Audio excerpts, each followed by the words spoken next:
Welcome to the OK Learn English Through Stories channel. In this new video, you will have the opportunity to practice your English listening skills with dozens of stories on a wide variety of topics. Don't worry if some of the topics seem strange.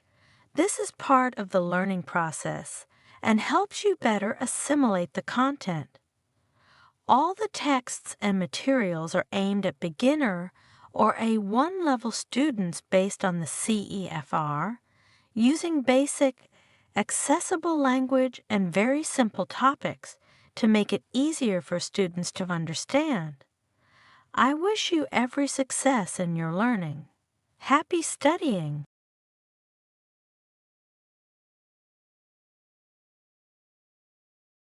Ten scientifically proven tips to improve your English listening skills. Hello and welcome. If you're looking to enhance your English listening skills, you've come to the right place. Today, we're diving into 10 scientifically backed strategies that will help you master the art of listening in English. Let's get started. 1. Immerse yourself in real context. Science shows that immersion is key.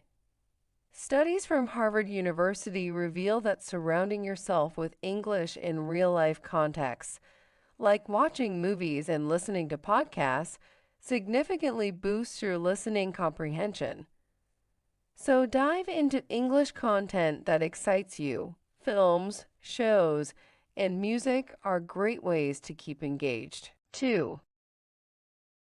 Focus your attention. Attention is crucial for listening. Research published in the Journal of Cognitive Neuroscience highlights that practicing mindfulness can enhance your focus, which is essential for understanding spoken English.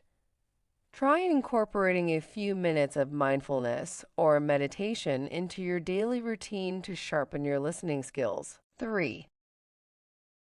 Use the shadowing technique. The shadowing technique involves repeating what you hear in real time. This method activates specific brain areas responsible for auditory processing. According to research from Oxford University, shadowing helps improve both listening and speaking skills. Practice by listening to short audio clips and repeating them immediately. 4. Engage with different accents. Exposure to various accents can improve your overall listening ability. A study from the University of Edinburgh found that listening to different English accents enhances your ability to understand diverse speakers. Challenge yourself by exploring content with various regional accents. 5. Practice active listening. Active listening means engaging fully with the audio material. According to research from Stanford University, active listening, where you focus on understanding and interpreting what you hear, can greatly improve comprehension. Try summarizing what you hear or predicting what comes next to stay engaged. 6. Improve your vocabulary. A rich vocabulary supports better listening. Research from the University of Michigan shows that expanding your vocabulary helps you recognize and understand more words in context. Use vocabulary apps or read widely to build your word bank. 7. Slow down your listening speed. Slowing down audio playback can aid comprehension.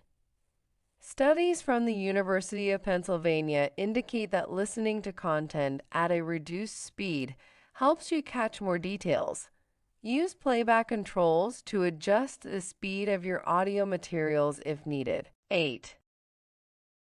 Transcribe audio clips. Transcribing audio clips is an excellent exercise for improving listening skills. According to research from the University of Cambridge, transcription helps reinforce your understanding and attention to detail. Start with short clips and gradually increase the length as you improve. 9. Practice listening to different genres. Exposure to various genres can enhance your listening skills. A study from the University of California and that listening to different types of content, from news to storytelling, helps you adapt to different speaking styles and vocabularies. 10. Reflect and review. Finally, reflecting on what you've listened to can solidify your understanding. Research from Harvard suggests that reviewing and discussing what you've heard helps reinforce your learning. Take time to reflect on your listening experiences and discuss them with others if possible. And there you have it, minus 10 scientifically proven tips to boost your English listening skills. Implement these strategies into your routine and watch your comprehension soar. Now you Thanks will for have tuning access in, to a and series happy of listening. dozens of Less than A1 level greater than stories less than based on the greater common than. European framework of reference for languages. These stories cover a variety of themes and vocabulary. I hope you find the content useful. We will start with a slightly longer novel, followed by shorter stories.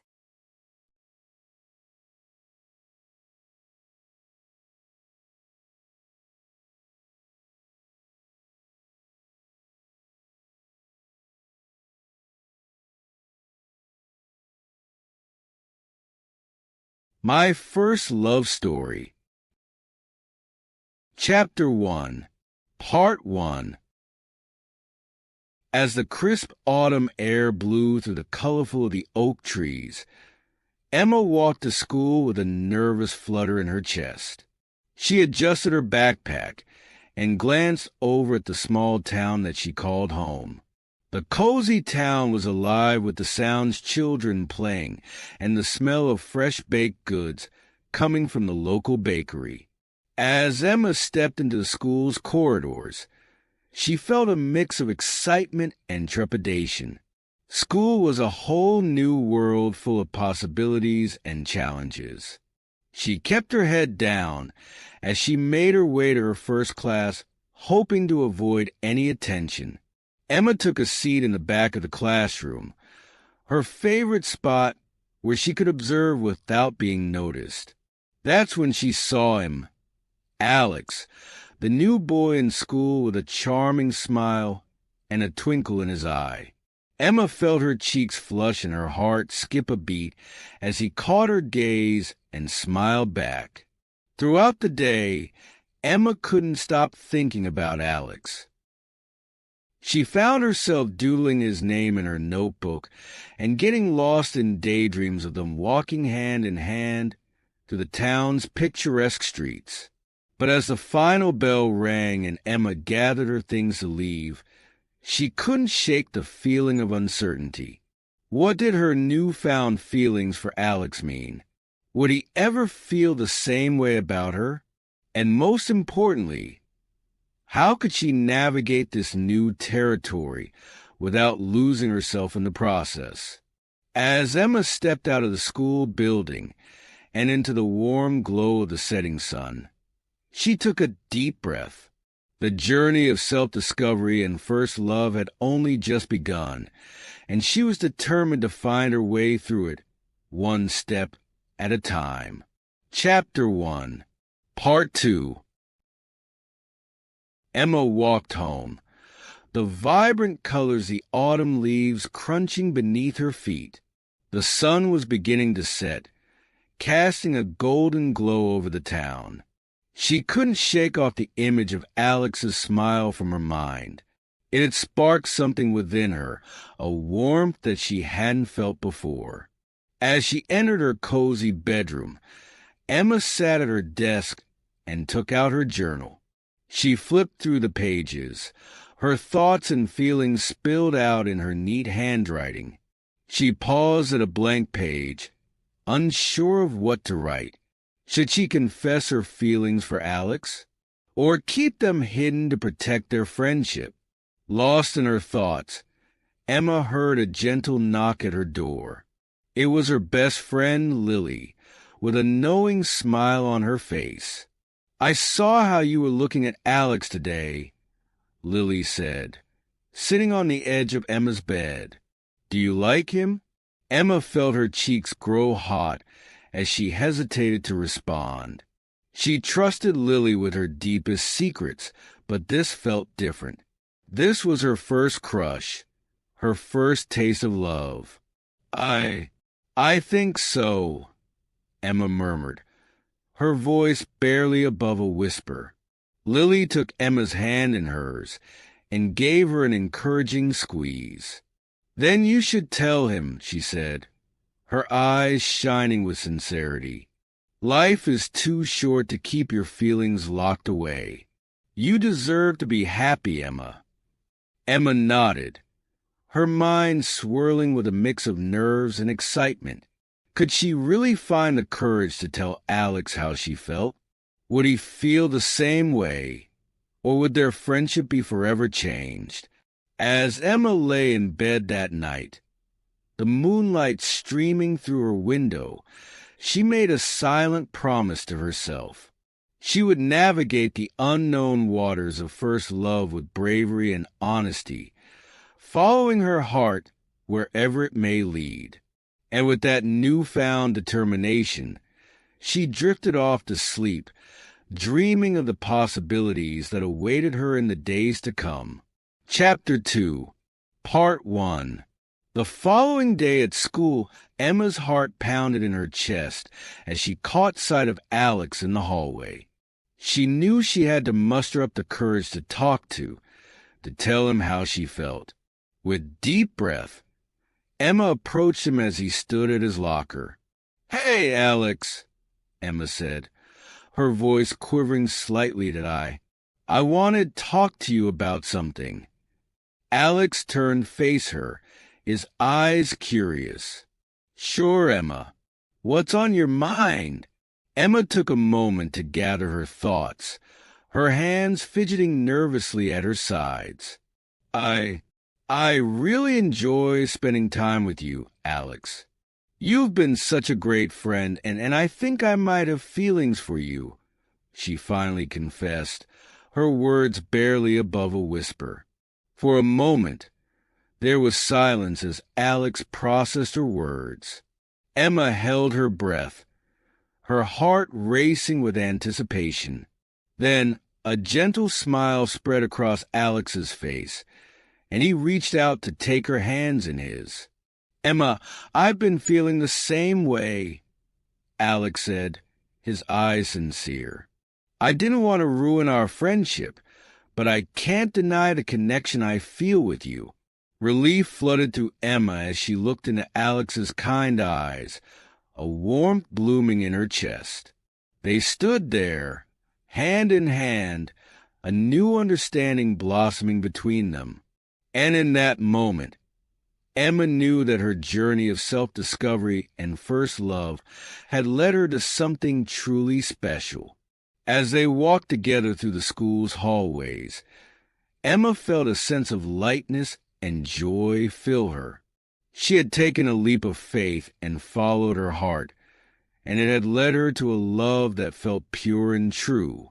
And as the day came to an end and they said their goodbyes, Emma knew that this was only the beginning of her first love story, one filled with adventure, growth, and the magic of young love. Chapter 2, Part 2. As Emma walked home that day, smile danced on her lips. The weight of uncertainty had lifted, and in its place, a new sense of happiness and contentment blossomed within her. The cool autumn breeze carried the promise of change, of new beginnings, and Emma welcomed it with an open heart. That evening, Emma sat at her desk, her journal open before her. She wrote about her conversation with Alex, capturing every emotion and every detail. Each word formed a testament to the newfound joy that filled her heart, a testament to the power of honesty and vulnerability in love. Lost in her thoughts, Emma heard a light tapping on her window. Emma's heart skipped a beat as she rushed to open the window, the cool night air caressing her skin. "Emma," Alex said, his voice gentle and earnest, "I wanted to tell you something." He handed her the bouquet of wildflowers, their vibrant colors illuminated in the moonlight. "These are for you, a token of my feelings for you, of the beauty that you bring into my life." Tears welled up in Emma's eyes as she took the flowers, her heart overflowing with gratitude and love. She looked into Alex's eyes, seeing the sincerity and depth of his emotions mirrored in them. In that moment, surrounded by the soft glow of moonlight and the sweet scent of wildflowers, Emma knew that she had found something truly precious. As they sat together on the windowsill, talking and laughing into the night, Emma felt a sense of peace wash over her. This was her first love story, a story of bravery, vulnerability, and the transformative power of love. And as she leaned into Alex's embrace, feeling the warmth of his presence, Emma knew that this was just the beginning of a beautiful journey ahead. Chapter 3, Part 1. The days turned into weeks, and Emma's bond with Alex deepened with each passing moment. They spent hours exploring the town together, discovering hidden gems and sharing stories and dreams under the open sky. Their love bloomed like the wildflowers that adorned Emma's bedroom, vibrant and resilient. One sunny afternoon, as they sat by the riverbank skipping stones and watching the gentle ripples dance on the water's surface, Emma took Alex's hand in hers. She gazed into his eyes, her heart overflowing with a love that felt boundless. "Alex, I never knew that love could be this beautiful," Emma whispered, her voice filled with awe and gratitude. "You've shown me a world of magic and joy, and I'm so grateful to have you by my side." Alex smiled, his eyes sparkling with warmth and affection. "Emma, you are my light in the darkness, my compass in the storm," he said, his voice soft but sure. "With you, everything feels right, and I never want to let you go." In that moment, surrounded by the whispers of the wind and the gentle murmur of the river, Emma knew that she had found her safe haven in Alex's arms. Their love was a sanctuary, a haven of peace and understanding in a world filled with uncertainties. As the sun began to set, casting a golden hue over the town, Emma and Alex sat in silence, basking in the warmth of their love. They knew that the road ahead would be filled with challenges and trials, but they also knew that as long as they had each other, they could weather any storm. And as they watched the sky turn into a canvas of colors, painting a picture of their love story, Emma rested her head on Alex's shoulder, feeling the beating of their hearts in unison. This was their first love story, a tale of courage, vulnerability, and the eternal bond that transcended time and space. And as they sat there, hand in hand, embracing the beauty of the moment, Emma knew that their love would only grow stronger with each passing day. Chapter 3, Part 2. As the seasons changed and winter blanketed the town in a frosty embrace, Emma and Alex's love only continued to grow stronger. They spent their days ice skating on the frozen lake, building snowmen in the town square, and cuddling by the warmth of the fireplace in Emma's cozy living room. One chilly evening, as they sat wrapped in blankets, sipping hot cocoa and watching the snow fall outside, Emma sighed contentedly. She looked at Alex, the firelight casting a gentle glow on his features, and felt her heart swell with love. "Alex, have I ever told you how much you mean to me?" Emma asked, her voice soft but filled with sincerity. "You are my rock, my guiding light, and I am so grateful to have you in my life." Alex smiled, his eyes reflecting the flames dancing in the fireplace. "Emma, you are my heart and soul, my reason for smiling every day," he said, his voice filled with warmth and devotion. "You bring magic into my life, and I never want to imagine a world without you." In that moment, as the fire crackled and the snow whispered outside, Emma and Alex's love felt like an eternal flame, burning bright and steady. They knew that they were each other's forever, bound by a love that transcended time and space. As they sat there, wrapped in each other's arms, Emma felt a sense of peace and completeness wash over her. This was their first love story, a tale of growth, understanding, and the unbreakable bond that held them together.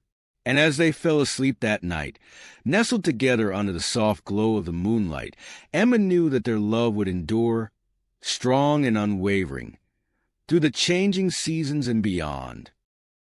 Chapter 4, Part 1. Arrived in the town, with it a burst colors and new beginnings, and Alex's love blossomed, like the cherubs that adorn the town, vibrant and full life. They spent their days picnicking the fields, chasing butterflies, and dreaming of the future that awaited them. One sunny afternoon, as they sat beneath the shade of a blossoming, Emma looked at Alex with love shining in her eyes. "Alex, do you ever think about what the future for us?" her voice soft with curiosity. Alex took her hand in his grounding her in the present moment. "Emma, as long as we have each other, the future is a canvas waiting to be painted," he said, his voice filled with determination and hope. "I see a life filled with laughter, love, and endless adventures with you by my side." Emma felt a rush of emotion at his words, her heart overflowing with gratitude and joy. She knew that with Alex, anything was possible, and that their love could conquer any obstacle that came their way. As they sat there, surrounded by the fragrance of blooming flowers and the gentle hum of springtime, Emma and Alex made a silent vow to each other. They would face the future with courage and resilience, knowing that their love was a force to be reckoned with. And as they shared a sweet kiss under the blossoming tree, sealing their promise to each other, Emma felt the essence of spring infuse their love story with a sense of renewal and growth.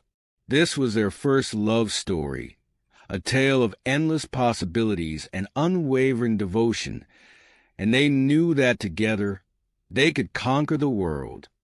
Chapter 4, Part 2.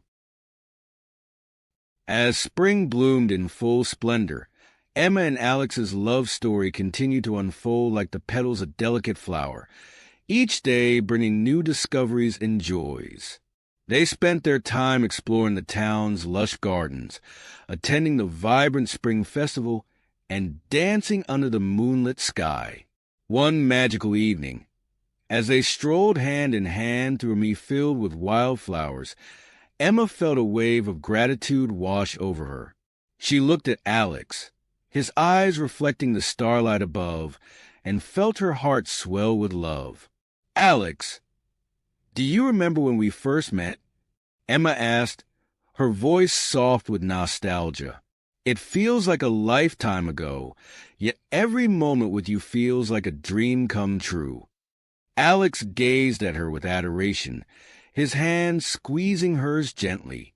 "Emma, from the first moment I saw you, I knew you were someone special," he said, his words sincere and heartfelt. "Our love has grown and blossomed, just like the flowers around us, and I am grateful for every second I get to spend with you." In that moment, as the night air whispered secrets and the flowers danced in the breeze, Emma and Alex felt the depth of their connection like never before. Their love was a tapestry of shared moments, laughter, and dreams, woven together with threads of trust and understanding. As they sat beneath the starlit sky, their hearts beating as one, Emma felt a sense of peace settle over her. This was their first love story, a tale of passion, growth, and the enduring power of love. And as they watched the moon rise higher in the night sky, casting its gentle glow over their entwined figures, Emma knew that their love would only continue to bloom and flourish with each passing day. Chapter 5, Part 1.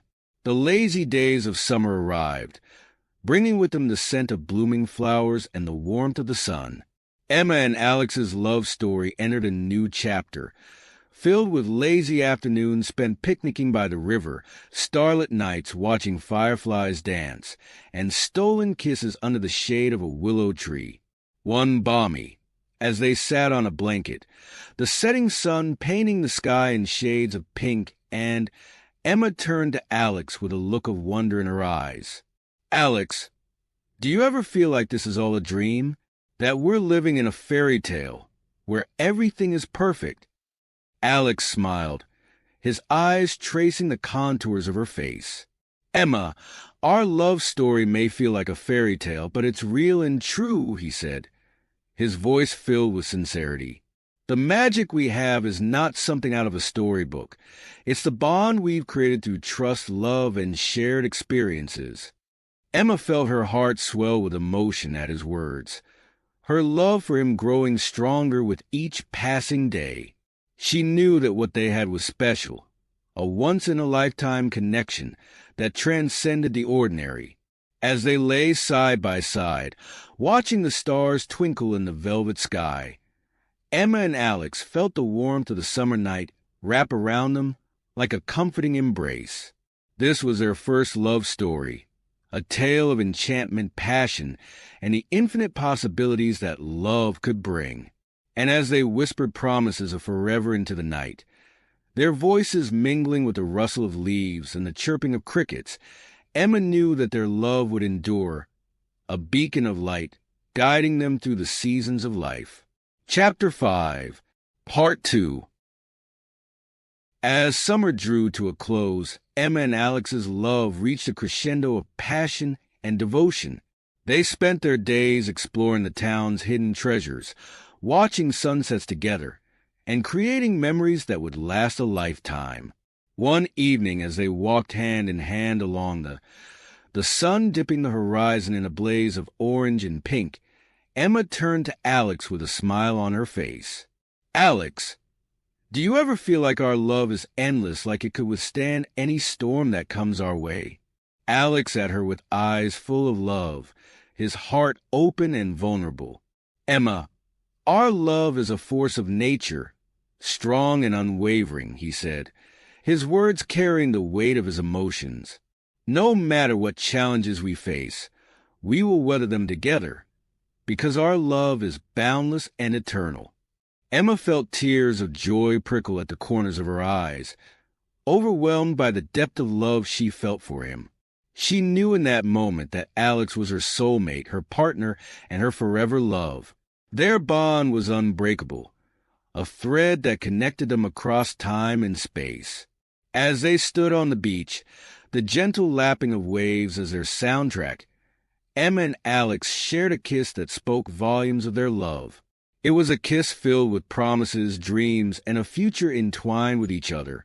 And as the sun dipped below the horizon, casting an ethereal glow over the water, Emma knew that their first love story was just the beginning of a lifetime of love, growth, and shared dreams.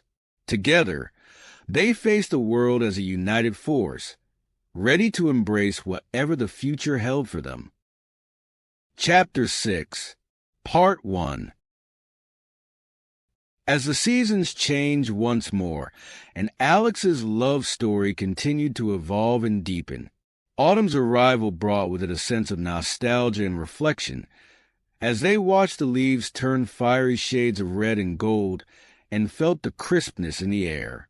One afternoon, as they took a romantic stroll through the town's quaint streets, Emma felt a sense of gratitude wash over her.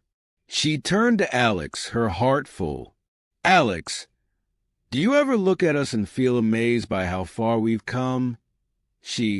Her voice soft with emotion. "Our love has been a journey of growth, discovery, and resilience, and I feel so blessed to have you by my side." Alex looked at her with eyes filled with tenderness and affection. "Emma, our love is a constant source of joy and inspiration," he said, his voice filled with conviction. "Through every season, we have stood by each other, and I know that our bond is unbreakable." Emma felt a wave of love wash over her, her heart swelling with gratitude for the man who stood beside her. She knew that their love was a rare gift, a treasure to be cherished and nurtured. Together, they had weathered storms and celebrated joys, weaving a tapestry of shared experiences and emotions. As they walked hand in hand, the crunch of leaves beneath their feet, Emma and Alex felt the warmth of their love envelop them like a cozy blanket. This was their love story, a tale of resilience, passion, and the enduring power of love to conquer all. And as they shared a tender embrace under the golden canopy of autumn leaves, the world seemed to stand still, a testament to the timeless beauty of their love.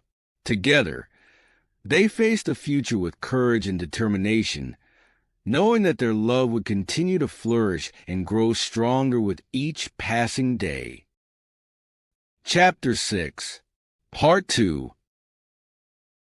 In the midst of the autumn's hues, Emma and Alex's love story continued to bloom, a testament to their unwavering commitment and deep bond. They spent their days wandering through the town's vibrant streets, attending fall festivals, and relishing the beauty of the changing seasons. One crisp evening, as they sat on a bench in the park, the scent of pumpkin spice in the air, Emma turned to Alex with a smile on her face. "Alex, do you ever what the future holds for? I can't imagine a life without you by my." Alex gazed at her with eyes full of love and promise, his heart overflowing with gratitude for the woman beside him. "Emma, our love is a timeless connection, one that will endure through the trials and triumphs of life," he said, his voice filled with a quiet confidence. "No matter what the future may bring, I know that as long as we have each other, we can conquer anything." Emma's heart swelled with love for this man, who understood her so deeply and completely. In that moment, surrounded by the rustling leaves and the gentle sounds of nature, she knew that their love was a rare and beautiful gift. As they sat in peaceful silence, the setting sun painting the sky in shades of pink and gold, Emma and Alex felt the weight of their shared experiences and the strength of their bond. This was their love story, a tale of resilience, passion, and unwavering devotion. And as they watched the stars twinkle into the night sky, their hands intertwined, Emma knew that their love would continue to flourish and thrive, a beacon of light guiding them through the seasons of life, weaving a love story that would stand the test of time. Chapter 7, Part 1. With the arrival of winter, Emma and Alex's love story took on a new of coziness and intimacy. The town was blanketed in a layer of soft white snow, and Emma and Alex found solace in each other's warmth as they navigated the chilly days and long nights. One snowy evening, as they sat by the crackling in Emma's cozy living room, sipping hot cocoa and sharing stories from their past, Emma felt a sense of peace settle over her, looked at Alex, his eyes reflecting the flickering flames, and felt a surge of love in her heart. "Alex, do you ever think about how far we've come since that first day we met?" Emma asked, her voice soft and reflective. "Our love has grown and flourished in ways I never could have imagined." Alex reached out to hold her hand, his touch grounding her in the present moment. "Emma, our love is a journey of growth, understanding, and unwavering support," he said, his words filled with sincerity. "I am grateful every day for the love we share and the bond that connects us." Emma felt a rush of emotion at his words. Grateful for the man who stood beside her through every season of life. Their love had weathered storms and basked in the sunshine, a testament to the depth of their connection. As they sat there, surrounded by the crackling fire and the soft glow of the winter night, Emma and Alex felt the weight of their love, strong and enduring. This was their love story, a tale of resilience, passion, and the unbreakable bond that held them together. And as they shared a tender kiss in the warmth of the firelight, the snow falling gently outside, Emma knew that their love would continue to ignite, even in the coldest of seasons, a flame that burned bright and true, illuminating their path forward. Chapter 7, Part 2. Winter's embrace brought a sense of calm and stillness to town, creating a cozy atmosphere that Emma and Alex cherished. They spent their days ice skating on the frozen lake, building men in the town square, and warming up by the crackling fire in Emma's living room. One snowy evening, as they sat by the window, watching the soft flakes fall gently from the sky, Emma turned to Alex with a smile. "Alex, do you ever think about our love story, how it's evolved over time? It feels like we've been on this journey together for a lifetime." Alex looked at her with a light in his eyes, his heart full of love for the woman standing before him. "Emma, our love has grown and changed with each passing season, but one thing has remained constant. The depth of our connection," he said, his voice soft but filled with conviction. "I am grateful for every moment we've shared and every obstacle we've overcome together." Emma felt a rush of emotion at his words, feeling grateful for the love they had built together. Their journey had been filled with ups and downs, but through it all, their love had only grown stronger. As they sat in comfortable silence, the soft glow of the fire warming their faces, Emma and Alex felt a sense of peace settle over them. This was their love story, a tale of perseverance, understanding, and the enduring power of their bond. And as they gazed out at the winter wonderland before them, hand in hand, Emma knew that their love would continue to blossom and flourish with each passing day, a beacon of light in the darkness that guided them through life's many seasons. Chapter 8, Part 1. Spring arrived once more, painting the town in vibrant colors and filling with the scent of blooming flowers. Emma and Alex's love story continued to unfold, a tapestry of shared experiences, growth, and unwavering devotion. One sunny afternoon, as they wandered through the town's botanical garden, Emma turned to Alex with a smile on her face. "Alex, do you ever feel like our love is almond garden, full of beauty, growth, and endless possibilities?" Alex looked at her with eyes full of warmth and love, his heart overflowing with gratitude for the woman by his side. "Emma, our love is like a garden, nurtured with care, patience, and endless love," he said, his voice filled with sincerity. "Together, we have grown and flourished, creating a beautiful tapestry of shared memories and intertwined lives." Emma felt a wave of emotion wash over her, her heart swelling with love for the man who stood beside her through every season of life. Their love had weathered storms and blossomed in the sunshine, a testament to the strength and depth of their connection. As they walked hand in hand, the fragrance of blooming flowers filling the air, Emma and Alex felt a sense of renewal and hope wash over them. This was their love story, a tale of resilience, passion, and unwavering commitment to each other. And as they shared a tender kiss under the canopy of blossoms, their hearts beating as one, Emma knew that their love would continue to evolve and grow, a vibrant and enduring force that would guide them through the changing seasons of life. Chapter 8, Part 2. The springtime air was filled with the refreshing scents of blooming flowers and the sweet melodies of chirping birds as Emma and Alex's love story continued to blossom. They spent their days exploring the town's lush gardens, picnicking in the sun-drenched meadows, and cherishing the beauty of nature that surrounded them. One tranquil afternoon, as they wandered hand in hand through a field of wildflowers, Emma turned to Alex with a soft smile. "Alex, do you ever feel like our love is like the flowers around us, delicate yet resilient, beautiful yet strong?" Alex gazed at her with eyes filled with admiration and love, his heart overflowing with gratitude for the woman who had captured his heart. "Emma, our love is a reflection of the beauty and strength that resides within us," he said, his voice full of warmth and affection.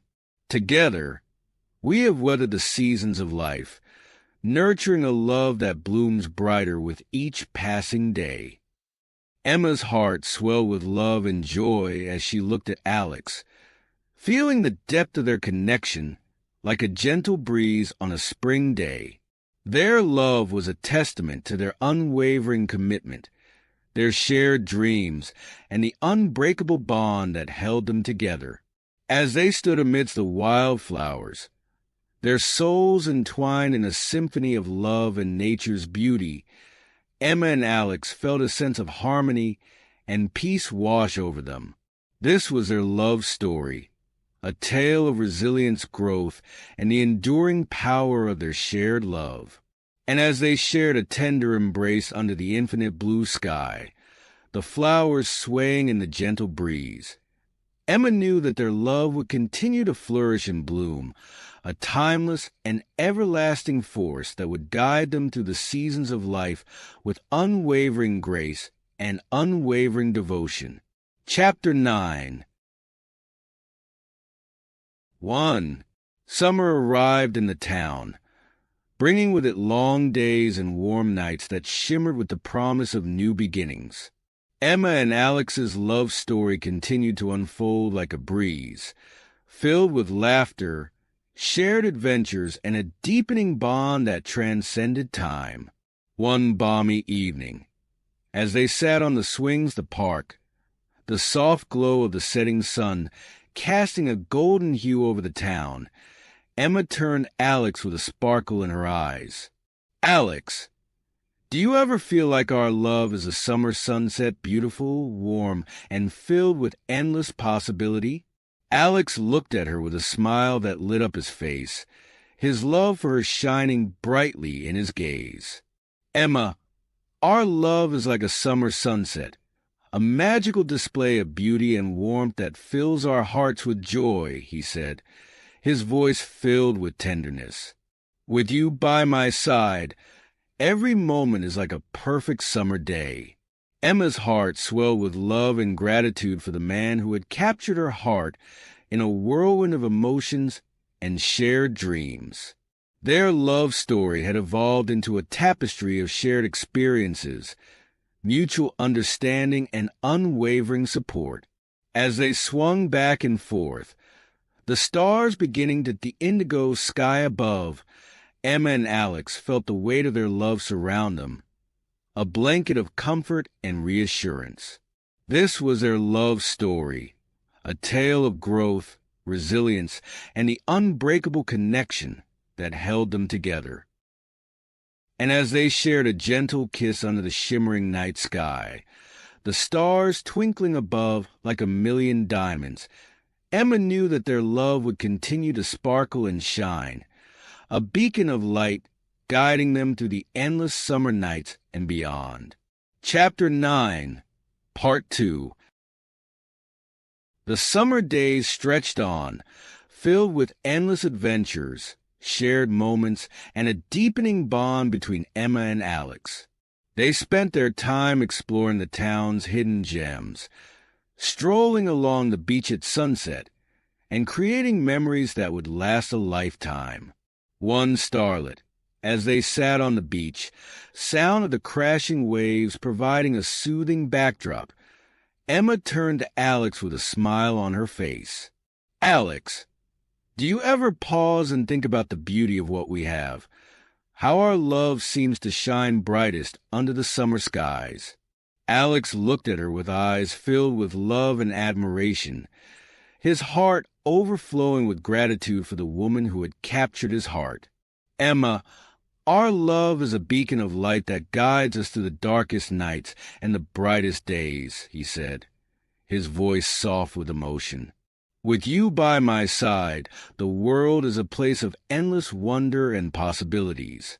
Emma's heart swelled with love for the man who understood her so deeply and completely, their love shining like a lighthouse in the vast expanse of the universe. Their bond was unbreakable, a treasure to be cherished and nurtured throughout eternity. As they sat side by side, watching the stars twinkle in the velvet sky, Emma and Alex felt a sense of peace and contentment wash over them. This was their love story, a tale of resilience, passion, and the enduring power of their connection. And as they shared a quiet moment of closeness, the sound of the waves lulling them into a peaceful embrace, Emma knew that their love would continue to shine brightly, a guiding star that illuminated their path through life's many seasons with unwavering grace and unwavering devotion. Chapter 10, Part 1. As summer drew to a close and the town prepared for the arrival of autumn, Emma and Alex's love story reached its peak of beauty and strength. They spent their days enjoying the last warm rays of the sun, taking long walks in nature, and embracing the changing colors of the season. One crisp morning, as they sat on a park bench, surrounded by the rustling leaves that whispered of the coming fall, Emma turned to Alex with a sense of tranquility in her heart. Alex, do you ever think about how far we've come, how our love has blossomed into something truly extraordinary? Alex looked at her with eyes full of love and admiration, his heart overflowing with gratitude for the woman who had transformed his life. Emma, our love is a masterpiece, crafted with care, passion, and unwavering dedication, he said, his voice soft yet resolute. With you, every moment is a canvas waiting to be painted with the colors of our love. Emma felt a wave of emotion wash over her heart swelling with love for the man who had become her rock, her companion, and her soulmate. Their journey together had been filled with challenges and triumphs, but through it all, their love had remained steadfast and true. As they sat in quiet companionship, the soft rustle of the autumn leaves providing a peaceful soundtrack, Emma and Alex felt a sense of unity and connection that transcended words. This was their love story, a tale of growth, understanding, and the profound bond that held them together. And as they shared a warm embrace, the cool breeze of autumn swirling around them, Emma knew that their love would continue to evolve and flourish as they entered a new season of life, a season filled with promise, hope, and the eternal beauty of their love story. Chapter 10, Part 2. With the changing of the seasons, Emma and Alex's love story entered a new chapter, one filled with the promise of growth, resilience, and unwavering devotion. They spent their days exploring the town's autumnal beauty, immersing themselves in the colorful tapestry of falling leaves and cool breezes. One peaceful evening, as they walked hand in hand through the town square bathed in the soft glow of the setting sun, Emma turned to Alex with a smile that reflected the warmth in her heart. Alex, do you ever marvel at the journey we've been on, how our love has withstood the test of time and flourished in every season? Alex looked at her with eyes filled with love and admiration, his heart brimming with gratitude for the woman who had captured his heart. Emma, our love is a living testament to the beauty of connection, understanding, and unwavering support, he said, his voice soft yet filled with conviction. With you, I have found a love that is as eternal as the changing seasons. Emma felt a surge of emotion as his words wrapped around her heart, filling her with a deep sense of gratitude and love for the man who stood by her side through thick and thin. Their love had weathered every storm, blossoming into a bond that was unbreakable and steadfast. As they continued their walk, the cool autumn breeze carrying the whispers of change, Emma and Alex felt a sense of peace settle over them. This was their love story, a tale of commitment, growth, and the enduring strength of their bond. And as they shared a tender kiss under the falling leaves, the world around them bathed in the warm hues of autumn, Emma knew that their love would continue to evolve and deepen, a beacon of light guiding them through the seasons of life with unwavering grace and unwavering devotion. Chapter 10, Part 3. The autumn days began to wane, signaling the approach of winter and a new chapter in Emma and Alex's love story. They spent their time cherishing the beauty of the changing season, taking long walks in the crisp air and finding comfort in each other's arms as the world around them prepared for hibernation. One serene evening, as they sat by the fireplace, the crackling flames casting a warm glow over the room, Emma turned to Alex with a reflective look in her eyes. "Alex, do you ever think about how our love stood the test of time, how it has remained constant and unwavering through every season?" Alex looked at her with a tender smile, his gaze filled with love and admiration for the woman who had captured his heart. "Emma, our love is a flame that burns brightly in the coldest of nights, a beacon of warmth and security that guides us through life's many seasons," he said, his voice filled with love and certainty. "With you, I have found a love that is as enduring as the winter snow." Emma felt a rush of emotions at his words, her heart overcome with gratitude for the love they shared. Their journey together had been marked by highs and lows, but through it all, their love had endured, growing stronger with each passing day. As they sat in comfortable silence, the only sound the crackling of the fire and the gentle hum of the winter wind outside, Emma and Alex felt a sense of peace settle over them. This was their love story, a tale of resilience, commitment, and the profound bond that held them together. And as they shared a quiet moment of closeness, the flames dancing in their eyes, Emma knew that their love would continue to light their way through the darkest of nights, a beacon of hope and love that would guide them through life's many seasons with unwavering grace and unwavering devotion. Closing, Part 1. As winter settled over the town, Emma and Alex found solace in the warmth of their love, a love that had weathered the changing seasons and grown stronger with each passing day.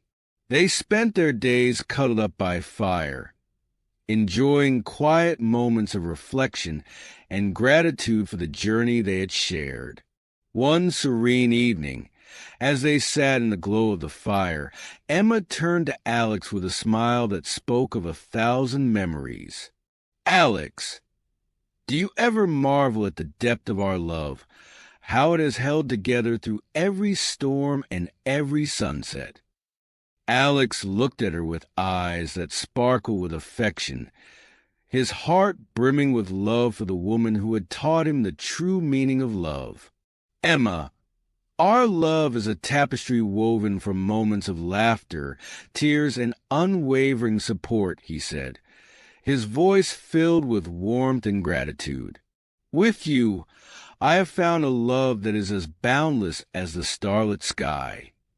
Emma felt a sense of overwhelming emotion as she listened to his words, her heart overflowing with love for the man who had walked by her side through life's many seasons. Their love had been a journey of growth, understanding, and a profound connection that transcended time. As they sat in the comfort of their shared space, the crackling fire a soothing background to their conversation, Emma and Alex felt a sense of peace settle over them.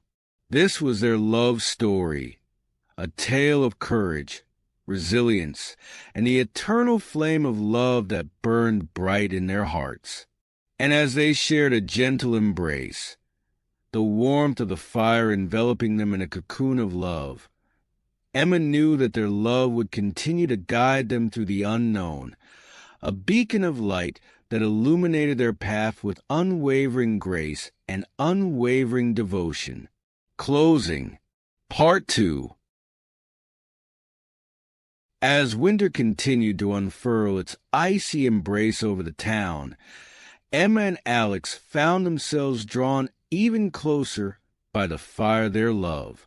They spent their days wrapped in the warmth of each other's arms, finding comfort in the shared silence that spoke volumes of their deep connection. One tranquil evening, as they sat by the window watching the snowflakes dance in the moonlight, Emma turned to Alex with a soft smile on her face. "Alex, do you ever think about all the moments that have brought us here? The laughter, the tears, the joy, and the challenges that have shaped our love story." Alex met her gaze with a look of profound love and understanding, his heart overflowing with gratitude for the woman who had walked by his side through every season. "Emma, our love is a symphony of shared experiences, a dance of emotions that has woven the fabric of our life together," he said, his voice filled with tenderness and reverence. "With you, I have found a love that is as timeless as the winter snow." Emma felt a wave of emotion wash over her as his words wrapped around her heart, filling her with a warmth that transcended the winter chill. Their love had been a journey of growth, resilience, and unwavering devotion, a testament to the power of love to conquer all. As they sat in companionable silence, the only sound the soft crackling of the fire and the gentle hum of the winter night, Emma and Alex felt a sense of oneness that enveloped them like a cozy blanket. This was their love story, a tale of strength, passion, and the unbreakable bond that held them together. And as they shared a loving embrace, the world outside transformed into a winter wonderland. Emma knew that their love would continue to shine brightly, a guiding light that would lead them through the deepest of nights with unwavering grace and unwavering devotion. Epilogue.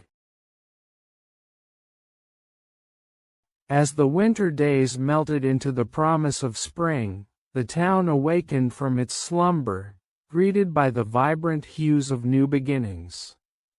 Emma and Alex's love story had weathered the seasons, each one a testament to their unwavering commitment and enduring bond. One bright morning, as they walked hand in hand through the blooming, Emma turned to Alex with a smile that reflected the warmth in her heart. "Alex, do you ever feel like our love is a reflection of the beauty around us, eternal and ever-evolving?" Alex looked at her with eyes that sparkled with love and admiration, his heart overflowing with gratitude for the woman who had walked by his side through every moment. "Emma, our love is a tapestry woven from the threads of time, a masterpiece that continues to grow and flourish," he said, his voice filled with tenderness and certainty. "With you, every season is a new chapter in our forever love story." Emma felt a surge of emotion as his words wrapped around her heart, filling her with a deep sense of gratitude and love for the man who had become her rock, her companion, and her soulmate. Their journey together had been marked by ups and downs, but through it all, their love had remained steadfast and true. As they continued their walk, the scent of blooming flowers filling the air, Emma and Alex felt a sense of renewal and hope wash over them. This was their love story, a tale of growth, resilience, and the enduring power of their connection. And as they shared a loving embrace under the blossoming tree, the world around them bathed in the warm light of spring, Emma knew that their love would continue to evolve and deepen, a timeless and everlasting force that would guide them through life's many seasons with unwavering grace and unwavering devotion. The end.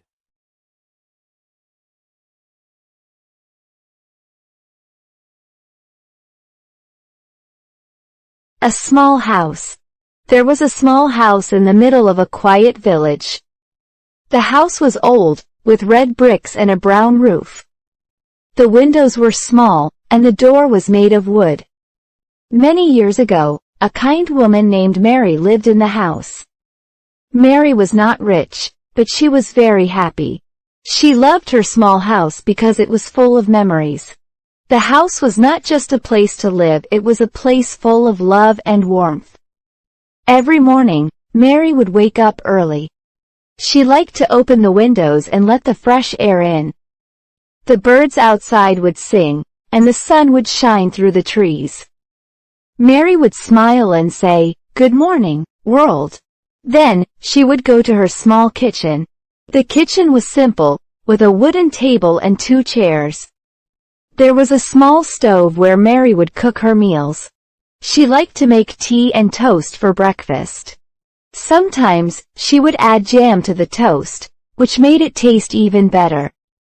After breakfast, Mary would clean the house. She didn't mind doing chores because she liked to keep everything neat and tidy. She would dust the shelves, sweep the floors, and wash the dishes. While she worked, she would hum a happy tune.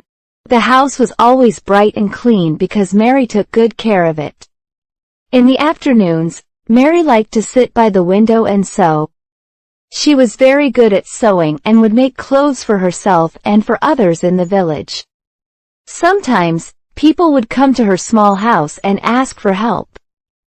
They would bring old clothes, and Mary would fix them. She never asked for money, she just wanted to help her neighbors. They were grateful and often brought her fruits or vegetables from their gardens as a thank you. The village where Mary lived was small and peaceful. There was a river that flowed nearby, and fields of flowers surrounded the houses. Mary often went for walks by the river. She liked to watch the water flow and listen to the sound of the birds. Sometimes, she would pick flowers and bring them home to put in a vase on her kitchen table. The flowers made her house even more beautiful. Mary did not have many visitors, but she was never lonely. She had a cat named Whiskers, who kept her company. Whiskers was a big, fluffy cat with white fur and green eyes. He liked to sit on Mary's lap while she sewed or watch her as she cooked. Mary loved Whiskers very much. She would talk to him and tell him about her day. Whiskers would purr and rub his head against her hand, showing his love in return. One day, a young girl named Anna moved to the village. She was shy and didn't have any friends. She lived with her parents in a big house at the end of the street. Anna would often walk past Mary's small house on her way to school.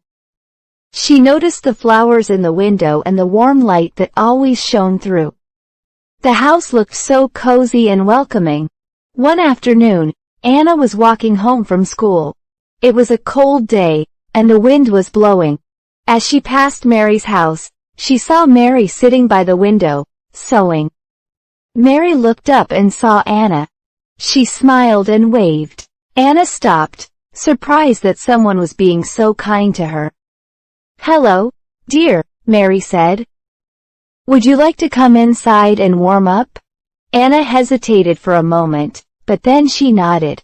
She walked up to the door, and Mary opened it wide. The warmth from the small house surrounded Anna as she stepped inside. "Would you like some tea?"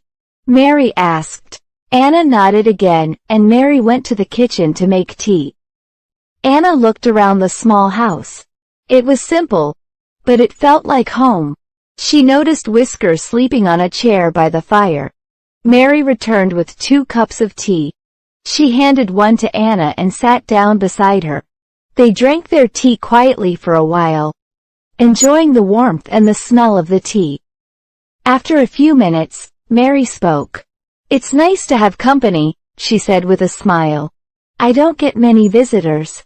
Anna looked up at Mary and smiled shyly. "Thank you for inviting me in," she said. "Your house is very nice." Mary's eyes sparkled. "Thank you, dear. It's small, but it's full of love." Anna felt happy sitting there in the small house. For the first time since moving to the village, she didn't feel alone. She knew that she had found a friend in Mary. From that day on, Anna visited Mary often. They would sit by the fire, drink tea, and talk about many things. Mary taught Anna how to sew, and Anna helped Mary with her garden. The small house became a special place for Anna, just as it was for Mary. And so, in that small house, two friends found warmth and happiness, proving that sometimes, the smallest places can hold the greatest love.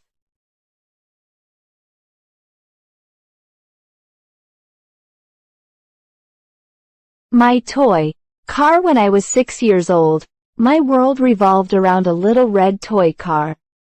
It wasn't just any toy car, it was the most special thing I owned. It was a bright, shiny red with white racing stripes down the middle, and it had small, rubbery wheels that made it glide smoothly across any surface. The windows were tinted black, and the tiny steering wheel inside moved when I pushed the car. To me, it was perfect. The car was a gift from my grandfather, whom I called Grandpa Joe. He had given it to me on my birthday, wrapping it in a box far too big for its size, just to surprise me. I still remember the look on his face as I tore off the wrapping paper and saw the car for the first time. "That's not just any toy car," Grandpa Joe had said with a twinkle in his eye. "That's a racing car, built for speed." From that day on, the little red car became my constant companion. I took it with me everywhere, whether I was inside the house, outside in the yard, or even at the dinner table. I would push it along the floor, making racing sounds with my mouth, imagining it zooming around a racetrack, competing in the most thrilling races. In my mind, the car was always the fastest, always winning. My favorite place to play with the car was in the backyard, where I created elaborate racetracks out of dirt and stones. I would spend hours pushing the car through the tracks, navigating it around obstacles and through imaginary tunnels. The car never failed me, it never flipped over or got stuck. It was, in every way, invincible. As time went on, the car started to show signs of wear and tear. The paint was scratched from countless races. The once white stripes had faded to a dull gray, and the wheels no longer rolled as smoothly as they once did. But none of that mattered to me. If anything, it made the car even more special, a reminder of all the adventures we had been through together. One summer evening, I sat on the porch with Grandpa Joe, the little red car in my hand. The sun was setting, casting a warm, golden glow over the yard. Grandpa Joe watched as I pushed the car back and forth on the wooden planks, a thoughtful expression on his face. "You know," he said after a while, "that car has seen a lot of races. It's a real champion, just like its owner." I looked up at him, surprised. "But it's just a toy car, Grandpa." Grandpa Joe smiled. "It's more than that. It's a part of you. Every scratch and every scuff tells a story. And those stories, they're what make the car special." I didn't fully understand what he meant at the time, but his words stayed with me. As the years went by, and I grew older, I played with the car less and less. Other toys, video games, and schoolwork started to take up more of my time. But I never forgot about the little red car. It had its own special place on my bookshelf, where I could see it every day. Even now, as an adult, the car still sits on that same shelf. It's worn and battered, the red paint chipped in many places, and the wheels barely turn. But when I look at it, I don't see an old, broken toy. I see my childhood, filled with the joy of endless races and the love of my grandfather. I see a time when the world was simpler, and happiness could be found in the palm of my hand. The little red car may no longer race through dirt tracks or zoom across the kitchen floor, but it holds a special place in my heart. It's a reminder of a time when I believed in the invincibility of toys, the magic of imagination, and the lasting bond between a boy and his grandfather.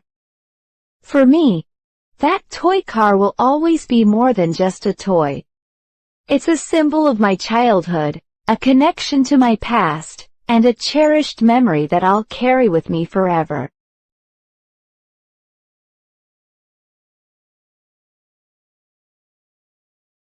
A hot summer. The summer that year was hotter than anyone in Maplewood could remember. The sun blazed down from a cloudless sky, turning the town into a sweltering oven. Even the usually cool shade of the old oak trees offered little relief as the heat seemed to seep into everything, every stone, every blade of grass, every crack in the sidewalk. For 11-year-old Sam, the endless heat wave was both a curse and a blessing. School was out for the summer, and that meant no more stuffy classrooms or homework, but the oppressive heat made it almost impossible to enjoy the freedom.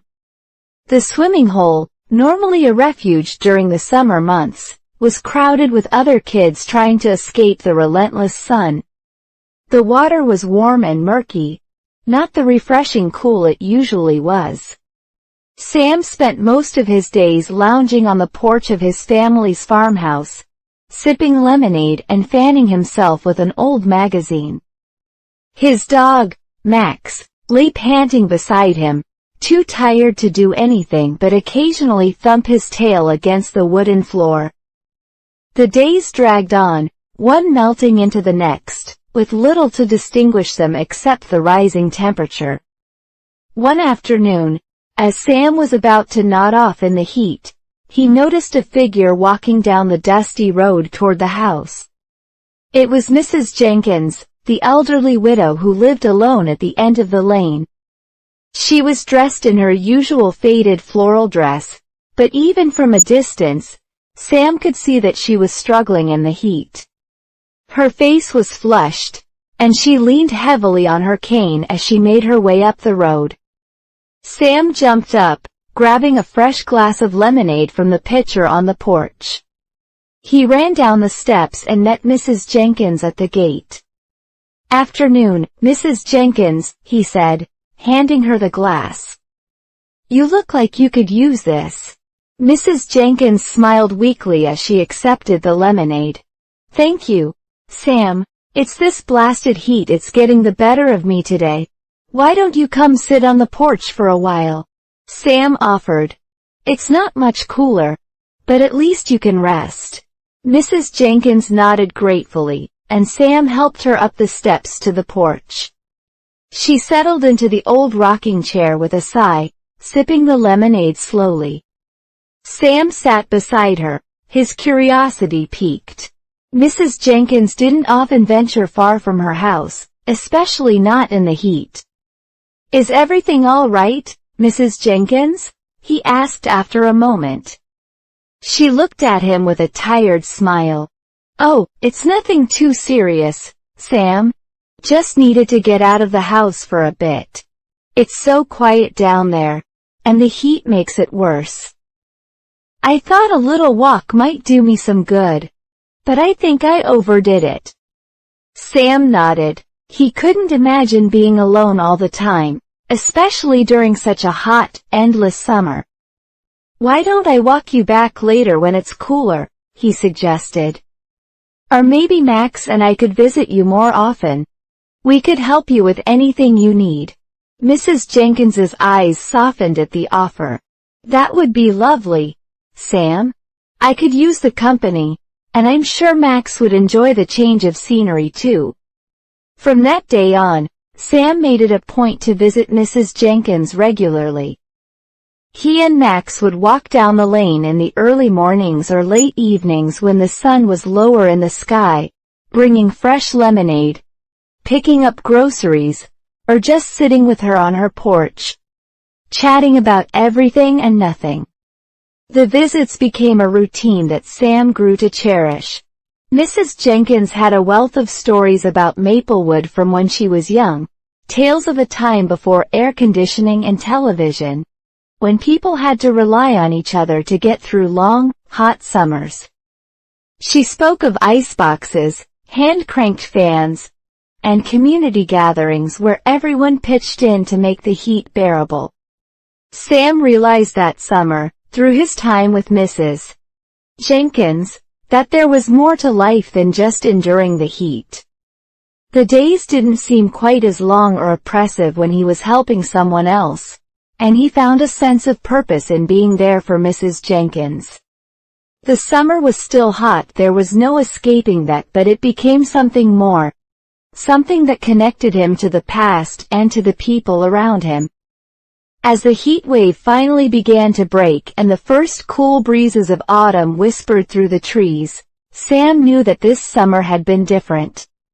It wasn't just the record temperatures or the endless sunshine, it was the way he had learned to see beyond the heat, to find comfort in the simple act of helping a neighbor, and to discover that even the hottest summer could bring its own kind of warmth.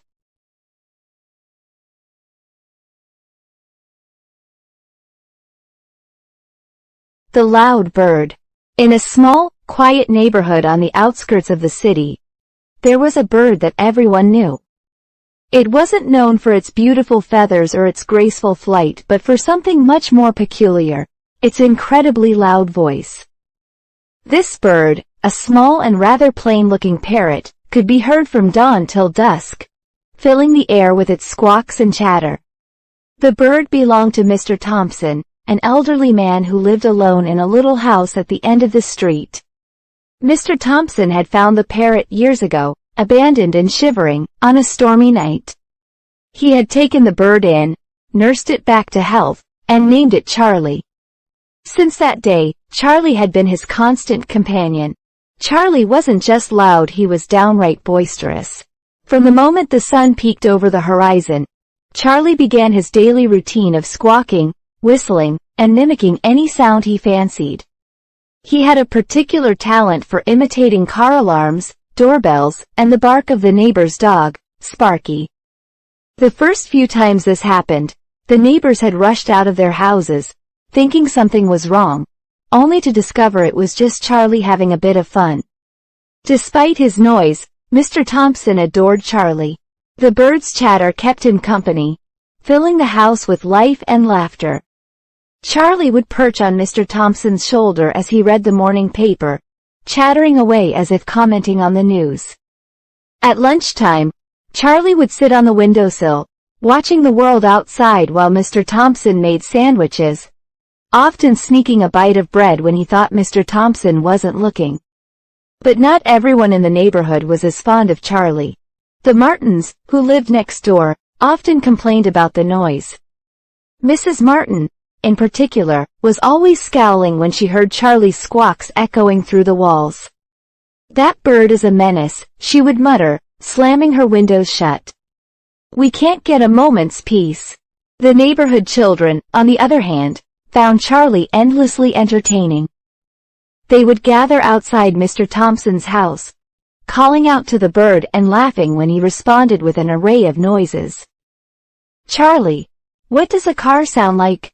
they'd ask, and Charlie would immediately start mimicking a screeching tire or a honking horn, much to the children's delight.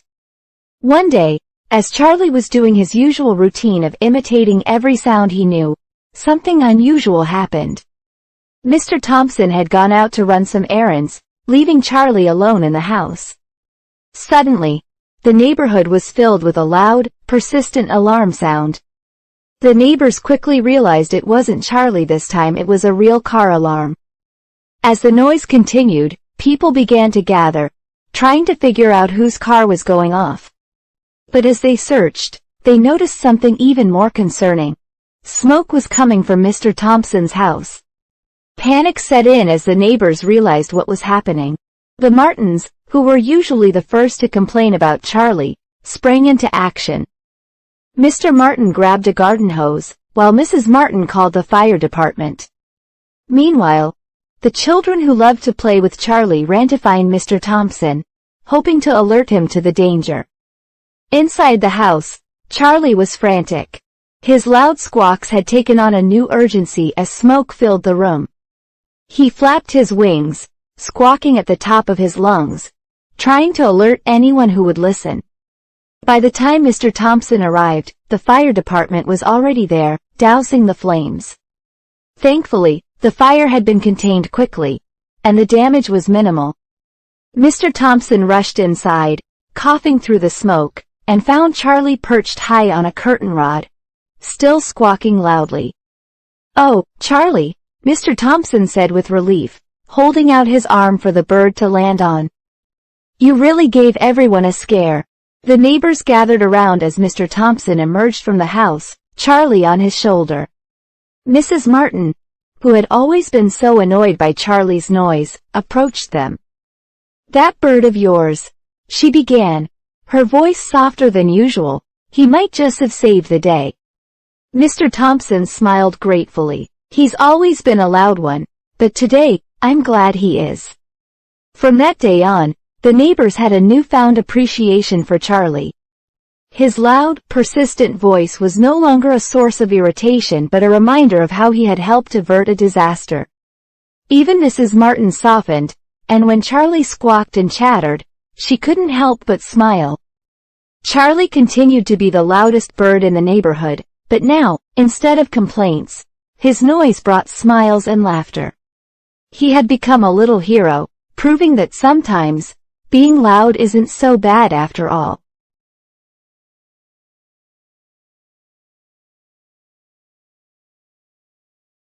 My soft bed. Every night, as the sun dipped below the horizon and the sky darkened, the best part of Ella's day would begin her time with her soft bed. After a long day of school, chores, and playing with friends, nothing felt better than sinking into the warm embrace of her bed, where all her worries seemed to melt away. Ella's bed was her favorite place in the whole world. It wasn't just a bed, it was her sanctuary, her safe haven. The mattress was just the right amount of softness, firm enough to support her but with a gentle give that cradled her body in comfort. The sheets were made of the smoothest cotton, cool and inviting in the summer, warm and cozy in the winter. They were a light shade of blue, the color of a calm, clear sky, and they always smelled fresh, like lavender and sunshine. Her pillow was another story.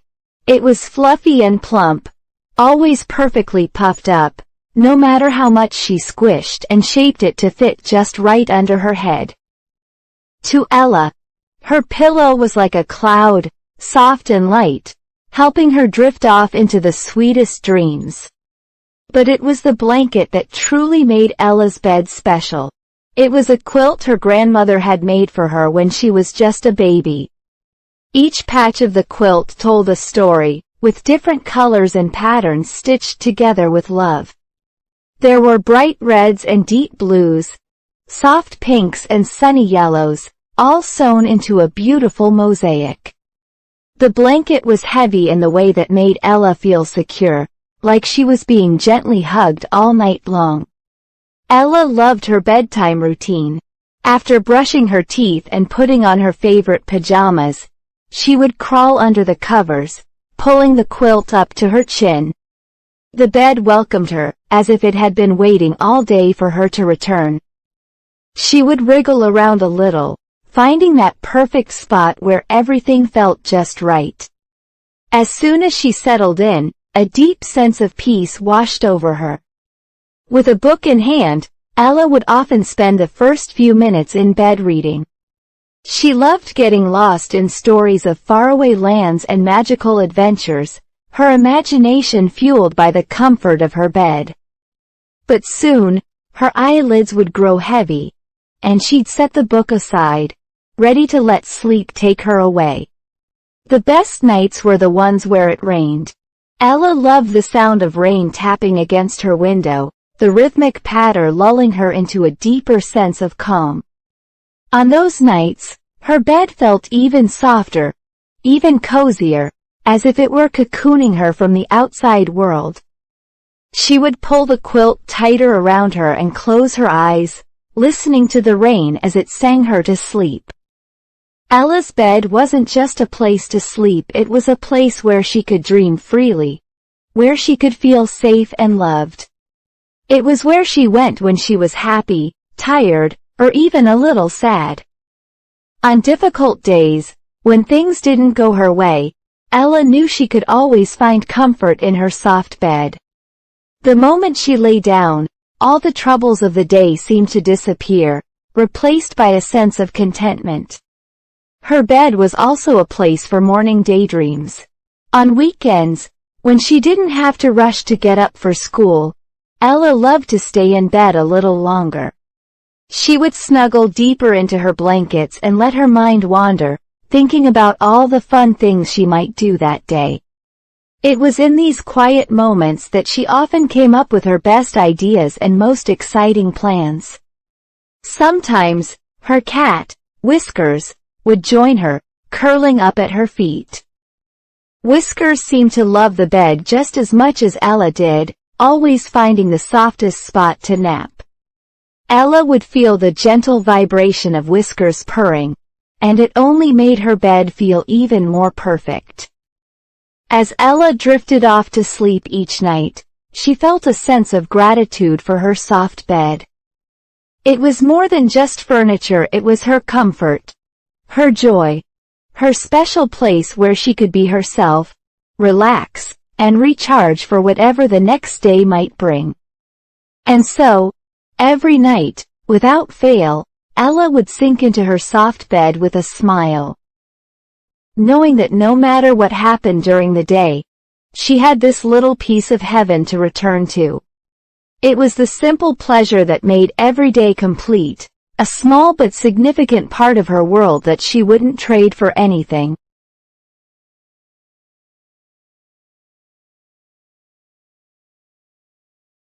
A fast train. Every morning, as the city began to stir with the first light of dawn, the sound of a fast train echoed through the streets. This train, sleek and silver, was known as the Lightning Express. It was famous for its speed, connecting bustling urban centers with distant towns in record time. For many, the Lightning Express was simply a means of getting from one place to another, but for others, it was the start of a journey filled with anticipation, adventure, and sometimes, a little magic. One such passenger was a young boy named Leo. He had always been fascinated by trains, especially the Lightning Express. The way it zipped through the countryside, the cities blurring into the horizon, filled him with excitement. He had begged his parents for months to let him ride the train, and finally, on his 10th birthday, they agreed. They were going to visit his grandmother, who lived in a small town several hours away, and the best way to get there was by train.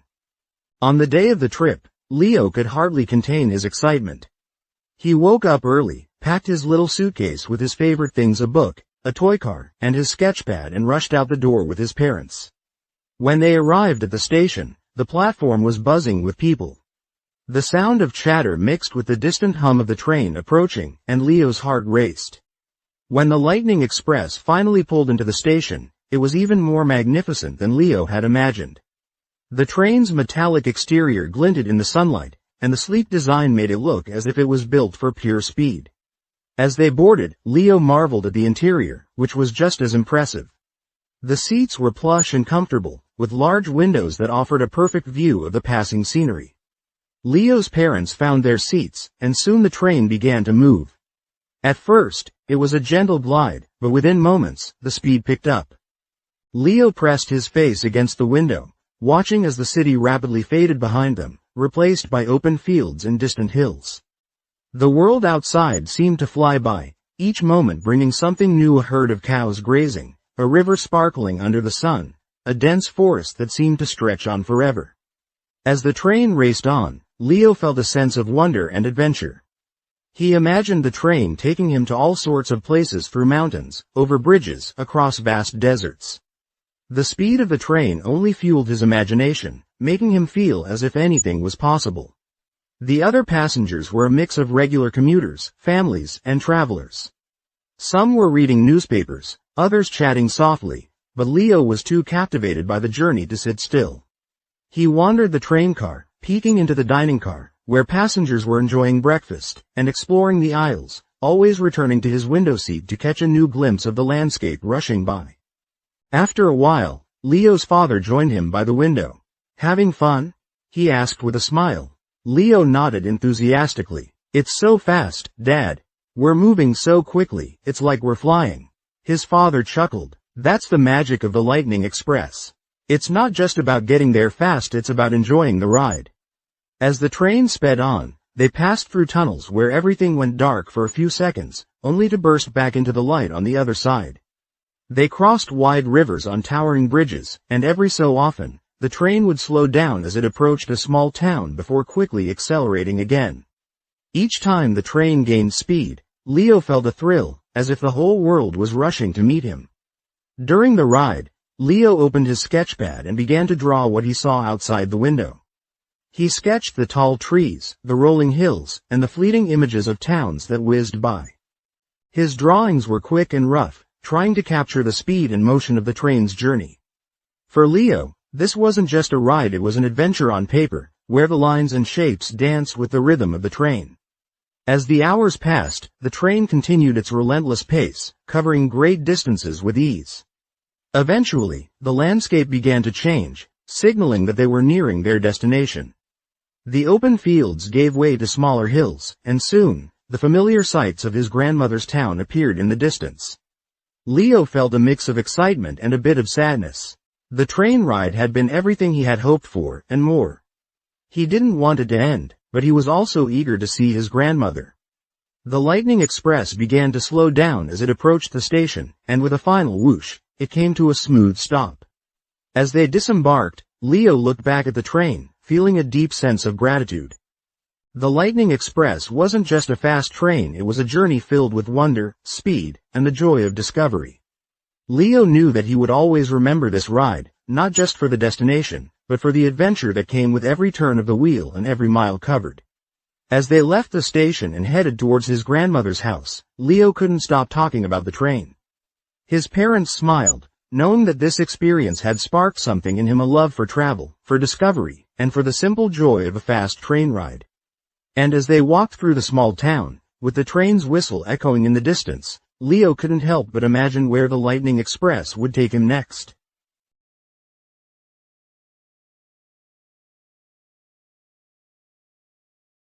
My tall father. When I was little, my father seemed like a giant. Standing over 6 feet tall, he towered above everyone else in our small town. I remember craning my neck to look up at him, feeling a mix of awe and pride. To me, his height was a symbol of strength and protection, making me feel safe no matter where we were. My father wasn't just physically tall, he had a big presence too. His deep voice could fill a room, and his laughter was hearty and contagious. People often noticed him when he entered a room, not just because of his height, but because of the warmth and kindness that radiated from him. He had a way of making everyone around him feel at ease, with a smile that could light up even the darkest day. Growing up, I always looked forward to the weekends when my father wasn't working. He would wake up early, and we'd go on adventures together. Sometimes we'd go hiking in the woods near our house. I'd struggle to keep up with his long strides, but he'd always slow down for me, holding my hand to help me over rocks and roots. From my perspective, he could easily clear obstacles that seemed like mountains to me, and I admired him even more for it. Other times, We'd spend the day in the backyard, playing catch or building forts out of old blankets and pillows.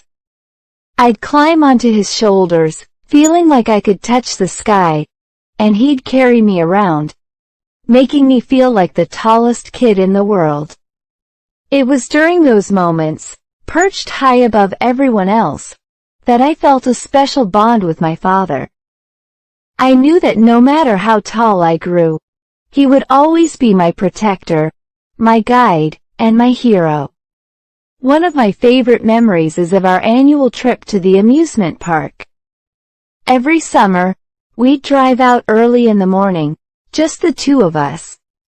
As soon as we arrived, I'd drag him to the biggest roller coasters. Even though I was a little scared, I knew my father would be there with me, his comforting presence making me brave. We'd climb into the seats, and as the ride began its steep ascent, I'd look over at him, and he'd give me a reassuring smile. No matter how high the roller coaster went, I always felt safe with him beside me. My father's height wasn't just a physical attribute, it was a metaphor for how he lived his life. He stood tall in his values, always showing kindness to others and teaching me the importance of honesty and integrity. When things got tough, he remained strong, guiding our family through difficult times with patience and wisdom. As I grew older, I began to realize that my father wasn't just tall in stature, he was tall in character too. His height became less about how far he stood above others and more about how he carried himself with dignity and respect. He never used his size to intimidate or overpower others. Instead, he used it to lift people up, to reach out a hand when someone needed help, and to set an example for me and others to follow. Now, as an adult, I'm not as small as I once was. I've grown taller, but I still look up to my father. I still see him as a giant, not just because of his height, but because of the man he is. Whenever I'm faced with a challenge or need advice, I think of him and the lessons he taught me. His words echo in my mind, reminding me to stand tall in my own life, just as he has always done. My father's height was the first thing I noticed about him as a child, but it's everything else that truly makes him a giant in my eyes. His kindness, strength, and unwavering support have shaped who I am today. I'm proud to be his child, and even though I've grown, he'll always be my tall father, my hero, my guide, and the person I aspire to be like every day.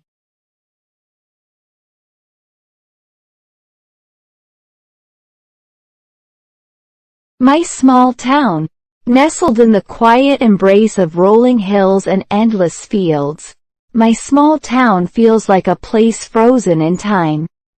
With a population barely reaching 1,000, everyone knows everyone else's name, and each house, tree, and street corner holds a story.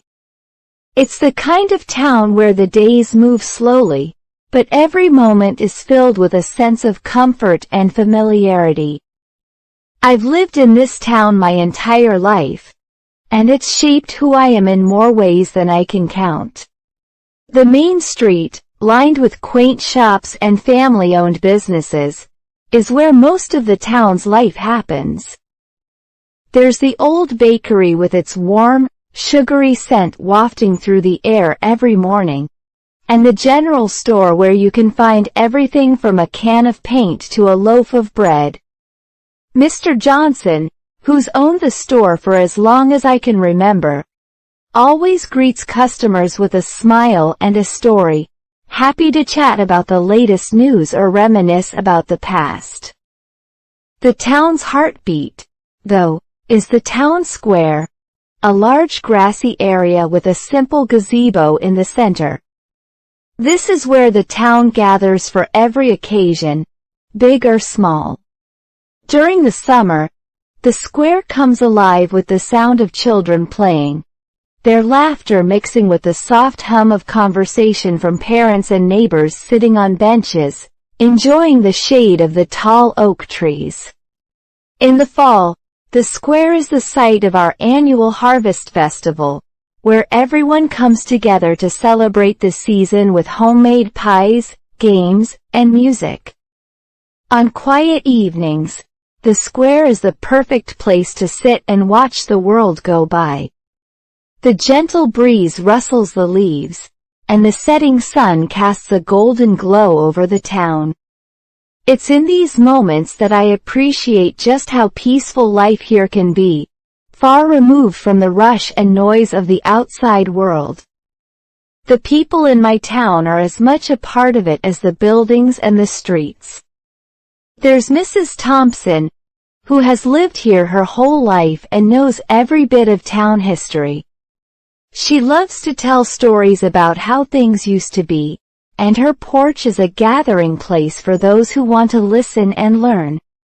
Then there's Mr. Davis, the town's unofficial handyman. If something's broken, Mr. Davis can fix it, and he does so with a smile and a kind word for everyone. My town isn't just a place, it's a community. When someone is in need, everyone rallies around to help. Whether it's a barn raising, a bake sale for a family in need, or just lending a hand with a heavy load, the people here take care of each other. It's something I've always taken pride in, the way our small town feels like one big family. The town's pace is slow, but that's part of its charm. There's no rush to get anywhere, no need to hurry through life. People take the time to stop and chat, to enjoy a leisurely walk, or to sit on their front porch and watch the world go by. It's a place where traditions are cherished, and the past is always present, but not in a way that holds us back, more in a way that reminds us of who we are and where we come from. Growing up here, I sometimes dreamed of leaving, of seeing the world beyond the fields and hills that surround our town. But the older I get, the more I realize how much this place means to me. There's something special about knowing every street, every building, and every person. There's comfort in the predictability of the seasons, the rhythm of the days, and the familiarity of it all. Whenever I've been away, returning home is like stepping back into a warm, cozy blanket. The sight of the town's old water tower rising above the trees always brings a smile to my face.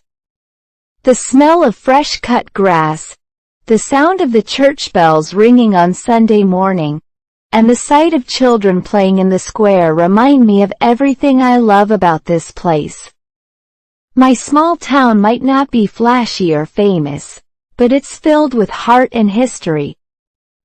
It's a place where life moves at its own pace, where people care for each other, and where I've made countless memories that will stay with me forever. This town is more than just where I live, it's where I belong. And no matter where life takes me, it will always be home.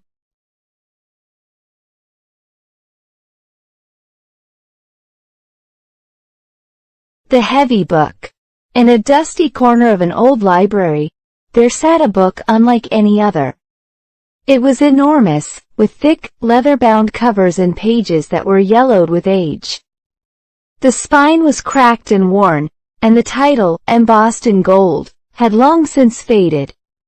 The book was so heavy that it seemed almost impossible to lift, and it had sat on the same shelf for as long as anyone could remember. The library itself was a place of quiet and wonder, filled with rows upon rows of books of all shapes and sizes. The librarian, Mrs. Whitaker, was a kind but stern woman who took great pride in caring for the collection. She had a deep love for each and every book in the library, but the heavy book was something she rarely spoke of. Most visitors passed by it without a second glance, more interested in the colorful, well-worn novels that lined the nearby shelves. One rainy afternoon, a young boy named Oliver wandered into the library. He was a curious child, always asking questions and seeking out new adventures. As he roamed the aisles, his eyes fell upon the heavy book. It stood out to him, not because of its appearance, but because of the way it seemed to be waiting, almost as if it were calling out to be opened. Intrigued, Oliver approached the book and tried to lift it from the shelf. To his surprise, it barely budged. Undeterred, he used both hands and heaved with all his might, finally managing to pull it free. The book landed on the wooden table with a resounding thud, sending a small cloud of dust into the air. Mrs. Whittaker, who had been busy organizing some papers, looked up in alarm.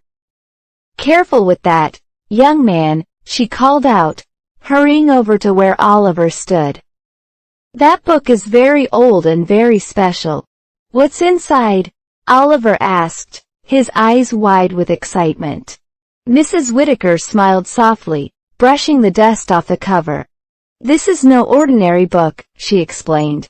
"It's a collection of stories, but not just any stories. These are tales of wisdom, adventure, and magic, passed down through generations. Each story holds a lesson, and each lesson has the power to change the way you see the world." Oliver's curiosity grew even stronger. He had read many books in his short life, but none that carried such a promise. "Can I read it?" he asked eagerly. Mrs. Whittaker hesitated for a moment, then nodded. "Of course, but be warned. The book is heavy not just in weight, but in meaning. The stories inside require time and thought. It's not something you can rush through." Undaunted, Oliver carefully opened the book. The pages were thick and slightly rough to the touch, and the text was written in an elegant, flowing script. As he began to read, he found himself drawn into a world of ancient forests, brave heroes, and wise old sages. Each story was rich with detail, and each one seemed to speak directly to him, as if the book knew exactly what he needed to hear. Hours passed, but Oliver barely noticed.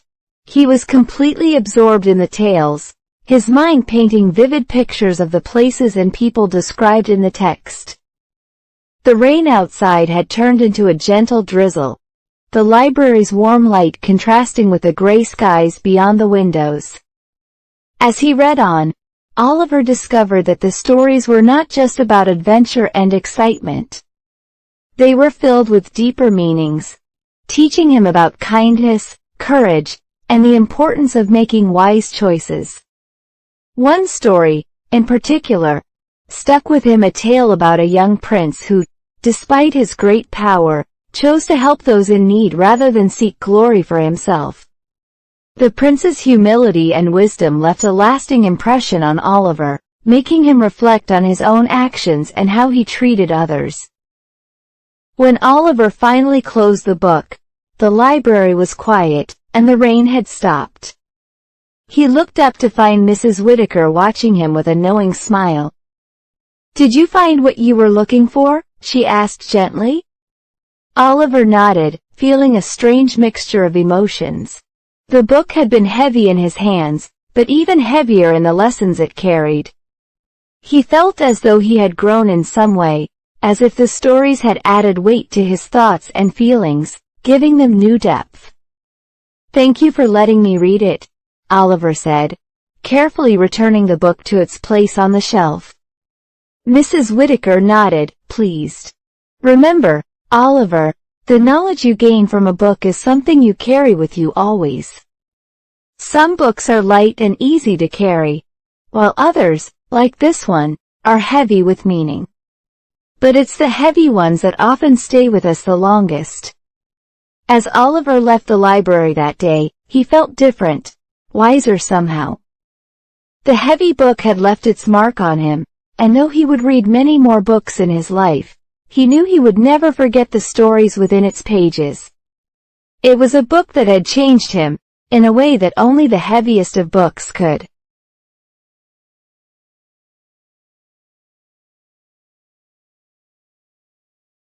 The cool breeze. It was a hot summer day. The sun was bright, and the sky was clear. No clouds, just blue everywhere.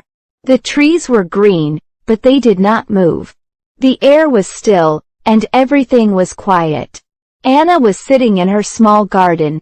She had a glass of cold lemonade in her hand. She liked the lemonade because it was sweet and sour. But today, the lemonade was not enough. She felt too hot. Her hair was sticking to her neck, and her dress was wet from the sweat. She wished for some wind, even a little breeze, but there was none. Anna looked at the flowers in her garden. They looked sad too. The roses were not standing tall. The sunflowers were facing down. Even the little birds were quiet. They were sitting in the trees, waiting for something to happen. Anna thought, maybe I should go inside. But inside the house, it was also hot. The fan in her room was broken, and there was no air conditioner. What should I do? She asked herself. Suddenly, she felt something. It was soft and cool. It touched her face, her arms, and her legs. She looked around. What is that? She wondered. Then, she realized it was a cool breeze. The breeze was gentle at first, just a small touch. But then, it became stronger. It moved the leaves on the trees. It made the flowers dance. The roses stood up straight, and the sunflowers lifted their heads. The birds started to sing again. Anna smiled. She closed her eyes and took a deep breath. The cool breeze felt good on her skin. It made her forget about the heat. She felt happy and relaxed. This is what I needed, she thought. The breeze continued to blow. It went through the garden, playing with the flowers and the trees. It went into the house, making the curtains dance. It even made the lemonade in Anna's glass a little cooler. Anna watched the world around her. Everything was different now. The hot day was not so bad anymore. The cool breeze made everything better. She stayed in the garden for a long time, enjoying the breeze. She watched the birds fly from tree to tree. She saw a butterfly land on a flower. The sky was still blue, but now it looked more beautiful. The day was still hot, but Anna did not mind. As the sun started to go down, the breeze became softer. It was not as strong as before, but it was still there. It was like a friend saying goodbye. Anna waved at the breeze, even though she knew it could not see her. Thank you, she whispered. She picked up her empty glass and went inside. The house was cooler now, thanks to the breeze. She opened the window so the breeze could come in and out as it liked. Anna lay down on her bed. She felt tired but happy. The cool breeze had made her day better. She closed her eyes and thought about the garden, the flowers, and the birds. She fell asleep with a smile on her face. Outside, the breeze continued to move. It went from house to house, from tree to tree. It touched everyone and everything, making the hot day a little cooler, a little nicer.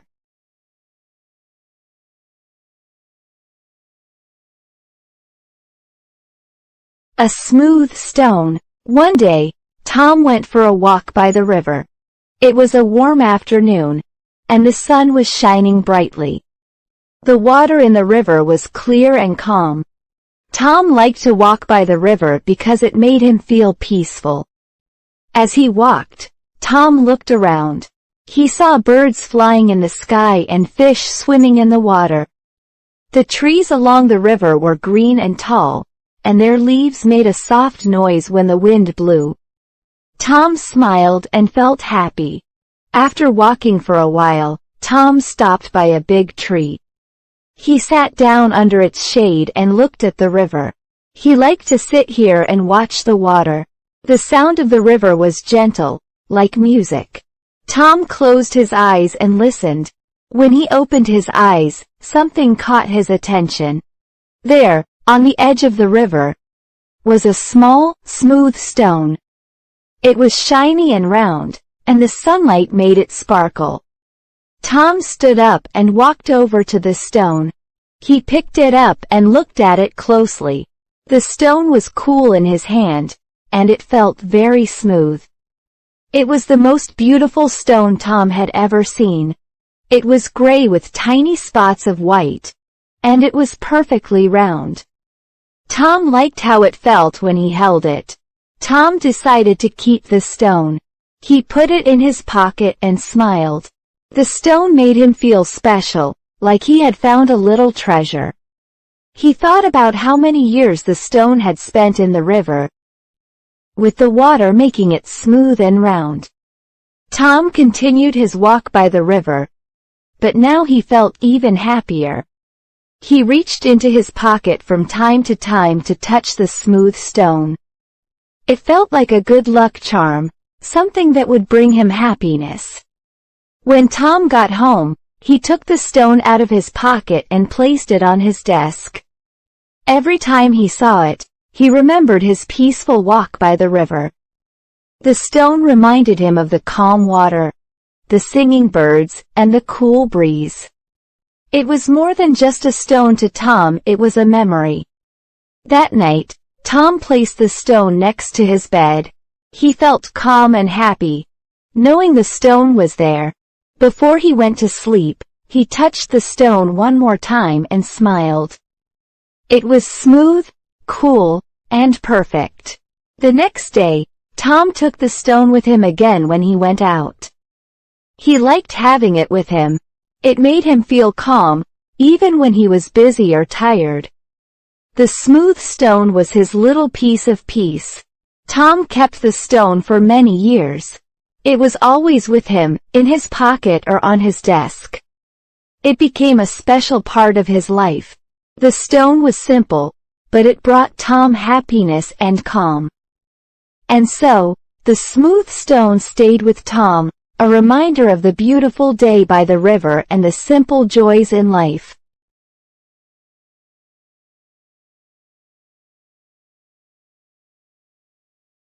The rough sand. Lily loved the beach. Every summer, she and her family would go to the same beach for their vacation. The beach was big, with golden sand and blue water. The sun was always shining, and the waves made a gentle sound as they touched the shore. One day, Lily decided to go for a walk along the beach. The sun was warm on her skin, and the air smelled like salt. She took off her shoes and let her feet sink into the sand.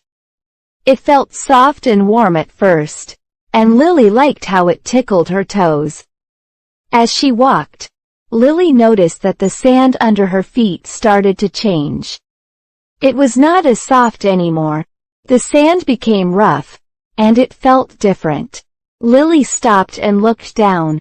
The sand here was darker and full of tiny, sharp stones. It wasn't like the smooth sand near the water. This sand felt hard and scratchy. Lily continued to walk, but now she was more careful.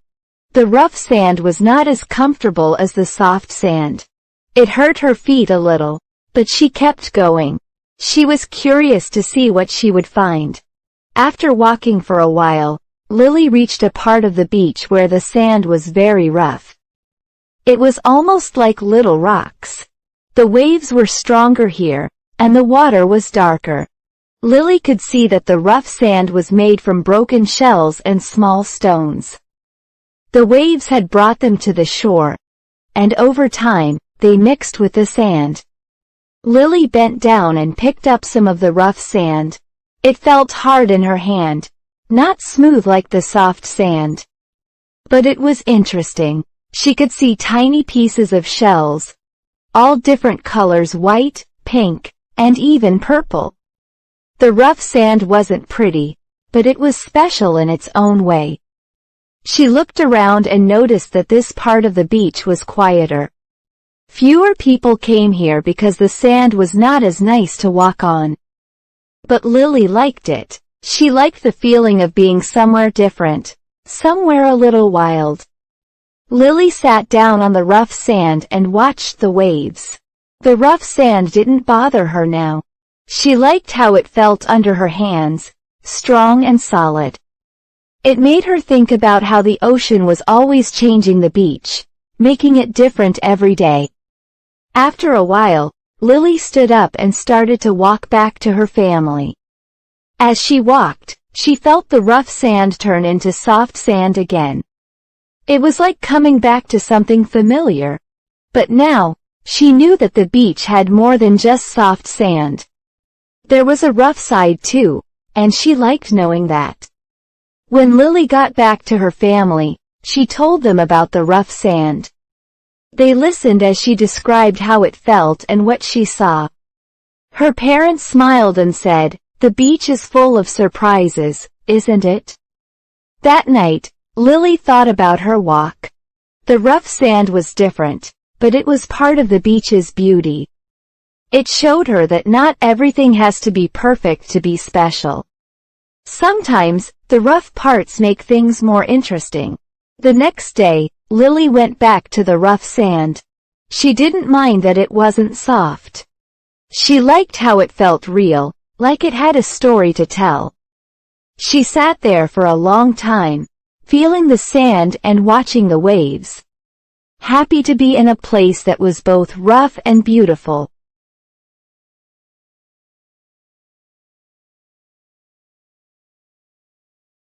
The Sleepy Bear.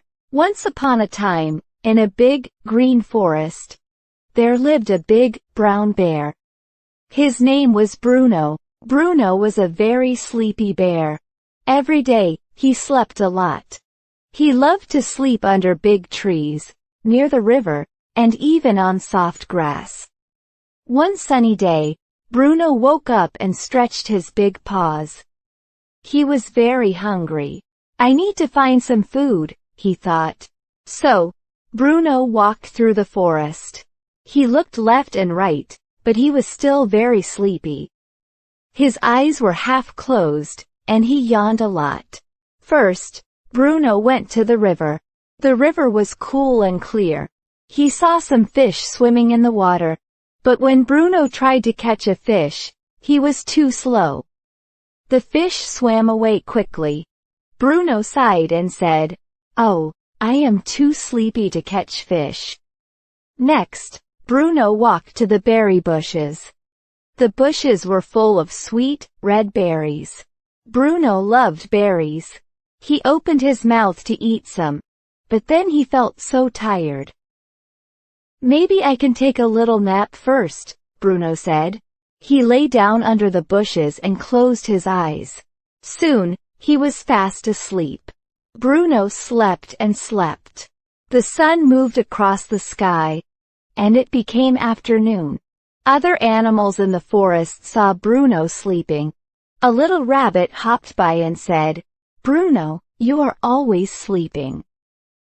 A wise old owl flew to a tree above Bruno and said, "Bruno, you need to wake up and find food before night comes." But Bruno was still asleep. He dreamed of sweet berries and honey. In his dream, he was the fastest bear in the forest. He could catch fish easily, and he could eat all the berries he wanted. After a long time, Bruno finally woke up. He looked around and saw that the sun was setting. "Oh no," he said. "It is getting late. I need to eat something now." Bruno stood up and quickly ate some berries from the bush. Then, he walked back to the river. This time, he was not sleepy. He watched the fish carefully, and when one came close, he caught it with his big paw. "I did it," Bruno said happily. Bruno ate the fish and felt full. He was happy and no longer sleepy. "Maybe I sleep too much," Bruno said to himself. "I should stay awake more often." Bruno decided to walk around the forest. He saw many beautiful things. The trees were tall and green, the flowers were colorful, and the birds sang sweet songs. Bruno smiled and said, "The forest is so nice when I am awake." From that day on, Bruno tried to sleep less and explore more. He still loved to take naps, but he also loved to see the forest and meet his animal friends. And when Bruno felt very sleepy, he remembered the fun things he could do when he was awake. Bruno was still a sleepy bear, but now he was also a happy and full bear. And every night, before he went to sleep, Bruno smiled and thought about the new adventures he would have the next day.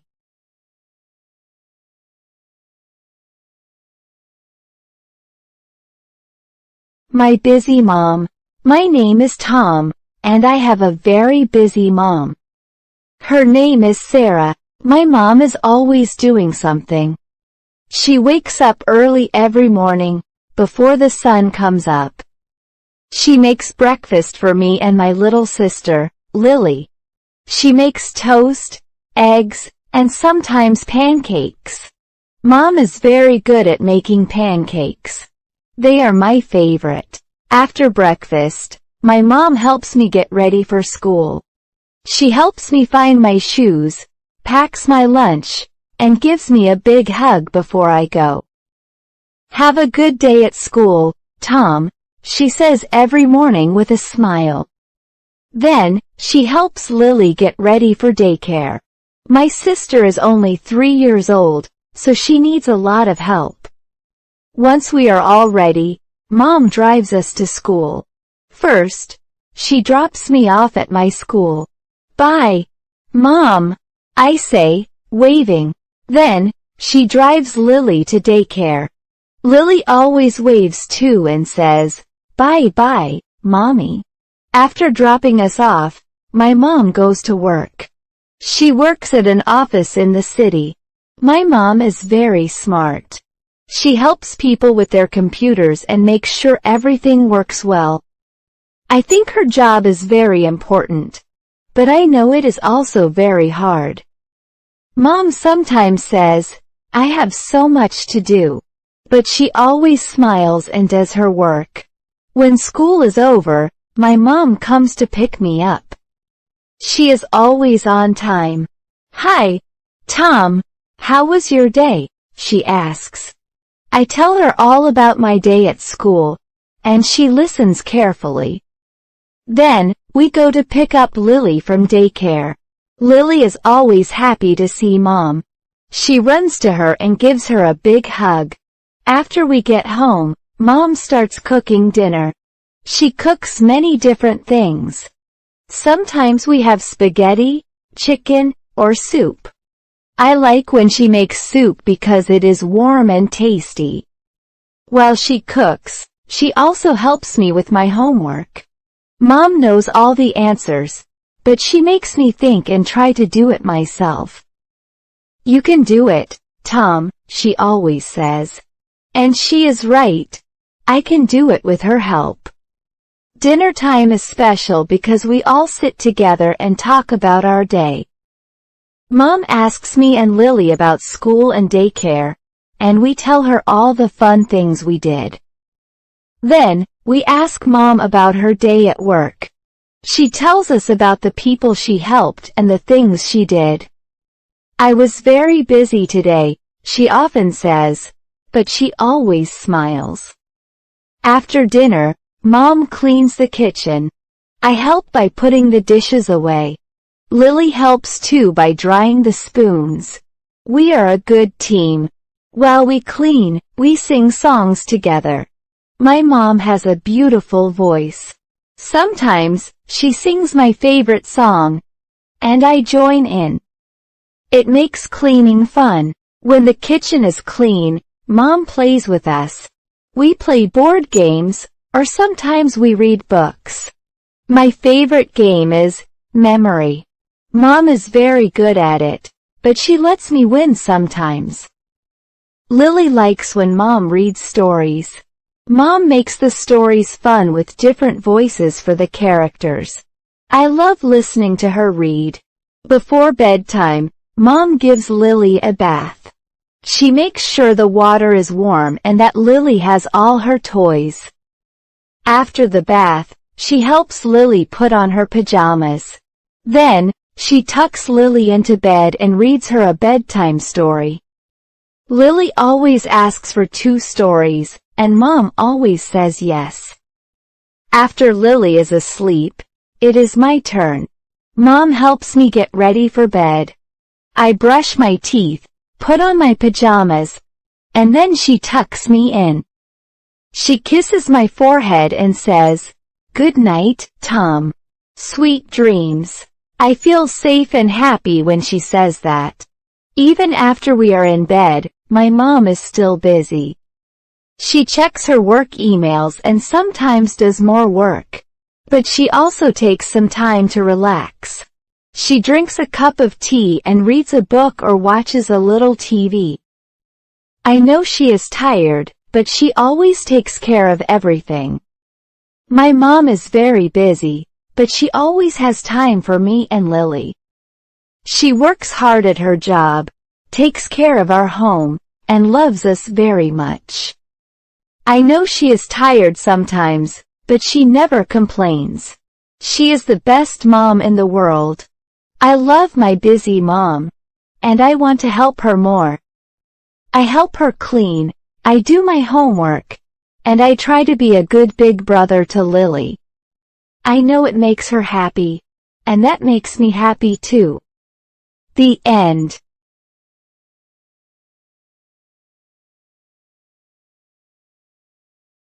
The Lazy Sloth. In a big, green jungle, there lived a sloth named Sammy. Sammy was a very lazy sloth. He loved to sleep all day long. The other animals in the jungle were always busy, but not Sammy. He liked to hang from the tall trees, close his eyes, and do nothing. Every morning, when the sun came up, the birds sang, and the monkeys jumped from tree to tree. But Sammy stayed in his tree, sleeping. He moved very slowly, even when he was awake. When the other animals saw him, they would say, "Sammy, why are you so lazy?" Sammy would just smile and say, "I'm not lazy, I'm just slow." Then, he would go back to sleep. One day, a little monkey named Max came to visit Sammy. Max was very fast and full of energy. He loved to play and explore the jungle. "Sammy," Max said, "let's go play. The sun is shining, and there are so many things to do." But Sammy yawned and said, "Maybe later, Max. I'm too tired right now." Max shook his head and said, "Sammy, you're always tired. You should come and see the jungle. There are so many fun things to do." Sammy just smiled and said, "Maybe tomorrow, Max." Max sighed and went off to play by himself. Later that day, another animal came to see Sammy. It was Tilly, the toucan. Tilly had beautiful, bright feathers, and she loved to fly high in the sky. "Hello, Sammy," Tilly called from the tree above. "Come and fly with me. The view is amazing from up here." But Sammy shook his head slowly and said, "No, thank you, Tilly. I like staying close to the ground. Flying sounds too tiring." Tilly frowned and said, "You're missing out, Sammy. The world is so big and beautiful." But Sammy just yawned again and closed his eyes. "Maybe another time, Tilly," he said. And then he went back to sleep. As the day went on, more animals tried to get Sammy to come out and play. Ellie, the elephant, invited him to splash in the river. Leo, the lion, asked him to come and play hide and seek. Even Gina, the giraffe, asked Sammy to come and eat the tasty leaves from the tall trees. But every time, Sammy gave the same answer. "Maybe later," he said, or, "I'm too tired right now." And every time, he went back to sleep. One day, the other animals decided to have a big party in the jungle. There were going to be games, food, and lots of music. Max, Tilly, Ellie, Leo, and Gina were all very excited. They went to Sammy's tree and said, "Sammy, you must come to the party. It's going to be so much fun." But Sammy just stretched and said, "Parties sound like a lot of work. I think I'll stay here and rest." The animals were sad that Sammy didn't want to join them, but they went to the party without him. They played games, danced, and had a great time. The jungle was full of laughter and music. But Sammy was all alone, still hanging from his tree. As the sun began to set, the animals came back to Sammy's tree. They were tired but very happy. "Sammy, you missed the best party ever," Max said. "We had so much fun." Sammy opened one eye and looked at his friends.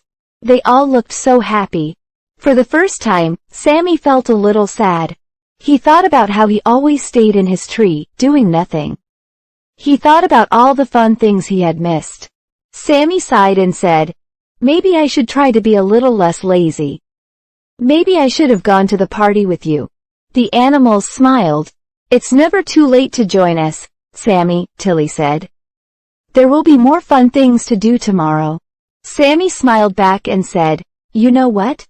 Tomorrow, I will try. I will come and play with you all."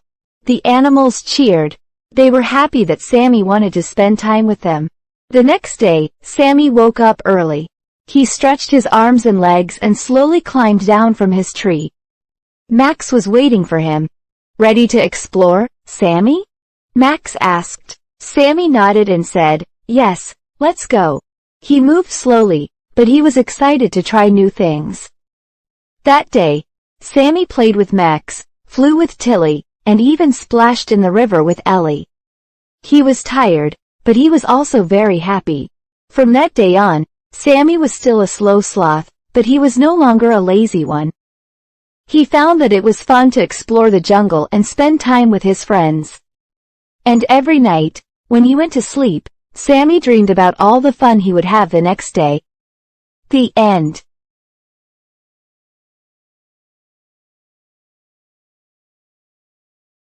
A serious teacher. In a small town, there was a school called Greenfield Elementary. At this school, there was a teacher named Mr. Brown. Mr. Brown was very serious. He always wore a suit and tie, and he never smiled much. The students in his class thought he was the most serious teacher in the whole school. Every morning, Mr. Brown arrived at school early. He prepared the classroom and wrote the lesson on the board. When the students came in, he greeted them with a nod and said, "Good morning, class. Please take your seats." The students quickly sat down and took out their books. They knew Mr. Brown liked everything to be neat and in order. Mr. Brown taught math, science, and history. He explained everything very clearly, and he asked many questions. The students had to pay close attention because Mr. Brown expected them to work hard. He didn't like it when students talked too much or didn't do their homework. "You must focus on your studies," he often said. "Learning is very important." One day, a new student named Tim joined the class. Tim was a friendly boy who liked to laugh and joke around. On his first day, Tim tried to make Mr. Brown smile by telling a funny story. But Mr. Brown just looked at Tim and said, "This is not the time for jokes. Tim, please open your book to page 10. Tim felt a little embarrassed, but he did as Mr. Brown asked. The days passed, and Tim noticed that Mr. Brown was always the same serious and strict. The other students whispered to Tim, "Mr. Brown never smiles. He's always so serious." Tim didn't want to believe it. He thought that maybe Mr. Brown just needed something to make him happy. One afternoon, after school, Tim decided to stay in the classroom to finish his work. Mr. Brown was at his desk, grading papers. Tim worked quietly but kept thinking about how to make Mr. Brown smile. Suddenly, Tim had an idea. He remembered that tomorrow was Mr. Brown's birthday. Tim decided to make a special card for him. That evening, Tim worked on the card at home. He drew a picture of the classroom with all the students, including Mr. Brown. He wrote a nice message inside. "Dear Mr. Brown, thank you for being a great teacher. We hope you have a very happy birthday." Tim smiled, hoping Mr. Brown would like it. The next day, Tim came to school early. He carefully placed the card on Mr. Brown's desk before the teacher arrived. When Mr. Brown walked into the classroom, he saw the card. He picked it up and read it quietly. The students watched him, curious to see his reaction. Mr. Brown looked at the card for a long time. Then, something surprising happened. Mr. Brown smiled. It was a small smile, but it was real. The students were shocked. They had never seen Mr. Brown smile before. Mr. Brown looked at Tim and said, "Thank you, Tim. This is a very thoughtful card. It means a lot to me." Tim was happy to see Mr. Brown smile, and the other students were too. They all wished Mr. Brown a happy birthday, and for the first time, Mr. Brown seemed less serious. After that day, the students noticed a small change in Mr. Brown. He was still serious about teaching, but he smiled more often. He even told the class a few stories about when he was a boy. The students enjoyed listening to him, and they learned that Mr. Brown had been a serious student too. One day, after a lesson on history, Tim asked Mr. Brown, "Why are you so serious, Mr. Brown?" The class was quiet, waiting to hear his answer. Mr. Brown thought for a moment and then said, "I am serious because I want you all to learn and be the best you can be. But I also care about each of you. Sometimes, being serious helps me make sure you are learning well." The students understood and respected Mr. Brown even more. They realized that he was serious because he cared about their future. But now, they also knew that he had a kind heart, and he wanted them to be happy too. From that day on, the classroom was a little different. The students worked hard, but they also felt more comfortable with Mr. Brown. They knew that, even though he was serious, he was also a good teacher who cared about them. And sometimes, when they least expected it, they would see him smile, and that made them happy. The end.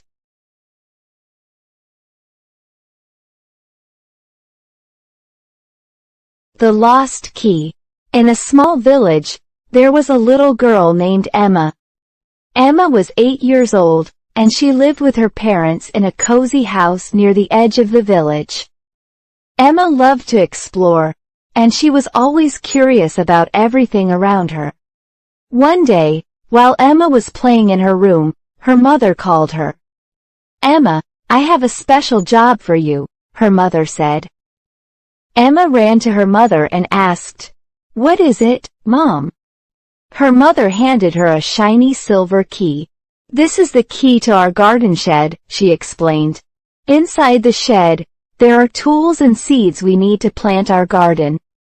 I need you to keep this key safe and bring it to me when I ask for it." Emma nodded. "I will keep it safe, Mom," she promised. She put the key in her pocket and went back to playing. Later that afternoon, Emma decided to go outside and play in the garden. The sun was shining, and the birds were singing. Emma ran around, pretending to be a great explorer. She looked for treasures, dug in the dirt, and chased butterflies. She was having so much fun that she forgot all about the key in her pocket. After a while, Emma sat down under a big tree to rest. She felt something in her pocket and suddenly remembered the key. But when she reached into her pocket, the key was gone. Emma's heart sank. "Oh no, where is the key?" she thought. Emma quickly stood up and started looking around. She searched in the grass, under the tree, and even in the flower beds, but the key was nowhere to be found. She was very worried. "What will I tell Mom?" she thought. Emma decided to look everywhere she had played. She went back to the spot where she had been digging in the dirt. She searched carefully, but the key wasn't there. Then, she checked near the bushes where she had chased the butterflies. Still, no key. Emma's eyes filled with tears. She felt very sad and scared. She didn't want to tell her mother that she had lost the key. But she knew she had to. She took a deep breath and went back into the house. "Mom," Emma said quietly, "I lost the key." Her mother looked at Emma and saw the tears in her eyes. "Oh, Emma," she said gently. "It's okay. We will find it together." Emma's mother took her hand, and they went outside. They started searching together, looking in every place Emma had been. Her mother was calm and kind, which made Emma feel a little better. As they searched, Emma's mother said, "Losing things happens sometimes, Emma. The important thing is to stay calm and keep looking." They looked and looked, but the key was still missing. Just when they were about to give up, Emma remembered something. "Mom, I didn't check near the old well. I played there for a little while." They quickly went to the old well, and there, shining in the grass, was the silver key. Emma picked it up and showed it to her mother. "I found it. I found the key." Her mother smiled and hugged her. "Good job, Emma. You didn't give up, and now we have the key back." Emma felt very proud. She had learned an important lesson about being responsible and not giving up, even when things were hard. That evening, after planting the garden with her mother, Emma put the key in a special box on the kitchen shelf. "This way, we won't lose it again," she said with a smile. Her mother nodded and said, "Yes, Emma, and you did a great job today. I'm very proud of you." Emma felt happy and relieved. She knew she had made a mistake by losing the key, but she also knew she had done her best to find it. And from that day on, Emma always took extra care with important things. The end.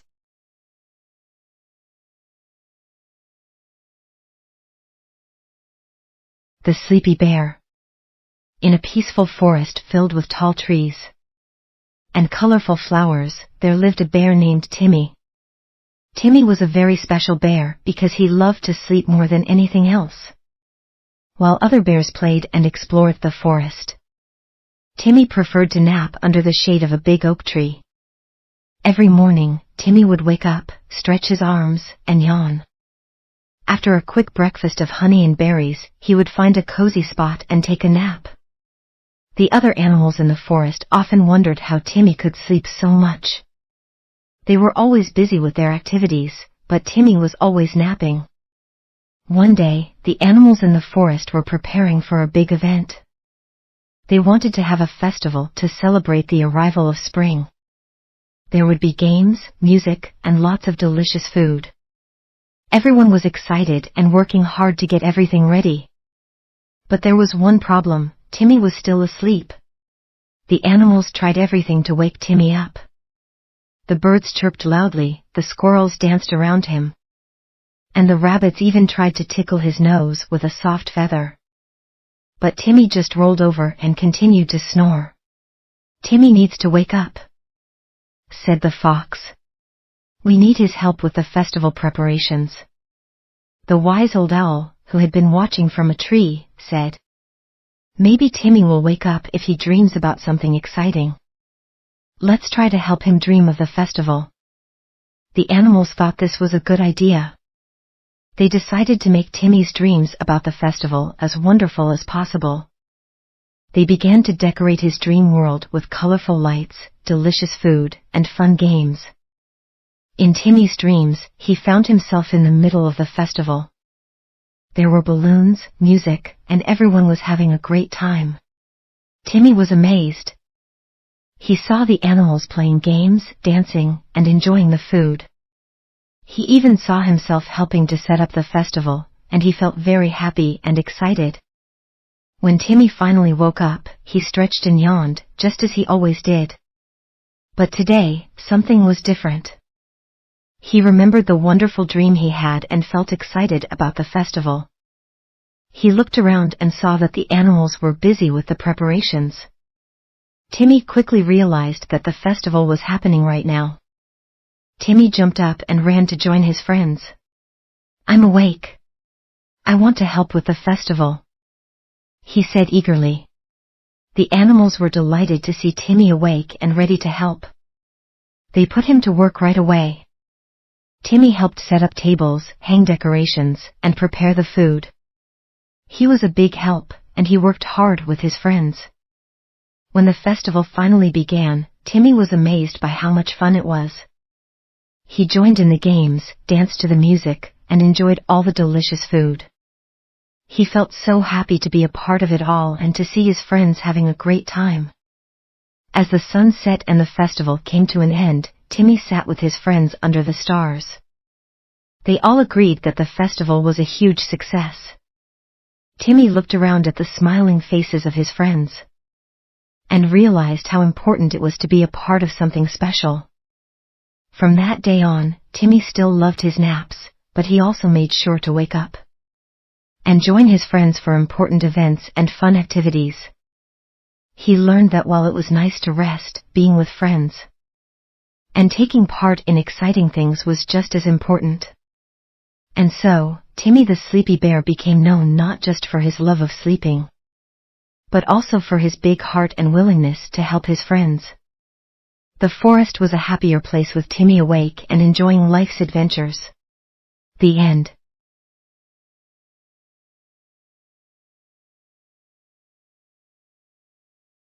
The Enchanted Moose. In a quiet valley surrounded by towering mountains and lush forests, there was a magical moose named Oliver. Oliver was not an ordinary moose. He had large, sparkling antlers that glowed with a soft, golden light. His fur shimmered like the morning dew, and his eyes were as bright as the stars. Oliver was known throughout the land as the Enchanted Moose, and he had a special gift: he could grant one wish to anyone who truly needed it. One day, as Oliver was wandering through the forest, he heard a sad voice. Following the sound, he found a young girl named Mia sitting on a rock, crying. Mia had a sad story to tell. Her village was suffering from a terrible drought. The river that provided water to the village had dried up. And without water, the crops were dying, and the people were very worried. Mia had heard of the Enchanted Moose and had come to find Oliver, hoping he could help her village. With a trembling voice, she said, "Oliver, please help us. Our village needs water, but we don't know where to find it. Can you grant us a wish to bring water back to our land?" Oliver listened carefully to Mia's plea. He saw the genuine sadness in her eyes and felt her desperation. With a gentle nod, he said, "I will help you, Mia. But first, I need you to come with me to a special place." Oliver led Mia through the forest to a hidden glade filled with glowing flowers and sparkling streams. In the center of the glade was a large ancient tree with golden leaves. Oliver approached the tree and placed his antlers gently on its trunk. The tree began to glow brightly, and the air around them filled with a magical energy. "I need you to make a wish," Oliver said to Mia. "But remember, the wish must come from the heart and be for the good of others." Mia closed her eyes and thought about her village and the suffering of her people. With all her heart, she wished for the river to be restored, and for her village to have enough water to live and thrive again. As Mia made her wish, Oliver's antlers glowed even brighter. The ancient tree's leaves rustled, and a soft breeze carried Mia's wish through the forest. Oliver's eyes sparkled as he used his magic to fulfill the wish. The ground beneath them trembled slightly, and a gentle rumbling sound echoed through the valley. Back in Mia's village, the people were amazed to see a stream of clear, fresh water bubbling up from the ground. The river, which had been dry for weeks, began to flow again. The crops started to grow, and the village was filled with joy and relief.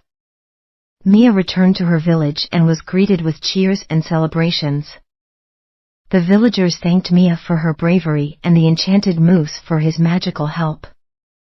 Mia felt a deep sense of happiness, knowing that her wish had come true and her village was saved. Oliver returned to his glade in the forest, content with the success of his magic. He knew that his gift was special, and that helping others was the most rewarding thing he could do. The enchanted tree, grateful for the good deed, continued to glow with a warm, golden light. From that day on, Mia and the people of the village often spoke of the enchanted moose, and the magical day when their wish was granted. They knew that Oliver would always be there, using his magic for those who truly needed it. And so, Oliver the enchanted moose continued to wander through the forest, ready to help anyone who came to him with a sincere heart and a wish for the good of others. His story became a legend in the valley, and his magic brought hope and wonder to all who believed in the power of kindness and magic. The end.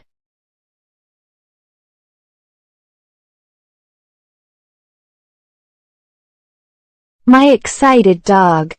In a cozy little house with a big backyard, there lived a dog named Max.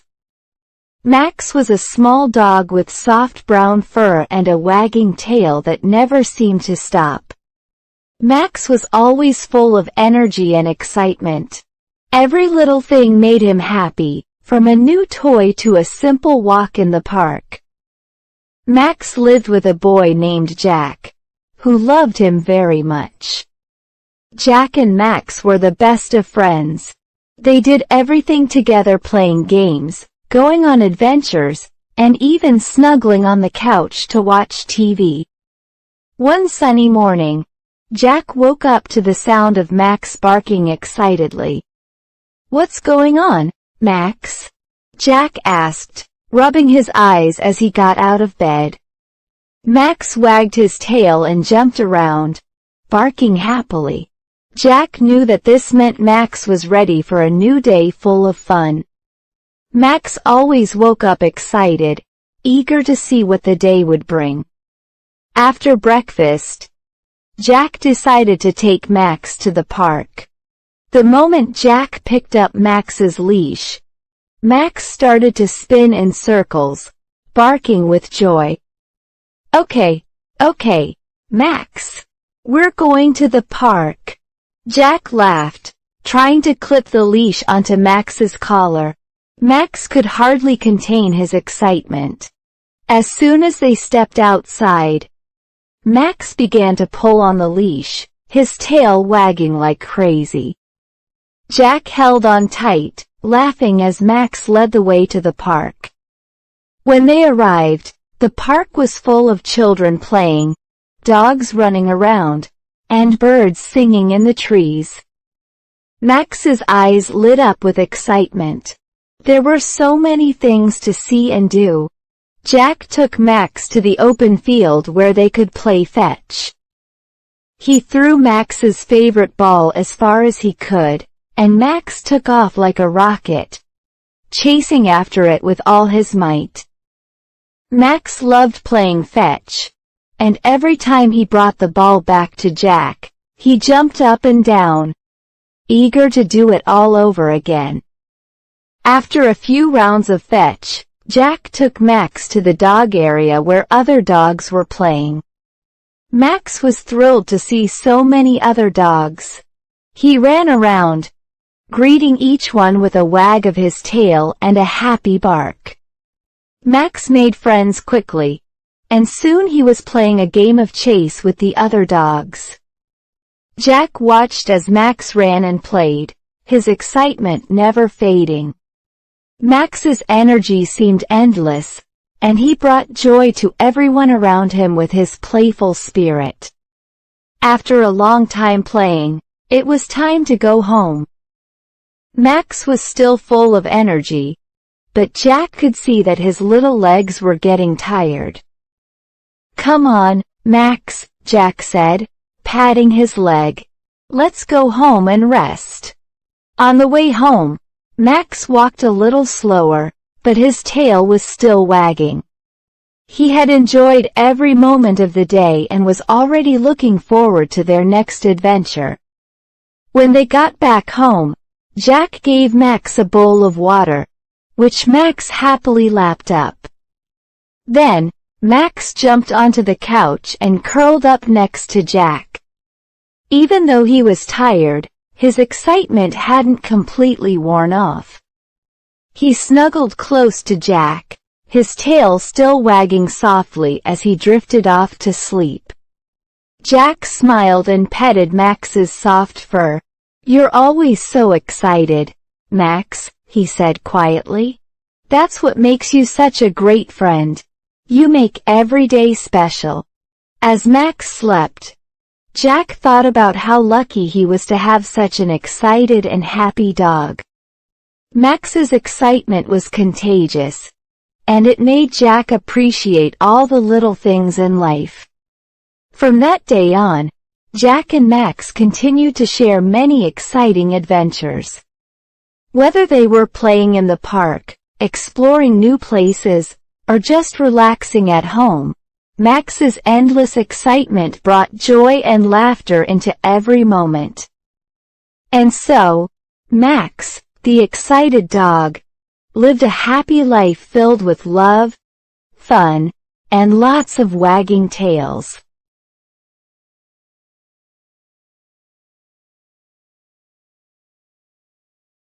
The Happy Family. In a small, bright house at the end of a quiet street, there lived a family that was always full of joy.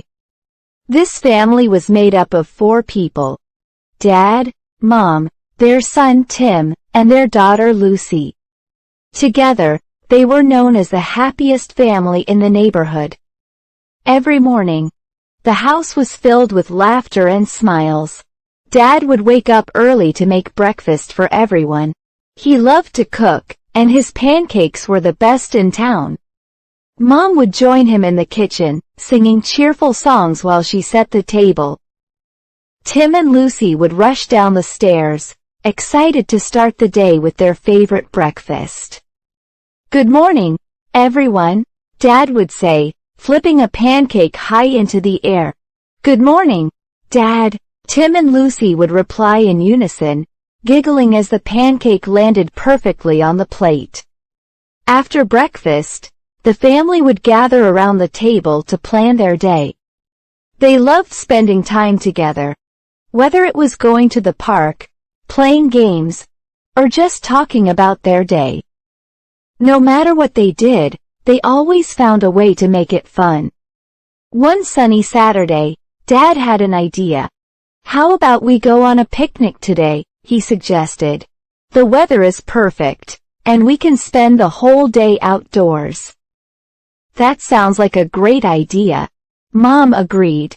"We can pack some sandwiches, fruits, and lemonade." "Yay! A picnic!" Tim and Lucy cheered, jumping up and down with excitement. The family worked together to prepare for the picnic.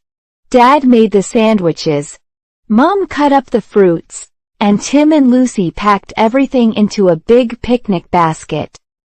They even brought along a blanket and a ball to play with. Once everything was ready, they all piled into the car and drove to a beautiful park just outside of town.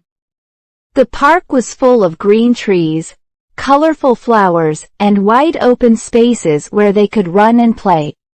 When they arrived, they found the perfect spot under a big shady tree. Dad spread out the blanket, and everyone helped unpack the picnic basket. They sat down together, enjoying the fresh air and the delicious food they had prepared. As they ate, they talked and laughed, sharing stories and telling jokes. Tim and Lucy loved hearing stories from when their parents were young, and Mom and Dad enjoyed listening to their children's adventures at school. After lunch, it was time to play. Tim and Lucy ran around the park, playing tag and kicking the ball back and forth. Mom and Dad joined in the fun, laughing and cheering as they played together. The whole park seemed to echo with their happiness. As the day went on, the family decided to take a walk around the park. They explored the trails, admired the flowers, and even spotted a few birds and butterflies.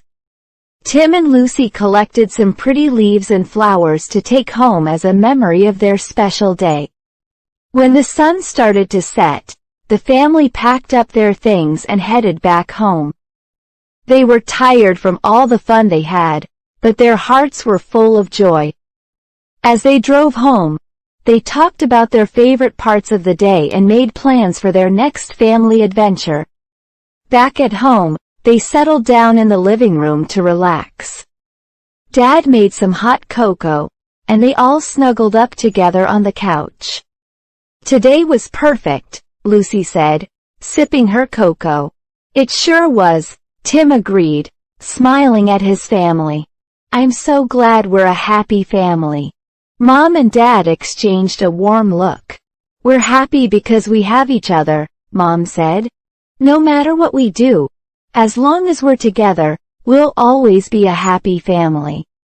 Tim and Lucy nodded, knowing that their parents were right. They felt lucky to be part of such a loving and joyful family. And so, the happy family continued to live their lives full of laughter, love, and togetherness.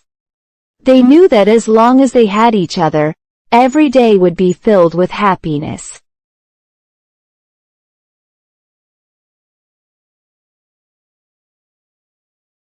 The Long Journey. Once upon a time, in a quiet little village, there lived a young boy named Sam. Sam was full of curiosity and always dreamed of going on a big adventure.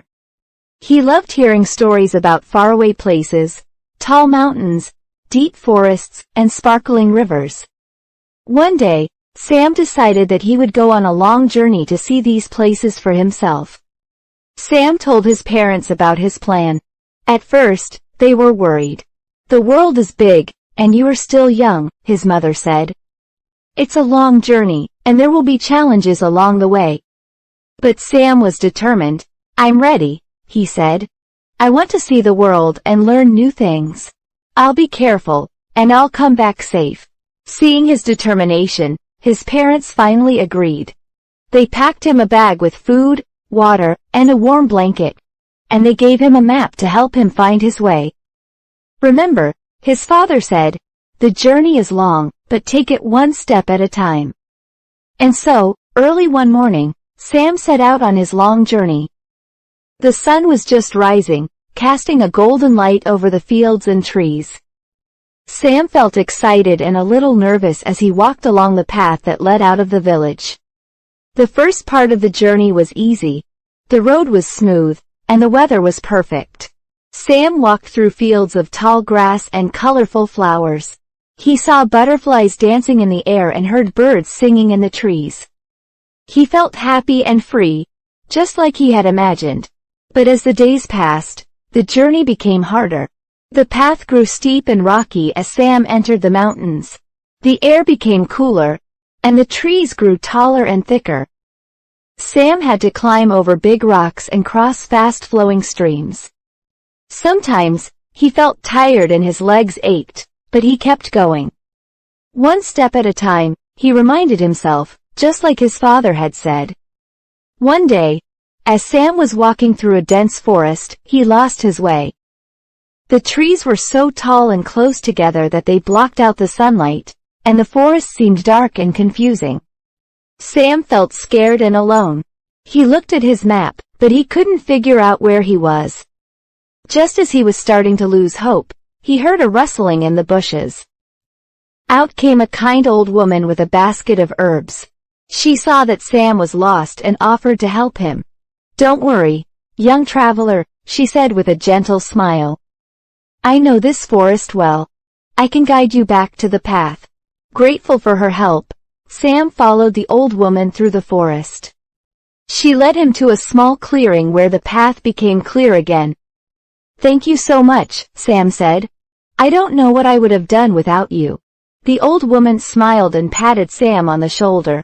"Remember, it's okay to ask for help on your journey. Sometimes, we all need a little guidance." Sam continued on his way, feeling more confident. As he traveled further, he encountered many different landscapes. He crossed wide rivers on wooden bridges, walked through quiet valleys, and climbed high hills. He met new people along the way. Some were friendly villagers, others were travelers like him. Each of them shared stories and offered advice, helping Sam on his journey. One evening, after many days of walking, Sam reached the top of a tall hill. From there, he could see the land stretching out before him: green forests, winding rivers, and distant mountains. The view was breathtaking. Sam realized that he had come so far from his little village. As the sun set, painting the sky with shades of orange and pink, Sam thought about his journey. It had been long and sometimes difficult, but it had also been full of wonder and learning. He had seen beautiful places, met kind people, and discovered that he was stronger and braver than he had ever known. Sam knew that his journey wasn't over yet. There were still many more places to see and challenges to face. But now, he felt ready for whatever lay ahead. He understood that the journey itself was just as important as the destination. Every step he took, every obstacle he overcame, had taught him something valuable. As night fell, Sam found a comfortable spot under a tree to rest. He wrapped himself in his blanket and looked up at the stars twinkling in the sky. "This journey is long," he whispered to himself, "but it's my journey, and I'm proud of how far I've come."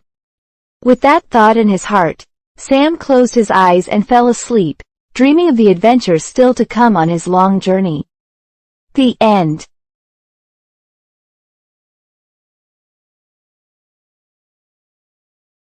My short walk. One sunny afternoon, I decided to take a short walk around my neighborhood. The sky was bright blue, and the air was warm with a gentle breeze. It was the perfect day to go outside and enjoy a little bit of nature. As I stepped out of my house, I could hear the birds singing in the trees. Their cheerful songs made me smile. I started walking down the street, noticing all the little things that I usually miss when I'm in a hurry. The flowers in the gardens were blooming in bright colors: red, yellow, pink, and purple. They looked so beautiful, swaying gently in the breeze. I continued my walk, passing by my neighbor's house. Mrs. Smith, my elderly neighbor, was sitting on her porch. She waved at me and said, "Hello there. Enjoying the weather?" "Yes, Mrs. Smith," I replied with a smile. "It's such a lovely day for a walk." She smiled back, and I continued on my way. A little further down the street, I saw a group of children playing with a ball.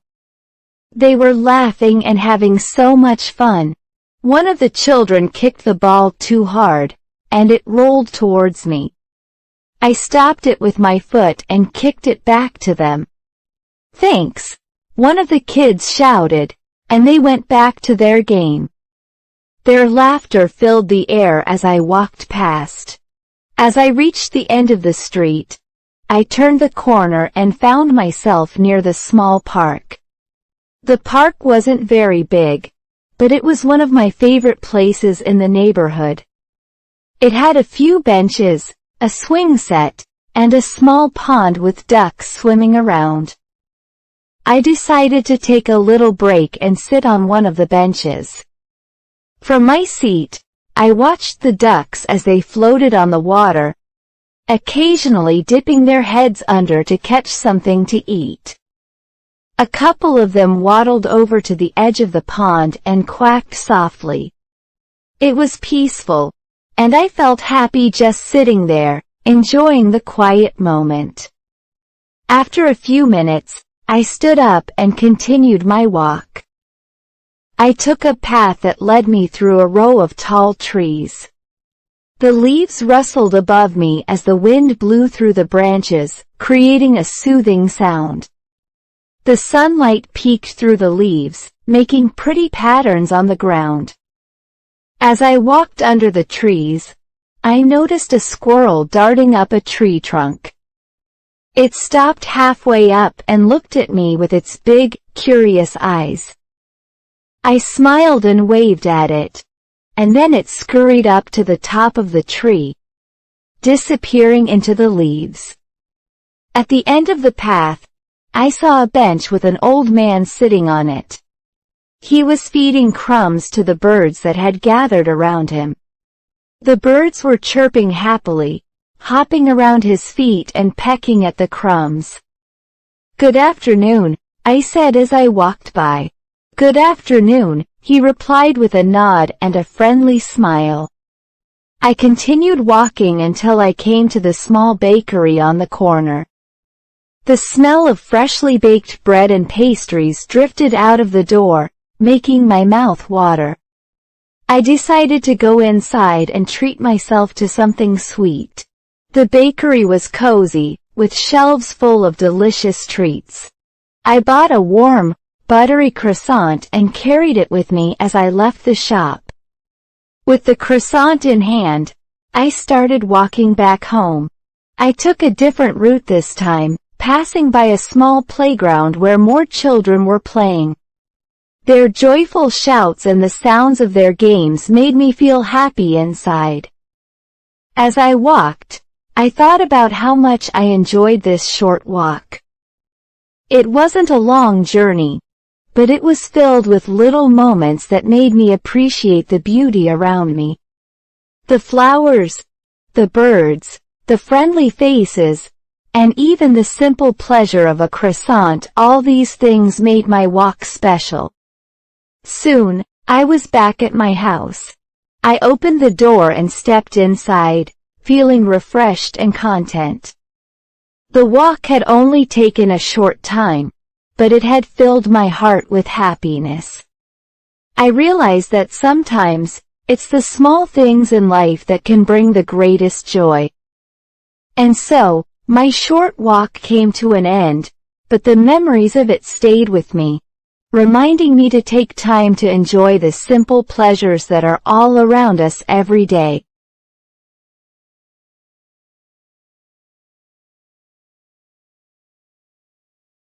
The Invisible Friend. In a quiet little town called Willowbrook, there lived a boy named Max. Max was a curious and imaginative child who loved to play and explore.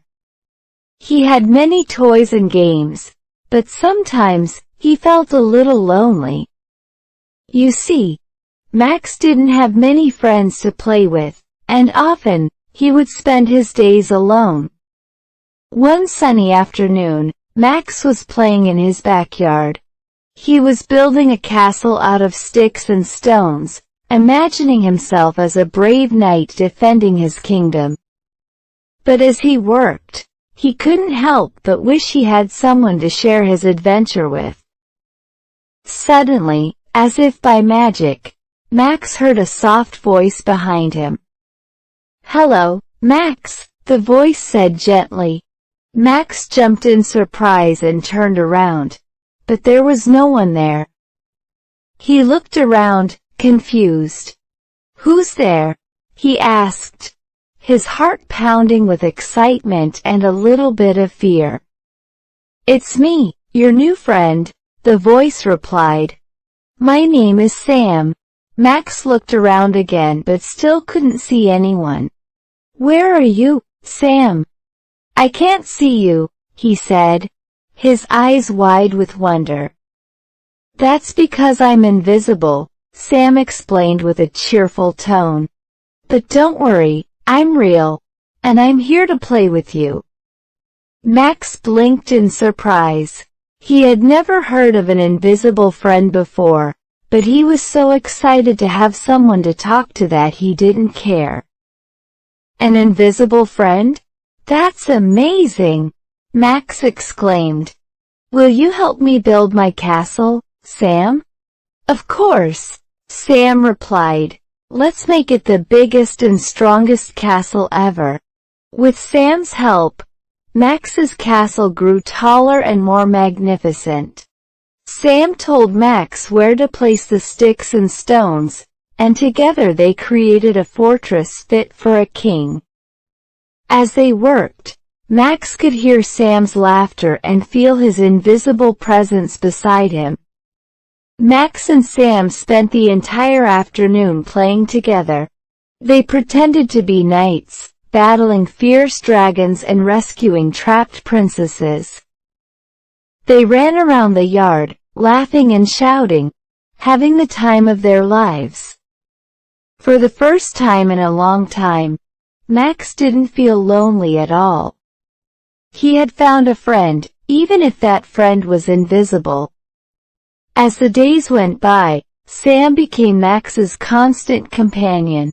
They played together every day, sharing adventures and secrets. Max told Sam about everything: his favorite books, his dreams, and even the things that made him sad. Sam was always there to listen and cheer him up. Max's parents noticed that he seemed much happier. They often saw him talking and laughing, even when no one else was around. They thought it was just part of his active imagination and were glad to see their son so joyful. One day, while Max and Sam were playing in the park, a group of children from the neighborhood came over. They saw Max talking and playing by himself and began to giggle. "Who are you talking to, Max?" one of the boys asked with a smirk. "There's no one there," Max smiled confidently. "I'm talking to my friend, Sam. He's invisible, but he's real." The children laughed, thinking Max was just being silly. "An invisible friend? That's ridiculous," they said, shaking their heads. But Max didn't mind. He knew that Sam was real, and that was all that mattered. As time went on, something amazing happened. The more Max played with Sam, the more confident he became. He started talking to the other children in the neighborhood, inviting them to join his games. At first, they were hesitant, but soon they realized how much fun Max was having and wanted to be part of it. Before long, Max had made many new friends. They played together every day, laughing and sharing adventures just like Max and Sam had done. Max was no longer lonely, and his days were filled with happiness and excitement. One evening, as Max was getting ready for bed, he heard Sam's voice again. "Max, I'm so happy for you," Sam said softly. Max smiled, feeling a little sad. "Thank you, Sam. You helped me find my real friends." Sam's voice was gentle and kind. "And now that you have so many friends, it's time for me to go. But don't worry, Max. I'll always be with you, even if you can't see me." Max nodded, understanding. "I'll never forget you, Sam. You're my best friend." With that, Sam's voice faded away, leaving Max with a warm, comforting feeling in his heart. From that day on, Max continued to play with his new friends, but he always remembered the invisible friend who had been there when he needed him most. Sam had taught Max the power of imagination and friendship, and those lessons stayed with him forever. And whenever Max looked up at the sky, he would smile, knowing that somewhere, Sam was watching over him, still his invisible friend.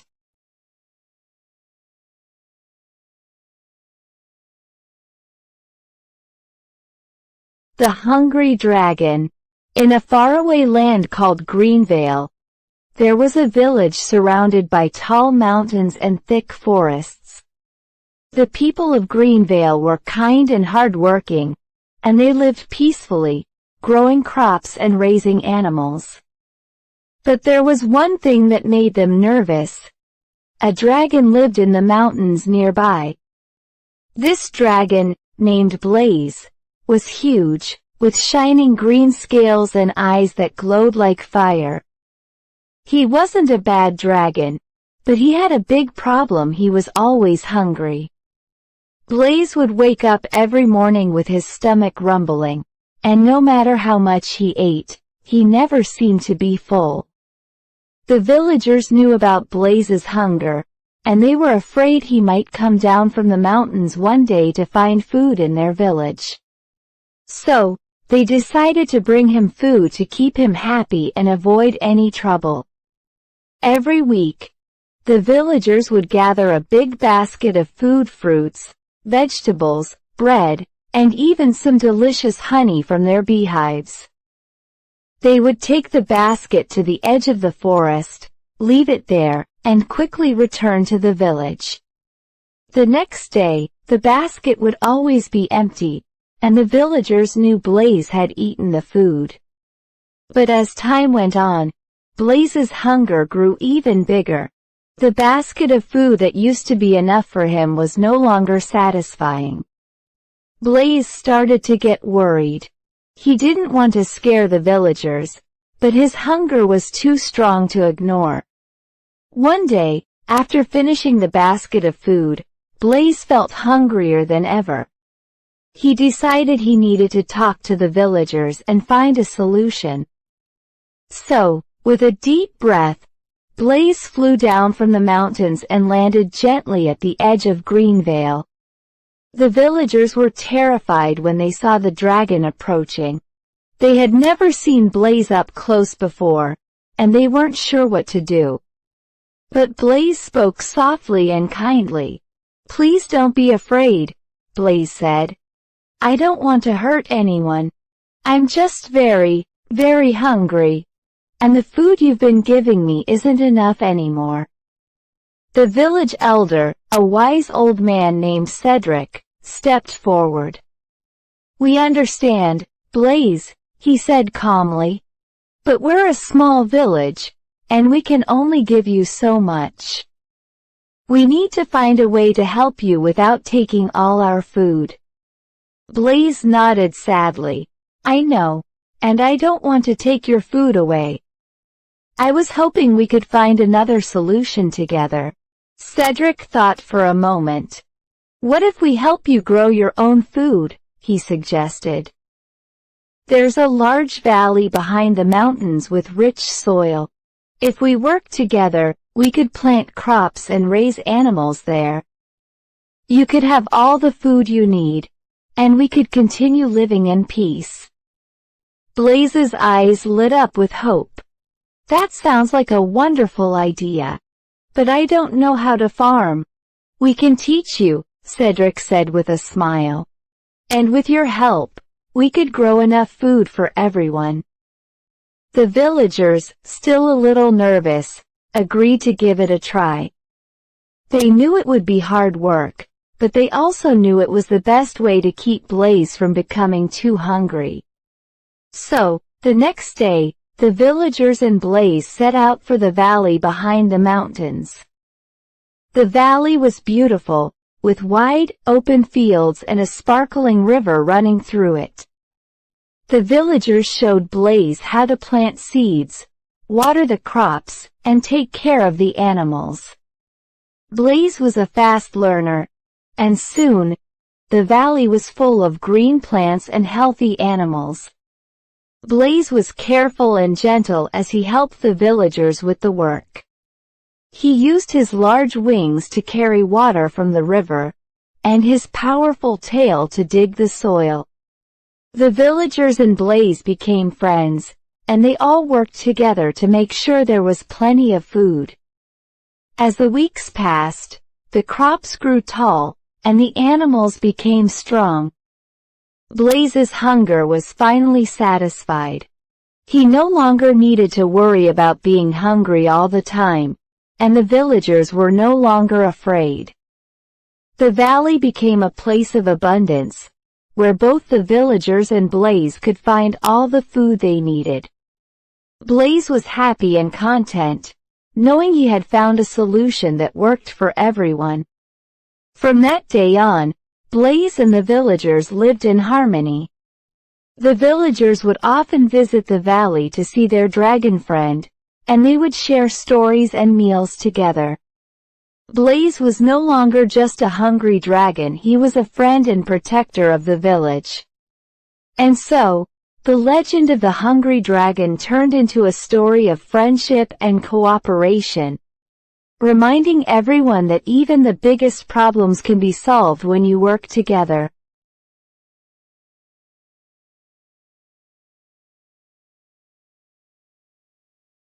My special gift. In the quiet town of Everwood, there lived a girl named Lily. Lily was kind and thoughtful, always ready to help others.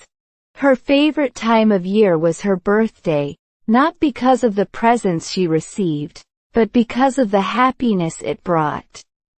She loved spending time with her family and friends, sharing laughter, and enjoying the special day together.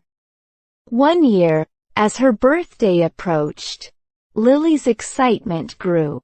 She was turning 10, a big milestone in her young life. Her parents planned a small party with her closest friends, complete with a delicious cake and colorful decorations. But what made this birthday truly special was the gift she was about to receive. On the morning of her birthday, Lily woke up to the smell of pancakes cooking in the kitchen. She jumped out of bed, put on her favorite dress, and ran downstairs.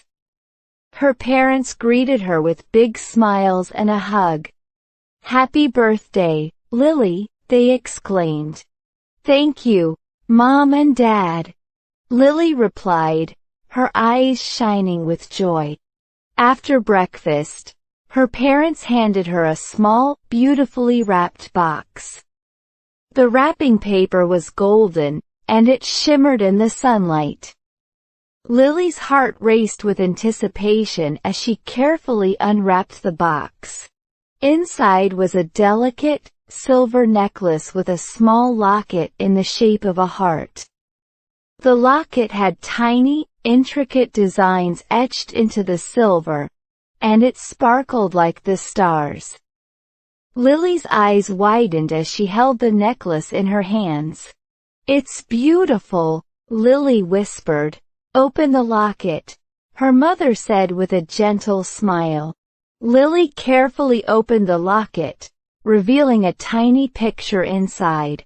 It was a picture of her family, her mom, dad, and herself all smiling together. On the other side of the locket, there was a small, handwritten note. It read, "This is a reminder that we are always with you, wherever you go." Tears of happiness filled Lily's eyes as she looked up at her parents. "I love it. Thank you so much," she said, hugging them tightly. Her mother gently placed the necklace around Lily's neck.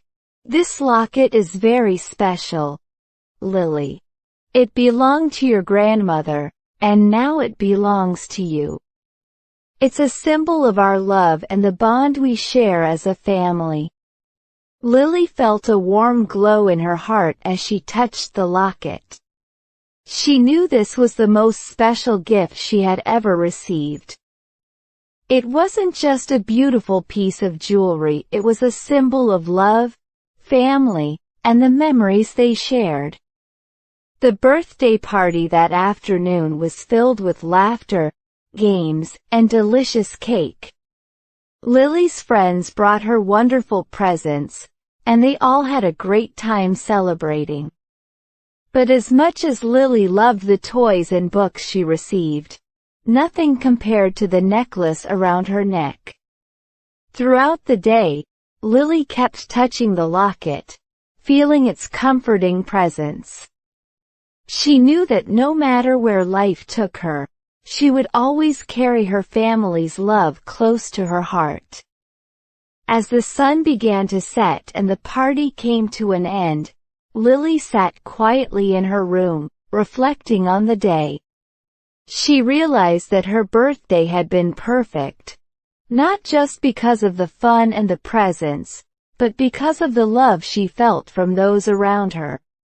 Lily promised herself that she would always cherish the necklace and the special bond it represented.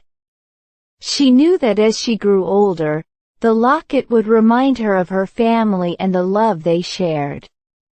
Years later, as Lily looked back on her 10th birthday, she remembered it as the day she received the most precious gift of all, a gift that wasn't just a piece of jewelry, but a symbol of everything she held dear. It was a gift that reminded her that love, family, and memories were the most valuable treasures in life. And so, with her special gift close to her heart, Lily grew up knowing that she was never alone. No matter where she went or what challenges she faced, she carried the love of her family with her, shining brightly like the locket around her neck.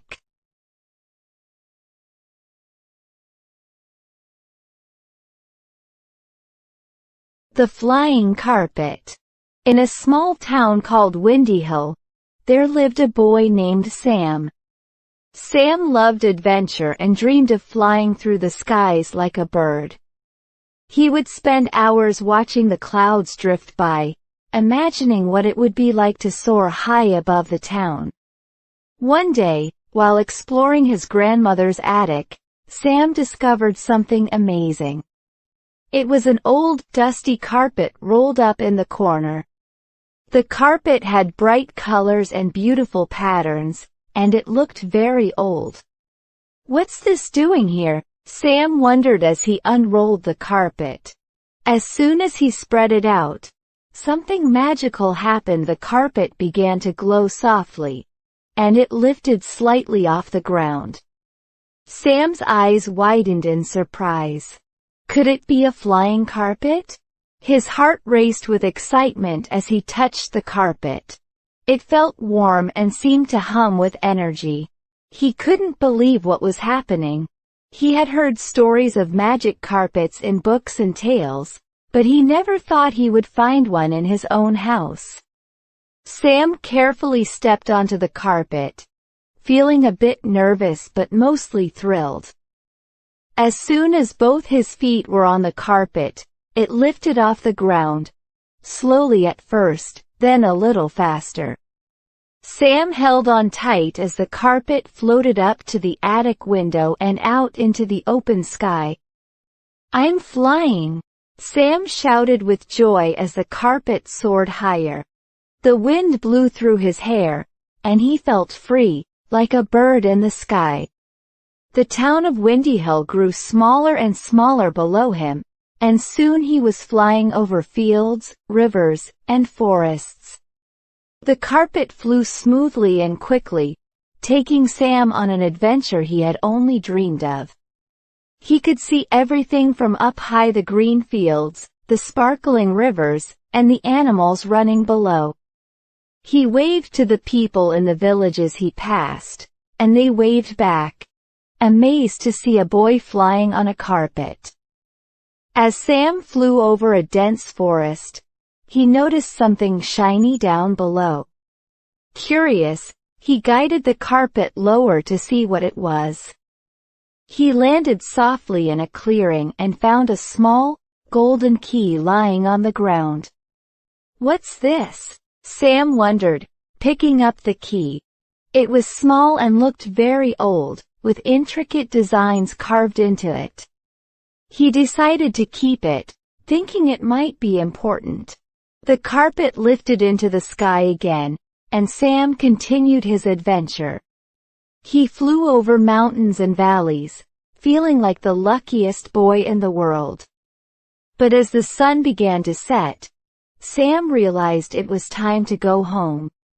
He whispered to the carpet, and it turned back towards Windy Hill. As he flew back to his town, Sam thought about the amazing day he had. He had always dreamed of flying, and now his dream had come true. He knew he would never forget this adventure. When he returned home, Sam carefully rolled up the carpet and hid it in his room. He couldn't wait to tell his grandmother about the magical carpet and the golden key he had found. The next morning, Sam showed the key to his grandmother. She looked at it closely and smiled. "Ah, this is a very special key. Sam," she said. "It's the key to the old treasure chest that has been in our family for generations." "But the chest was lost long ago." Sam's eyes lit up with excitement. "Do you think the carpet can help me find the treasure?" His grandmother nodded. "If anyone can find it, it's you, Sam. The carpet will guide you." And so, Sam's adventures continued. With his flying carpet and the golden key, he set out on a new quest to find the lost treasure. He flew over new lands, met new friends, and discovered that the world was full of magic and wonder. Sam knew that as long as he had the flying carpet, the sky was the limit. His days were filled with excitement and joy. And he learned that with a little bit of magic, even the wildest dreams could come true. And every night, as he lay in bed, Sam would think about the places he had been and the adventures he had, all thanks to his magical flying carpet.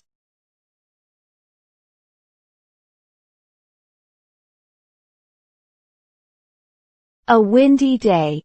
In the little village of Breezewood, the weather was usually calm and pleasant. The sun shone brightly. The birds chirped happily, and the gentle breeze made the flowers sway. But one day, everything changed. It was a day unlike any other, a windy day. The villagers woke up to the sound of the wind whistling through the trees. The leaves rustled loudly, and the branches swayed back and forth. The wind was strong, and it seemed to be everywhere, blowing through the streets and alleys of Breezewood. Mia, a young girl with curly brown hair, looked out her window and gasped. The sky was clear, but the wind was wild. She watched as the trees bent with the force of the wind, and the leaves danced in the air like little green butterflies. "What a windy day!" Mia exclaimed. She was excited, but also a little nervous. The wind was so strong that it made the whole village seem alive with movement. Mia decided to go outside and see what the wind was up to. She put on her coat and hat, making sure they were fastened tightly so the wind wouldn't blow them away. As she stepped outside, the wind greeted her with a big gust that almost knocked her over. "Whoa!" Mia laughed as she steadied herself. The wind was playful, but it was also powerful. The villagers were outside too, holding onto their hats and coats as they tried to go about their day.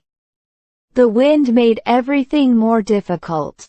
The baker struggled to keep the doors of his shop from flying open, and the market stalls flapped loudly in the breeze. "Hold on to your hats, everyone," called Mr. Thompson, the village elder, as his own hat flew off his head and tumbled down the street. Mia giggled as she ran after the hat. The wind was making everything so lively and fun. She caught Mr. Thompson's hat just before it blew away into the fields and returned it to him with a big smile. "Thank you, Mia," Mr. Thompson said, putting his hat back on and holding it firmly this time. As Mia continued to walk through the village, she noticed that the wind wasn't just causing trouble, it was also bringing excitement. The children were laughing and chasing leaves that swirled in the air, trying to catch them as they danced on the wind. Kites soared high in the sky, their tails fluttering like the wings of colorful birds. Mia decided to join the fun. She found an old scarf that had blown into the street and tied it to the end of a long stick, making a makeshift kite. She held it up high, and the wind caught it immediately, lifting it into the air. The scarf kite fluttered and twirled above her, and Mia ran through the village, feeling the wind push her along. The wind played with everyone that day. It knocked over buckets, sent chickens running in circles, and made the old windmill spin faster than ever before.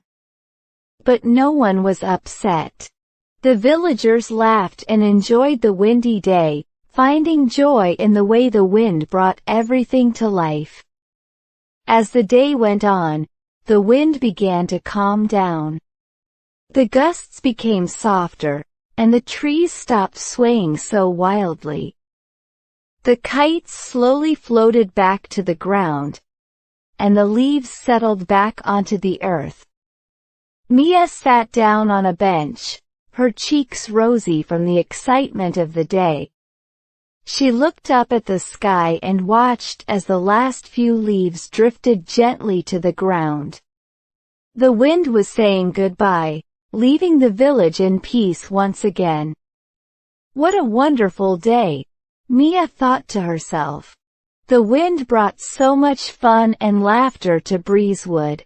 As the sun began to set, the villagers returned to their homes, tired but happy. They talked about the windy day, sharing stories of how the wind had played tricks on them and made them laugh. That night, as Mia lay in bed, she listened to the soft breeze outside her window. It was a gentle reminder of the wild and playful wind that had visited Breezewood. She smiled, knowing that even on a windy day, there was always fun to be found.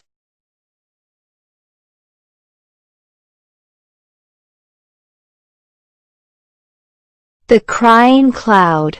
In the peaceful village of Clearwater, the sky was always clear and blue. The sun shone brightly, the birds sang sweetly, and the villagers were always smiling.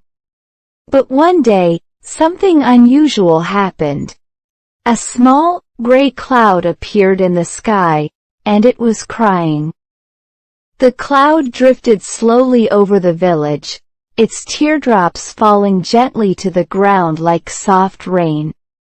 The villagers looked up in surprise. They had never seen a cloud cry before. "Why is the cloud crying?" wondered Mia, a little girl who lived in Clearwater. She watched the cloud from her window, feeling a little sad herself. Mia decided she wanted to help the cloud.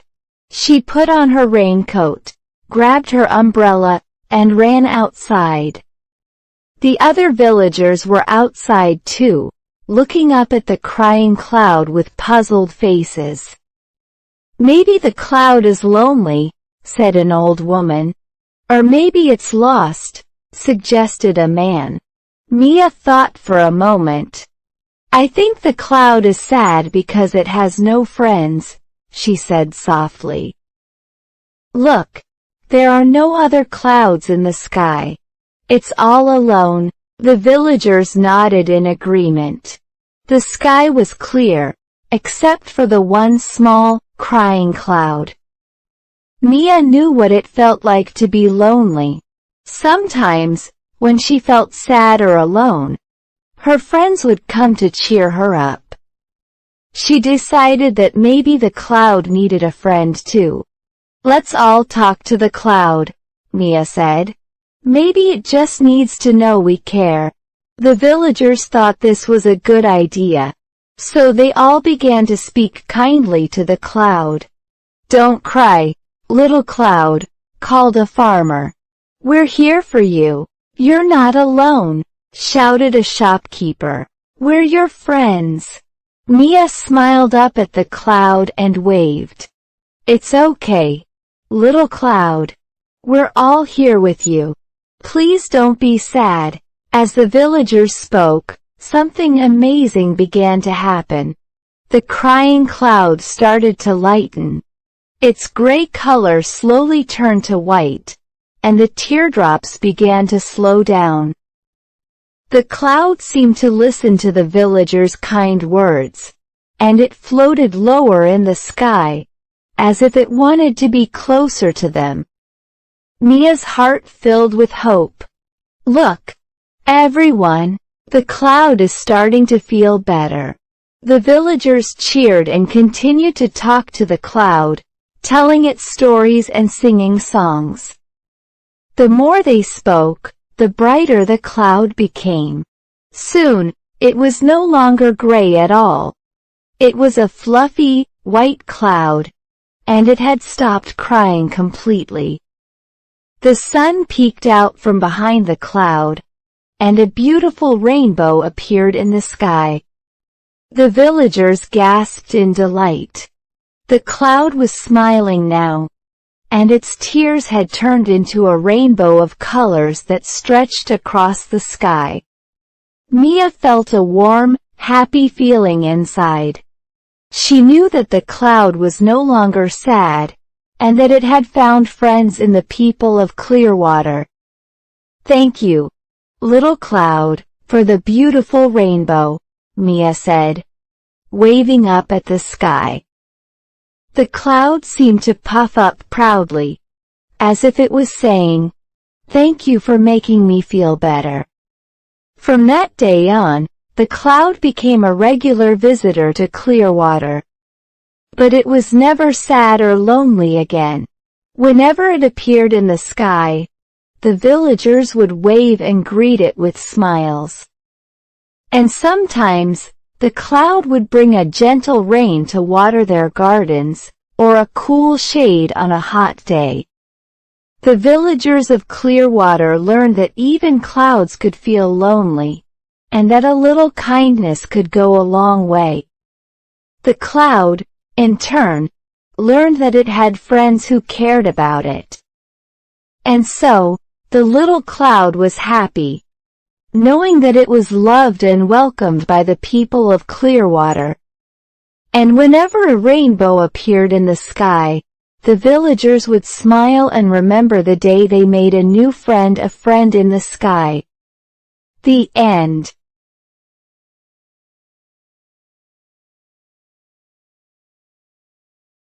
My lucky charm.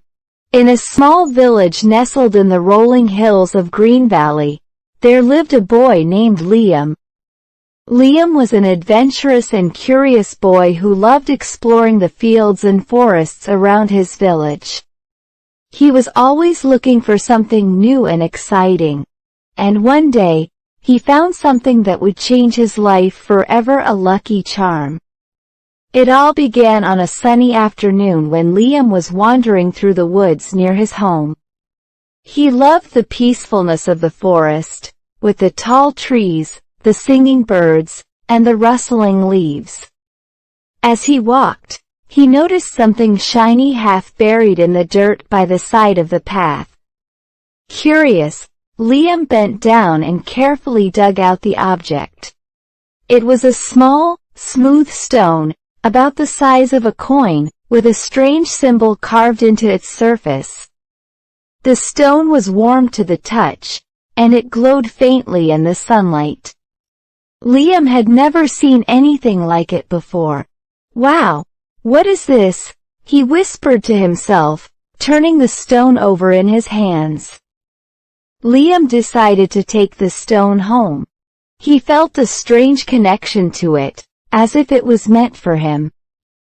When he got back to his house, he showed the stone to his grandmother, who was sitting in her rocking chair by the fire.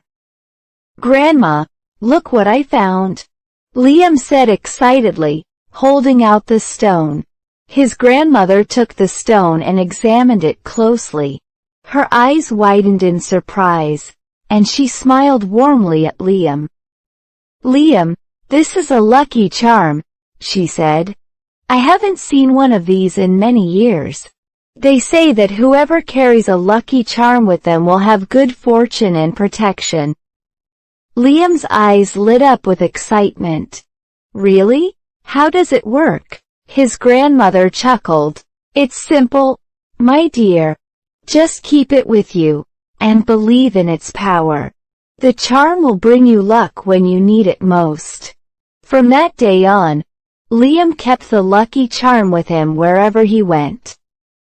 He carried it in his pocket when he went to school, tucked it under his pillow at night, and held it in his hand whenever he felt nervous or scared. And soon, he began to notice that things were going his way more often. One day, Liam's school was holding a big race. All the children in the village were excited about it, but Liam was a little nervous. He wasn't the fastest runner, and he wasn't sure if he could win. But as he lined up at the starting line, he reached into his pocket and felt the warm, smooth stone. "Come on, lucky charm," Liam whispered. "Help me do my best." When the race started, Liam ran as fast as he could. He felt light on his feet, as if the wind was helping him along. To his surprise, he found himself at the front of the pack. The other kids were cheering, and Liam pushed himself even harder. In the end, he crossed the finish line first, winning the race. Liam couldn't believe it. He had never won a race before, and now, thanks to his lucky charm, he had come in first place. His friends congratulated him, and Liam felt proud and happy. After that, more good things started happening to Liam. He did well on his school tests, found a lost kitten and helped it find its way home, and even made new friends. Whenever something good happened, Liam would smile and give his lucky charm a little squeeze, thanking it for the luck it brought him. But Liam also learned that the lucky charm wasn't just about winning or getting what he wanted. It was about believing in himself and having the courage to try new things.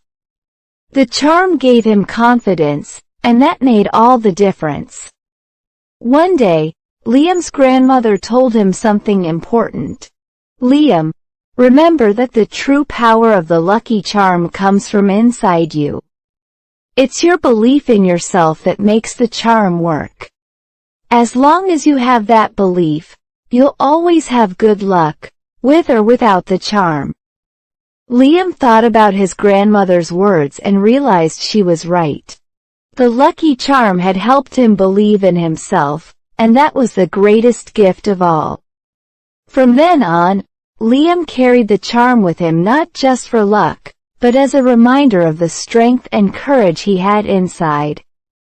He knew that no matter what challenges he faced, he could handle them with a smile and a little help from his lucky charm. And so, Liam's adventures continued, filled with excitement, joy, and a little bit of magic, thanks to the lucky charm that had found its way into his life.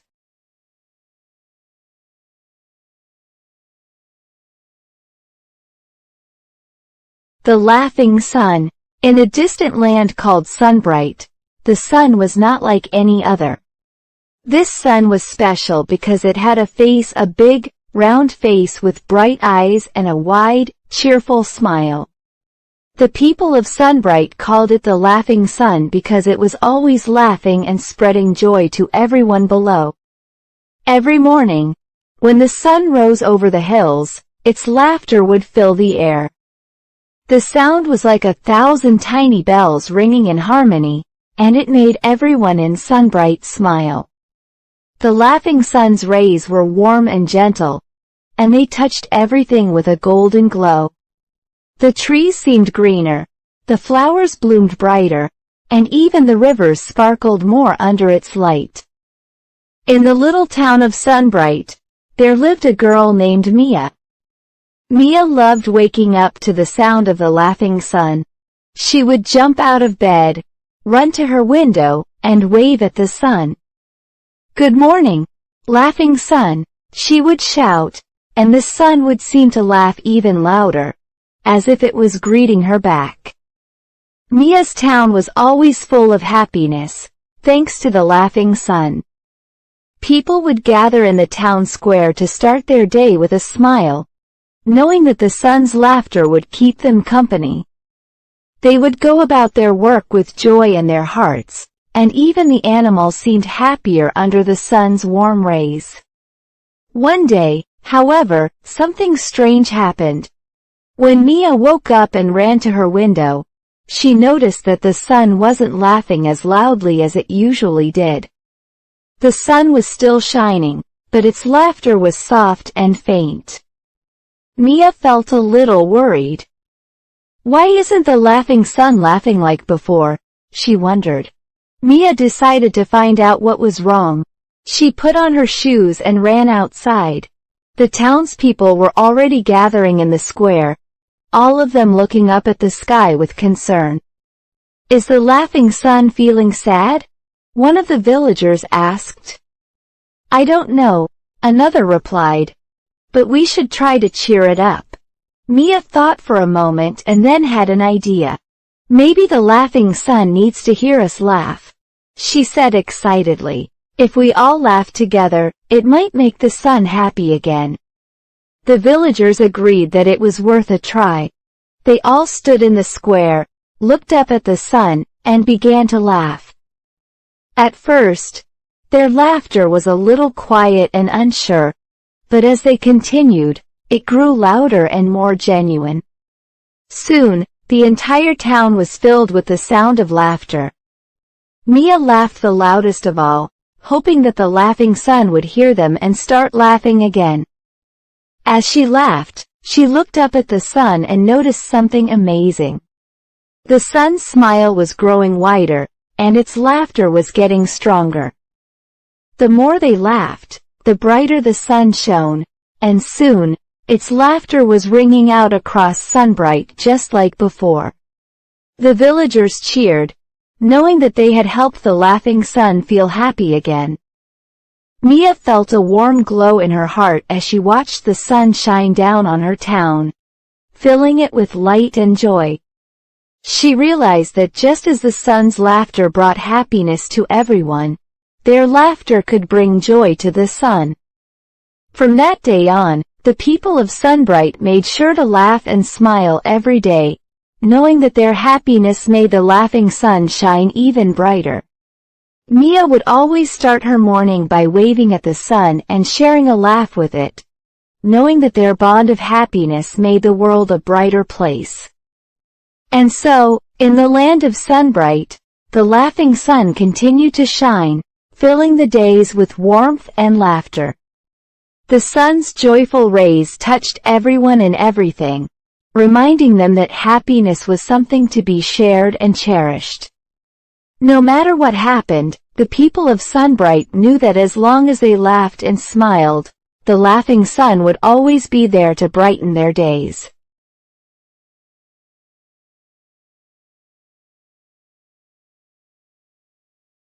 A snowy night.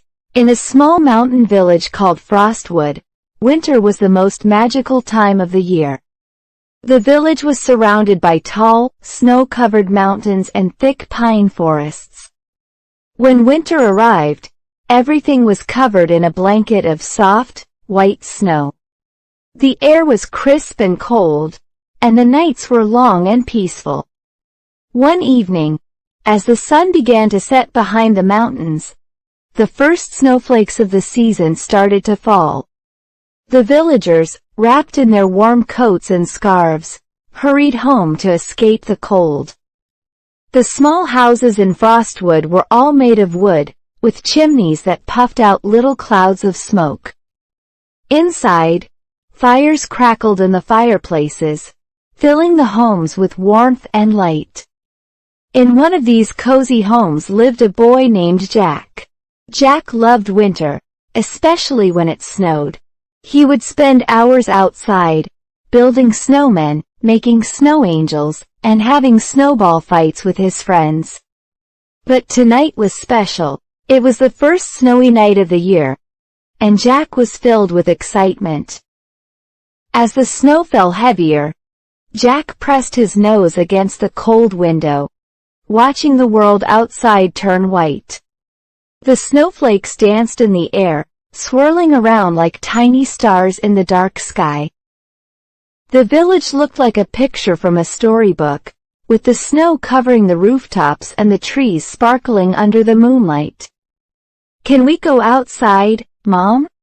Jack asked, turning to his mother, who was sitting by the fire, knitting a warm scarf. His mother smiled and shook her head gently. "Not tonight, Jack. It's too cold and dark. But tomorrow, you can play in the snow all day long." Jack felt a little disappointed, but he understood. Instead, he decided to enjoy the snowy night from inside. He sat down by the window with a blanket wrapped around him and watched as the snow piled up outside. After a while, Jack's father came into the room carrying a tray with 2 mugs of hot cocoa. The mugs were steaming, and the rich, chocolatey smell filled the room. "Here you go, Jack," his father said, handing him a mug. "This will warm you up." Jack took the mug with a smile. The warmth of the cocoa spread through his hands, and he sipped it slowly, feeling the heat travel down to his toes. He loved sitting by the window on snowy nights, drinking hot cocoa and watching the snowflakes fall. As the night went on, the snow continued to fall, covering the village in a thick, fluffy layer. The world outside was silent, the kind of silence that only comes with a heavy snowfall. It was as if the snow had put everything to sleep, wrapping the village in a peaceful, snowy blanket. Jack's mother and father sat with him by the window, and together they watched the snowfall. His mother told him stories about the snowy nights she remembered from her childhood, and his father shared tales of the winter adventures he had when he was a boy. Jack loved listening to these stories, imagining what it must have been like when his parents were young. Soon, Jack began to feel sleepy.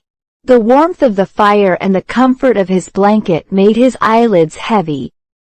He finished his cocoa and leaned back against his mother, who gently stroked his hair. "Time for bed, Jack," his father said softly. Jack nodded and yawned. He didn't want the snowy night to end, but he knew that tomorrow would bring more winter fun. He climbed the stairs to his room, with his parents following close behind. Before he went to bed, Jack looked out of his bedroom window one last time. The snow was still falling, and the village looked even more magical in the soft light of the moon. Jack smiled to himself, feeling warm and happy inside. "Good night, snowy night," Jack whispered as he climbed into bed. His mother tucked him in, and his father kissed him on the forehead. "Sweet dreams, Jack," they said, turning off the light. As Jack drifted off to sleep, he dreamed of the snowy adventures that awaited him the next day. He imagined building the biggest snowman in the village, sliding down the hills on his sled, and having the best snowball fight ever with his friends. But for now, he was content to sleep peacefully, surrounded by the quiet, snowy night. Outside, the snow continued to fall, covering Frostwood in a blanket of pure white. The village slept under the stars, and the world was calm and still. It was a perfect, snowy night, and Jack knew that winter had truly begun.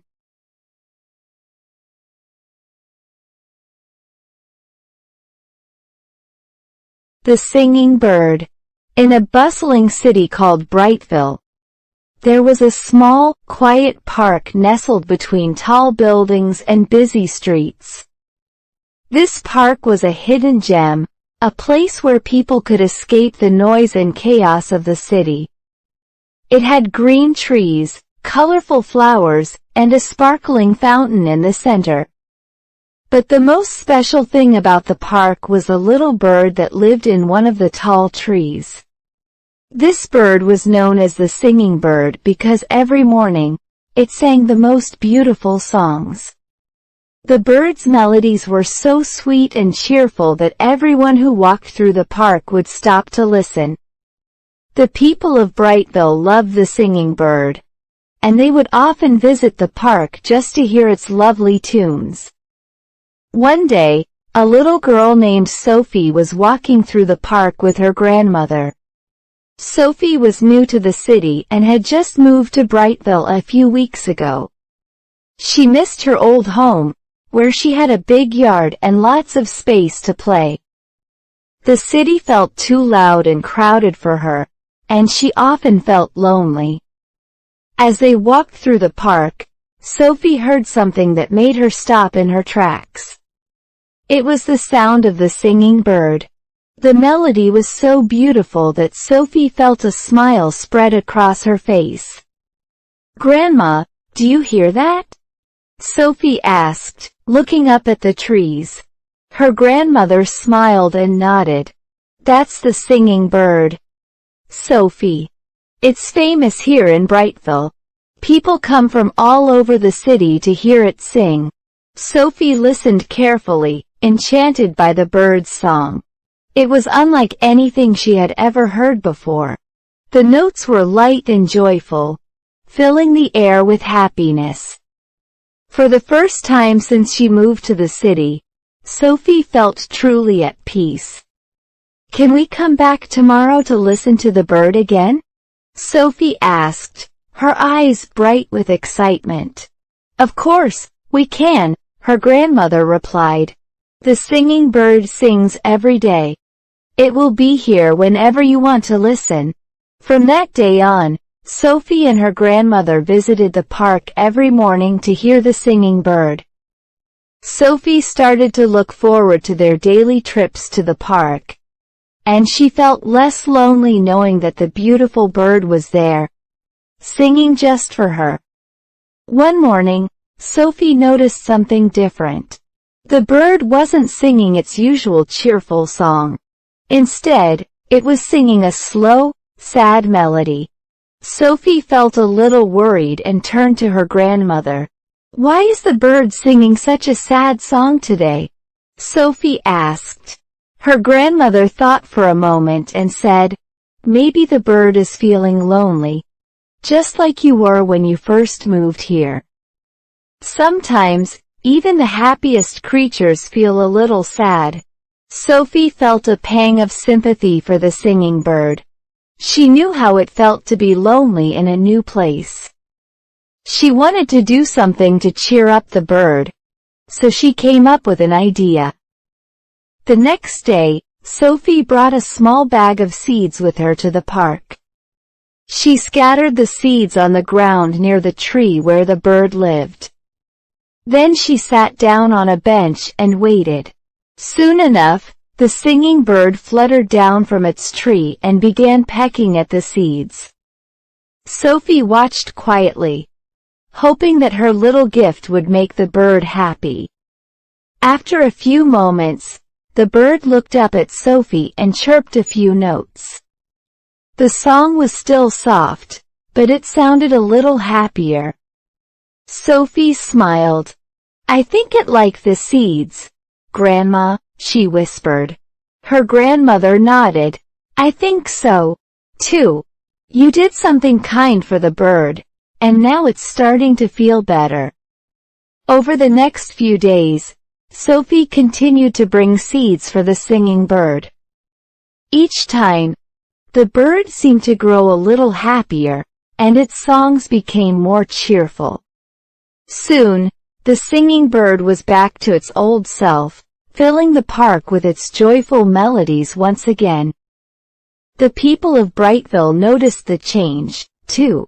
They smiled as they walked through the park, listening to the bird's happy songs. And Sophie felt a warm glow in her heart, knowing that she had helped the bird feel better. As time went on, Sophie made more friends in the city and began to love her new home. But no matter how busy she became, she always made time to visit the park and listen to the singing bird. It had become a special part of her life, a reminder that even in the middle of a noisy city, there was always a place for peace and beauty. The singing bird continued to sing every day, bringing joy to everyone who heard its songs.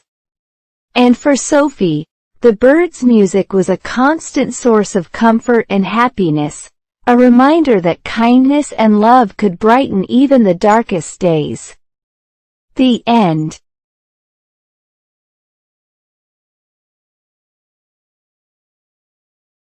The clean room. In the small town of Oakwood, there was a little boy named Ben. Ben was a playful and energetic child who loved to spend his days playing with his toys, drawing pictures, and building forts with blankets and pillows. However, there was one thing Ben did not like to do: clean his room. Ben's room was always messy. Toys were scattered all over the floor, books were piled up on the bed, and clothes were thrown across the chair. Every time his mom asked him to clean his room, Ben would sigh and say, "I'll do it later, Mom." But later never seemed to come. One day, after tripping over a toy car and almost falling, Ben's mom decided it was time for a change. "Ben," she said, "your room is too messy. It's not safe to walk in here, and you can't find anything. Today, you need to clean your room." Ben groaned. He didn't want to clean his room, he wanted to play. But his mom was serious. "I'll help you," she said. "We can make it fun, and when we're done, your room will look great." Reluctantly, Ben agreed. His mom brought a big basket for toys, a box for books, and a hamper for dirty clothes. "Let's start by picking up all the toys," she suggested. Ben began to gather his toys and put them in the basket. As he did, he realized that it wasn't so bad. He found toys he hadn't played with in a long time, like his favorite action figure and a puzzle he loved to solve. "Look, Mom," Ben said, holding up the action figure. "I forgot I had this." His mom smiled. "That's why it's good to clean up. You find things you thought were lost."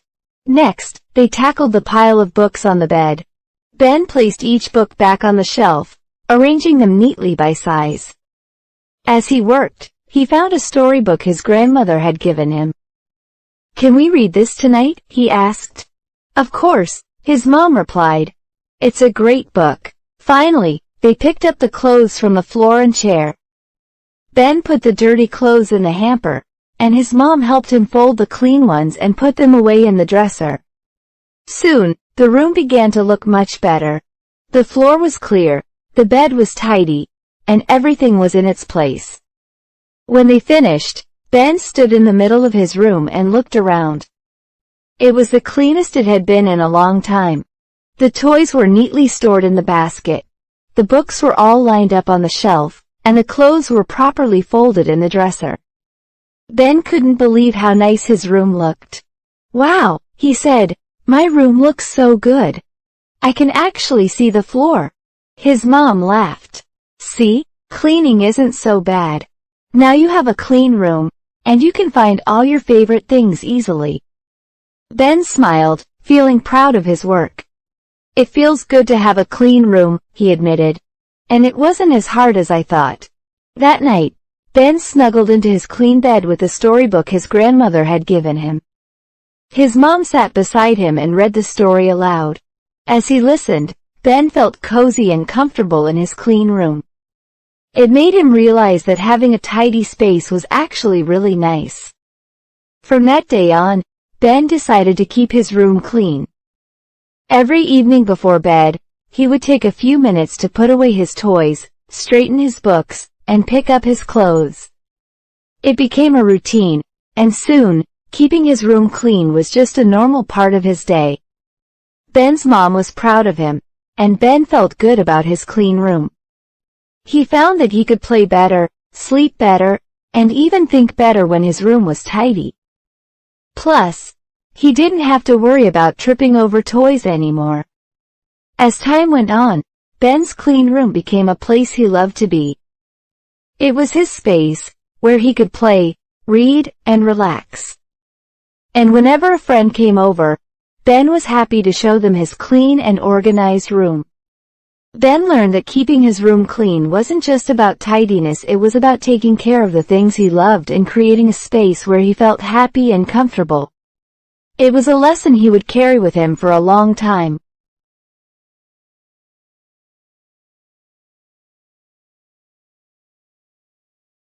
The Clumsy Baker. In the charming village of Willowbrook, there was a small bakery known as Sweet Treats. The bakery was famous for its delicious cakes, cookies, and pastries. The smell of freshly baked bread and sweet treats always filled the air, inviting everyone to come in for a taste. The bakery was owned by a kind man named Mr. Bennet. He had a big smile, a warm heart, and a passion for baking. However, there was one problem. Mr. Bennet was incredibly clumsy. He loved to bake, but things often didn't go as planned in the kitchen. Despite his clumsiness, Mr. Bennet never gave up. Every morning, he woke up early, put on his apron, and went to work in the bakery. The villagers loved Mr. Bennet and his baked goods, even though they knew he had a tendency to make a mess. One morning, Mr. Bennet decided to bake a special batch of cupcakes for the village fair. He wanted them to be perfect, fluffy, sweet, and topped with colorful icing. He carefully measured the ingredients: flour, sugar, eggs, and butter. But as he reached for the milk, he accidentally knocked over the bag of flour, sending a cloud of white powder into the air. "Oh no!" Mr. Bennet exclaimed, sneezing as the flour settled all over the kitchen. He quickly grabbed a broom and swept up the flour, but not before stepping into the pile and leaving white footprints all over the floor. Undeterred, Mr. Bennet continued with his baking. He mixed the batter, humming a cheerful tune, and poured it into the cupcake tins. As he placed the tray into the oven, he bumped into the counter, knocking over a bowl of sugar. The sugar spilled everywhere, covering the countertop in sticky granules. "Oops," Mr. Bennet said with a laugh. "I guess I'll have to clean that up too." As the cupcakes baked, Mr. Bennet began to prepare the icing.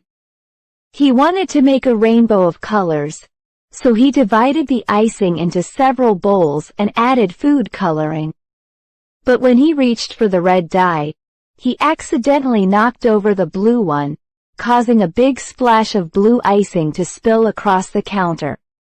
"Oh dear," Mr. Bennet sighed, wiping up the mess. "I'm such a clumsy baker." Despite the spills and mishaps, Mr. Bennet finally finished decorating the cupcakes. They didn't look exactly as he had imagined. Some were a bit lopsided, and the icing was a bit smudged, but they were still bright and cheerful. When the village fair began later that day, Mr. Bennet proudly set up his booth. The villagers gathered around, eager to taste the sweet treats. As they bit into the cupcakes, their faces lit up with delight. "These are delicious, Mr. Bennet," one of the villagers exclaimed. "You've outdone yourself this time." Mr. Bennet smiled, relieved that his clumsiness hadn't ruined the cupcakes after all. "Thank you. I'm glad you like them," he said, feeling a warm sense of pride. Throughout the day, more and more people came to the booth to try Mr. Bennet's cupcakes. Even though they knew he was a bit clumsy in the kitchen, they appreciated the love and effort he put into his baking. By the end of the day, all the cupcakes were sold out, and Mr. Bennet was declared the winner of the best dessert at the fair. As he packed up his booth, Mr. Bennet thought about the day's events. Despite the flour spills, sugar messes, and icing accidents, everything had turned out just fine. He realized that it was okay to be clumsy sometimes, as long as you kept trying and did your best. From that day on, Mr. Bennet continued to bake with the same passion and joy. The villagers continued to visit Sweet Treats, knowing they would always find something delicious there, along with a good story about Mr. Bennet's latest kitchen adventure. And although Mr. Bennet never stopped being clumsy, he learned to laugh at his mistakes and appreciate the fun of baking, no matter how messy it got.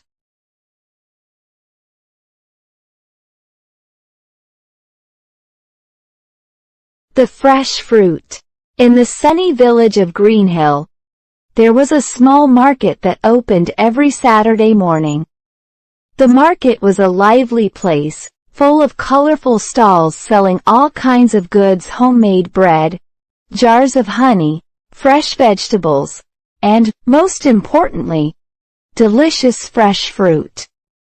Among the vendors was Mrs. Parker, who owned the fruit stall. She was a kind woman with a warm smile and always wore a bright apron covered in pictures of apples and oranges.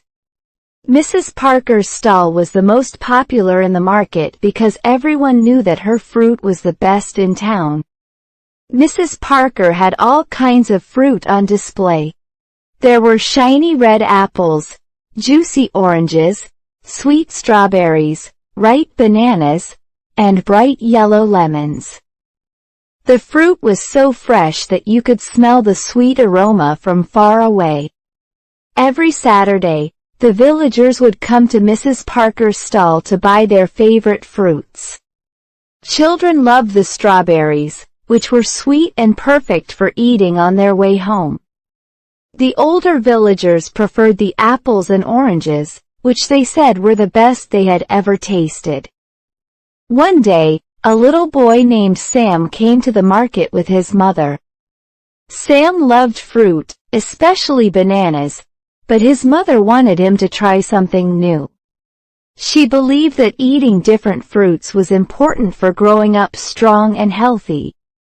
"Let's see what Mrs. Parker has today," Sam's mother said as they approached the stall. Sam looked at the wide selection of fruit, his eyes growing big with excitement. Mrs. Parker greeted them with a smile. "Hello, Sam. What can I get for you today?" she asked. Sam looked at the bananas but then noticed something new. There were peaches at the stall, bright and soft, with a sweet smell that made his mouth water. He had never tried peaches before. "What are those?" Sam asked, pointing to the peaches. "These are peaches," Mrs. Parker replied. "They're very sweet and juicy. Would you like to try one?" Sam hesitated for a moment. He loved his bananas, but the peaches looked so tempting. "Okay," he said, finally deciding. "I'll try one." Mrs. Parker picked out the ripest peach and handed it to Sam. He took a bite, and as soon as the juice touched his tongue, his eyes lit up. The peach was incredibly sweet, and the flavor was even better than he had imagined. "This is delicious," Sam exclaimed, taking another big bite. His mother smiled, happy to see him enjoying something new. "I'm glad you like it," Mrs. Parker said. "Peaches are full of vitamins, just like all the fresh fruit here. They help you grow strong and healthy." Sam finished the peach quickly and wiped the juice from his chin. "Can we buy some more?" he asked his mother, who agreed with a nod. They filled their basket with peaches, as well as some apples and strawberries. As they left the market, Sam looked back at Mrs. Parker's stall. He was already thinking about the next Saturday when he could come back and try even more fresh fruit. Maybe he would taste the oranges or the pears next time. He was excited to discover new flavors and learn more about the fruits that were good for him. When they got home, Sam couldn't wait to eat more of the peaches. He shared them with his family, telling them how delicious and sweet they were. Everyone enjoyed the fresh fruit, and they were glad Sam had chosen something new. From that day on, Sam became more adventurous with his fruit choices. He tried different kinds every week and learned about their benefits. The fresh fruit made him feel strong and full of energy, and he started to appreciate the variety of flavors that nature offered. Each Saturday, Sam would visit Mrs. Parker's stall with a big smile, eager to see what fresh fruit she had brought to the market. And every week, Mrs. Parker would greet him warmly, always ready with a new suggestion for him to try. The fresh fruit from Mrs. Parker's stall became a favorite in Sam's house, and he was always excited to share his discoveries with his family. The fruits brought joy and health to Sam's life, and he learned that sometimes, trying something new could lead to something wonderful.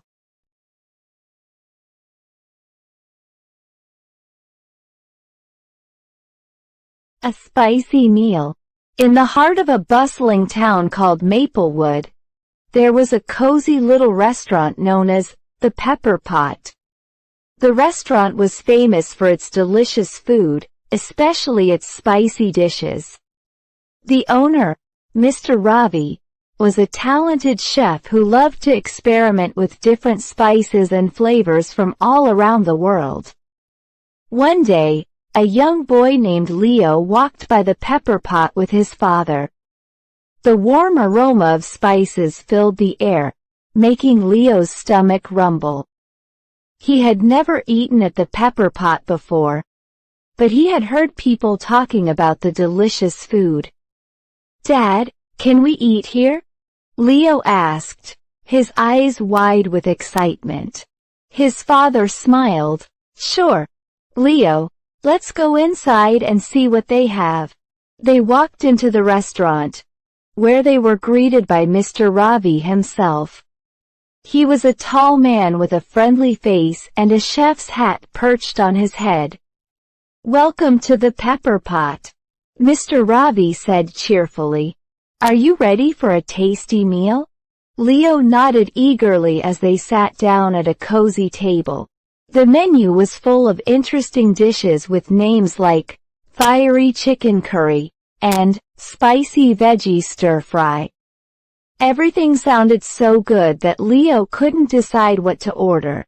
"Do you like spicy food?" Mr. Ravi asked, noticing Leo's curious expression. "I'm not sure," Leo admitted. "I've never really tried anything spicy before." Mr. Ravi smiled. "How about I make you something special? It will be spicy, but not too spicy. Just enough to give you a little kick." Leo liked the sound of that, so he agreed. Mr. Ravi headed to the kitchen, and soon, the smell of sizzling spices filled the restaurant. Leo's mouth began to water as he imagined what the dish would taste like. After a short wait, Mr. Ravi returned with a steaming plate of food. "This is my special spicy chicken and rice," he said, placing the plate in front of Leo. "It's full of flavor, with just a touch of spice." Leo took a bite, and his eyes lit up. The chicken was tender, the rice was perfectly cooked, and the spices danced on his tongue. It was warm and slightly tingly, but not too hot. The flavors were rich and exciting, unlike anything Leo had ever tasted before. "This is amazing!" Leo exclaimed, taking another bite. "I didn't know I liked spicy food." His father tried some as well and nodded in agreement. "This is really good, Mr. Ravi. The spices are just right." Mr. Ravi beamed with pride.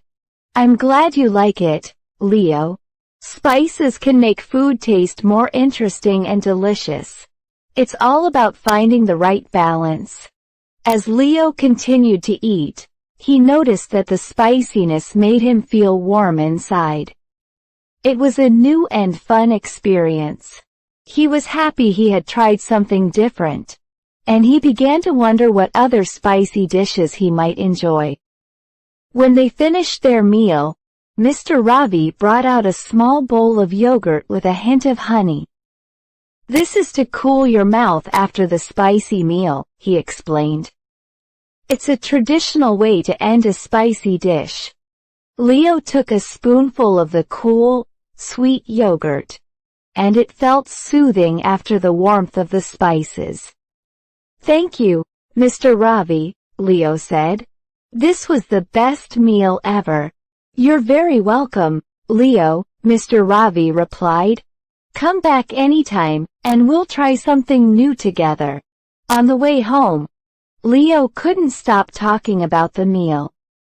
He was excited to tell his friends about his experience at the pepper pot and how he had discovered that he liked spicy food. From that day on, Leo became more adventurous with his eating.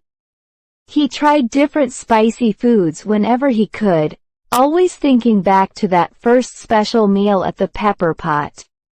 He even started helping his mom cook at home, asking her to add a little spice to their dishes. Leo learned that trying new foods could be a fun adventure, and he was glad he had taken the chance to taste something different. The spicy chicken and rice had become one of his favorite meals, and he couldn't wait to go back to the pepper pot to see what Mr. Ravi would cook up next.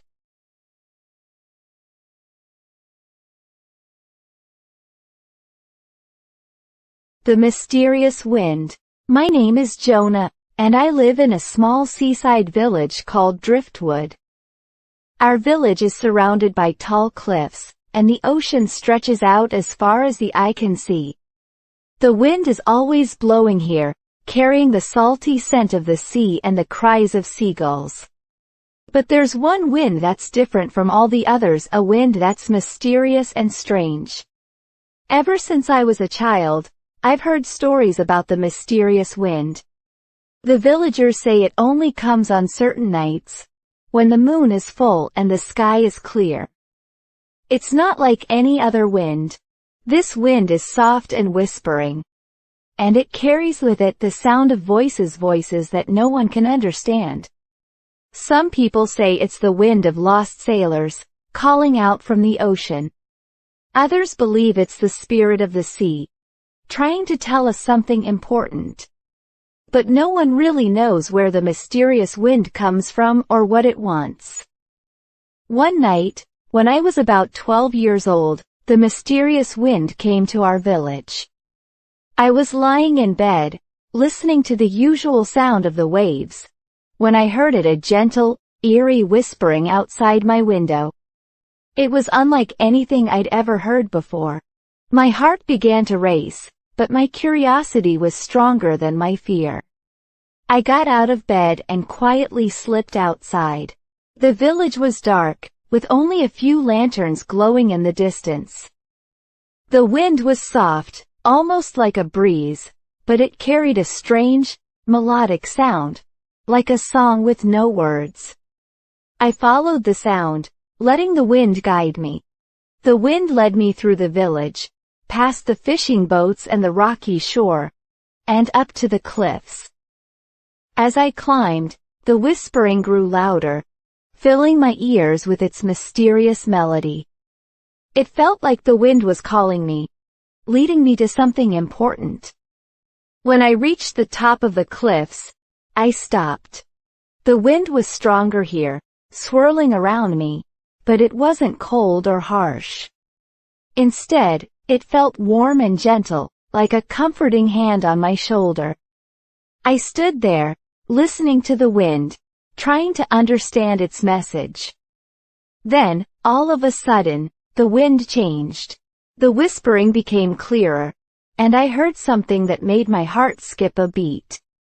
It was my name, Jonah. The wind was saying my name.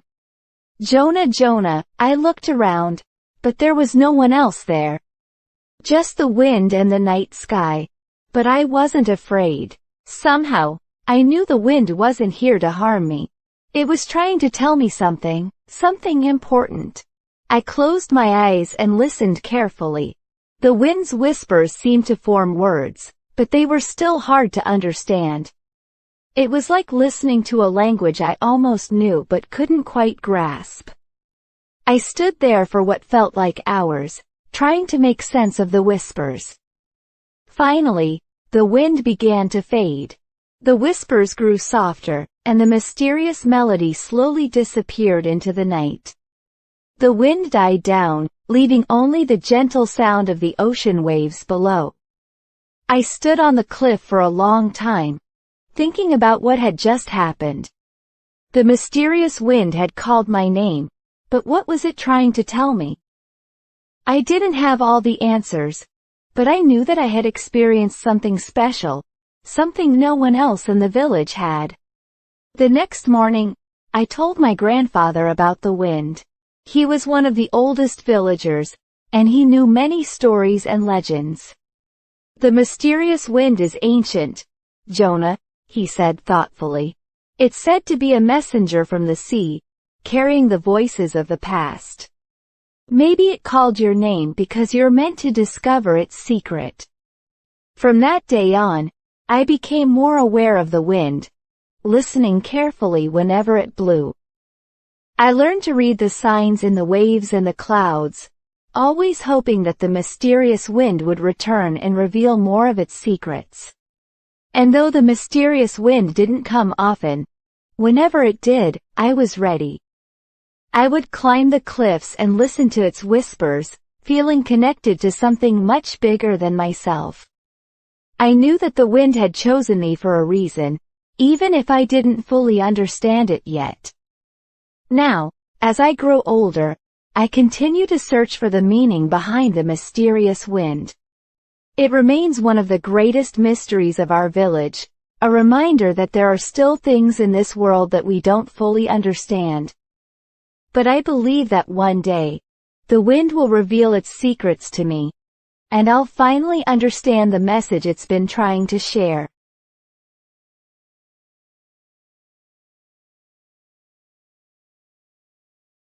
A world of endless night. My name is Alara, and I live in a world of endless night. Here, the sun never rises, and the sky is always dark. There are no bright mornings or sunny afternoons, only the soft glow of the moon and the twinkling stars. For as long as anyone can remember, our world has been this way. I was born into this darkness, just like everyone else in our village. We've learned to live with it, but sometimes, I wonder what it would be like to see the sun. The old stories tell of a time when our world was filled with light, when the sun warmed the earth, and people danced in its rays. But that time is long gone, and now, we only have the night. Our village is small, surrounded by forests and mountains. We use lanterns and glowing stones to light our homes and paths. At night, the stars guide us, and the moonlight helps us see the way. But even with the light of the stars and moon, there is always a feeling of mystery, like something hidden is just beyond our sight. One day, something strange happened. I was out in the forest, gathering herbs with my friend, Rowan. We were talking about the stories of the sun when we noticed something unusual, a bright light shining through the trees. It was unlike anything we had ever seen before, brighter than any star or lantern. "What is that?" I whispered, my heart racing. "I don't know," Rowan replied, his voice full of wonder. "But we should find out." We followed the light, moving carefully through the forest. The trees cast long shadows, and the air was cool and still. As we got closer, the light grew brighter, almost too bright to look at directly. Finally, we reached a clearing, and there, in the middle, was a glowing stone. It was the size of a large boulder, and it shone with a light so warm and bright that it felt like it was coming from the sun itself. "This is incredible," Rowan said, reaching out to touch the stone. "It's like a piece of the sun has fallen to our world." As soon as his hand touched the stone, something amazing happened. The stone's light spread out, filling the clearing with a warm, golden glow. For the first time in my life, I felt the warmth of sunlight on my skin. It was as if the stone was bringing a small piece of daylight into our world of endless night. We stayed by the stone for hours, enjoying the light and warmth. It felt like we had discovered a great secret, something powerful and ancient. But we knew we couldn't keep it to ourselves. We had to bring the others from the village to see it. When we returned to the village and told everyone what we had found, they were amazed. They followed us back to the clearing, and when they saw the glowing stone, their faces lit up with joy and wonder. For many of them, it was the first time they had ever seen anything like it. The village elders studied the stone and decided that we should bring it back to the village. They believed it was a gift from the old days when the sun still shone, a reminder that light could still exist in our world. With great care, we moved the stone to the center of the village, where it continued to shine, filling our dark world with light. The glowing stone changed our lives. It gave us hope and reminded us of the stories of the sun. The village became brighter, and people started to believe that maybe, just maybe, the sun could return to our world one day. We began to gather around the stone every evening, telling stories and sharing our dreams. As time passed, we noticed something else. The light from the stone seemed to be spreading. The nights grew less dark, and the stars shone even brighter. It was as if the stone was slowly bringing the light back to our world. I often stand by the stone, feeling its warmth and thinking about the stories of the sun. I don't know if our world will ever see daylight again, but I do know that we now have hope. In this world of endless night, the glowing stone has become our symbol of light, a reminder that even in the darkest times, there is always a chance for brightness. And so, we live on in our world of endless night. But now, we have something new, a light that shines in the darkness, guiding us and giving us hope for the future.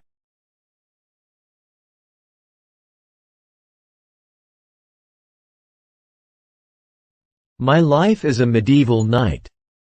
My name is Thomas, and I am a knight. But I wasn't always one. I was born in a small village, far from castles and kings.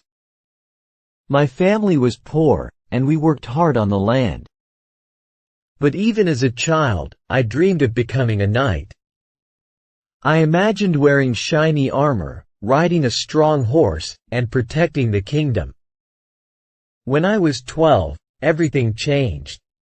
One day, a group of knights passed through our village. They were on their way to the king's castle, and they looked so brave and noble. I watched them in awe, wishing I could join them. As luck would have it, one of the knights, Sir Roland, noticed me. "You there, boy," he called out. "What is your name?" I was nervous, but I answered, "Thomas, sir."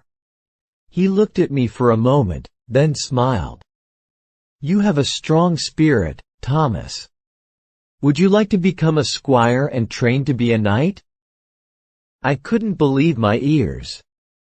This was my chance. I nodded eagerly. With my parents' blessing, I left the village and followed Sir Roland to the castle. My journey to becoming a knight had begun. As a squire, I had to work hard. I cleaned the knights' armor, cared for their horses, and practiced my sword skills every day. The training was tough, and there were times when I thought I would never make it. But Sir Roland encouraged me.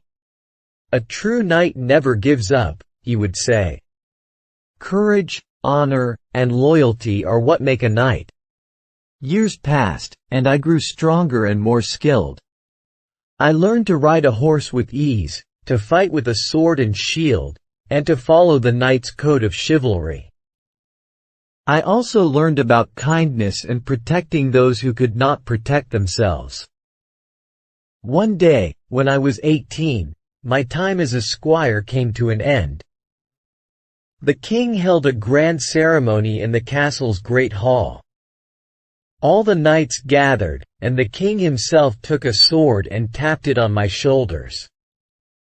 "Arise, Sir Thomas," he said, "Knight of the kingdom." I stood tall, filled with pride.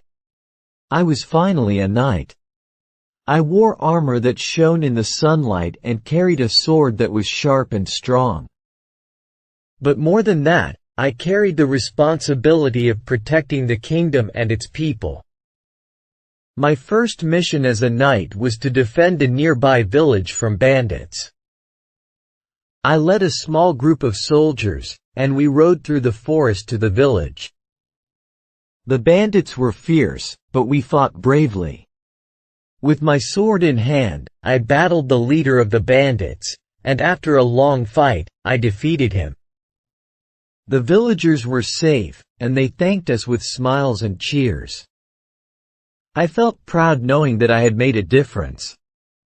As a knight, I faced many challenges. There were battles to fight, disputes to settle, and sometimes even dragons to slay. But being a knight was not just about fighting. It was about serving the king, helping those in need, and always doing what was right. There were also moments of peace, when I would return to the castle and spend time with my fellow knights. We would share stories of our adventures, laugh, and train together. We were a brotherhood, bound by our loyalty to the king and to each other. One of the most important lessons I learned as a knight was that bravery is not about being fearless, it's about facing your fears and doing what needs to be done, even when you're afraid. There were times when I was scared, but I remembered Sir Roland's words and found the courage to keep going. Years passed, and I became known throughout the kingdom as a brave and honorable knight. I protected the kingdom from invaders, helped the poor, and always stood up for what was right. The people trusted me, and I was proud to serve them. But as time went on, I realized that my journey as a knight was not just about the battles I fought or the enemies I defeated. It was about the people I helped and the lessons I learned along the way. It was about the friendships I made and the lives I touched.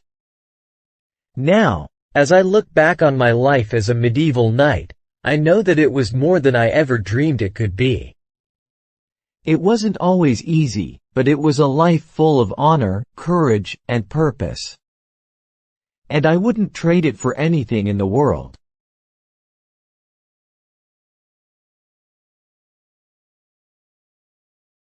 A journey through the human mind.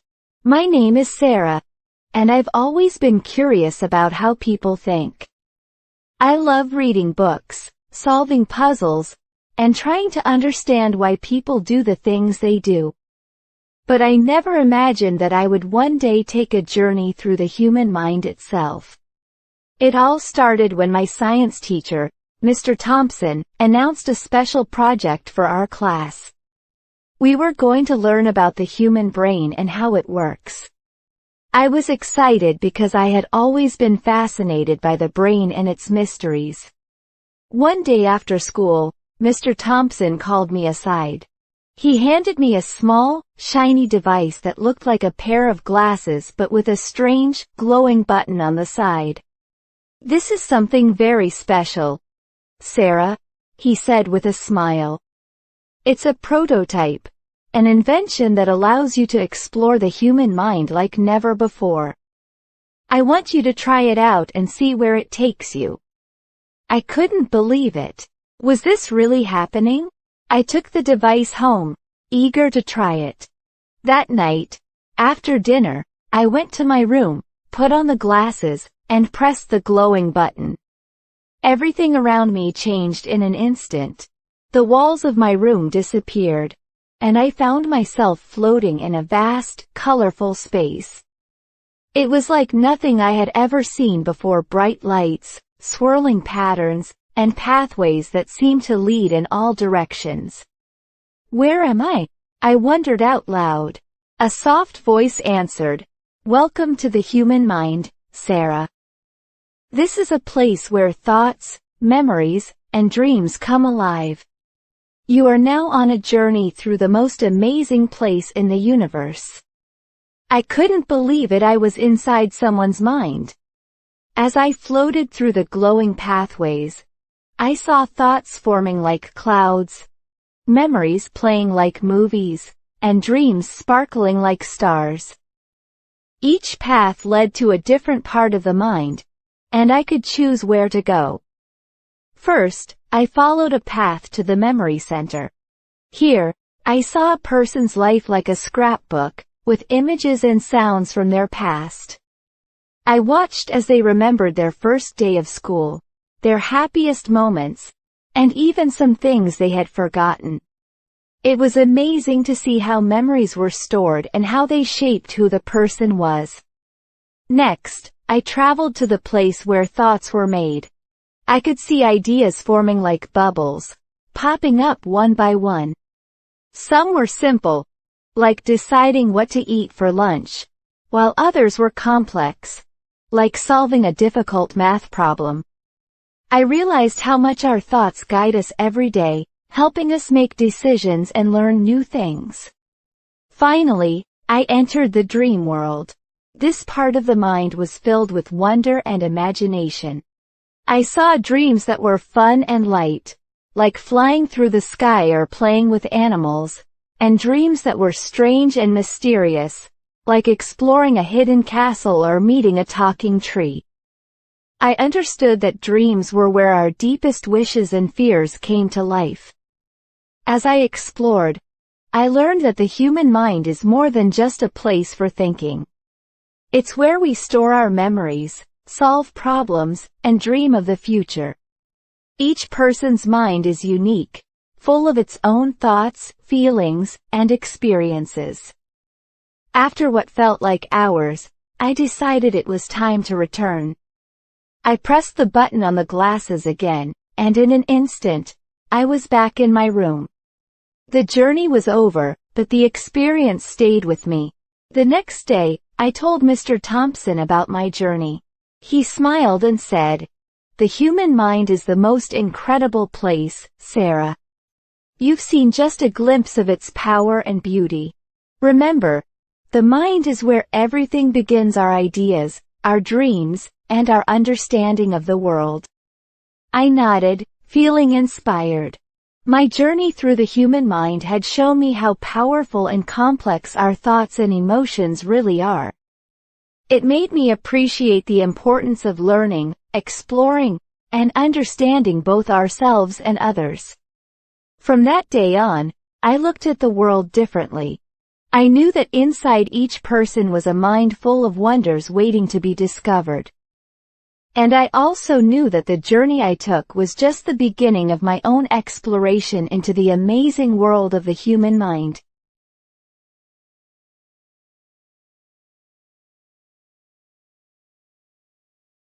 The Enchanted Typewriter. My name is Jake, and I've always loved writing stories. Ever since I was little, I would make up tales about knights, dragons, and faraway lands. But something magical happened when I found an old typewriter in my grandmother's attic. It was no ordinary typewriter, it was enchanted. It all started one weekend when I was visiting my grandma. She asked me to help her clean out the attic, which was full of dusty boxes and forgotten things. While sorting through a pile of books, I noticed a typewriter sitting in the corner. It was old, with black keys and a shiny silver frame. I had never seen one like it before. "Grandma, can I keep this?"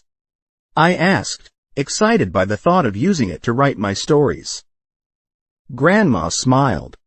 "Of course, Jake. That typewriter belonged to your great-grandfather. He used to write all kinds of wonderful stories with it. Maybe it will inspire you too." I took the typewriter back to my room, eager to try it out. That night, I placed a piece of paper in the machine and started typing. The keys clicked loudly as I began my story about a young adventurer who found a hidden treasure in the forest. But then, something strange happened. As I typed the words, the letters on the page began to glow softly. I blinked in surprise, wondering if my eyes were playing tricks on me. But the glowing letters didn't disappear. Instead, they started to move on their own, rearranging themselves into new words. "What's going on?" I whispered to myself. Before I knew it, the words on the page had formed a new story, a story I hadn't written. It was about a magical forest, where anything you imagined could come to life. The typewriter kept typing, even though I wasn't touching the keys. The story unfolded before my eyes, full of wonder and adventure. When the typewriter finally stopped, I read the story in amazement. It was the most incredible tale I had ever seen, and it felt like it had come from the typewriter itself, not from me. The next day, I tried the typewriter again. This time, I started a story about a brave knight, but once again, the typewriter took over, turning my simple idea into an epic adventure. The knight fought dragons, rescued a princess, and discovered a secret kingdom hidden in the clouds. Each time I used the typewriter, the same thing happened. No matter what story I began, the typewriter would take over, creating amazing tales that were far better than anything I could have written on my own. I realized then that the typewriter was enchanted, and it had a mind of its own. I couldn't wait to see what story the typewriter would create next. I spent every free moment typing, watching in awe as the words flowed across the page. The stories it created were filled with magic, mystery, and excitement, things I had only dreamed of writing. One evening, as I sat with the typewriter, I wondered where all these incredible stories were coming from. I decided to ask the typewriter itself. "Are you alive?" I asked quietly, feeling a little silly talking to a machine. To my surprise, the typewriter's keys began to move, typing out a response. "I am a tool of imagination, brought to life by your great-grandfather's creativity. I help those who believe in the power of stories." I stared at the words, amazed. "So, you're here to help me write?" "Yes," the typewriter replied. "But remember, the best stories come from the heart. I can guide you, but the true magic lies within you." Those words stayed with me. I realized that while the typewriter was enchanted, the real magic was in my own imagination. The stories it created were incredible, but they were inspired by the ideas and dreams I had inside me. From that day on, I used the typewriter differently. I still loved watching it create magical tales, but I also started writing more of my own stories, trusting my imagination to guide me. The typewriter became my partner, helping me to explore new worlds and bring my ideas to life. As time passed, I grew more confident in my writing. I knew that the enchanted typewriter had taught me an important lesson.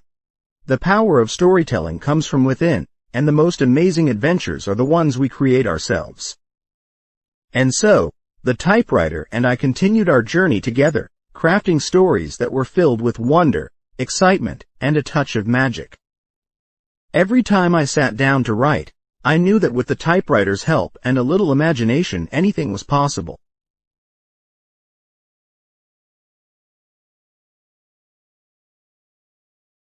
My unexpected friendship with a ghost. My name is Mia, and I never believed in ghosts, at least. Not until I met one. It all started when my family moved into an old house at the edge of town.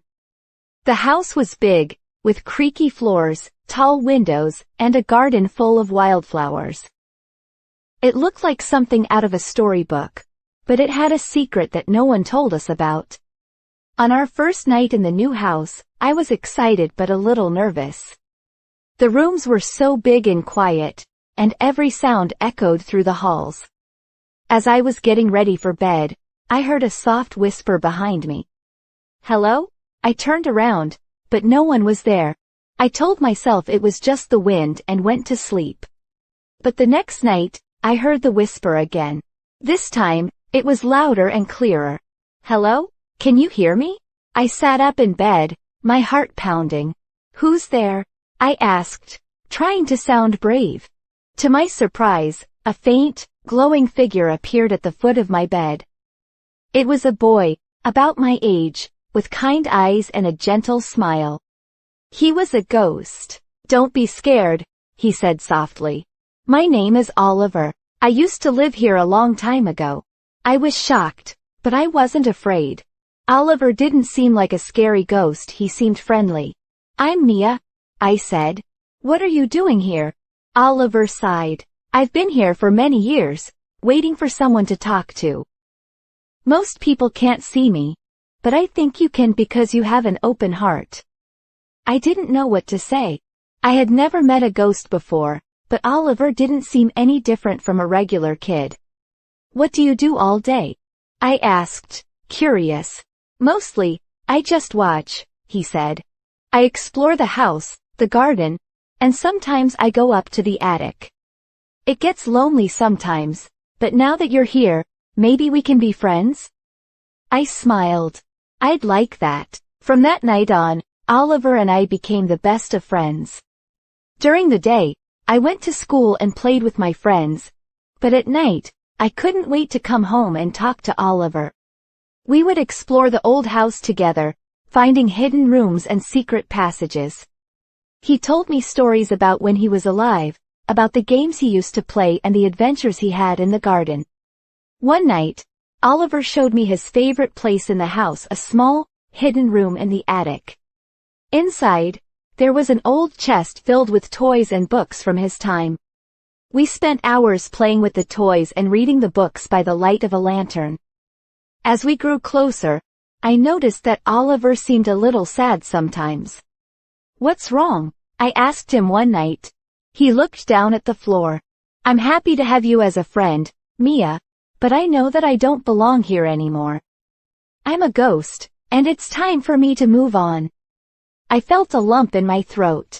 I didn't want to lose my new friend. "But where will you go?" I asked. "I'm not sure," Oliver said, "but I think it's a place where I can finally rest. You've helped me remember what it feels like to have a friend, and for that, I'm grateful." I didn't want to say goodbye, but I knew Oliver was right. "Will I ever see you again?" I asked. Oliver smiled softly. "Maybe, but even if you don't, I'll always be with you in spirit. You've been a good friend, Mia." The next night, as I lay in bed, Oliver appeared one last time. He looked peaceful, and the sadness was gone from his eyes. "Goodbye, Mia," he whispered. "Thank you for everything." I watched as his glowing figure slowly faded away, leaving behind only the warm memory of our friendship. After that, the house didn't feel as lonely anymore. I missed Oliver, but I knew he was in a better place. And whenever I felt sad or lonely, I remembered the time we spent together and the lessons he taught me about friendship and kindness.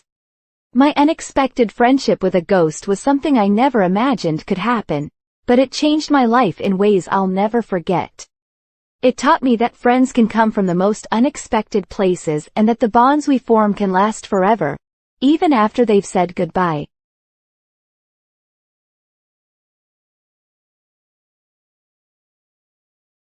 The wide ocean.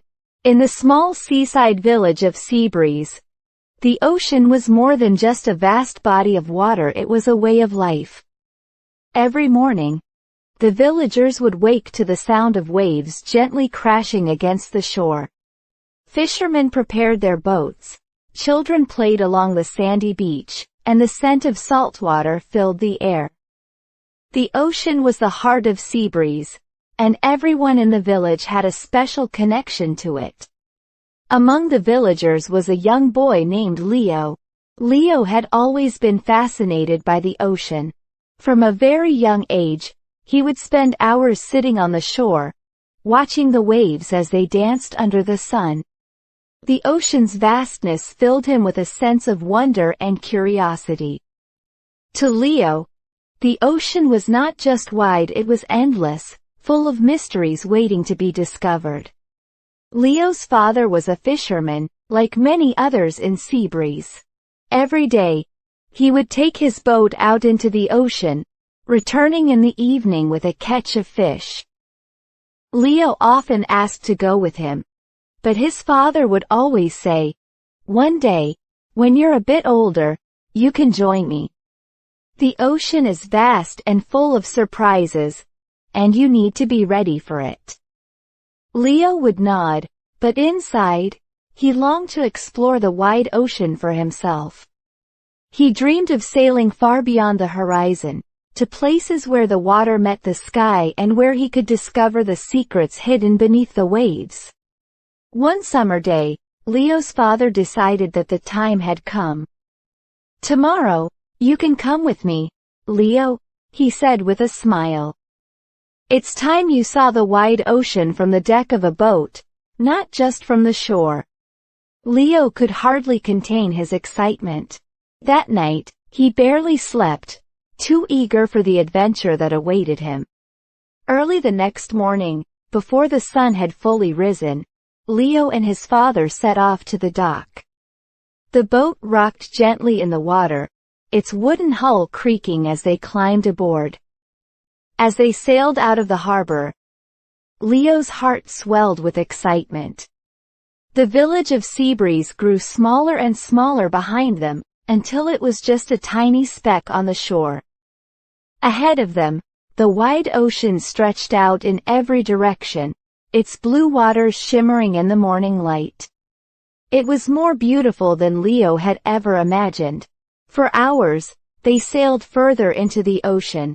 The waves were calm, and the sky was clear. Leo's father taught him how to steer the boat, how to read the wind and the currents, and how to cast a fishing line into the water. Leo listened carefully, eager to learn everything he could.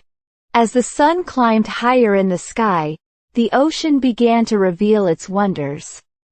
A school of dolphins appeared, playfully leaping alongside the boat. Their sleek bodies glided through the water, and their joyful clicks and whistles filled the air. Leo leaned over the side of the boat, watching in awe as the dolphins danced in the waves. "They're beautiful, aren't they?" his father said, smiling at Leo's wide-eyed amazement. "The ocean is full of life, Leo.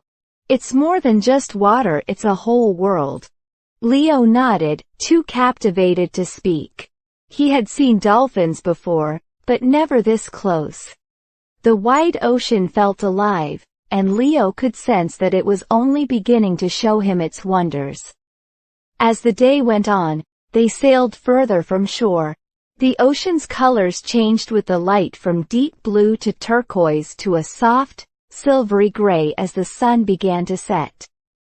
The water was so clear that Leo could see schools of fish swimming beneath the surface, their scales flashing like jewels in the fading light. Just as the sun dipped below the horizon, painting the sky with shades of pink and orange, Leo noticed something strange in the distance. A dark shape was moving through the water, slowly but steadily heading toward their boat. Leo pointed it out to his father, who squinted at the horizon.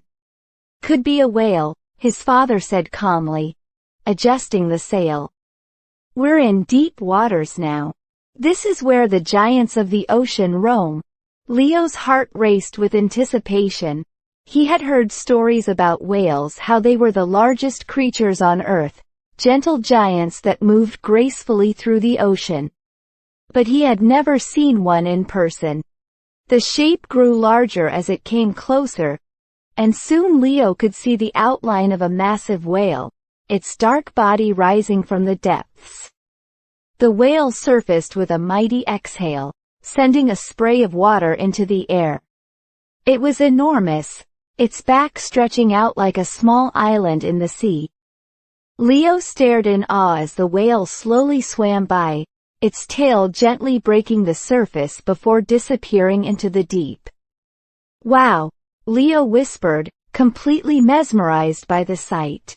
His father nodded, his eyes also fixed on the whale. "The ocean is full of surprises, Leo.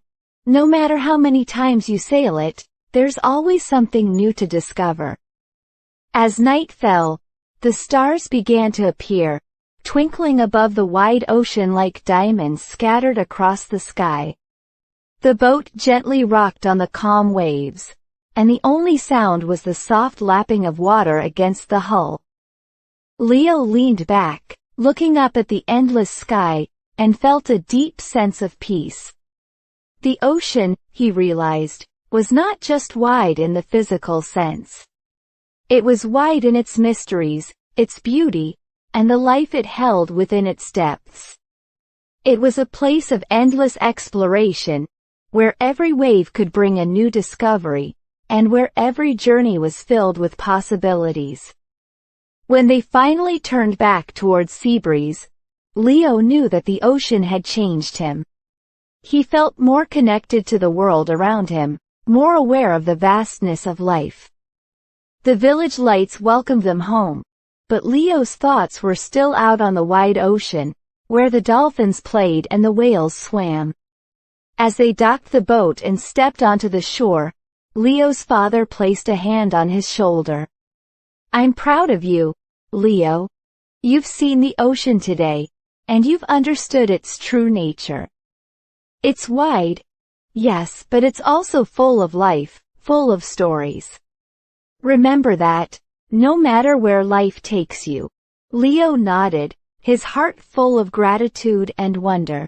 He knew that he would return to the wide ocean again and again, each time ready to discover its next secret. And as he walked home with his father, the sound of the waves whispering in the night, he felt a deep connection to the ocean, knowing that it would always be a part of him. From that day on, Leo's life was intertwined with the wide ocean.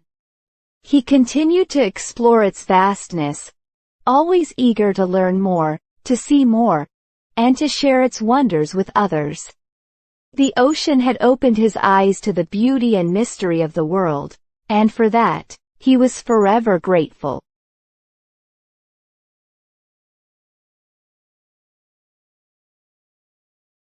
The Forgotten Invention. My name is Emma, and I've always been curious about old things. I love visiting museums, exploring antique shops, and listening to my grandfather's stories about the past. But one day, I discovered something that no one had ever told me about, a forgotten invention hidden away for years. It all began when I was helping my grandfather clean out his attic. The attic was full of dusty boxes, old furniture, and mysterious objects covered in cobwebs. As we sorted through the items, I found a small, rusty chest tucked away in a dark corner. The chest was locked, but the key was hanging right next to it on a nail. My grandfather hadn't noticed it before, but he smiled when he saw my excitement. "Go ahead, Emma," he said. "Let's see what's inside." With trembling hands, I unlocked the chest and opened it. Inside, I found an old, wooden box with strange symbols carved on the lid. It looked like it hadn't been touched in years. Carefully, I opened the box, and inside, I saw a strange device. It was made of metal and wood, with gears, buttons, and tiny wires. I had never seen anything like it. "What is this, Grandpa?" I asked, puzzled. My grandfather's eyes widened as he looked at the device. "I haven't seen one of these in decades," he said. "This is an old invention that was made by my great-grandfather, your great-great-grandfather. He was an inventor, always working on new ideas. But this invention was forgotten a long time ago." I was amazed. "What does it do?" Grandpa shook his head. "I'm not entirely sure. I was told stories about it when I was young, but no one ever figured out how it worked. Your great-great-grandfather was very secretive about his inventions, and after he passed away, this one was put away and forgotten." I stared at the device, wondering what secrets it held. "Can we try to figure it out?" Grandpa smiled. "Why not? It could be fun to see if we can bring this old invention back to life." We spent the next few days working on the device together. Grandpa showed me how the gears moved and how the buttons worked. We carefully cleaned it, oiled the parts, and tried to figure out what each piece did. It was like solving a giant puzzle, and I loved every minute of it. As we worked, I started to notice patterns in the way the gears turned and how the buttons clicked. Slowly, the device began to make sense. It wasn't just a random collection of parts, it was something more. One day, after many hours of trying, I pressed a combination of buttons, and suddenly, the device started to hum and whir.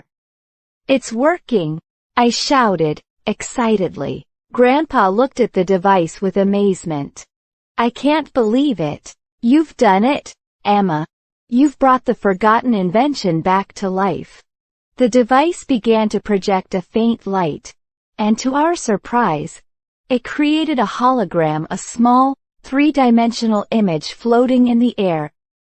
The image showed an old photograph of my great-great-grandfather, standing proudly beside the invention he had created. We watched in awe as the hologram played a short message. My great-great-grandfather's voice echoed softly through the attic.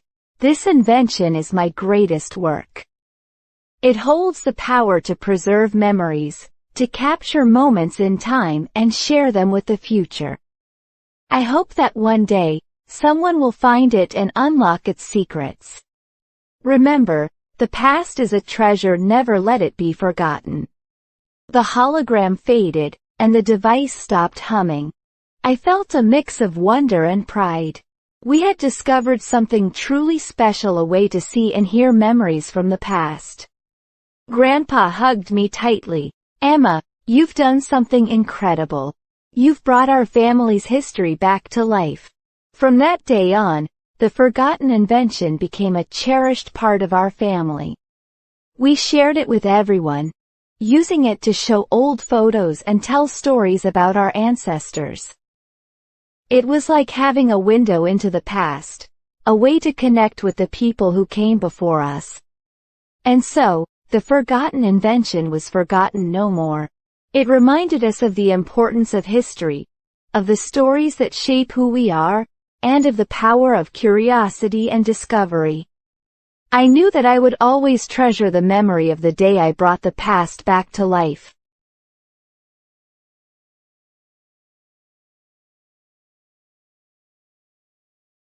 A day in the life of a werewolf. My name is Max, and I have a secret. I'm not like everyone else in my village. You see, I'm a werewolf. But don't worry, I'm not a scary werewolf. I'm just a regular kid most of the time, except on the nights when the full moon rises. Let me tell you about a day in my life. I wake up early in the morning, just like any other kid. I live with my mom and dad in a cozy little house near the edge of the forest. The first thing I do is get ready for school. I brush my teeth, comb my hair, and put on my favorite hoodie. On days when there's a full moon, I feel a little different, more excited and full of energy, but I try to act normal. At school, I hang out with my friends, play soccer during recess, and do my homework just like everyone else. No one knows my secret, not even my best friend, Leo. I've thought about telling him, but I'm afraid he might get scared or think I'm weird. So, I keep it to myself. In the afternoon, when school is over, I head home. That's when I start preparing for the night. Tonight is a full moon, so I know what's coming. I help my mom with dinner, and we eat together as a family. My parents know about my secret, of course. They're werewolves too, but they've taught me how to control my powers and stay safe. After dinner, I go to my room and pack a small bag with extra clothes and a flashlight. When I change into a werewolf, my clothes sometimes get torn, so it's good to have extras. I also pack some snacks because running around as a werewolf makes me really hungry. As the sun sets, I feel the change starting. My senses become sharper. I can hear the wind in the trees and smell the fresh scent of the forest. My muscles grow stronger, and my hands and feet begin to change. Fur sprouts all over my body, and soon, I'm standing on all fours as a full-fledged werewolf. But don't be scared, I'm still the same Max inside, just with a bit more fur. Once the transformation is complete, I slip out of the house quietly and run into the forest. This is my favorite part of being a werewolf, the freedom to run through the trees, jump over rocks, and explore the world in a whole new way. The forest is like a giant playground, and I can move faster than any human ever could. I visit my favorite spots in the forest. There's a big, old oak tree that I love to climb.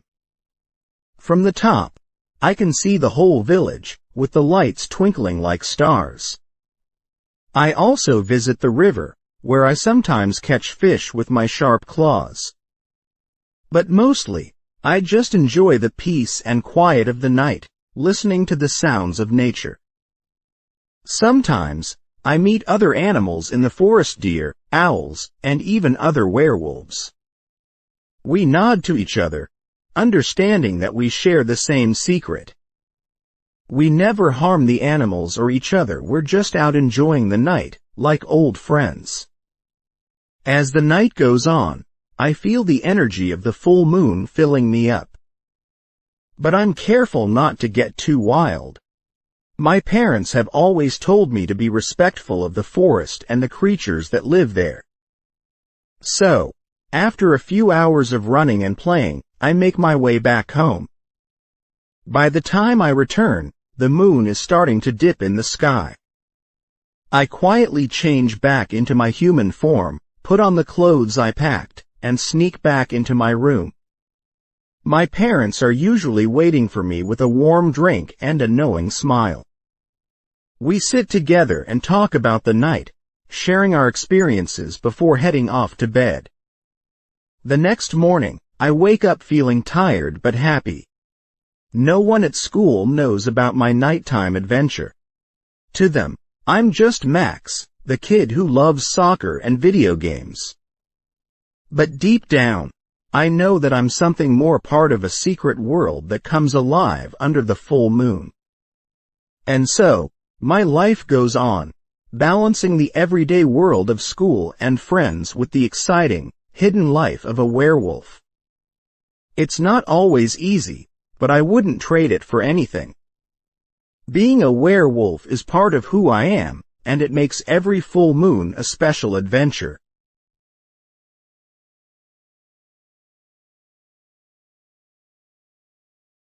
The Talking Clouds. My name is Lily, and I live in a small village surrounded by mountains and forests. Every day, I love to watch the sky, especially the clouds. They come in all shapes and sizes. Some look like animals, some like castles, and others like big, fluffy pillows. But one day, something magical happened. I discovered that the clouds could talk. It all started on a quiet afternoon. I was lying in the grass, looking up at the sky. The clouds were slowly drifting by, and I imagined them telling stories to each other. As I watched, I noticed a big, puffy cloud that looked like a giant face. It had 2 round eyes, a nose, and a mouth. I laughed, thinking about how funny it looked. But then, something amazing happened. The cloud blinked. "Hello, little one," a soft, gentle voice said. I looked around, wondering who was speaking. But there was no one else around, just me and the clouds. "Did you just talk?" I asked, feeling both excited and a little nervous. The cloud smiled. "Yes, I did. My name is Nimbus, and I'm a talking cloud. We clouds have been watching you for a long time, and we've seen how much you love looking at us." I couldn't believe it. A talking cloud. I sat up, my heart pounding with excitement. "I love watching the clouds," I said. "But I never knew you could talk." Nimbus chuckled softly. "Most people don't know. We usually stay quiet. But we've decided to talk to you because you've always been so kind to us. I was amazed. Do all clouds talk? Not all, Nimbus explained. Only a few of us can talk, and we only speak to those who truly appreciate the sky. We have stories to tell, and secrets to share, but only with those who believe in magic. I felt so special. Can you tell me a story? I asked eagerly. Nimbus floated closer and began to speak. Long ago, the clouds were guardians of the sky. We watched over the earth, protecting it from storms and keeping the weather balanced. But there was one cloud, a dark and stormy one named Tempest, who became angry and wanted to take control of the sky. He caused great storms and frightened people below. What happened? I asked, leaning forward. The other clouds came together. Nimbus continued. We worked as a team to calm Tempest. We showed him the beauty of working in harmony, and slowly, he changed. He became a gentle rain cloud, bringing life to the plants and animals. From then on, the clouds worked together to keep the sky peaceful and beautiful. I listened in awe. That's such a wonderful story, I said. I never knew clouds had so much power. Nimbus smiled. We do, but our power is gentle. We bring rain to water the plants, shade on hot days, and sometimes even snow to play in during winter. We are a part of nature, just like you. For the rest of the afternoon, Nimbus and I talked. He told me about different types of clouds like cirrus clouds, which are thin and wispy, and cumulus clouds, which are big and fluffy. He even introduced me to some of his cloud friends, who shared their own stories. As the sun began to set, the clouds started to change color, turning pink, orange, and purple. It was the most beautiful sunset I had ever seen. It's time for us to go, Nimbus said softly. But remember, we'll always be here, watching over you. Whenever you look up at the sky, know that we're thinking of you. I felt a little sad to say goodbye, but also very happy. Thank you, Nimbus, I said. I'll never forget you or the stories you've shared. With that, Nimbus and his cloud friends slowly drifted away, becoming part of the evening sky. As I watched them go, I knew that the sky would never look the same to me again. It was filled with magic and wonder. And every time I looked up, I would remember the talking clouds and their stories. From that day on, I spent even more time watching the clouds, imagining what they were saying and what new adventures they might be having. And whenever I saw a big, puffy cloud, I always waved, just in case Nimbus was watching.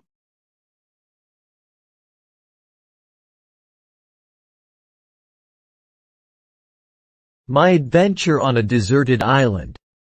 My name is Sam, and I'm 12 years old. Last summer, I went on an adventure that I will never forget. I spent a week on a deserted island. It all started when my family and I went on a sailing trip. We were exploring the coast when our boat broke down. We were close to a small, uncharted island, so we decided to wait there until we could fix the boat. My parents and I rode to the island and set up camp. The island was beautiful but completely empty. There were tall palm trees, soft sand, and clear blue water. As we set up our tent, I was excited about the adventure ahead. I had always dreamed of exploring an island, and now I had the chance. The first thing I did was explore the island. I walked along the beach, looking for seashells and interesting rocks. I found colorful shells and smooth stones, which I collected in a small bag. I also discovered a small stream of fresh water, which was a relief since we needed water for drinking and cooking. After exploring the beach, I ventured into the forest. The trees were tall, and the forest was filled with strange, new sounds. I saw birds with bright feathers and heard the rustling of animals in the bushes. I followed a narrow path and found a small cave. It looked like a great place to explore, so I carefully entered it with my flashlight. Inside, the cave was cool and dark, but there was nothing dangerous, just some interesting rock formations. As the sun began to set, I went back to the beach to watch the sunset. The sky turned beautiful shades of orange and pink. It was the most amazing sunset I had ever seen. I sat on the sand, feeling happy and peaceful. The next day, I wanted to make the most of my time on the island, so I decided to build a small shelter. I used palm leaves and sticks to make a roof and built a little fire pit for cooking. My parents helped, and soon we had a cozy little spot to relax and enjoy our meals. Every day, we explored different parts of the island. We found a small, hidden lagoon where we could swim and cool off. We also discovered a large, old tree with branches that made a perfect swing. We spent hours swinging from the tree and playing in the water. One day, while walking along the beach, I found a message in a bottle. It was an old, dusty bottle with a piece of paper inside. I carefully opened it and read the message. It was from someone who had been stranded on the island many years ago. They had written about their experiences and their hope of being rescued. I felt a mix of excitement and sadness, knowing that someone had once been in a similar situation. The days passed quickly, and before I knew it, it was time to leave. We fixed the boat and got ready to go home. As we sailed away, I looked back at the island, feeling grateful for the adventure and the memories I had made. Spending a week on a deserted island was an incredible experience. I learned how to be resourceful, how to appreciate nature, and how to enjoy simple pleasures. It was an adventure that taught me about self-reliance and the beauty of the world around us. And so, my adventure on the deserted island ended, but the memories and lessons stayed with me. I knew that no matter where I went, I would always carry the spirit of adventure and discovery with me.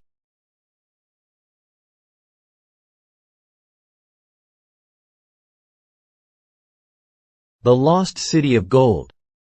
My name is Alex, and I live in a small town near the mountains.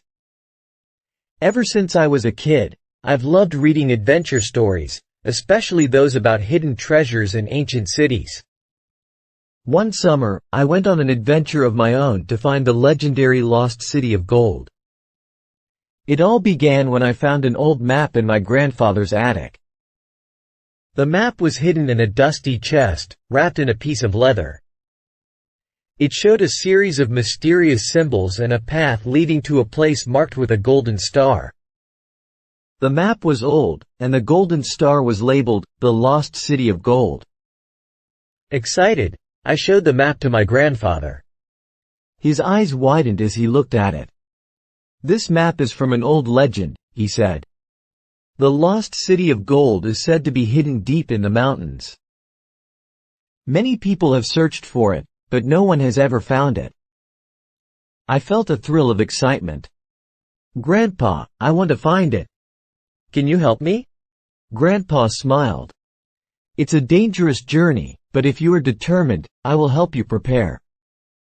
The next day, Grandpa and I packed a bag with supplies: food, water, a flashlight, and a compass. We studied the map carefully, noting the symbols and the path. The journey would be long, but I was ready for the adventure. We started our journey early in the morning. The map led us through dense forests, up steep hills, and across rushing rivers. Each day, we followed the path shown on the map, solving small puzzles and finding hidden clues. One day, we reached a large, dark cave. According to the map, the entrance to the Lost City of Gold was inside this cave. With our flashlights in hand, we stepped into the cave, feeling a mix of excitement and nervousness. Inside the cave, we saw ancient carvings on the walls. They showed pictures of people, animals, and strange symbols. We followed the carvings, which led us deeper into the cave. The air was cool and damp, and the sound of dripping water echoed around us. After a long walk, we reached a huge, open chamber. In the center of the chamber was a large, stone door covered with golden symbols. I took out the map and compared the symbols on the door with those on the map. They matched. "Grandpa, I think this is it," I said, my voice filled with excitement.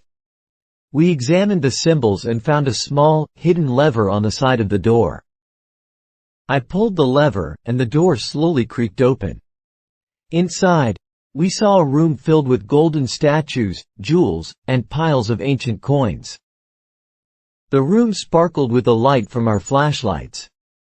"This must be the lost city of gold," Grandpa said, amazed. We carefully explored the room, making sure not to touch anything. There were many treasures, but we knew that taking anything could disturb the city's history. In the center of the room, we found a large, golden chest. We opened it and found a beautifully decorated scroll. The scroll explained that the lost city of gold was built by an ancient civilization that wanted to keep their treasures safe. The gold was not meant to be taken but was a symbol of their rich culture and knowledge. Grandpa and I took photos of the room and the scroll, respecting the ancient city's secrets. We knew it was important to share our discovery without disturbing the site.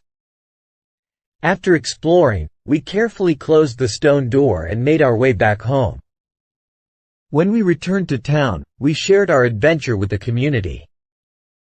We showed the photos and told the story of the lost city of gold, emphasizing the importance of preserving history. Finding the lost city of gold was an incredible adventure, but the real treasure was the experience and the lessons we learned. We learned to respect the past, appreciate the stories, and value the journey itself.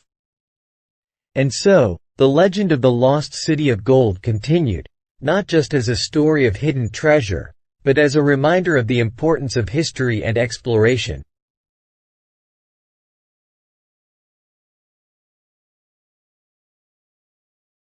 A world without reflections. My name is Mia, and I live in a world where mirrors do not exist. It sounds strange, but it's true.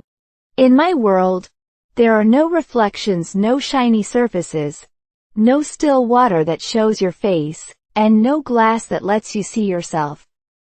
Nobody knows what they look like, not even me. Growing up, I always wondered what I looked like. I could see other people, of course my family, my friends, everyone around me, but I had no idea how they saw me. We could describe each other, saying things like, "You have brown hair," or, "Your eyes are blue," but it wasn't the same as seeing it for yourself. One day, while I was helping my mom clean the attic, I found an old, dusty book. The cover was worn, and the pages were yellowed with age. The title caught my eye, The Book of Reflections. My heart raced as I opened it and began to read. The book told stories of a time long ago, when mirrors existed, and people could see their own reflections. It described how people would look into these mirrors and see themselves exactly as they were. I was fascinated and couldn't stop reading. There were even pictures of people looking into mirrors, their faces clear and bright.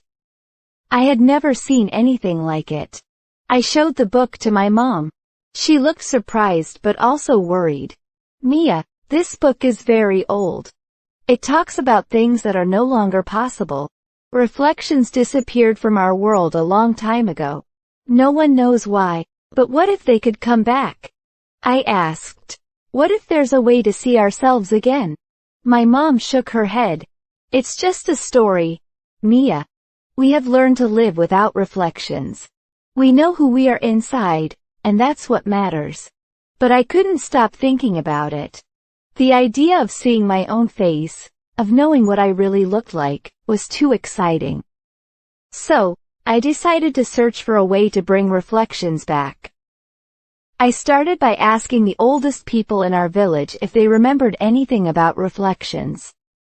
Most of them just shook their heads, saying it was something from fairy tales. But one old woman, Mrs. Alara, had a different answer.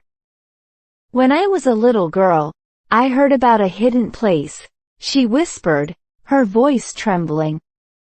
A place deep in the mountains where the last mirror is said to be kept. It's just a legend, but if it's true, that mirror might still show reflections. My heart skipped a beat. This was the lead I had been hoping for. I thanked Mrs. Alara and decided to find the mirror, no matter how difficult the journey might be. The next morning, I packed a small bag with food, water, and the book of reflections. I told my parents I was going on a trip to the mountains, and after hugging them goodbye, I set off on my adventure. The journey was long and hard. I climbed steep paths, crossed rivers, and walked through dark forests. But I kept going, guided by the hope of finding the last mirror. After many days, I finally reached the top of the highest mountain. There, hidden among the rocks, was a small cave. Inside the cave, the air was cool and still.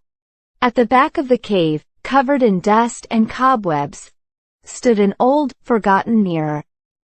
My heart pounded with excitement as I approached it. I took a deep breath and wiped the dust from the mirror's surface. Slowly, a face began to appear in the glass. It was me. I saw my brown hair, my blue eyes, and my curious expression. For the first time in my life, I knew what I looked like. Tears filled my eyes as I stared at my reflection. It was a strange feeling, seeing myself for the first time. I realized that while I had always wondered about my appearance, it didn't change who I was inside. I spent a long time looking into the mirror, memorizing every detail of my face. Then, I carefully covered the mirror again and left the cave, feeling a mix of happiness and peace. When I returned to the village, I told my parents and friends about my journey and the mirror. They were amazed, but I didn't tell them where it was. I realized that the mirror was special, and that maybe it was better for us to continue living as we had, knowing ourselves from the inside out. And so, life went on in our world without reflections. But I no longer felt the need to see myself in a mirror. I knew who I was, and that was enough. The journey taught me that while it's nice to know what you look like, it's even more important to know the kind of person you are.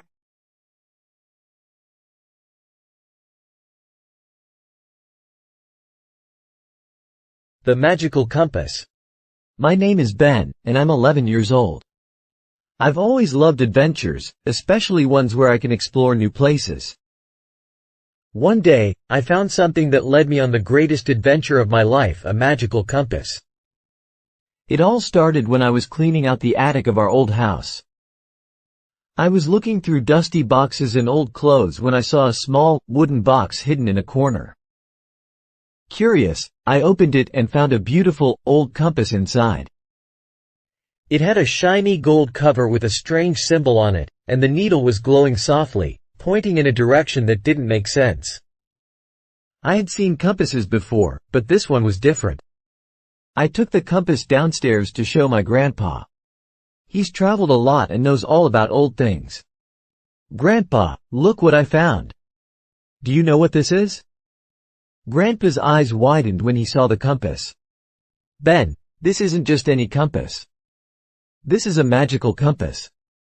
It's been in our family for generations, passed down from one explorer to the next. It doesn't point to the usual north, it points to where you need to go." "Where I need to go?" I asked, feeling excited. "But where is that?" "That's the mystery," Grandpa said with a smile. "The compass will guide you to places you've never imagined. But remember, it only works if you trust it." I held the compass tightly, feeling a mix of excitement and curiosity. I decided to follow where the compass pointed, hoping it would lead me to something amazing. The next morning, I packed a small bag with snacks, a water bottle, and my favorite book. I told my parents I was going on an adventure, and they smiled and told me to be careful. With the magical compass in hand, I set off on my journey. The compass led me out of the village and into the forest. I had walked through the forest many times, but today it felt different, almost magical. The trees seemed taller, and the air was filled with the sound of birds singing. As I followed the compass deeper into the woods, I came to a place I had never seen before, a hidden path covered in vines and flowers.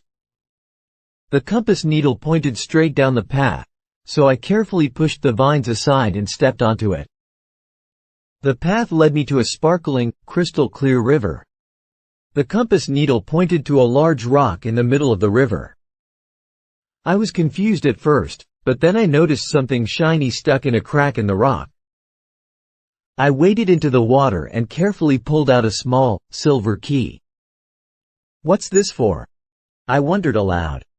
The compass glowed brightly, as if it was telling me to hold on to the key. With the key in my pocket, I continued to follow the compass. The path led me out of the forest and up a small hill. At the top of the hill was an old, stone tower that looked like it had been abandoned for years. The compass needle pointed straight at the tower. I walked up to the tower's door and noticed it was locked with a rusty old padlock. I took out the silver key, hoping it would fit. To my surprise, the key turned smoothly in the lock, and the door creaked open. Inside, the tower was filled with old books, maps, and strange objects. It looked like a place where an explorer might have lived.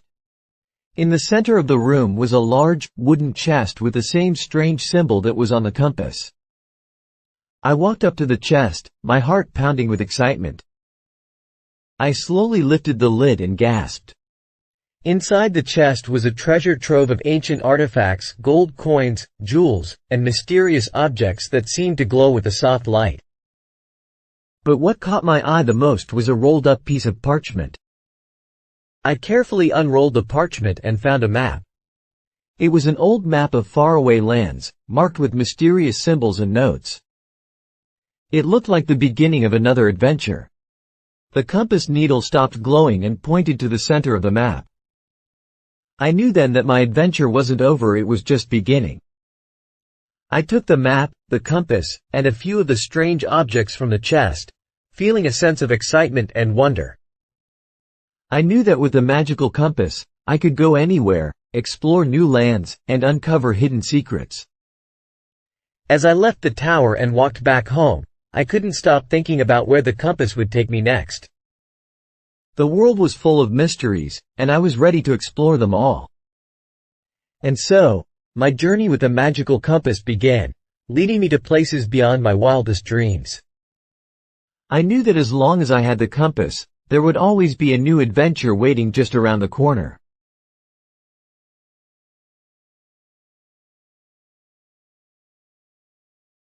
The Forgotten Lullaby.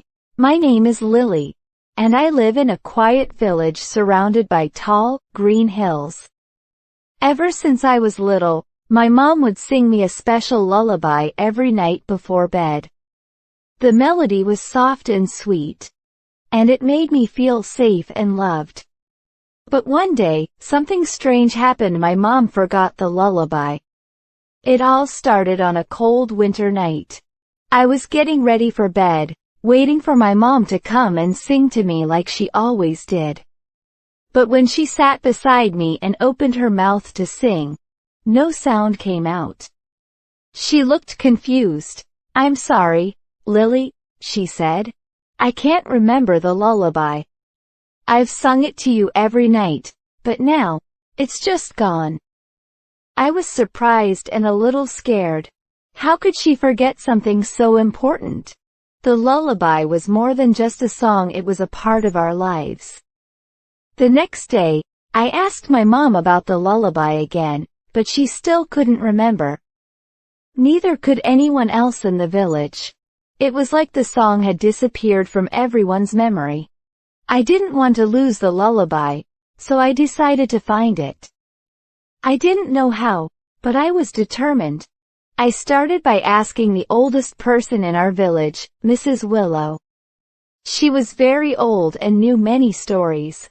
"Mrs. Willow, do you remember a lullaby that goes like this?" I tried to hum the tune, but it was hard to remember without the words. Mrs. Willow shook her head. "I'm sorry, dear, but that song sounds familiar and yet it's like a dream I can't quite remember." Feeling a bit discouraged, I decided to explore outside the village. Maybe someone in the nearby towns would know. I packed a small bag and set off on my journey, promising my mom I would be back soon. As I walked, I came across a beautiful, old forest. The trees were tall and full of colorful leaves, even in the winter. There was something magical about this place. I decided to explore the forest, hoping it might hold the answer. Deep in the forest, I found a small, hidden clearing. In the middle of the clearing stood a large, ancient tree with silver leaves that shimmered in the light. The tree seemed to glow with a soft, warm light. Curious, I approached the tree. As I got closer, I heard something faint, a melody carried by the wind. It was the lullaby. I could hear it, but the words were still unclear. I closed my eyes and listened carefully. Suddenly, a gentle voice spoke. "Welcome, Lily. I am the spirit of the forest. You have come to find the forgotten lullaby, haven't you?" I opened my eyes and saw a glowing figure standing beside the tree. She was beautiful, with flowing hair and a kind smile. "Yes," I said. "My mom used to sing it to me, but now she can't remember it." "No one can. Can you help me find it?" The spirit of the forest nodded. "The lullaby has been forgotten because it was lost in time. But it can be found again, if you truly believe in its power." She pointed to the silver leaves of the tree. "This tree holds the memories of all the songs ever sung in this land. To restore the lullaby, you must find the right leaf and sing the song from your heart." I looked at the tree, unsure how to find the right leaf among so many. But then, I remembered how the lullaby made me feel safe, loved, and warm. I closed my eyes again and reached out to the tree, thinking of those feelings. When I opened my eyes, I saw one leaf glowing brighter than the others. I gently touched it, and as I did, the words of the lullaby came back to me, clear and beautiful. I began to sing, "Sleep, my child, and dream so sweet, where the stars and moonlight meet. Close your eyes and rest your head, safe and sound in your little bed." As I sang, the forest filled with the soft, sweet melody. The spirit of the forest smiled and said, "The lullaby is yours again. Take it back to your village, and it will never be forgotten." With the lullaby now in my heart, I thanked the spirit and hurried back home. When I returned to the village, I sang the lullaby to my mom. Her eyes lit up with joy, and she remembered the song immediately. She sang it with me, and soon, everyone in the village was humming the tune, as if it had never been lost. The forgotten lullaby was no longer forgotten. It became a part of our lives once more, a melody that would always remind us of love and warmth. And I knew that, no matter what, the lullaby would never be lost again.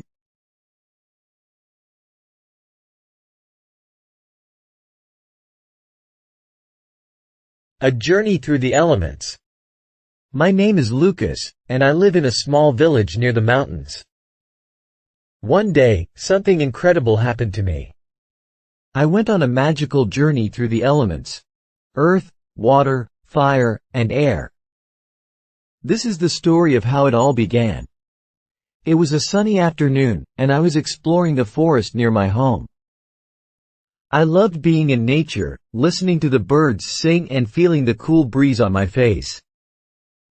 As I walked, I found an old, strange-looking map on the ground. The map was made of thick, brown paper, and it showed 4 paths leading to different places. At the center of the map was a big, glowing circle. Curious, I took the map to the village elder, Mr. Thomas. He knew a lot about old things and stories. "Mr. Thomas, what is this map?" I asked, showing it to him. His eyes widened when he saw it. "Lucas, this is no ordinary map. It is a map of the elements. If you follow it, you will go on a journey through the powers of earth, water, fire, and air. But be careful, for it will not be an easy journey." I felt both excited and nervous.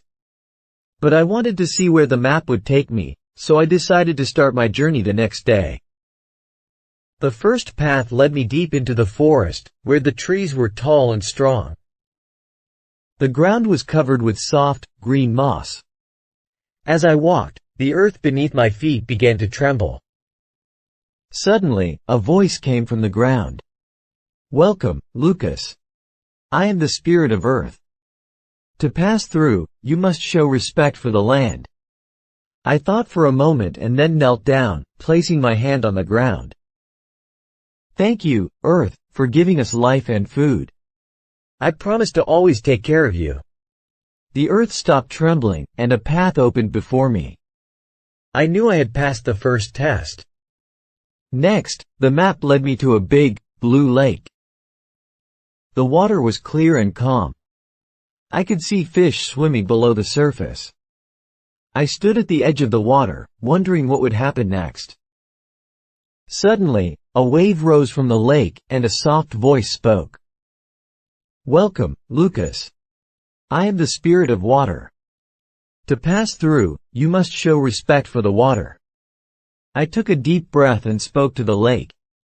"Thank you, water, for giving us life and keeping us clean. I promise to never waste or pollute you." The wave calmed, and a boat appeared, waiting to take me across the lake.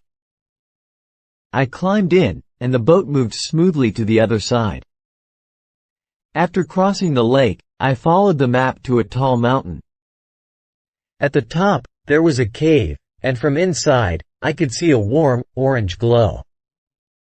I entered the cave and found a giant, roaring fire. A deep, crackling voice came from the flames. "Welcome, Lucas. I am the spirit of fire. To pass through, you must show respect for the fire." I stood in front of the fire, feeling its heat on my face. "Thank you, fire, for giving us warmth and light. I promise to use your power wisely and never cause harm." The fire roared louder for a moment, and then it became a small, gentle flame. The path out of the cave was now clear. Finally, the map led me to the top of a high hill. The wind was strong, and I could feel it blowing through my hair. I looked up at the sky, and suddenly, the wind spoke. "Welcome, Lucas. I am the spirit of air. To pass through, you must show respect for the air." I spread my arms wide and spoke to the wind. "Thank you, air, for giving us breath and carrying the clouds. I promise to keep the air clean and fresh." The wind swirled around me, lifting me off the ground for a moment. Then it gently set me down, and the sky above me cleared, showing a bright, blue horizon. With all 4 elements earth, water, fire, and air now at peace, the map began to glow. The glowing circle at the center of the map opened up, revealing a beautiful, golden light. I felt a sense of calm and happiness wash over me. I knew then that my journey was complete. I had learned to respect the elements and understand their importance in our world. With the knowledge from my journey, I returned to my village. I shared my story with everyone, hoping they too would respect and care for the earth, water, fire, and air. And so, My journey through the elements ended, but the lessons I learned stayed with me forever.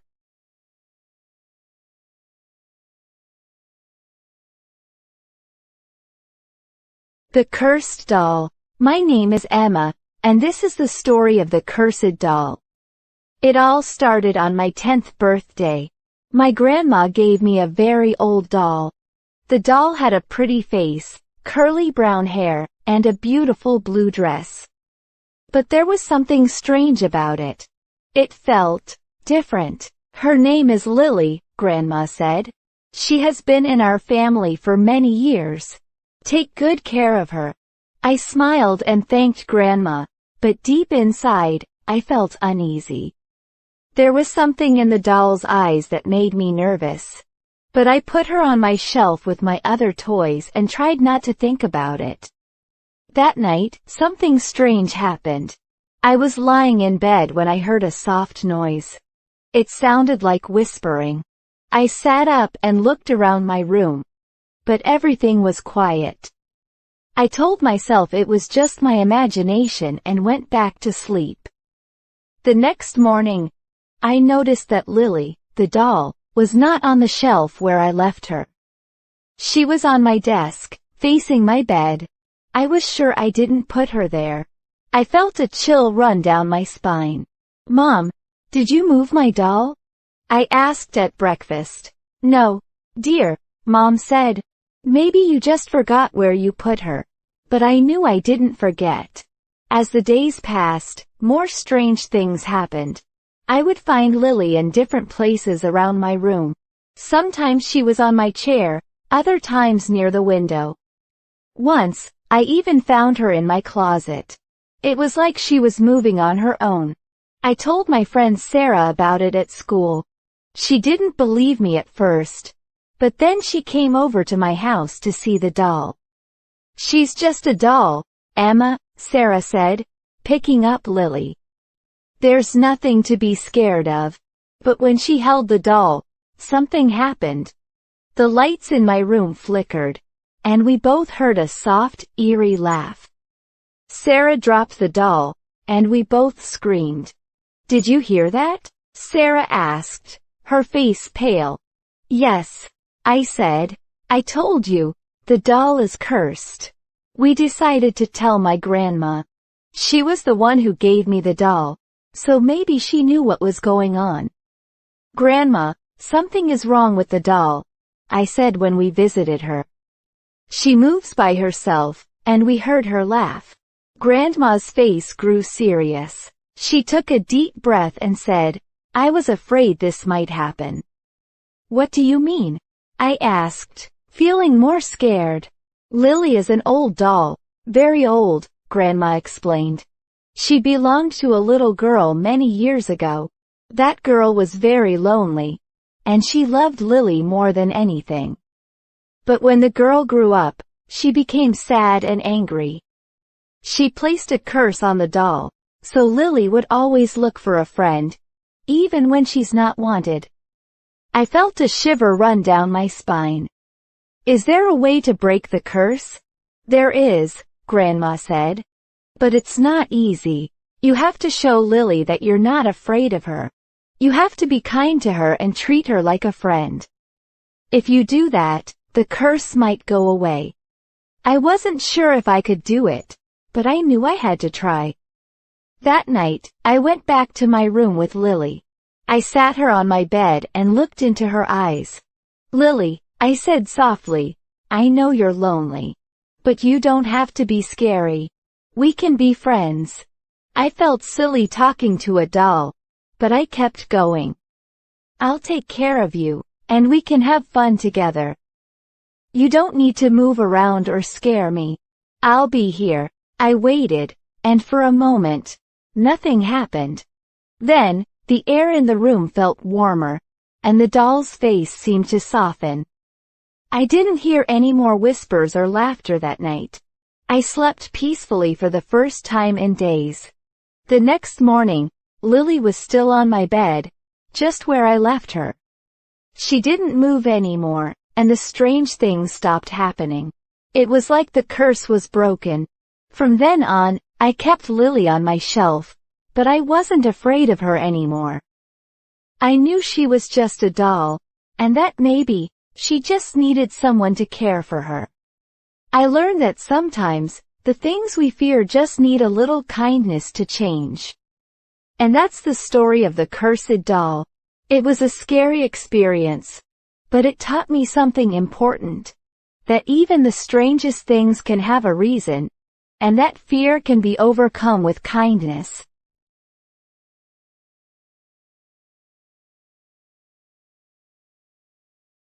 My unexpected time loop. My name is Mia, and I am 12 years old. One day, something very strange happened to me. I got stuck in a time loop. This means I kept living the same day over and over again. It all started on a normal Monday morning. I woke up, brushed my teeth, and got ready for school. I ate breakfast with my mom and dad. My mom made pancakes, my favorite. After breakfast, I walked to school with my best friend, Leo. We talked about our homework and what we wanted to do after school. When we got to school, everything was normal. We had math class, history, and then lunch. But during lunch, something weird happened. The sky turned dark, and there was a loud sound, like thunder. Everyone looked up, but then the sky went back to normal, and the day continued. After school, I went home, did my homework, and played with my dog, Max. I had dinner with my family, and then I went to bed. But when I woke up the next morning, it was the same Monday again. At first, I thought I was dreaming. I did everything the same. Brushed my teeth, ate breakfast, and walked to school with Leo. But then, the same thing happened. The sky turned dark at lunch, and there was that loud sound again. I knew something was wrong. The next morning, it happened again. And again. Every day was the same Monday. I was stuck, and I didn't know why. I tried different things to change the day. One day, I skipped breakfast, but it didn't help. Another day, I tried to stay home from school, but everything still repeated.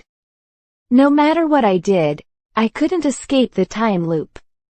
After a few days, I decided to tell Leo about it. I didn't know if he would believe me, but I had to try. Leo, I'm stuck in a time loop, I said. He looked at me, confused. What do you mean?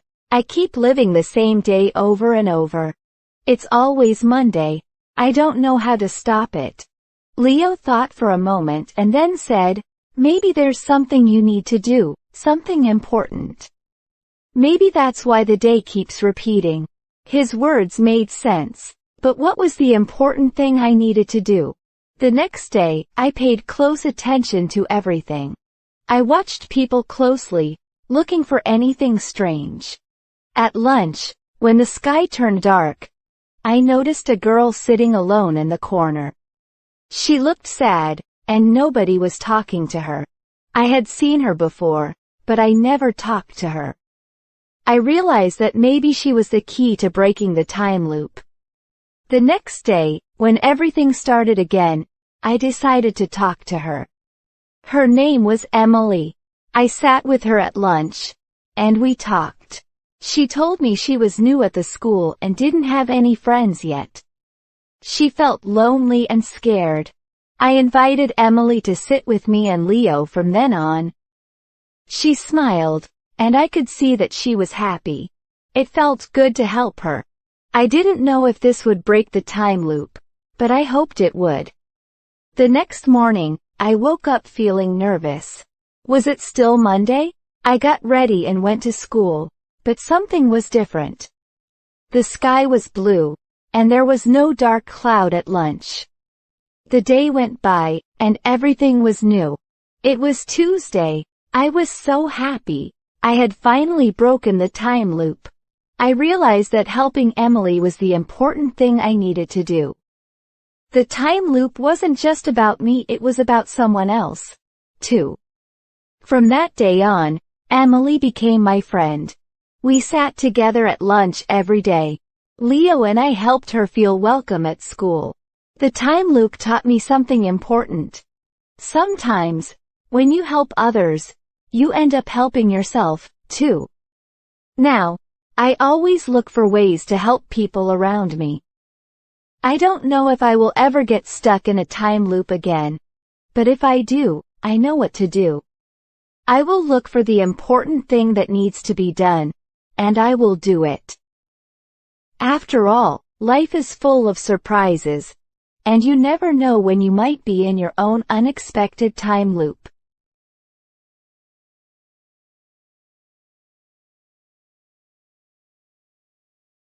The Last Alchemist.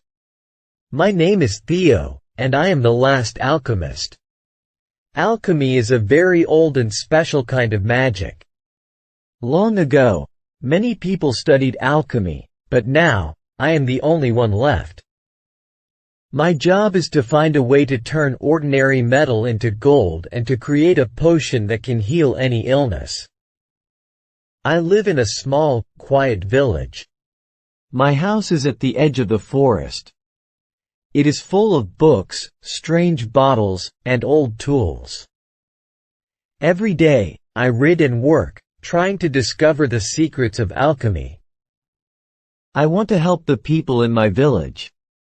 They are kind and always help each other, but sometimes they are sick or need more money. I believe alchemy can help them. One day, while I was studying, a young girl named Lila came to my door. She had tears in her eyes. "Theo, please help me," she said. "My mother is very sick. The doctor says she does not have much time." I knew I had to help her. I went to my table and opened a big, old book. It had a recipe for a special potion that could cure any illness. But the ingredients were rare and hard to find. "I will help you, Lila," I said. "But we need to find these ingredients. It will be dangerous, but I promise I will do my best." Lila nodded. "I will help too, Theo. I will do anything to save my mother." We set off on our journey early the next morning. The first ingredient was a silver leaf that only grew in the dark forest. The forest was quiet and cold. The trees were tall, and their branches blocked the sunlight. We searched for hours until we found the silver tree. The leaves were bright and shiny, just like silver. I carefully picked one and put it in my bag. Next, we needed the feather of a golden eagle. These eagles lived high in the mountains. The climb was steep and hard. Lila was tired, but she did not give up. When we reached the top, we saw a golden eagle flying in the sky. I used a little bit of my alchemy to call the eagle. It flew down and gave us one of its feathers. We thanked the eagle and started our way back down. The last ingredient was the most difficult to find. It was the tear of a dragon. Dragons were very rare, and most people thought they were just stories. But I knew where to find one. There was an old cave at the edge of the village where a dragon lived. I had heard it was a friendly dragon, but I was still nervous. We entered the cave, and there, in the shadows, was the dragon. It was big, with green scales and kind eyes. "Why are you here, little alchemist?" the dragon asked in a deep, gentle voice. "We need your help," I said. "We need one of your tears to make a potion. It is to save Lila's mother." The dragon looked at Lila, who was holding my hand. It smiled softly and said, "You have a good heart, little girl. I will help you." Then, the dragon closed its eyes and let a single tear fall. I caught it in a small bottle. "Thank you," Lila and I said together. With all the ingredients, we rushed back to my house. I mixed everything carefully. The potion glowed a soft blue color. It was ready.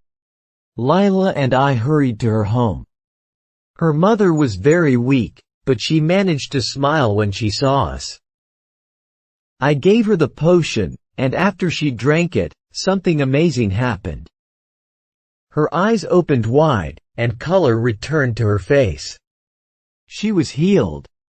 Lila hugged her mother tightly, and they both cried happy tears. The whole village heard the news, and they all came to see what had happened. They thanked me, but I told them that it was Lila's bravery and the kindness of the dragon that made it possible. After that day, I continued my work as the last alchemist. I knew there were still many secrets to discover and many people to help. Alchemy is not just about turning metal into gold. It is about using knowledge and magic to make the world a better place. I am proud to be the last alchemist, and I will keep working to help everyone I can.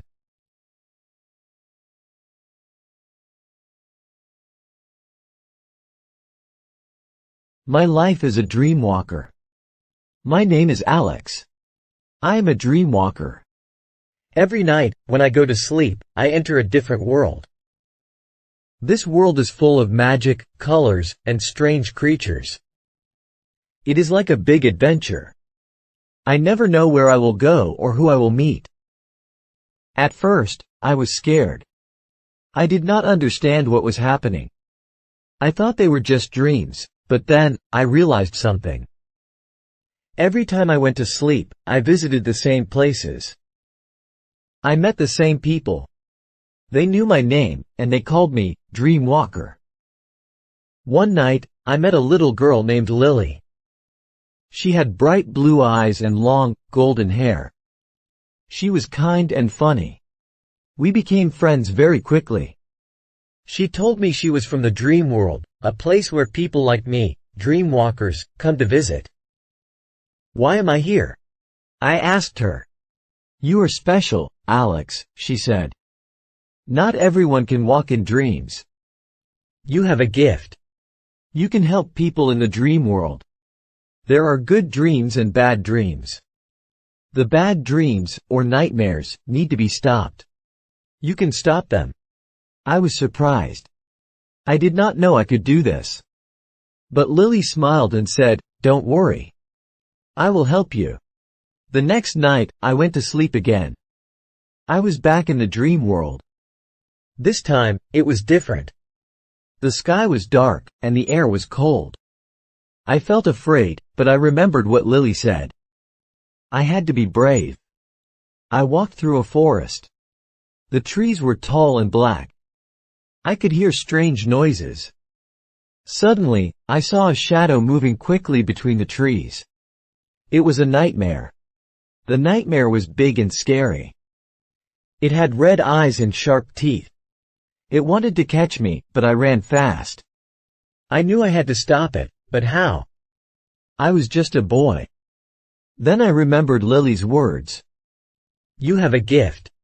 I stopped running and faced the nightmare. I closed my eyes and took a deep breath. I thought about the happy things in my life. My family, my friends, and the good times we had together. Suddenly, I felt strong. I opened my eyes, and the nightmare was gone. I did it. I stopped the nightmare. After that, I felt more confident. I knew that I could help in the dream world. Every night, I went on new adventures.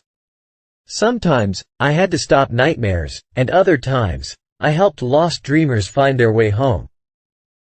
I met more friends in the dream world, like Max, a talking cat, and Emma, a fairy with purple wings. They all helped me on my journey.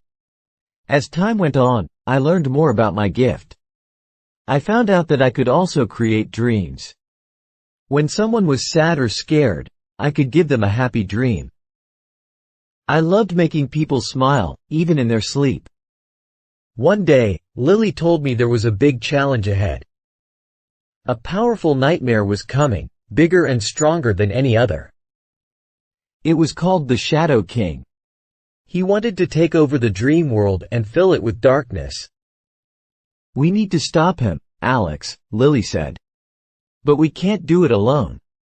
So, we gathered our friends, Max, Emma, and others we met on our journeys. Together, we made a plan. The Shadow King was strong, but we had something he did not have, the power of friendship and hope. The night came, and we faced the Shadow King. He was huge and terrifying. His laugh was loud, and it made the ground shake. But we were not afraid. We stood together and used our powers. I created a bright light, Emma used her magic, and Max was quick and clever. Even Lily, who was small, was brave. The battle was long, but we did not give up. Finally, with one last burst of light, the Shadow King was defeated. The dream world was safe again. Everyone was happy and celebrated. We knew that as long as we were together, we could face any nightmare. Now, I look forward to sleeping every night. I know that when I close my eyes, I will go on another adventure. I will help more people, make new friends, and keep the dream world safe. Being a dream walker is not always easy, but it is always worth it. And with my friends by my side, I know that I can do anything. This is my life as a dream walker, and I wouldn't trade it for anything in the world.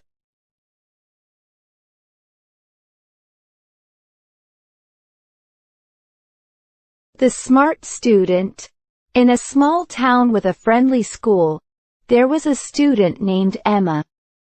Emma was known as the smartest student in her class. She loved to learn new things and was always curious about how the world worked. Her teachers admired her hard work, and her classmates often asked her for help with their homework. Emma enjoyed all her subjects, but she had a special love for science and math. She would spend hours reading books and solving puzzles, always eager to learn more. While other kids were playing outside, Emma could often be found in the library, searching for answers to her endless questions. One day, Mrs. Brown, the school principal, announced a big competition. It was called the Young Scholars Challenge, and students from all the nearby schools would come together to compete in different subjects like math, science, and reading.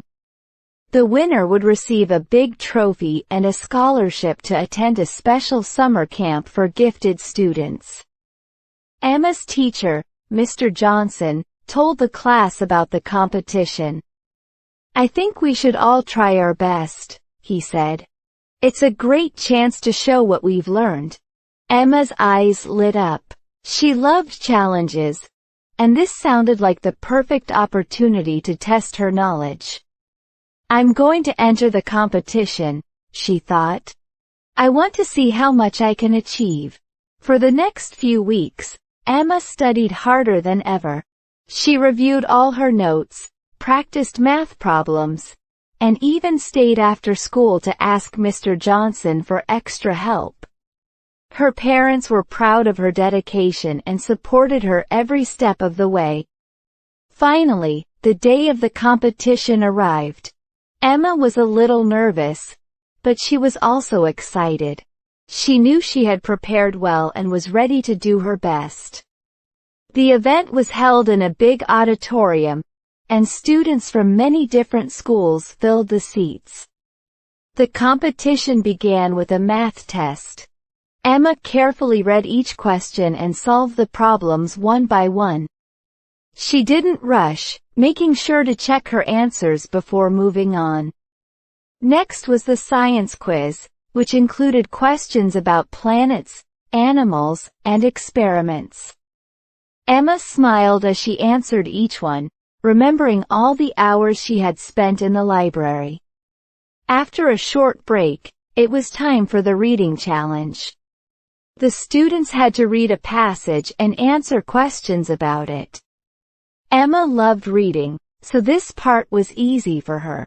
She finished quickly and used the extra time to double-check her answers.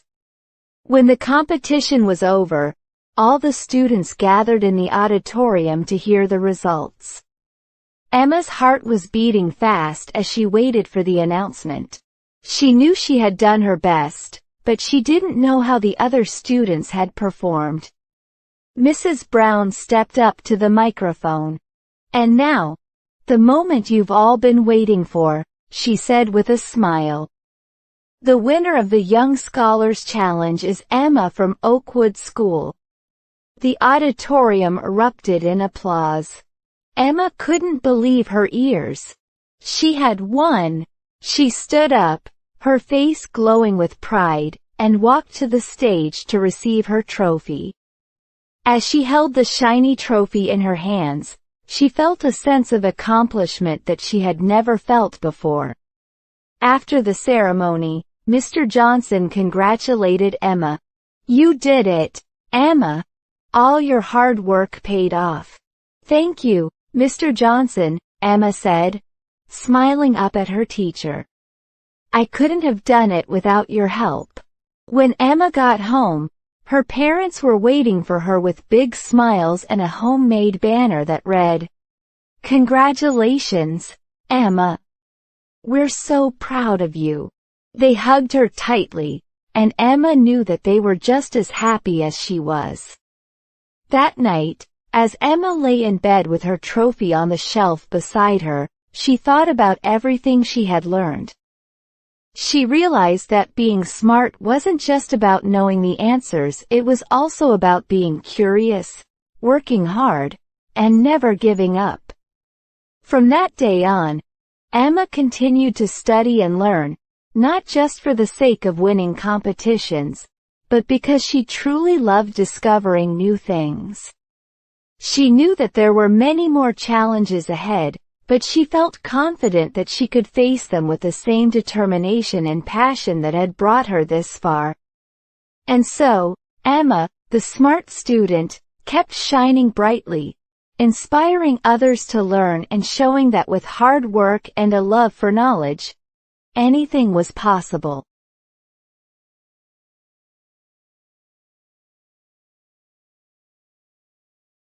A silly clown. In a lively circus that traveled from town to town, there was a clown named Bobo. Bobo was not just any clown, he was known as the silliest clown in the whole circus. With his bright red nose, big floppy shoes, and colorful costume, Bobo made everyone laugh wherever he went. Bobo loved to make people smile. He would do all sorts of funny tricks, like juggling pies, slipping on banana peels, and making silly faces. But what made Bobo really special was his big, kind heart. He believed that laughter was the best way to make people happy. Every evening, before the big circus show, Bobo would practice his acts. He would bounce on a big red ball, try to ride a tiny bike, and even talk to his puppet friends. But no matter how much he practiced, something always seemed to go wrong. Bobo would trip over his own feet, or his hat would fall off, or he would accidentally squirt water from his flower. But instead of getting upset, Bobo would just laugh at himself, and soon everyone around him would be laughing too. One day, the circus arrived in a new town. The big tent was set up, and the townspeople were excited to see the show. Bobo was eager to make them laugh, so he came up with a new act that he thought would be the funniest one yet. It involved a bucket of water, a giant feather, and a very wobbly ladder. As the show began, the ringmaster introduced Bobo to the cheering crowd. "Ladies and gentlemen, boys and girls, here comes the silliest clown of all, Bobo." Bobo waddled into the ring, his big shoes making a funny clomping sound. The audience clapped and laughed as Bobo waved to them. He then set up his wobbly ladder, placed the bucket of water at the top, and climbed up carefully, balancing the giant feather in one hand. But just as Bobo reached the top, the ladder wobbled too much, and the bucket tipped over, spilling water everywhere. Bobo slipped, and with a loud splash, he landed right in the middle of a big puddle. His hat fell off, his feather flew away, and he sat there, soaking wet, with a surprised look on his face. For a moment, the audience was silent. Then, Bobo looked up, gave a big, silly grin, and started to splash around in the puddle, making funny noises and flapping his arms like a duck. The audience burst into laughter, clapping and cheering louder than ever before. Bobo stood up, dripping wet, and took a bow. He knew his act hadn't gone as planned, but he didn't mind at all. As long as the audience was laughing, Bobo was happy. After all, that was what being a silly clown was all about. After the show, Bobo was walking back to his tent when a little girl ran up to him. She had tears in her eyes, but she was smiling. "Thank you, Bobo," she said.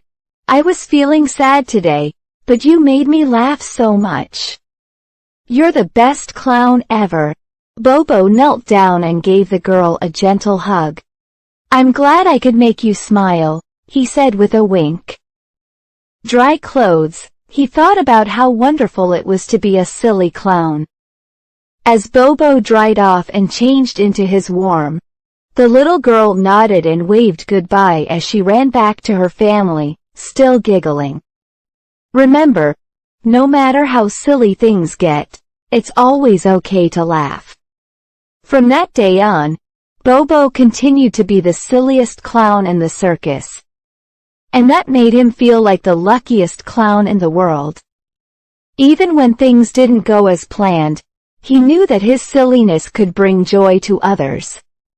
He kept slipping, tripping, and making funny faces, but he always did it with a big heart and a love for making people laugh.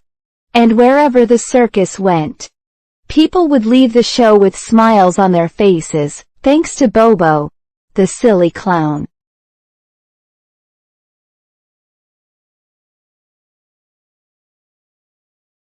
The Kind Nurse. In a small town surrounded by green hills and gentle streams, there was a hospital where everyone knew the kindest nurse, Nurse Lily. Nurse Lily was loved by all the patients, young and old, because she always took care of them with a warm smile and a gentle touch. Nurse Lily had been working at the hospital for many years. She knew everyone in town and treated every patient like they were family.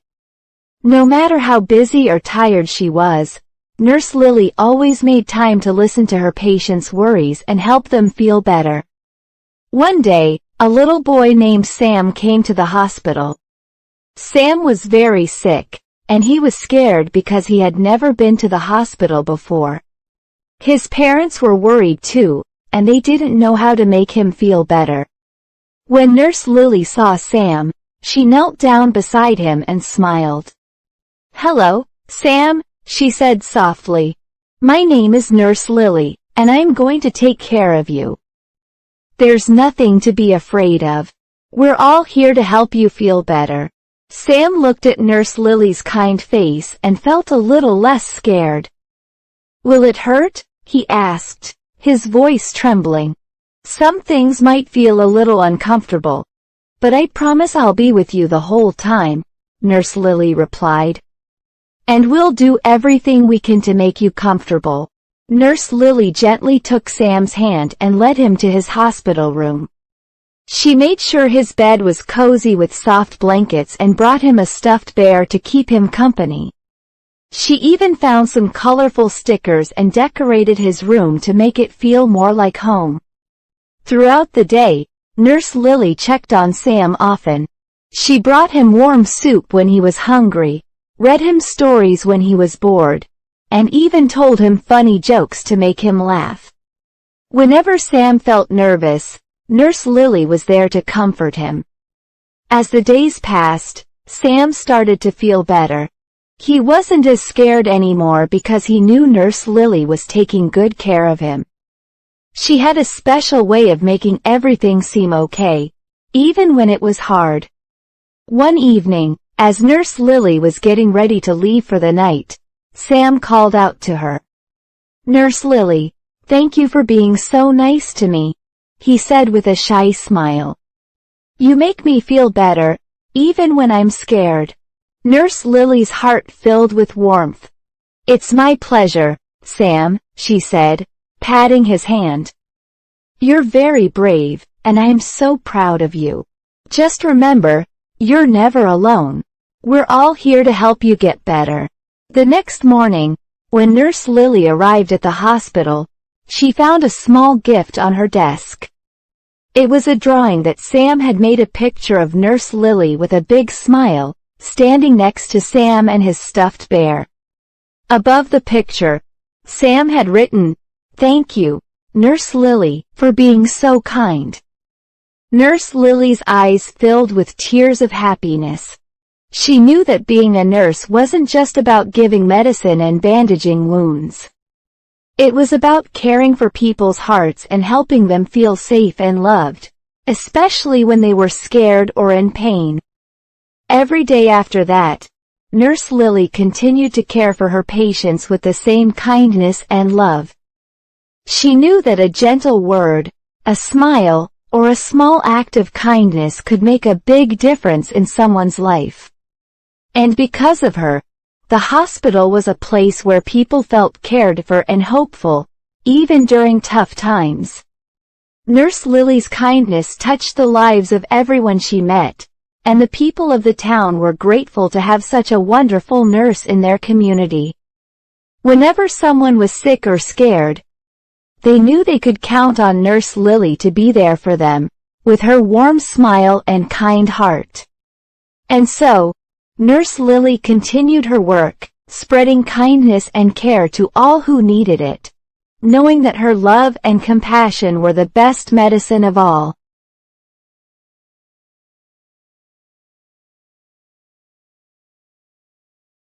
The Brave Explorer. In a village surrounded by thick forests and high mountains, there lived a young boy named Leo.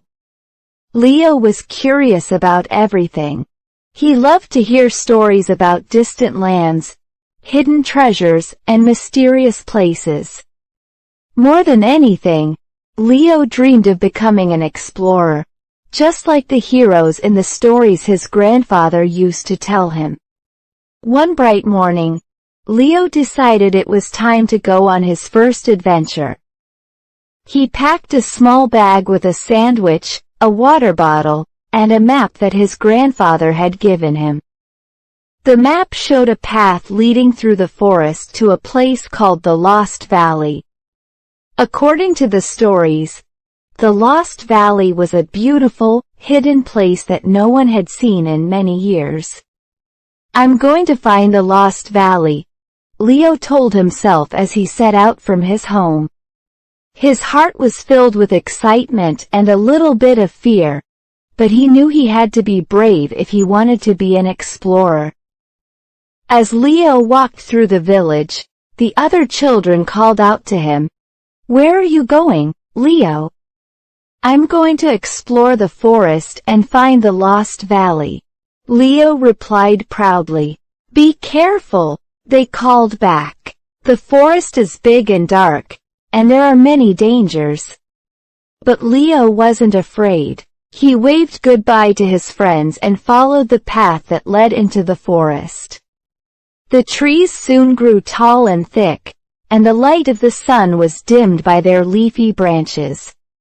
The forest was quiet, except for the sound of birds chirping and leaves rustling in the wind. Leo walked for hours, following the map closely. The path was not always clear, and sometimes he had to climb over fallen trees or find his way around thick bushes. But he kept going, remembering his grandfather's stories about the brave explorers who never gave up, no matter how hard the journey was.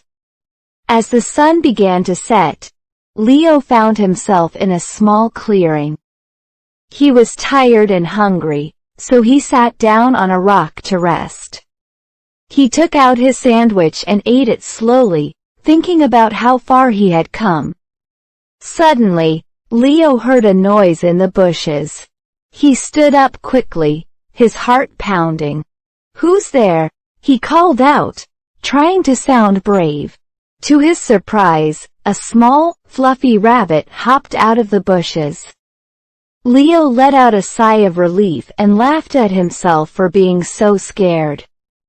"It's just a rabbit," he said, kneeling down to pet the little creature. The rabbit was friendly and didn't seem afraid of him at all. As Leo continued on his journey, he felt more confident. He realized that being an explorer wasn't just about finding new places, it was also about being brave enough to face the unknown. After walking for a while longer, Leo finally reached the edge of the forest. He looked out and gasped in amazement. There, spread out before him, was the Lost Valley. It was even more beautiful than he had imagined. The valley was filled with colorful flowers, tall trees, and a sparkling river that wound through the middle. The air was fresh and smelled of pine and wildflowers. Leo couldn't believe he had found it. He ran down the hill and into the valley, feeling like the bravest explorer in the world. He spent hours exploring every corner of the Lost Valley, discovering hidden streams, climbing rocks, and even finding a cave with sparkling crystals inside. As the sun began to set, Leo knew it was time to head back home. He followed the path out of the valley, his heart full of joy and pride. He had done it, he had found the Lost Valley all by himself.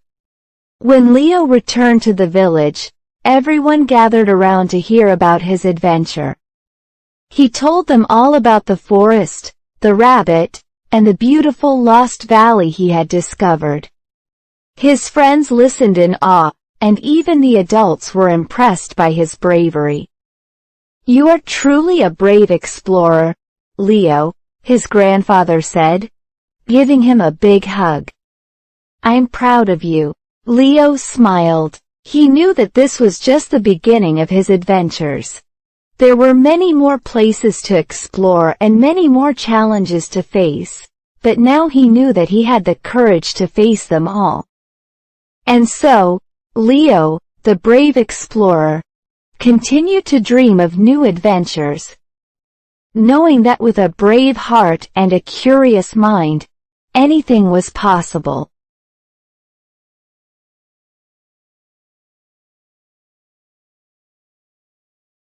A scared mouse. In a quiet little house at the edge of a big, bustling city, there lived a small, timid mouse named Oliver. Oliver was the smallest mouse in his family, and he was also the most scared.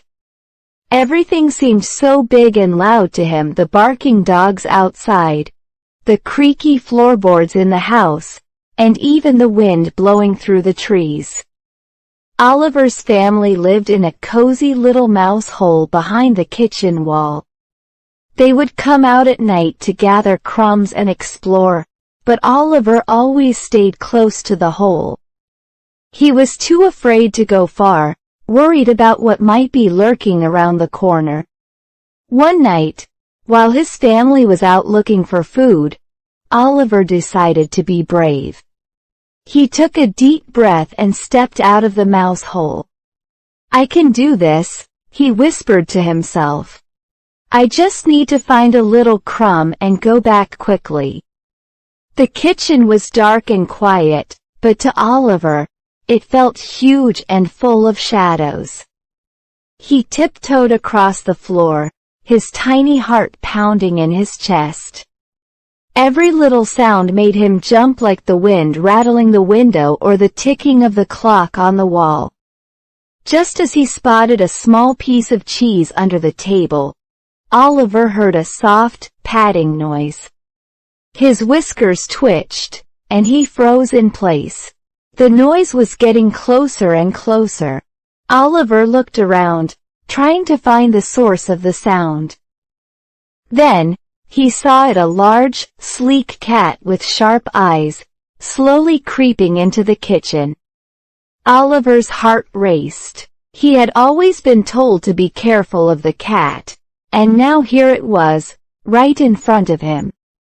The cat hadn't seen him yet, but Oliver knew he had to move quickly. He darted under a chair, trying to stay out of sight. His tiny paws made barely a sound, but to Oliver, it felt like he was making a lot of noise. The cat's ears twitched, and it began to sniff the air, sensing that something was nearby. Oliver was terrified. He could feel the fear rising inside him, making it hard to think. But he knew he had to stay calm. I need to get back to the mouse hole, he thought. I need to be brave. Slowly, Oliver began to move again, inching his way along the edge of the room. The cat was still searching, its eyes scanning the floor. Oliver held his breath, trying to make himself as small as possible. Finally, after what felt like forever, Oliver made it back to the hole in the wall.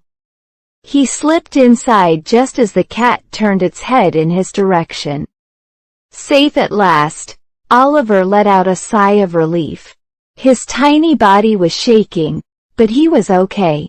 When his family returned, they found Oliver curled up in their cozy nest, looking tired but proud. "What happened, Oliver?" his mother asked, noticing the crumbs of cheese he had brought back with him. "I went out to find food," Oliver said softly.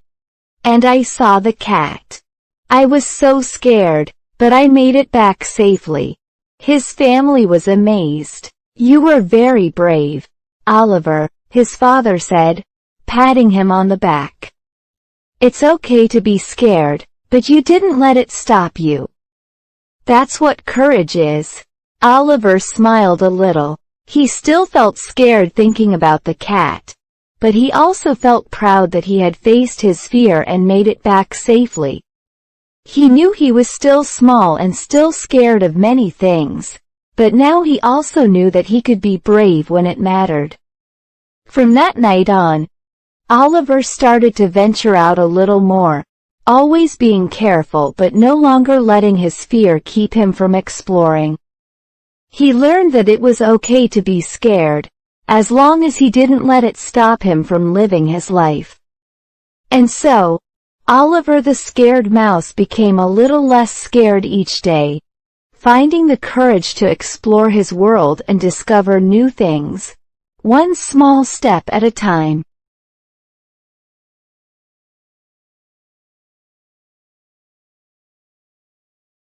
My old toy. In the cozy town of Meadowbrook, there lived a little boy named Max. Max was a cheerful and imaginative child who loved playing with his toys. Among his collection, there was one toy that he cherished more than the others. It was an old, worn-out teddy bear named Mr. Cuddles. Mr. Cuddles was not just any teddy bear. He had soft, brown fur that was a little matted and a pair of shiny black button eyes that seemed to sparkle with kindness. His nose was a small, black stitch, and his mouth was a gentle curve. Max's mother had given Mr. Cuddles to him when he was just a baby, and the teddy bear had been his constant companion ever since. Over the years, Mr. Cuddles had been through many adventures. He had been a brave knight, a wise wizard, and even a space explorer. Max took him everywhere on picnics, to the park, and to bed every night.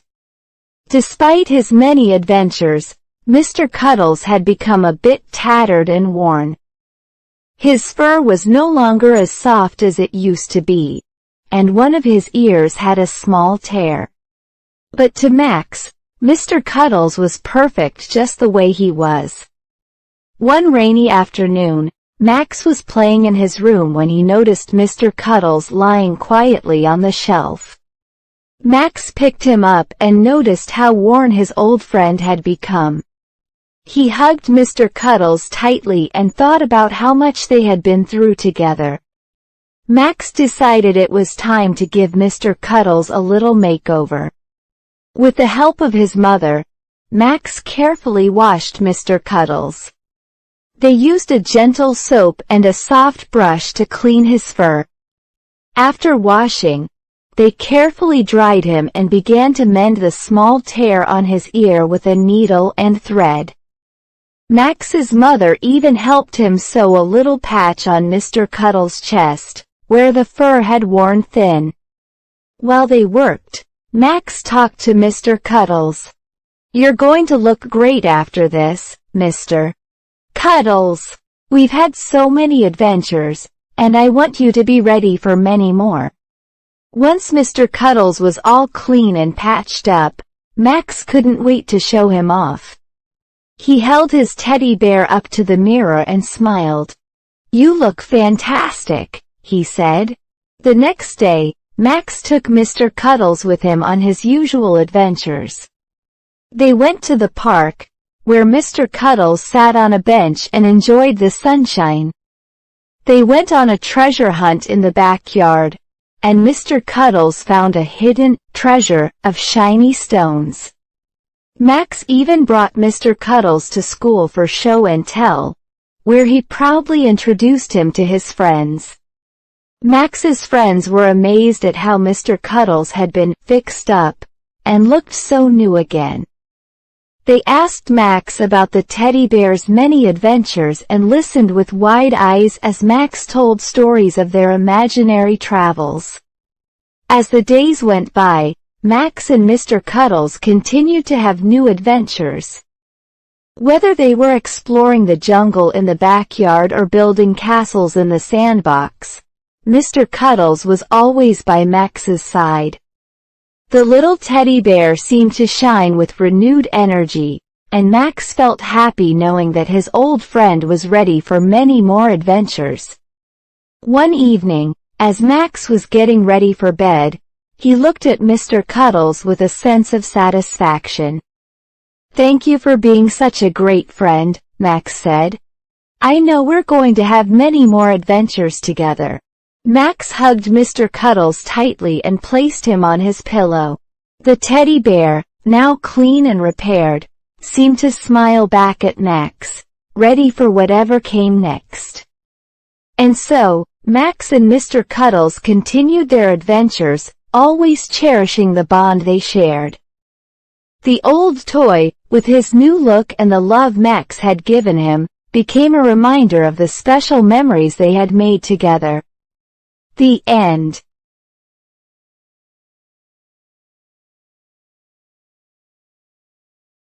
The open window. In the quaint village of Maplewood, nestled among rolling hills and surrounded by lush green forests, there stood a charming old house. The house had a large garden with blooming flowers and a tall oak tree that provided plenty of shade. The most interesting feature of the house was a big, open window on the second floor. The window was always open, no matter the season, and it caught the attention of everyone who passed by. Young Emily, who lived just down the street, often admired the open window. She was curious about what lay beyond it and why it was always left open. Emily had heard many stories about the house and its open window but had never seen the inside for herself. One bright Saturday morning, Emily decided to find out what was behind the open window.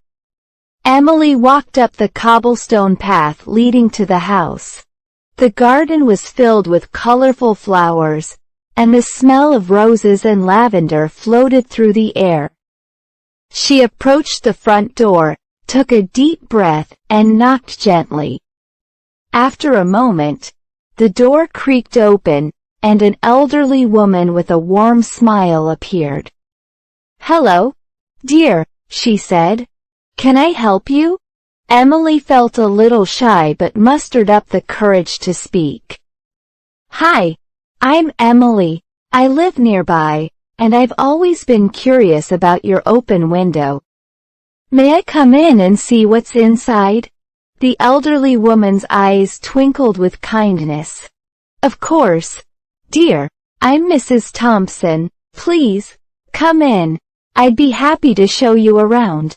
Emily stepped into the house, and Mrs. Thompson led her to the staircase. As they climbed to the second floor, Emily's excitement grew. The house was even more charming inside, with antique furniture, cozy rugs, and walls adorned with beautiful paintings. When they reached the top of the stairs, Mrs. Thompson guided Emily to the open window. It was a large, arched window with wooden shutters that had been painted a cheerful blue. The window frame was covered with flowering vines, and the view from the window was spectacular. Emily could see the entire village below, with its winding streets and tiny houses, and the green fields stretching out to the horizon. Mrs. Thompson smiled. "I leave this window open because I love the view. It brings me joy to see the village and the changing seasons. It feels like a connection to the outside world." Emily looked out the window, taking in the beautiful scene. She saw children playing in the park, birds fluttering about, and the golden sunlight casting a warm glow over everything. It was like a living picture, and Emily felt a sense of peace and happiness. As Emily stood there, Mrs. Thompson began to tell her stories about the house and the village. She spoke of the old days when the house was full of laughter and joy, and how she had always loved the open window because it allowed her to feel connected to the world outside. Emily listened with fascination. She learned that the house had once belonged to Mrs. Thompson's grandparents, who had opened the window every day to enjoy the fresh air and the view.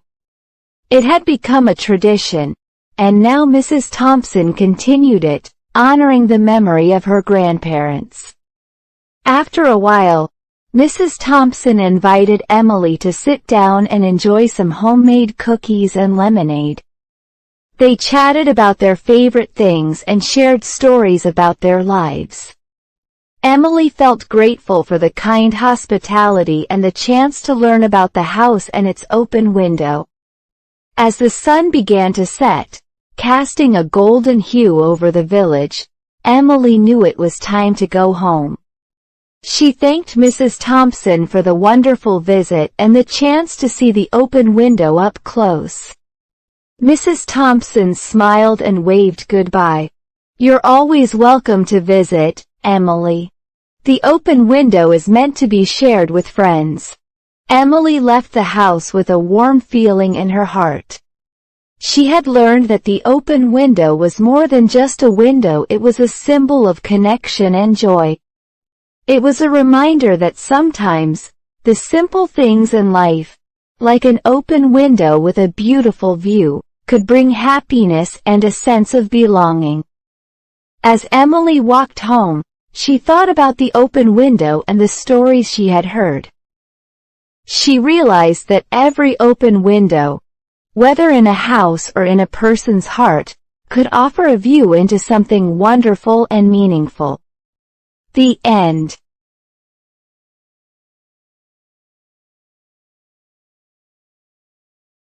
A closed door.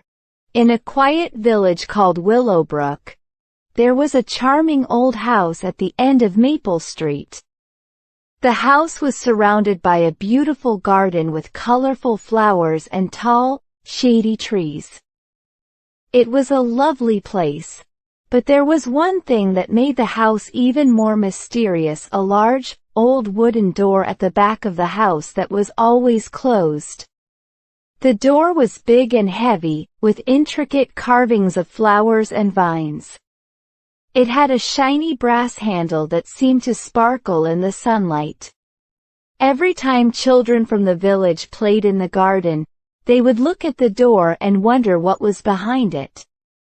No one ever saw the door open, and no one knew what was on the other side.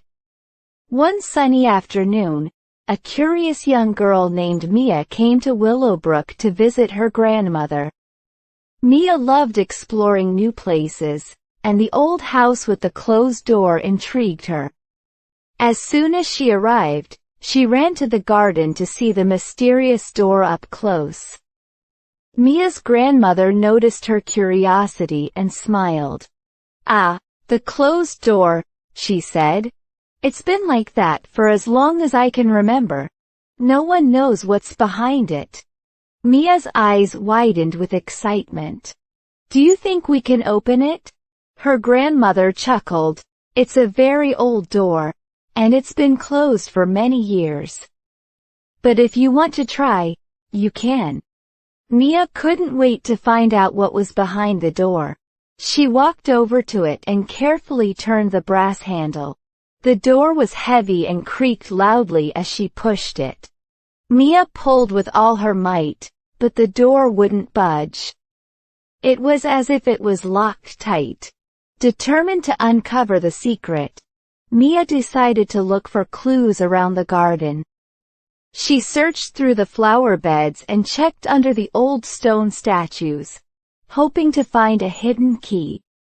She found many interesting things: shiny pebbles, a forgotten toy, and even a small, friendly frog, but no key. As Mia continued her search, she noticed a small, rusty key lying in the grass near the door. It was old and covered in dirt, but Mia was excited. Could this be the key to the closed door? With trembling hands, Mia picked up the key and carefully inserted it into the lock on the door. She turned the key slowly, and to her surprise, she heard a soft click. The door creaked open just a little, and Mia's heart raced with anticipation. She pushed the door open wider and stepped inside. The room beyond the door was filled with soft, golden light. It was a beautiful, cozy room that looked like it had been untouched for many years. There were old, comfortable chairs with colorful cushions, shelves lined with dusty books, and a large window that looked out over the garden.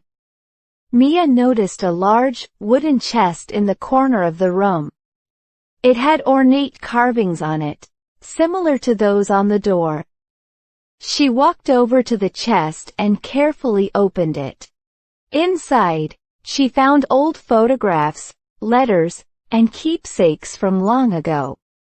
There were pictures of people she didn't recognize, but they looked happy and full of life. As Mia looked through the chest, she realized that the room was a special place, a treasure trove of memories from the past. The photographs and letters told stories of the people who had once lived in the house, and the room itself was a beautiful reminder of their lives. Mia spent a long time exploring the room and learning about the history of the old house. When she finally decided to close the door and leave, she felt a deep sense of satisfaction. She had uncovered a hidden part of the house and discovered its secrets. When Mia's grandmother found her, she was excited to hear about Mia's adventure. Mia told her all about the room and the chest of memories she had found. Her grandmother was amazed and happy that Mia had discovered such a wonderful place. From that day on, Mia felt a special connection to the old house and its closed door. She knew that sometimes, even the most mysterious things could hold beautiful secrets waiting to be discovered. The closed door was no longer just a mystery, it was a reminder of the incredible stories and memories that lay hidden behind it. And so, Mia's adventure with the closed door became one of her favorite stories to tell. A story of curiosity, discovery, and the magic of uncovering the past. The end.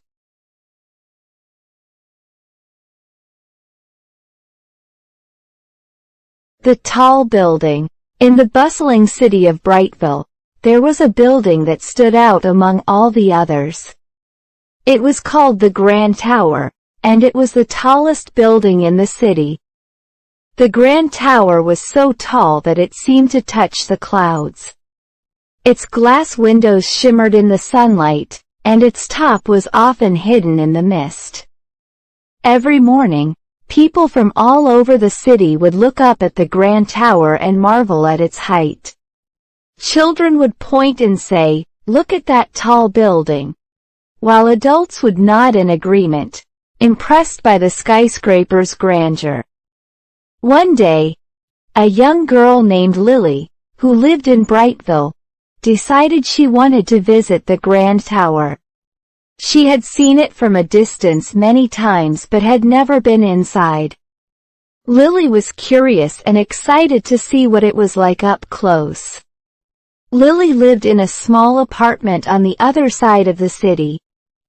She packed a small bag with her favorite book, a notebook, and a pencil. Her mother gave her a hug and reminded her to be careful. "Remember, Lily, the Grand Tower is very tall. It might be a bit windy at the top." Lily nodded eagerly and set off on her adventure. She took the bus to the city center, where the Grand Tower was located. As she approached the building, she felt her excitement grow. The Grand Tower looked even more impressive up close. Its entrance was grand, with big glass doors that slid open automatically. Inside, the lobby of the Grand Tower was just as magnificent as the outside. The floor was covered in shiny marble, and the walls were decorated with beautiful artwork. A large chandelier hung from the ceiling, sparkling like 1,000 stars. Lily approached the information desk and asked for a ticket to the observation deck at the top of the building. The friendly staff member handed her a ticket and directed her to the elevator. "Enjoy the view from the top," he said with a smile. Lily stepped into the elevator, which was sleek and modern. The doors closed, and she felt a little thrill as the elevator began to rise. The ride up was smooth, and Lily watched as the floors below her disappeared, one by one. She could see the city spread out beneath her, like a giant map. When the elevator finally reached the top, the doors opened, and Lily stepped out onto the observation deck. The view was breathtaking. She could see the entire city of Brightville, from the sparkling river to the busy streets and the green parks. The buildings looked small from up there, and the people on the streets looked like tiny dots. Lily walked around the deck, taking in the view from every angle. The wind was gentle, and she could feel it on her face. She took out her notebook and began to draw the skyline of the city. She wanted to remember this amazing experience forever. As Lily was drawing, she met a family who was also visiting the observation deck. They had a little boy named Timmy, who was fascinated by the view. Timmy asked Lily what she was drawing, and she showed him her sketch. "Wow, that's really cool," Timmy said. "Can I draw too?" Lily smiled and handed Timmy a pencil.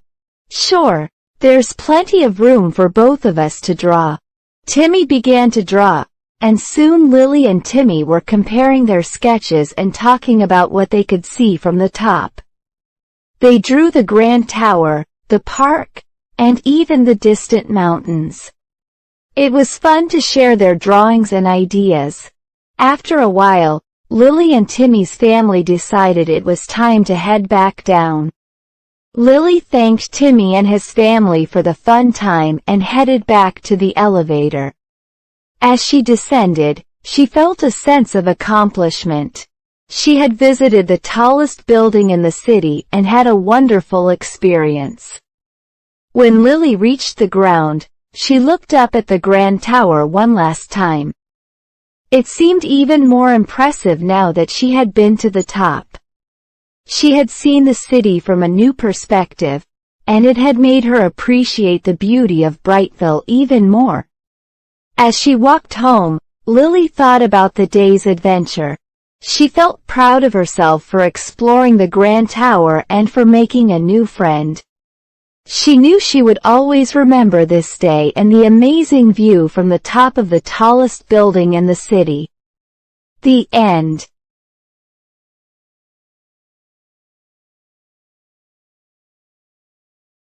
My short hair. Ella was a cheerful and lively girl who lived in a small town called Greenhill. She loved to play outside with her friends, run through the fields, and ride her bicycle down the narrow paths that crisscrossed the town. One thing that made Ella stand out was her long, flowing hair. It was golden brown, reaching down to her waist, and she had always taken great care of it. Every morning, Ella's mother would brush her hair, making sure it was smooth and shiny before tying it up with a ribbon.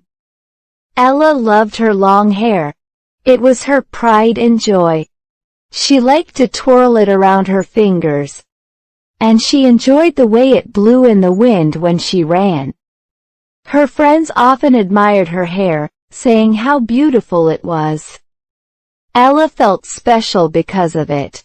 But one summer day, something happened that made Ella think differently about her long hair.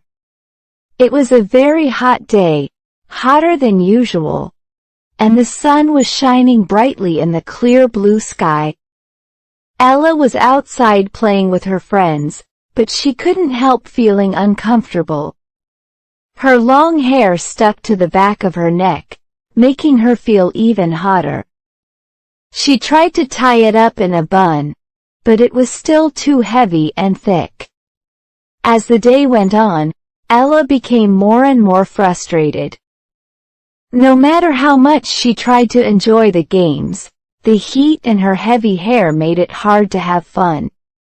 She couldn't run as fast as she wanted, and she kept stopping to fix her hair. By the time she got home, Ella was tired, sweaty, and a little annoyed. That evening, as she sat in front of the mirror brushing her hair, Ella began to think. Maybe it was time for a change. Maybe she didn't need her hair to be so long anymore. The thought of cutting it was scary, but the idea also made her feel excited. It would be something new, something different. Ella talked to her mother about it. "Mom," she said, "I've been thinking about cutting my hair short. It's so hot with my long hair, and I want to try something new." Her mother looked surprised. "Are you sure, Ella? You've always loved your long hair." "I know," Ella replied, "but I think I'm ready for a change. I want to see what it's like to have short hair." Her mother smiled and nodded. "If that's what you want, then let's do it. We can go to the hairdresser tomorrow." The next day, Ella and her mother went to the town's hair salon. Ella felt a mix of excitement and nerves as she sat in the chair. The hairdresser, a kind woman named Mrs. Clara, asked Ella what she wanted. "I want to cut my hair short," Ella said confidently.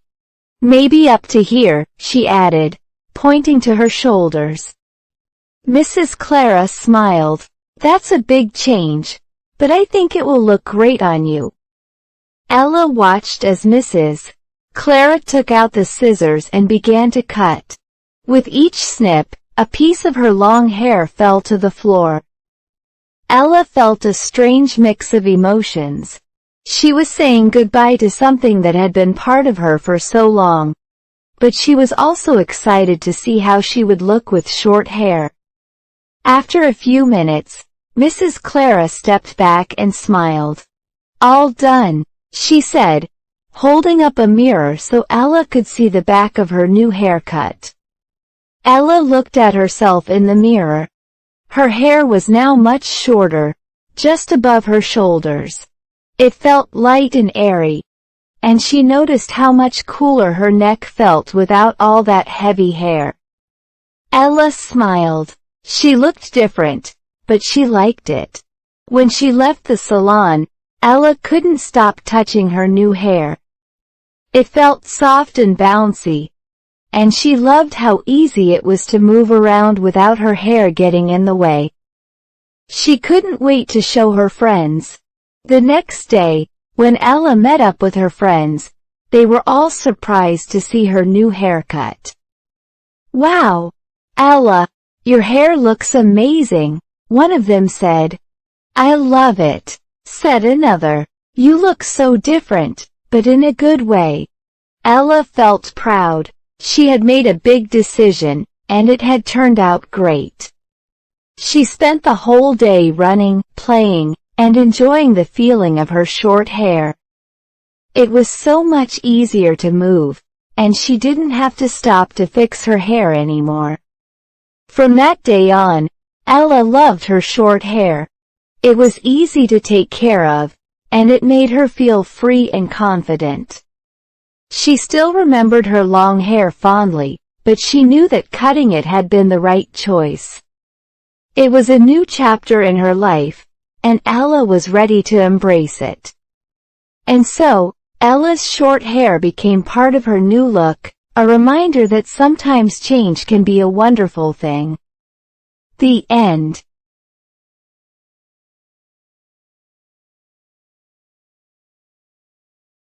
The wide street. In the bustling town of Rivertown, there was a street that everyone knew and loved. It was called Market Street, but most people simply called it the wide street. Unlike the other narrow, winding roads in Rivertown, Market Street was broad and spacious. It stretched through the heart of the town, with shops, stalls, and cafes lining both sides. Every morning, the wide street came to life. The sun would rise, casting a warm glow over the cobblestones, and the shopkeepers would begin to set up their stalls. They sold everything you could imagine: fresh fruits and vegetables, colorful fabrics, handmade jewelry, and delicious pastries that filled the air with a sweet aroma. The street was always busy with people, children running and laughing, adults chatting and haggling over prices, and musicians playing lively tunes in the corners. One day, a young boy named Leo woke up with excitement. It was Saturday, the best day of the week because the wide street would be even more lively than usual. On Saturdays, the town held a big market, and people from nearby villages would come to Rivertown to buy and sell their goods. Leo loved everything about the wide street on market day. He loved the noise, the colors, the smells, and the way everyone seemed so happy. But most of all, Leo loved watching the jugglers and performers who came to entertain the crowds. They would set up in the middle of the street, where there was plenty of room for everyone to gather around and watch. As soon as Leo finished his breakfast, he grabbed his small leather pouch, which held a few coins his mother had given him, and ran out of the house. His mother called after him, reminding him to be careful and to stay close to the market, but Leo was already on his way. When Leo reached the wide street, it was already bustling with activity.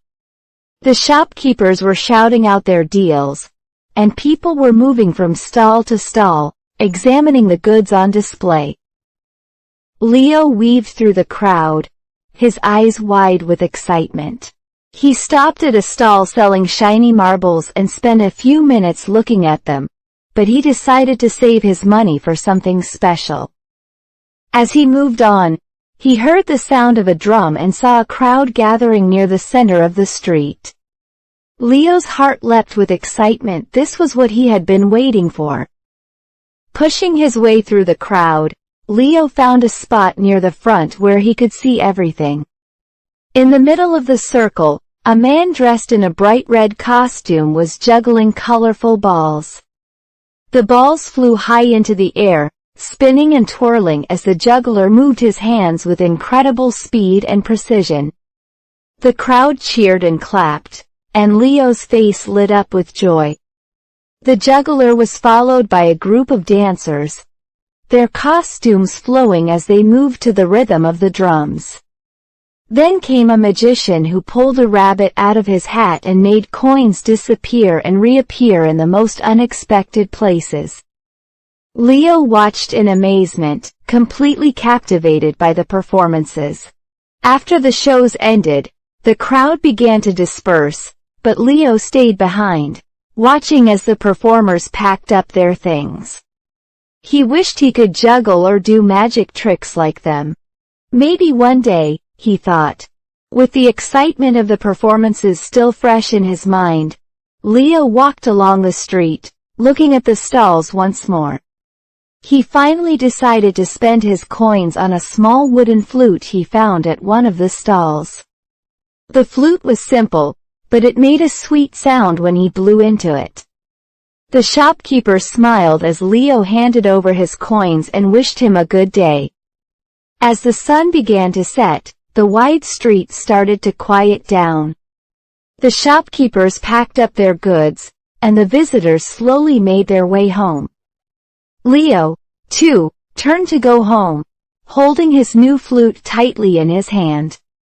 He knew that the wide street would be quiet tomorrow, but it would come to life again soon, just like it did every day. When Leo arrived home, his mother was waiting for him. She smiled when she saw the flute and asked him about his day. Leo told her all about the jugglers, the dancers, and the magician. He played a little tune on his flute, and his mother clapped along. That night, as Leo lay in bed, he thought about the wide street and all the wonderful things he had seen. He knew that no matter how many times he visited, the wide street would always have something new to offer. It was a place full of life, joy, and endless possibilities. The end.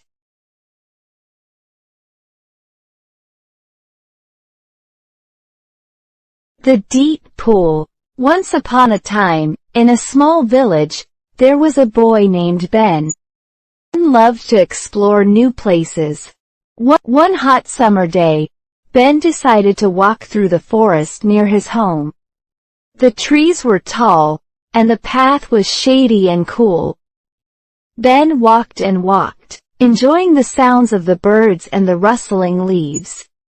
After a while, Ben heard something different. It was the sound of water splashing gently. Curious, Ben followed the sound until he found a beautiful pool of water hidden among the trees. The pool was very deep and very clear. Ben could see the bottom, but it was far, far down. Wow! What a deep pool! Ben said to himself. He had never seen water so clear and so blue. The pool was surrounded by big rocks and green plants, making it a perfect, secret place. Ben sat down by the edge of the pool. He dipped his toes into the water. It was cool and refreshing, just what he needed on a hot day. Ben loved the feel of the water, so he decided to take a swim. Ben carefully climbed into the pool. The water was deep, and he had to swim to stay above the surface. He floated on his back and looked up at the sky. The trees around the pool made a perfect frame for the blue sky above. As he swam, Ben noticed fish swimming below him. They were colorful and graceful, moving smoothly through the water. Ben tried to follow them, diving deeper into the pool. The deeper he went, the quieter it became. All he could hear was the gentle sound of the water. After swimming for a while, Ben climbed out of the pool and sat on a warm rock. He let the sun dry him off as he looked at the pool. It was so deep and mysterious. Ben wondered how deep it really was and what other secrets it might hold. As the sun began to set, Ben knew it was time to go home. He took one last look at the deep pool, feeling happy and peaceful. He knew he had found a special place, a place he could return to whenever he wanted to swim, relax, and think. Ben walked back home, feeling tired but content. The deep pool had become his secret spot, a place of calm and beauty that he would always remember. The end. The deep pool. Text 2. One summer afternoon, a girl named Lily decided to go on an adventure. She loved exploring the forest near her home. The sun was shining, and the birds were singing as Lily walked deeper into the woods. She enjoyed the cool breeze and the sound of leaves under her feet. As she walked, Lily heard the sound of water. It was soft and gentle, like a whisper. Curious, Lily followed the sound until she found a hidden pool of water. The pool was deep and clear, with blue water that sparkled in the sunlight. Lily stood by the edge of the pool and looked down. The water was so deep that she couldn't see the bottom clearly. It was mysterious and beautiful. Lily had never seen a pool like this before. The trees around it made it feel like a secret place. Lily took off her shoes and dipped her feet into the water. It was cool and refreshing. She smiled and decided to go for a swim. Carefully, she slipped into the water. It was deep, but Lily was a good swimmer. She floated on her back, looking up at the sky and the trees. The water felt so nice that Lily swam around the pool, exploring every corner. As she swam, she saw small fish swimming below her. They were colorful and moved gracefully through the water. Lily tried to follow them, but they were too fast. Lily noticed how quiet it was in the pool. The water was calm, and everything seemed peaceful. She felt like she was in a special place, far away from the rest of the world. The deep pool was her own little paradise. After swimming for a while, Lily climbed out of the pool and sat on a big rock. The sun warmed her, and she watched the water ripple gently. She felt happy and calm. The deep pool was a place she would always remember. As the sun began to set, Lily knew it was time to go home. She put on her shoes and waved goodbye to the pool. "I'll come back soon," she whispered. Lily walked back through the forest, feeling tired but joyful.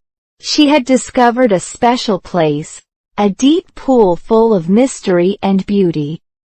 It was a place she could visit whenever she wanted to feel calm and happy. The end.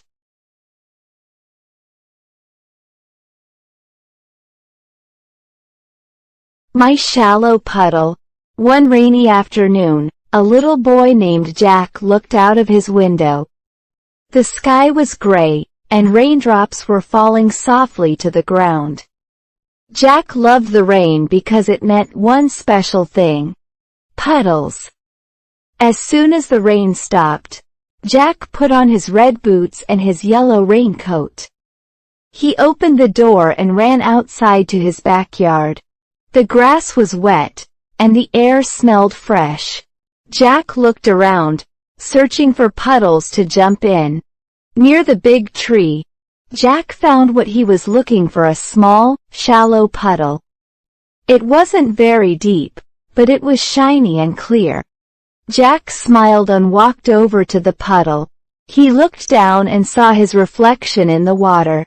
His red boots and yellow raincoat looked bright and colorful against the gray sky. "Hello, puddle," Jack said happily. He loved talking to his puddles, even though he knew they couldn't talk back. Jack thought the puddle looked like a tiny lake, just right for a fun adventure. Jack took a step into the puddle. Splash! Water flew up around his boots, and Jack laughed. He took another step, and then another. Each time, the water splashed, making little waves in the puddle. Jack was careful not to step too hard. He didn't want to make the puddle disappear. After a while, Jack sat down next to the puddle. He picked up a small stick from the ground and gently stirred the water. The ripples spread out, making circles in the puddle. Jack imagined that the puddle was a big ocean, and he was a captain on a ship.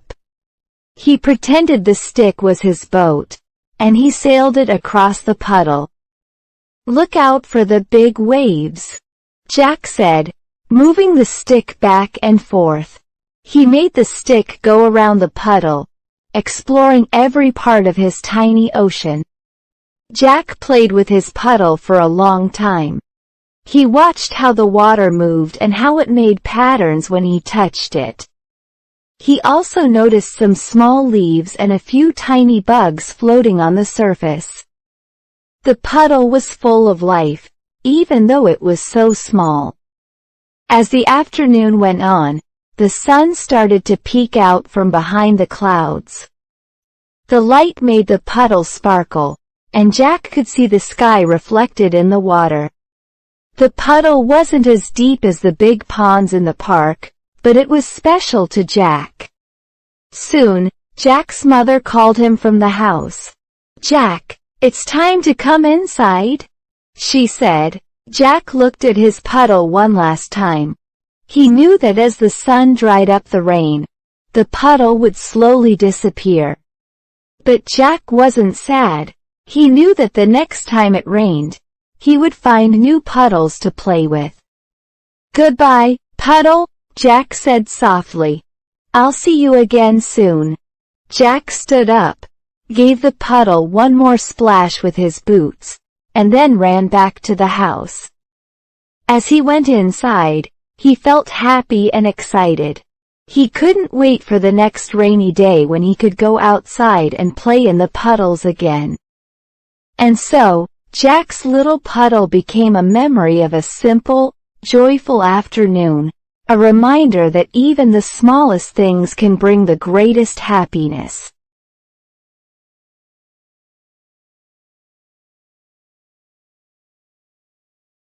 The high mountain. In a far-off land, there was a small village named Meadowbrook. Meadowbrook was a peaceful place, surrounded by rolling hills and green meadows. But what made it truly special was the high mountain that stood tall and proud on the edge of the village. The villagers called it Peak Mountain.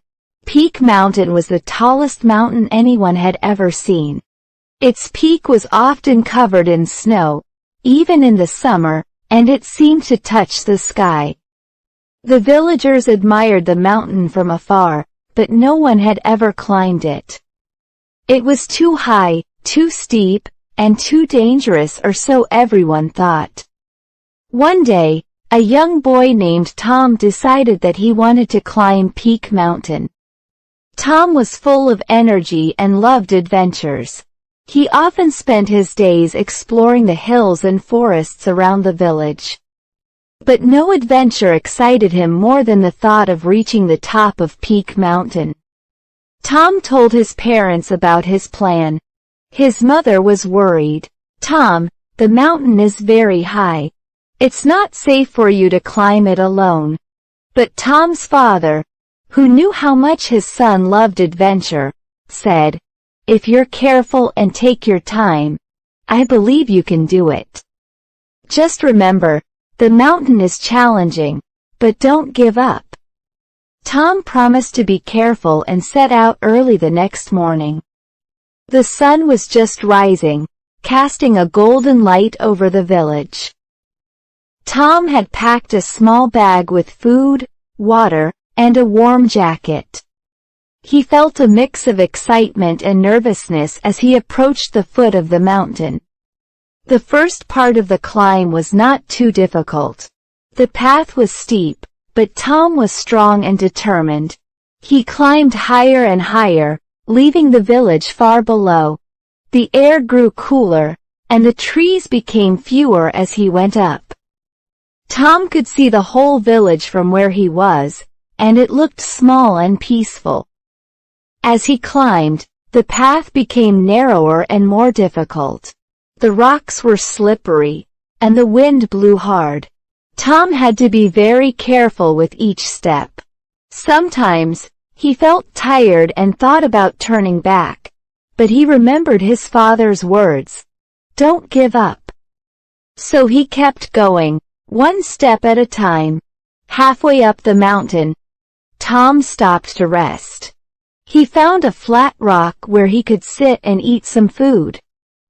As he ate, he looked up at the peak. It still seemed so far away, but Tom was determined to reach it. After resting, he continued his climb. The higher Tom went, the more challenging it became. The air was thin, and it was harder to breathe. The snow on the ground made it slippery, and Tom had to dig his hands into the snow to keep his balance. But he didn't give up. He knew that he was getting closer to the top. Finally, after many hours of climbing, Tom reached the peak. He stood at the very top of Peak Mountain, looking out over the world. The view was more beautiful than he had ever imagined.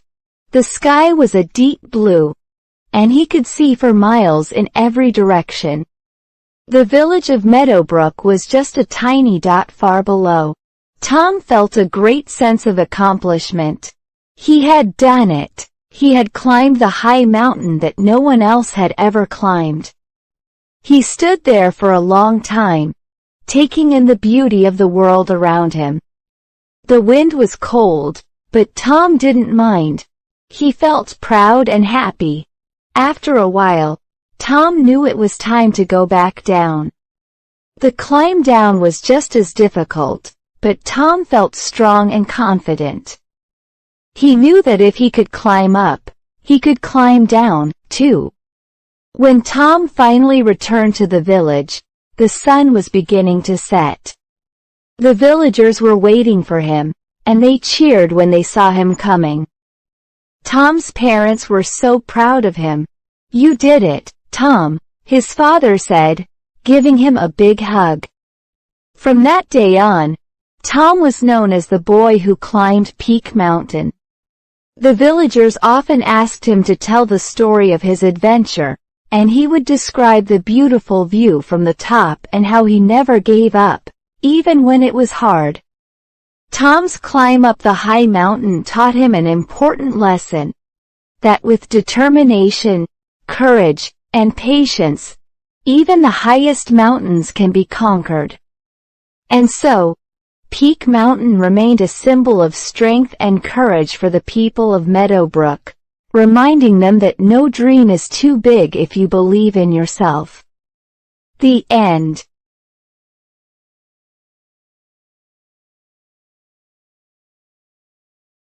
A low valley. In a peaceful, faraway land, there was a place called Green Valley. Green Valley was a low valley, surrounded by tall, majestic mountains. The valley was not as high as the mountains or as deep as the rivers, but it had a quiet charm that made it special. The people of Green Valley were known for their kindness and simple way of life. They grew fruits and vegetables in their gardens, took care of their animals, and enjoyed the beauty of the valley. The air was fresh, and the grass was always green and soft underfoot. Children played in the meadows, and the sound of laughter often filled the air. One of the villagers was a young girl named Lily. Lily loved living in Green Valley. She would often walk through the valley, exploring every corner of her home. She loved to pick flowers, watch the birds, and listen to the gentle flow of the small streams that wound their way through the valley. But one day, as Lily was walking through the valley, she began to wonder what lay beyond the mountains that surrounded her home. "What is it like on the other side?" she thought. "Are there other valleys, other people, or maybe even cities?" Lily's curiosity grew each day, and she started to ask the older villagers about what was beyond the mountains. Most of them just smiled and said, "Why would you want to leave? Green Valley is beautiful and safe. There's no need to go anywhere else." But one day, Lily met an old man who was sitting by the stream, watching the water flow. He had a kind face and wise eyes. Lily asked him the same question she had asked the others. The old man looked at her and said, "I once left Green Valley and traveled beyond the mountains. I saw many things: tall cities, wide rivers, and deep forests. But I always found myself thinking about this valley, and so I returned." "Why did you come back?" Lily asked, curious. The old man smiled. "Because I realized that no matter where I went, nothing could compare to the peace and beauty of Green Valley. The mountains may be tall, and the rivers deep, but the valley has something special, something that made me feel at home." Lily thought about what the old man said. She realized that while she was curious about the world beyond the valley, she also loved the place where she lived. The valley might be low, but it was full of life and happiness. One day, Lily decided to climb one of the mountains. She wanted to see the world from above and understand what made Green Valley so special. The climb was steep and challenging, but Lily was determined. She carefully made her way up the mountain, step by step. When she finally reached the top, she was amazed by what she saw. The world spread out before her like a beautiful painting. She could see other valleys, rivers, and forests, all stretching far into the distance. It was breathtaking, but when she looked down, her eyes were drawn back to Green Valley. From up high, Green Valley looked like a soft green blanket nestled between the mountains. The streams sparkled in the sunlight, and she could even see the small cottages where the villagers lived. It was small compared to the vast world around it, but it had a warmth that Lily didn't see anywhere else. As she stood there, looking down at her home, Lily understood what the old man meant. The valley was low, but it was filled with love, peace, and a sense of belonging. It wasn't grand like the mountains, but it had its own quiet beauty. With a heart full of new understanding, Lily made her way back down the mountain. She realized that she didn't need to travel far to find what she was looking for. Everything she needed was right there in Green Valley. When she returned, she felt more connected to her home than ever before. She continued to explore the valley, but now she did so with a deeper appreciation for its beauty and simplicity. She knew that while the world beyond the mountains was vast and exciting, Green Valley was where her heart truly belonged. And so, Lily grew up in the valley, always cherishing the place she called home. She knew that Green Valley might be low, but it was rich in everything that really mattered: love, peace, and the beauty of nature. The end.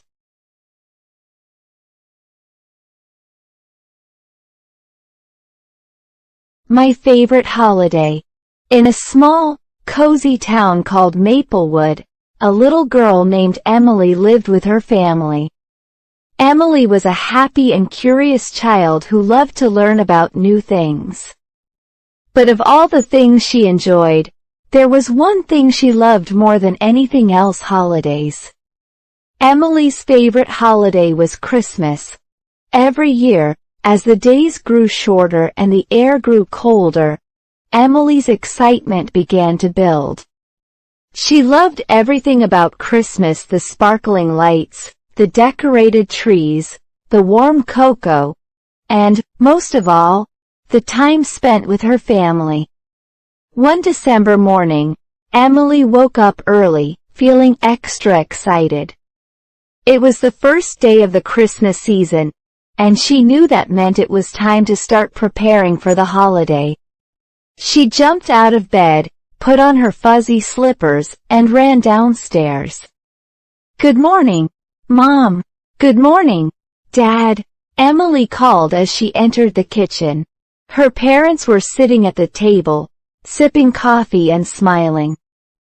"Good morning, Emily," her mom said. "You're up early today. I'm just so excited, Mom." "It's Christmas time," Emily replied, her eyes shining with joy. Her dad chuckled. "Well, we'd better start decorating the house, then. What do you think?" "Yes. Can we start with the Christmas tree?" Emily asked eagerly. "Of course," her mom said. "Let's go get the decorations from the attic." Emily and her parents went up to the attic, where they kept all the Christmas decorations. There were boxes filled with ornaments, strings of colorful lights, and shiny tinsel. But the most special decoration was the star that always went on top of the tree. It had been in Emily's family for generations, and she loved putting it on the tree every year. They carefully carried everything downstairs and began decorating the tree. Emily placed the ornaments on the branches, one by one, making sure they were evenly spaced. Her dad strung the lights around the tree, and her mom wrapped the tinsel. When the tree was finally decorated, it looked beautiful, glowing with the warm light of the Christmas spirit.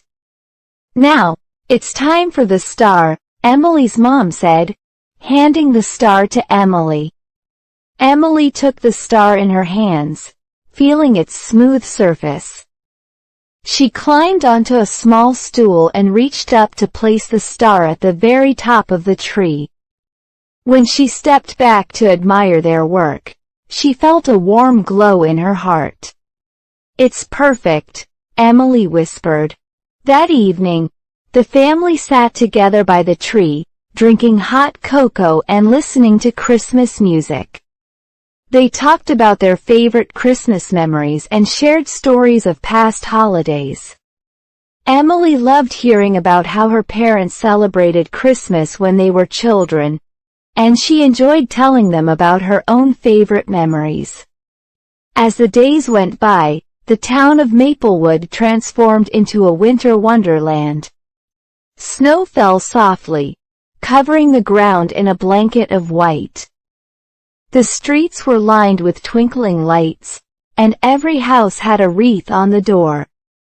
Emily and her family went ice skating, built snowmen, and baked cookies.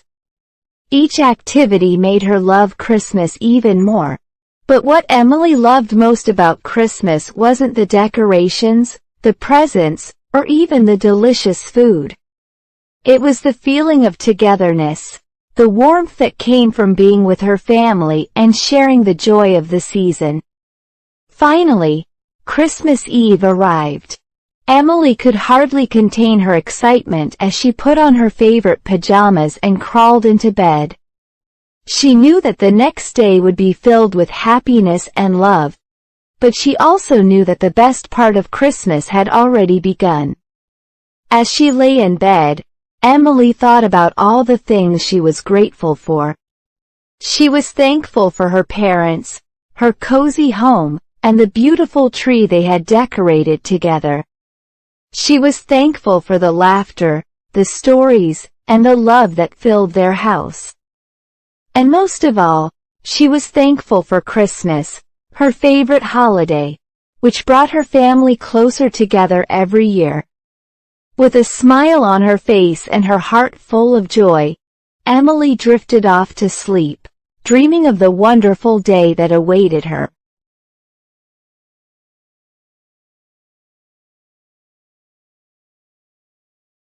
An easy game. In a small, cheerful town called Sunnyvale, there was a lovely park with colorful playground equipment, green grass, and tall trees. The park was a favorite spot for children, and every day after school, they would come here to play. Among the children was a boy named Sam, who loved games more than anything. One day, Sam's best friend, Lily, came to the park with a new game she had learned. "Hey, Sam," Lily called out. "I found a new game that's really easy to play. Do you want to try it?" Sam was always up for a new challenge, so he eagerly agreed. "Sure, Lily, what's the game?" Lily grinned and said, "It's called Jump and Count. It's super simple. All you have to do is jump and count at the same time." "Want to try it?" Sam looked curious. "Jump and count? That sounds easy. How do we play?" Lily showed him how it worked. "First, we stand on this line," she said, pointing to a chalk line drawn on the ground. "Then, we jump and count how many jumps we can do before we fall down." Sam smiled and said, "That sounds like fun. Let's give it a try." They both stood on the line, ready to start. "Okay, Sam, you go first," Lily said. Sam took a deep breath, bent his knees, and jumped. 1, 2, 3, 4. He counted as he jumped. He tried to keep his balance and continue counting, but after 7 jumps, he wobbled and fell into the grass, laughing. "That was great," Lily cheered. "You did 7 jumps. Now it's my turn." Lily took her place on the line and started jumping. 1, 2, 3, 4, 5. She counted as she hopped. She made it to 8 jumps before she lost her balance and landed softly on the grass. "You're really good at this," Sam said, clapping his hands. "You did 8 jumps." They took turns jumping and counting, trying to beat each other's scores. The game was easy and fun, and they laughed every time they jumped and fell. Other children at the park saw them playing and came over to join. Soon, there was a group of kids standing on the line, ready to play jump and count. They took turns jumping and counting, each trying to beat the previous number. The park was filled with laughter and cheers as everyone enjoyed the simple, easy game. Even though the game was easy to learn, it brought a lot of joy. The kids discovered that sometimes, the simplest games could be the most fun. They made up new rules and variations, like jumping in different patterns or counting as fast as they could. As the sun began to set, the children started to head home, tired but happy. Sam and Lily sat on the swings, talking about their day. "That was so much fun," Sam said. "I never knew a game could be so simple and still so enjoyable." Lily nodded. "I know. Sometimes the easiest games are the best because they let us have fun with our friends and use our imagination." They agreed to play jump and count again the next day and make it a regular part of their park adventures. Sam realized that the best games didn't always need complicated rules or special equipment, they just needed a bit of creativity and a lot of fun. From that day on, whenever Sam and his friends played at the park, they always made time for jump and count. It became their favorite easy game, a reminder that sometimes, the simplest things could bring the most happiness.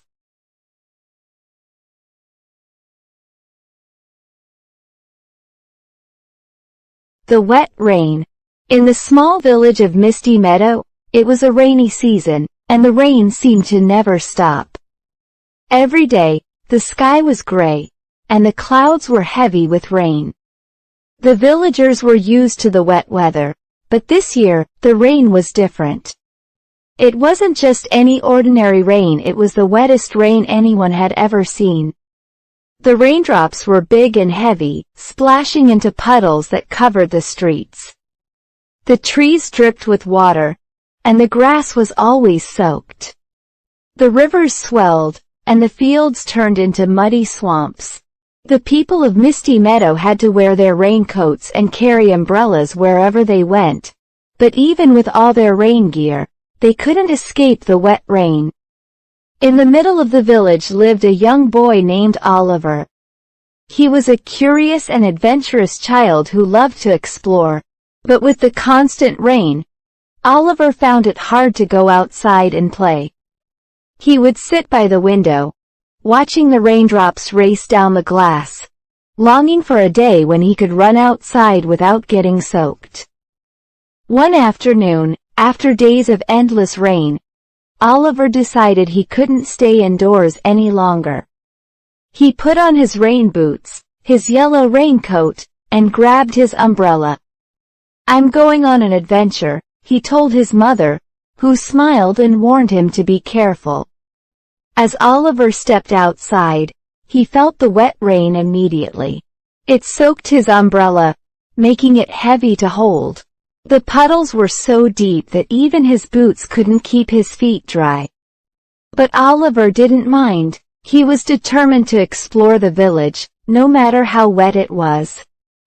He splashed through puddles, making his way to the park.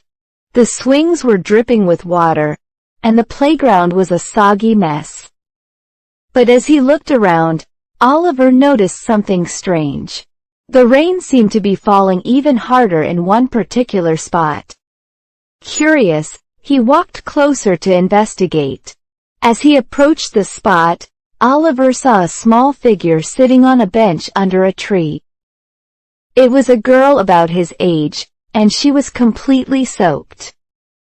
Her clothes were drenched, and her hair was dripping with water, but she didn't seem to mind at all.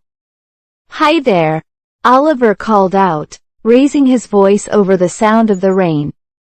"Why are you sitting in the wet rain?" The girl looked up and smiled at him. "I love the rain," she said. "It makes everything feel fresh and alive. I come here every day to enjoy it." Oliver was surprised. "But it's so wet. Doesn't it bother you?" The girl shook her head. "No, not at all. The wet rain is special. It's like the sky is giving everything a big, gentle hug. It washes away all the dirt and makes the world new again." Oliver thought about what the girl said. He had never thought of the rain that way before. To him, the wet rain had always been something to avoid, something that ruined his plans to play outside. But as he stood there, feeling the rain on his face, he started to see it differently.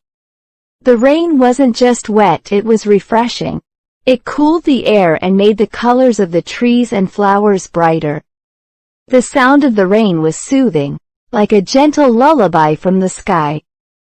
Oliver began to smile, realizing that maybe the wet rain wasn't so bad after all. "Do you want to play in the rain with me?" the girl asked, standing up and holding out her hand. Oliver hesitated for a moment, then nodded. He closed his umbrella and took her hand. Together, they ran through the rain, splashing in puddles and laughing as the water soaked through their clothes. They played tag, jumped in the mud, and even tried to catch raindrops on their tongues. For the first time, Oliver wasn't bothered by the wet rain. He was too busy having fun. The rain didn't seem so wet anymore, it was just part of the adventure. As the sun began to set and the rain finally started to ease, Oliver and the girl sat down on the bench, out of breath and happy. "That was so much fun," Oliver said. "Thank you for showing me how great the rain can be." The girl smiled. "I'm glad you enjoyed it. The rain is a friend if you let it be." Oliver waved goodbye to the girl and headed home, his raincoat heavy with water but his heart light with joy. He couldn't wait to tell his mother about his adventure and how he had discovered the magic of the wet rain. From that day on, Oliver never complained about the rain again. Whenever it rained, he would put on his raincoat, grab his umbrella, and head outside to enjoy the wet, wonderful world that the rain created.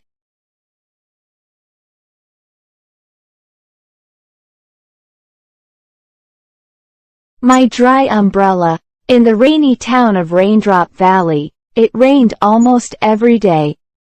The people of Raindrop Valley were used to the wet weather, and everyone owned an umbrella.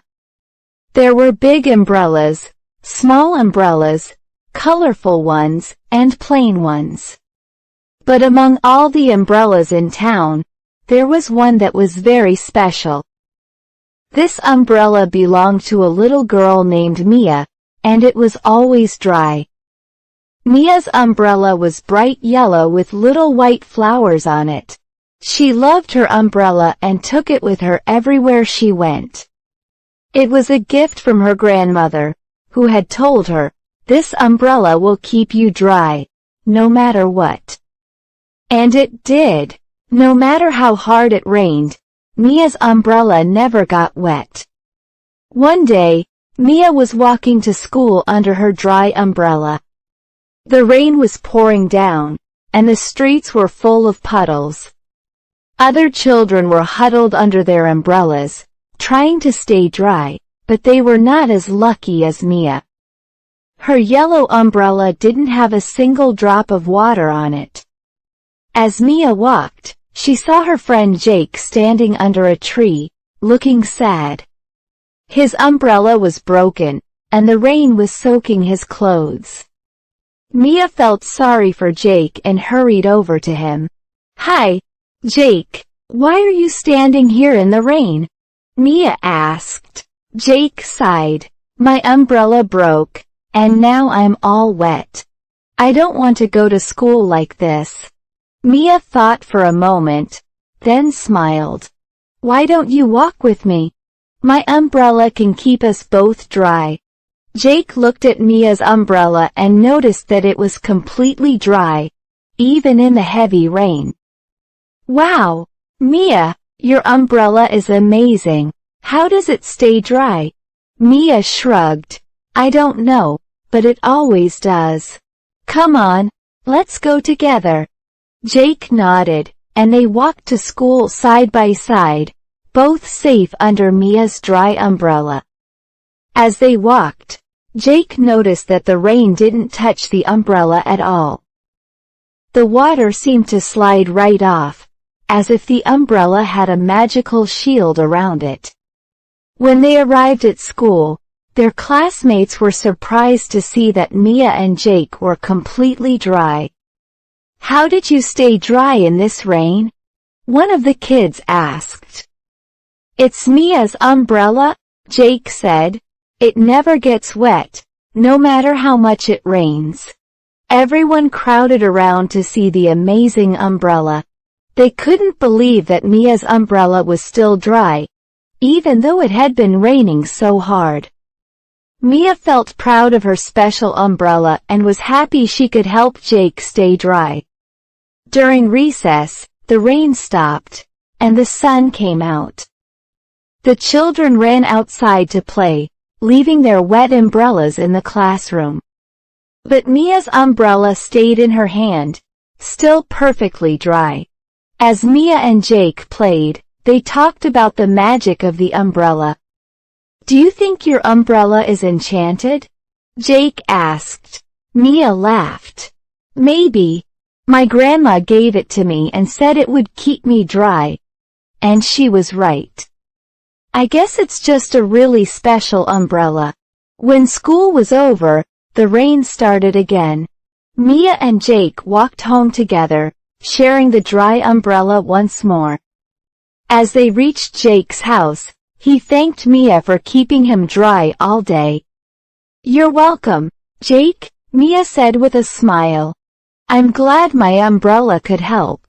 From that day on, whenever it rained, Mia and Jake walked to school together under the dry umbrella. It became their little tradition, and Mia loved sharing her special umbrella with her friend. Mia never found out exactly why her umbrella stayed dry, but she didn't mind. She was just happy to have something so special that could bring a little bit of magic to a rainy day. And so, in the rainy town of Raindrop Valley, Mia and her dry umbrella became a familiar sight, brightening the gray, wet days with their sunny yellow color and dry, cheerful presence.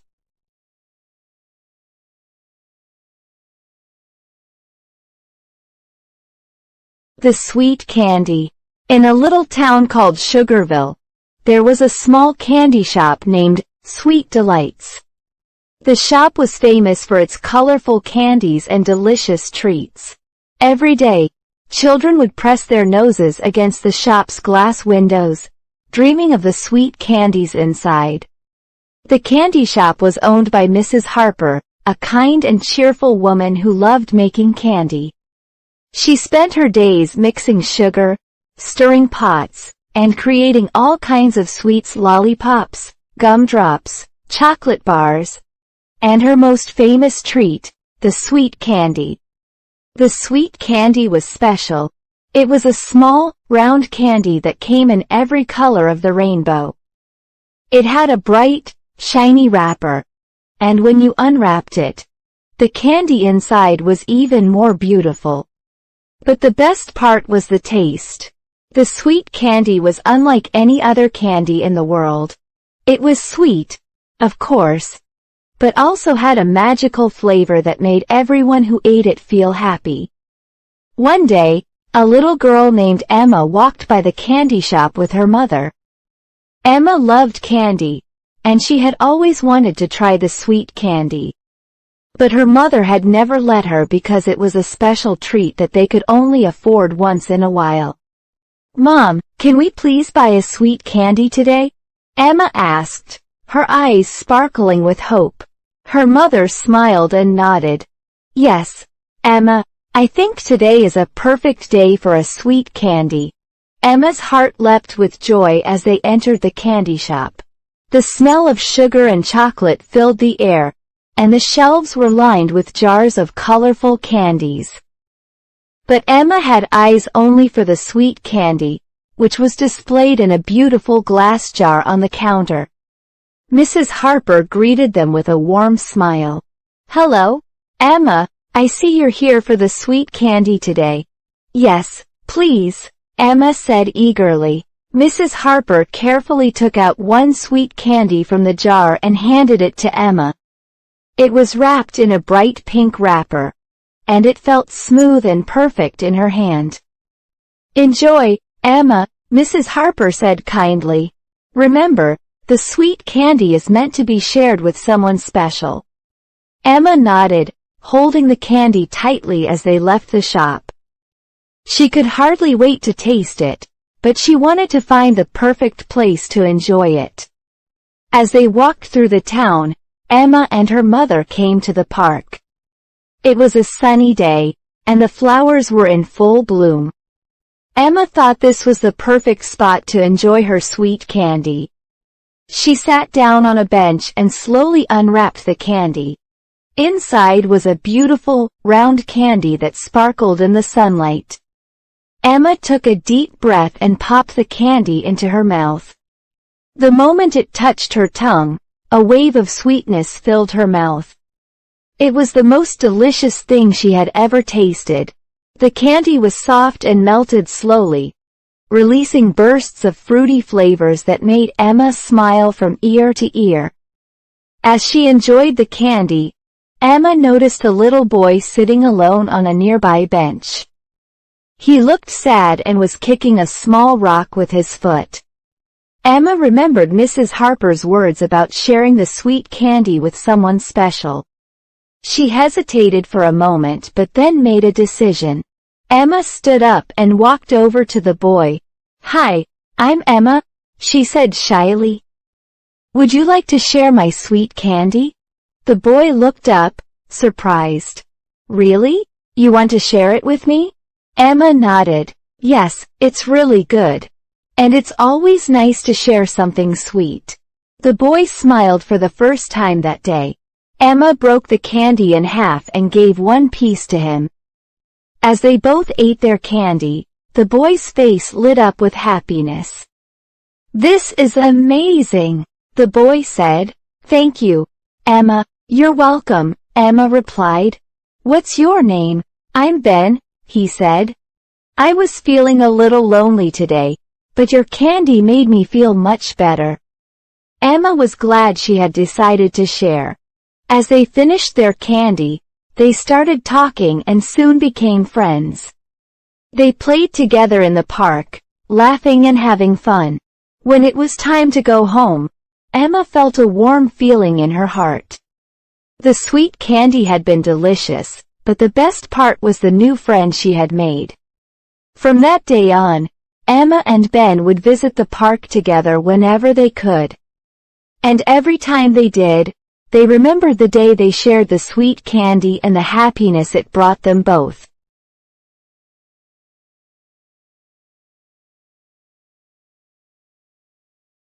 The salty ocean. In a small coastal village called Seabreeze, there lived a curious girl named Lily. She loved to explore the world around her, especially the beach near her home. Every morning, Lily would run down to the shore to collect seashells, watch the waves, and feel the soft sand beneath her feet. One sunny day, Lily decided to go on a new adventure. She wanted to learn more about the ocean, the big, blue, salty ocean that she saw every day. She had always wondered why the ocean water tasted salty, and today, she was determined to find out. Lily put on her hat, grabbed her little bucket, and headed down to the beach. The ocean was calm that morning, with gentle waves lapping at the shore. As she walked along the water's edge, she noticed the sparkling drops of water that clung to her toes. They left a salty taste on her lips when she licked them. "Why is the ocean salty?" Lily wondered aloud. She had tasted the water before, and it was very different from the fresh water she drank at home. Lily decided to ask some of the sea creatures for help. First, she saw a group of crabs scuttling along the sand. She crouched down and asked, "Hello, crabs. Do you know why the ocean is salty?" One of the crabs looked up at Lily and waved a claw. "The ocean is salty because it has salt in it, of course," the crab said with a tiny click of its claw. "But where does the salt come from?" Lily asked. The crab thought for a moment and then replied, "The salt comes from rocks and minerals. When rivers flow over rocks, they pick up tiny bits of salt and carry it to the ocean. Over many years, the salt in the ocean has built up, making the water salty."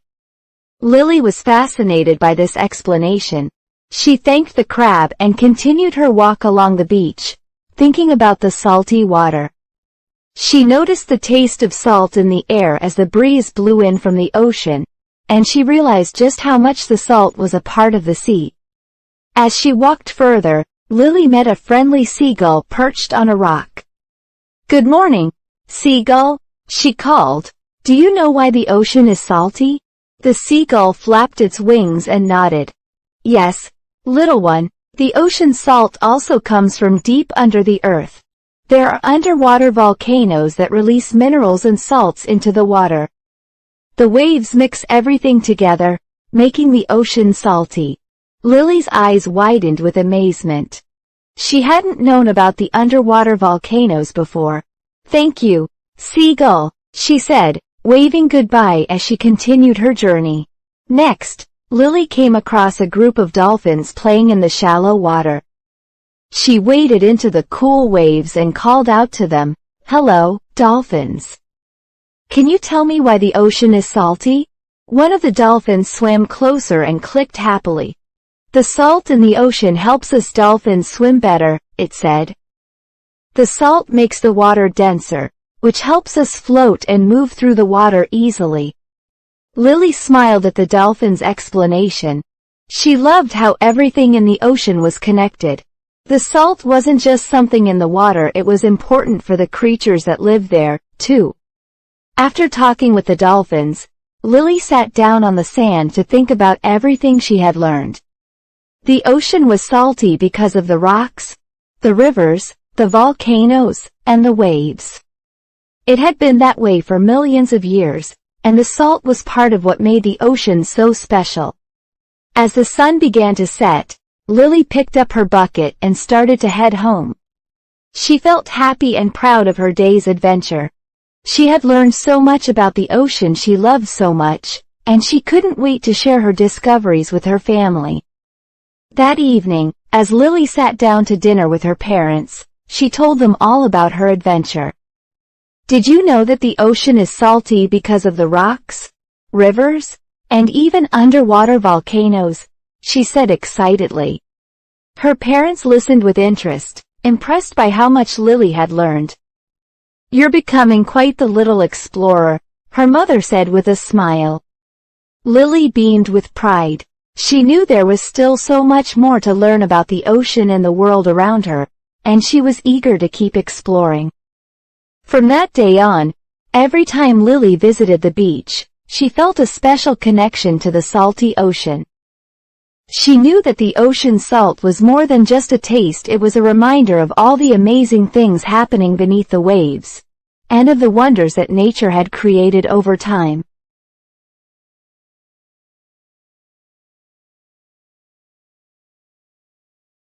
A poor farmer. In a small, quiet village surrounded by green fields and tall trees, there lived a poor farmer named Tom. Tom didn't have much. His house was a simple wooden cabin, and his land was small. But Tom was a hard worker, and he loved his farm.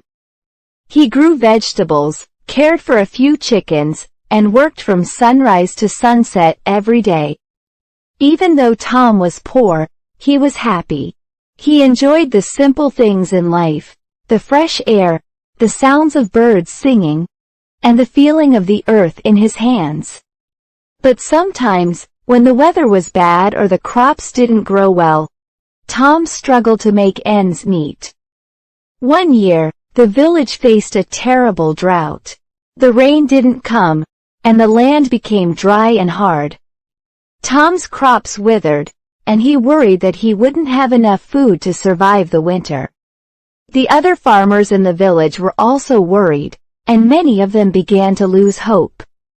But Tom didn't give up. He knew that he had to find a way to save his farm. He thought about what he could do and decided to try something different. Instead of planting the usual crops, he decided to plant beans. Beans, he had heard, could grow even in dry soil, and they didn't need much water. Tom worked day and night, planting the beans and carefully watering them with the little water he had saved. His neighbors watched him and shook their heads. "Why are you wasting your time?" they asked. "The drought is too strong. Nothing will grow." But Tom just smiled and kept working. "I have to try," he said. "If I don't, we won't have anything to eat." Days turned into weeks, and slowly, tiny green sprouts began to appear in Tom's field. The beans were growing. Tom took care of them every day, protecting them from the hot sun and making sure they had just enough water. As the weeks passed, the bean plants grew taller and stronger. Finally, it was time to harvest the beans. Tom carefully picked each one, filling basket after basket. His hard work had paid off. His small field was full of beans. He had more than enough to feed himself and even some to sell at the market. When Tom brought his beans to the village market, the other farmers were amazed. They had nothing to sell, but Tom's stall was full of fresh, healthy beans. People from the village and even from neighboring towns came to buy them. Tom's beans were so popular that he earned enough money to buy new seeds, repair his old tools, and even fix up his cabin. But Tom didn't keep all the money for himself. He knew that many of his neighbors were still struggling, so he decided to share his good fortune. Tom gave beans to the other farmers, showing them how to grow them, even in difficult times. He also shared his money, helping those who needed it most. "We must all help each other," Tom said. "Together, we can get through tough times." The villagers were grateful for Tom's kindness and hard work. They realized that even though Tom was a poor farmer, he was rich in spirit. His determination and generosity had saved them all from hunger. As time went on, the rains eventually returned, and the village began to thrive again. The farmers, following Tom's example, planted beans alongside their usual crops, ensuring that they would always have something to eat, even in difficult times. Tom's farm grew larger, and he was no longer poor, but he never forgot the tough times or the importance of helping others. He continued to work hard every day, and he always found joy in the simple things: the fresh air, the sounds of birds singing, and the feeling of the earth in his hands. The village remembered Tom as not just a farmer, but as a hero who had turned his small piece of land into a source of hope and life for everyone. They knew that no matter how poor he had been, Tom's heart was always full of riches. And so, the story of Tom, the poor farmer who saved his village, was passed down from generation to generation, reminding everyone that with hard work, kindness, and a little bit of hope, even the poorest person can make a big difference in the world.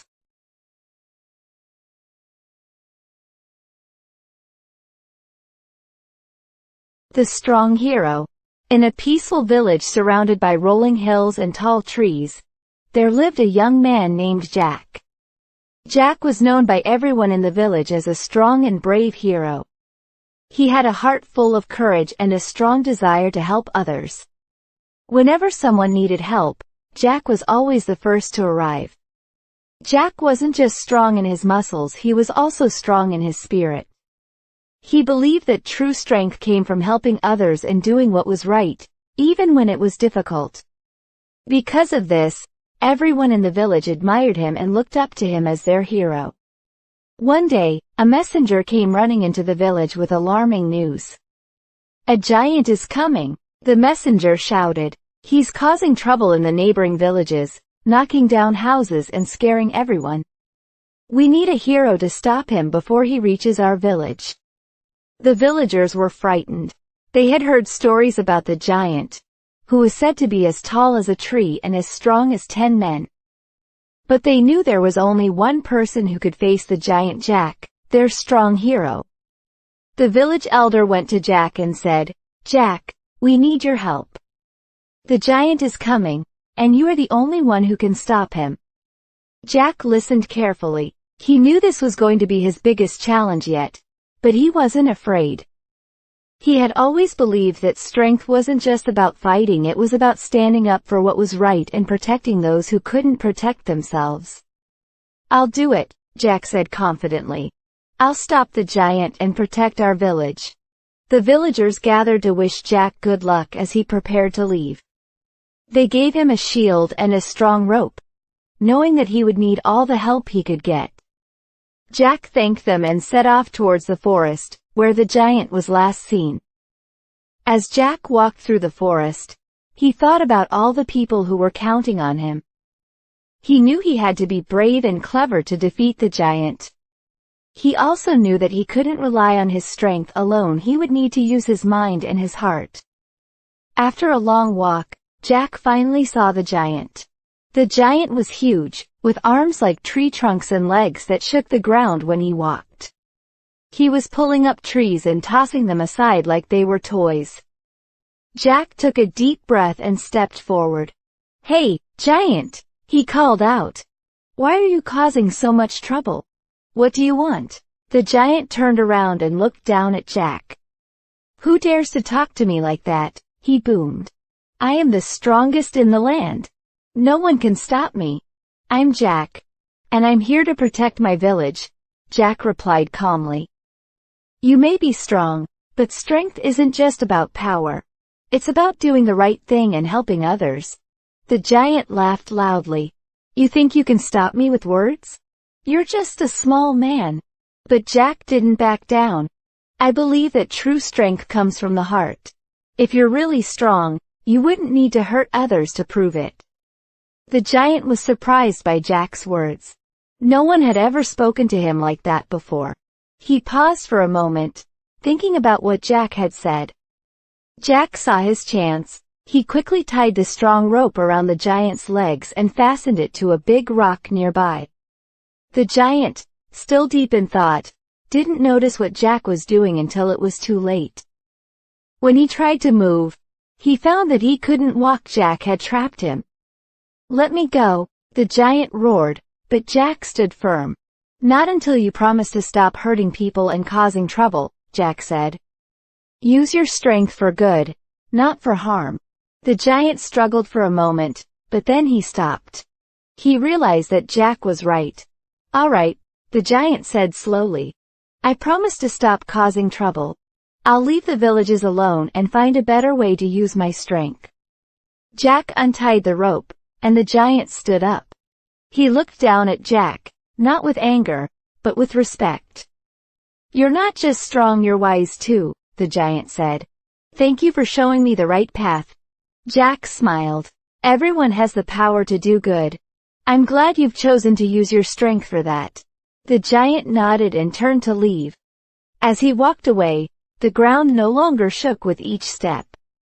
The forest was peaceful once more. When Jack returned to the village, the people cheered and celebrated. Jack had not only saved them from the giant, but he had also shown that true strength comes from doing what is right.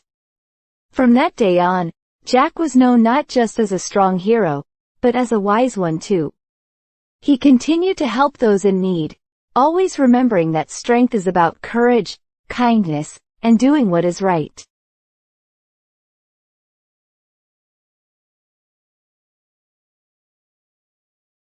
The Rich King. Once upon a time, in a faraway land, there was a king named Henry. King Henry was known throughout the world as the richest king who ever lived. His kingdom was full of gold, jewels, and treasures. His castle was grand, with tall towers, beautiful gardens, and rooms filled with the finest things money could buy. But King Henry was not just rich in gold, he was also rich in power.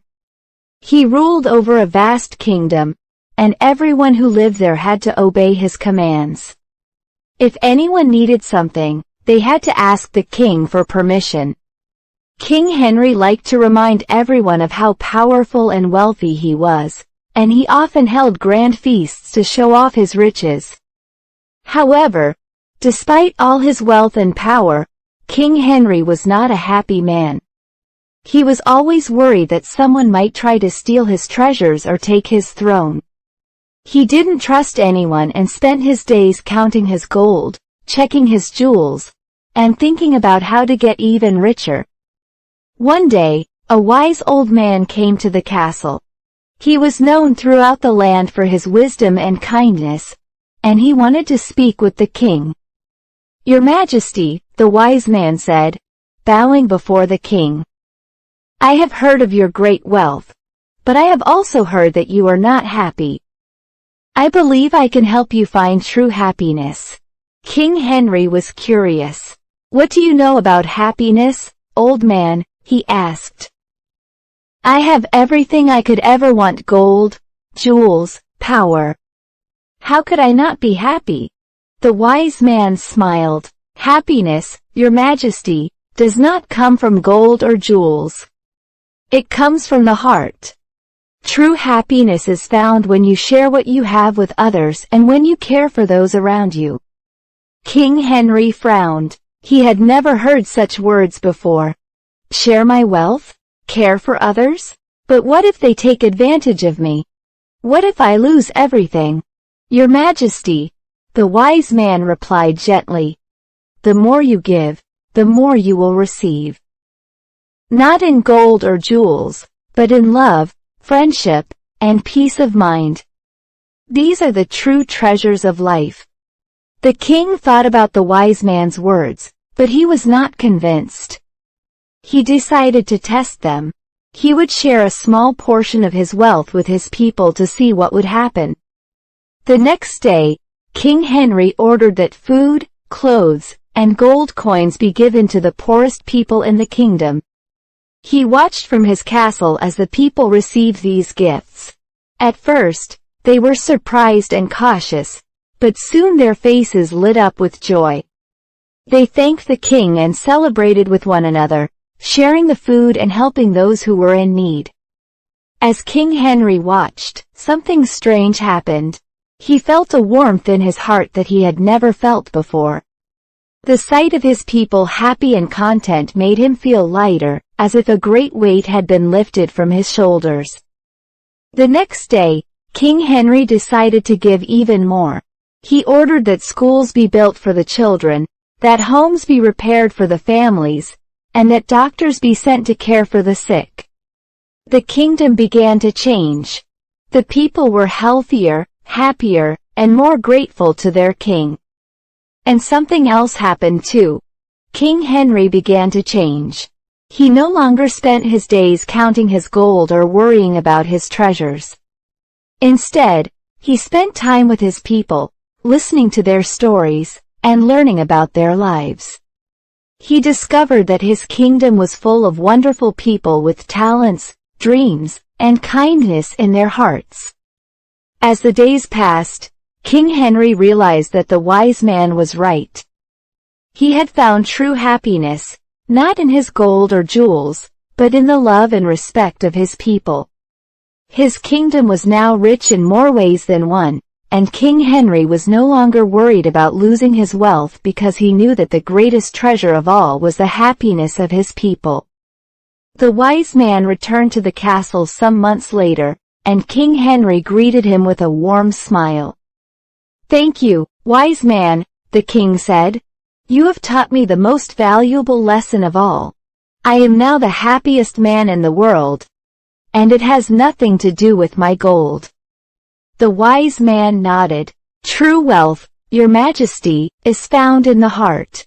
And now, you are the richest king in the truest sense." King Henry lived the rest of his days as a beloved ruler, not because of his gold or his power, but because of his kindness and generosity. His story was told for generations, reminding everyone that the greatest riches of all are those that come from sharing and caring for others.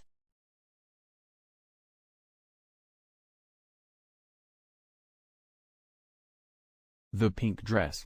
In the bustling town of Rosewood, where life was a mix of old-world charm and modern conveniences, lived a young girl named Sophie. Sophie was the daughter of a tailor, Mr. Bennet, who was known throughout the town for his exquisite craftsmanship. His shop, Bennet's Tailoring, was a quaint little place nestled between the town's bakery and the florist, both of which added to the shop's allure with the sense of fresh bread and blooming flowers. Sophie had grown up surrounded by fabrics of every color and texture, the rhythmic sound of her father's sewing machine, and the delicate precision of his work. She spent many afternoons in the shop, watching her father transform simple pieces of cloth into beautiful garments that brought joy to their wearers.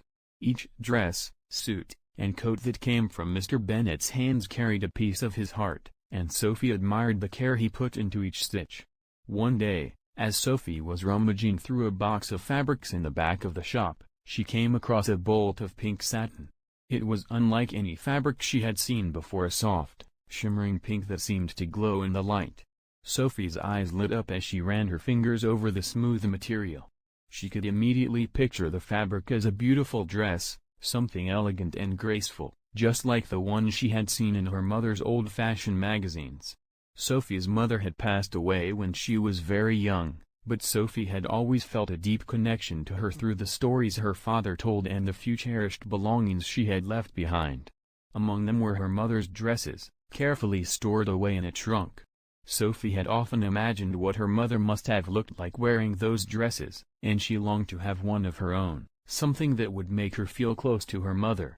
As she held the pink satin in her hands, an idea began to form in Sophie's mind. She wanted to create a dress that would be a tribute to her mother, a reflection of the elegance and grace she had always imagined her mother possessed. Sophie knew she couldn't make the dress on her own. She had never sewn anything as complicated as a dress before. But she was determined to try, and she knew exactly who could help her.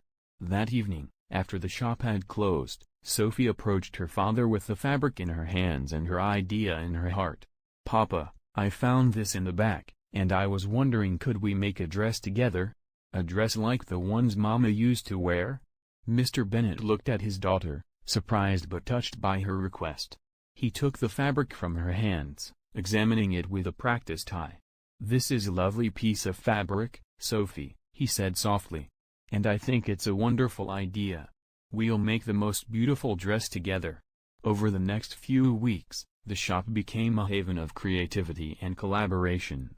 Mr. Bennet guided Sophie through each step of the process, from sketching the design to cutting the fabric and sewing the pieces together.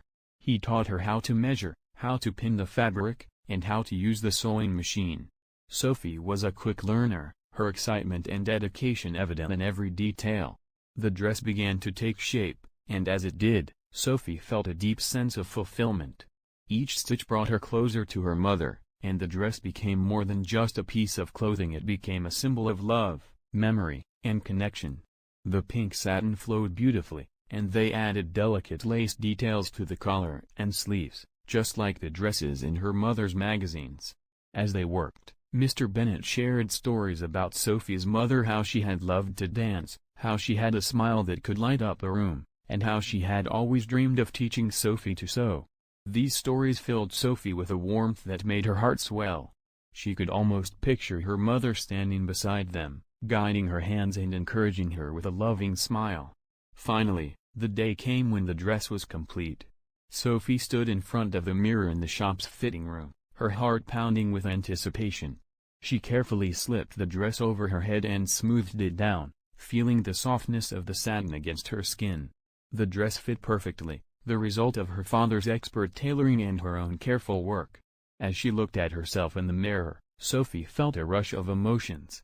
The pink dress was everything she had hoped for and more. It was beautiful, elegant, and it made her feel connected to her mother in a way she had never felt before. She twirled around, watching the fabric swirl gracefully around her, and for a moment, she could almost see her mother's reflection in the mirror, smiling back at her. Mr. Bennet watched from the doorway, his eyes glistening with pride and love. "You look just like your mother," he said softly, his voice filled with emotion. "She would be so proud of you, Sophie." Tears welled up in Sophie's eyes as she turned to her father. "Thank you, Papa," she whispered, "for everything." The pink dress became a cherished part of Sophie's life. She wore it to special occasions, each time feeling her mother's presence with her. It was more than just a dress. It was a reminder of the bond between her and her father, the love they shared, and the memory of the mother who had always been a part of them, even in her absence. Years later, when Sophie had a daughter of her own, she passed the dress down to her, along with the stories of her mother and the special bond she had shared with her father. The pink dress became a family heirloom, a symbol of love, connection, and the timeless beauty of a mother's legacy. And so, the story of the pink dress continued, woven into the fabric of their lives, a testament to the power of love and the memories that keep us connected to those we hold dear, even after they are gone.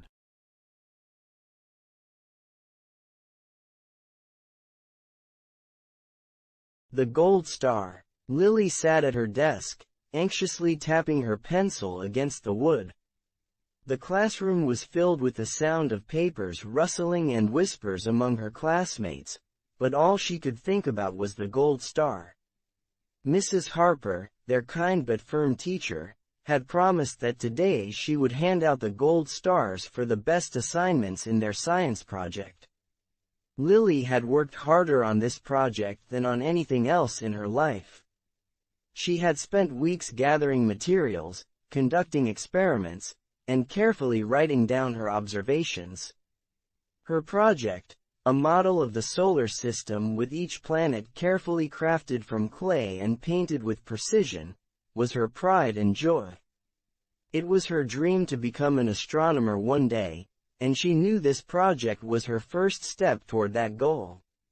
Mrs. Harper stood at the front of the room, holding a stack of papers in one hand and a sheet of gold star stickers in the other.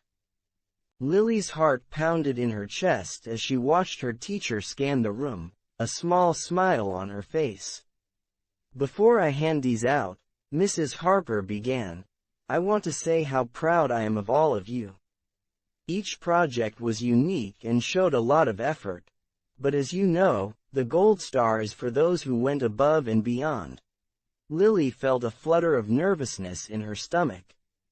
She wanted that gold star so badly, not just for the recognition, but because it would mean she had done something truly exceptional, something that proved she was on her way to achieving her dreams. Mrs. Harper began calling out names and handing back the projects. Lily watched as her classmates received their assignments, some smiling with pride, others looking a bit disappointed. The gold stars were given to a few students, and each time, Lily's heart sank a little more. Her name hadn't been called yet. Finally, Mrs. Harper reached the last project. Lily's heart was in her throat. It had to be hers, it just had to be. "And now," Mrs. Harper said, pausing for dramatic effect, "for the final project. This one stood out not only because of the effort put into it but because of the passion it showed for the subject." Lily held her breath. The gold star goes to Jacob, for his model of a volcano. Lily's heart dropped. Jacob, who sat just a few desks away, grinned as he went up to collect his project. He had worked hard on his volcano, she knew that. But she had thought, she had hoped that her solar system would be the one to get the gold star. Mrs. Harper continued speaking, but Lily barely heard her. She stared down at her desk, trying to hold back the tears that threatened to spill over. All that work, all those late nights, and in the end, it wasn't enough. When Mrs. Harper reached Lily's desk, she placed the project gently in front of her.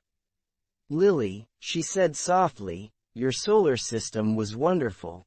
You've got a real talent, and I hope you keep pursuing it." Lily forced a smile and nodded, but inside, she felt crushed. She thanked Mrs. Harper quietly and looked at her project. The planets stared back at her, each one perfectly painted and aligned, but there was no gold star on the page.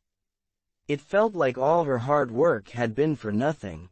At home that evening, Lily sat in her room, staring at her project. She could hear her parents talking in the kitchen, their voices warm and comforting, but she didn't want to tell them what had happened. She didn't want to see the disappointment on their faces. After a while, her mother knocked on her door. "Hey, sweetheart," she said, stepping into the room. "How was school today?" Lily hesitated, then sighed. It was okay. Her mother sat down beside her. "What's wrong, honey?" Lily looked up, feeling the tears welling up again. "I didn't get the gold star," she admitted, her voice barely above a whisper. Her mother's expression softened. "Oh, Lily," she said, wrapping her arms around her. "I'm so sorry. I know how much you wanted that. It's just, I worked so hard," Lily said, wiping her eyes. "I thought I did really well, but I guess it wasn't good enough." Her mother pulled back slightly, looking her in the eye. "Lily, your project was amazing. I've never seen anyone so dedicated and passionate about something. And just because you didn't get a gold star doesn't mean it wasn't the best to you." Lily sniffed. "But it still hurts." "I know," her mother said gently. "But remember, it's not the gold star that defines your success. It's what you learned, how much you enjoyed the process, and how proud you should be of yourself. Not every achievement comes with a sticker, but that doesn't make it any less valuable." Lily thought about that for a moment. She looked at her solar system again, really looked at it, and realized how proud she still was of what she had created. Her love for the stars and planets hadn't changed just because of one missing gold star. The next day at school, Lily carried herself a little differently. She knew she had done something amazing, something that was just the beginning of her journey. And as she gazed up at the sky that night, with its twinkling stars and glowing moon, she smiled. She knew there were many more stars in her future, ones that didn't come from a teacher's sticker sheet but from her own passion and determination.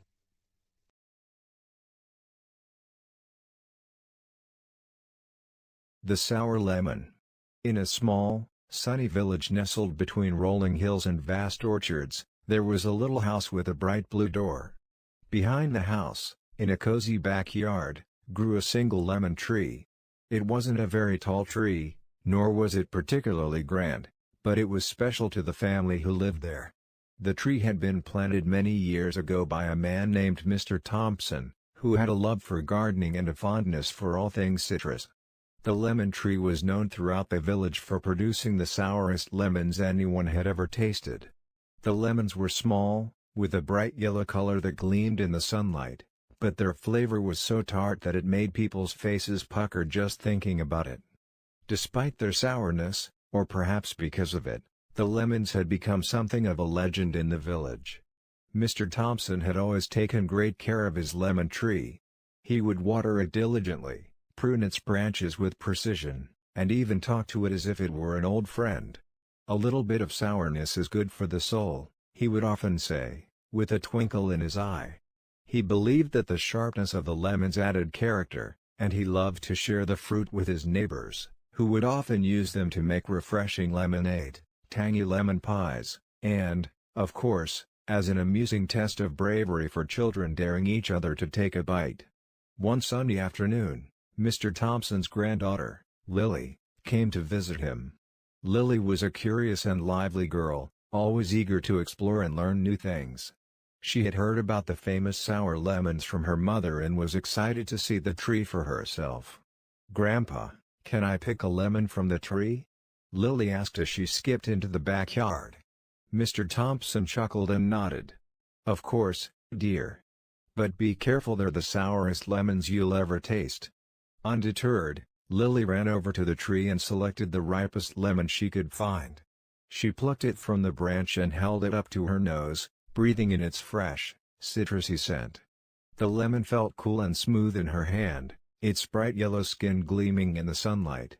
With a grin, Lily took a big bite out of the lemon. Instantly, her face contorted into a hilarious expression of surprise and shock. Her cheeks puffed out, her eyes squeezed shut, and her lips puckered as she tried to process the overwhelming sourness that had just hit her taste buds. Mr. Thompson burst into laughter, his hearty chuckles filling the air. "I warned you, didn't I?" he said, wiping tears of mirth from his eyes. "That's the magic of a sour lemon."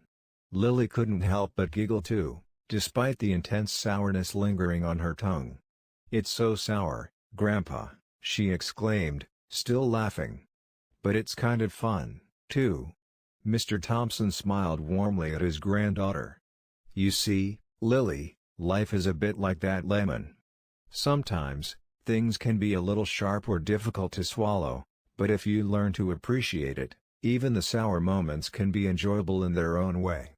Over the next few days, Lily became fascinated with the lemon tree. She helped her grandfather pick the lemons, learning how to carefully select the ripest ones. Together, they would sit under the tree, peeling the lemons and talking about life. Mr. Thompson shared stories of his youth, of the adventures he had and the lessons he learned along the way. Lily loved these moments. She began to understand that the sourness of the lemons was more than just a flavor, it was a reminder that not everything in life is sweet, and that sometimes, the most memorable experiences come from the challenges we face. One day, while they were sitting under the tree, Mr. Thompson asked Lily, "Would you like to learn how to make my special lemon marmalade?" Lily's eyes lit up with excitement. "Yes, please," she said eagerly. Mr. Thompson led her into the kitchen, where he had all the ingredients ready. They started by peeling the lemons and slicing them thinly. Then, they simmered the lemon slices with sugar and water, stirring the mixture slowly over low heat. As the marmalade cooked, the kitchen filled with the warm, comforting aroma of citrus. As they worked, Mr. Thompson explained, "The secret to good marmalade is patience. You have to let it simmer slowly, giving it time to develop its flavor. The sugar balances the sourness of the lemons, and with enough care, you can turn something sharp into something wonderfully sweet."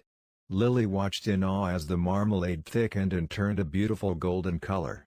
When it was finally ready, Mr. Thompson spooned some onto a piece of bread and handed it to Lily.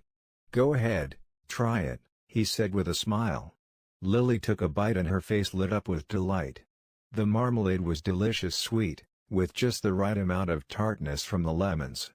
It was the perfect balance, a harmony of flavors that made her appreciate the sourness of the lemons even more. "This is amazing, Grandpa," Lily exclaimed.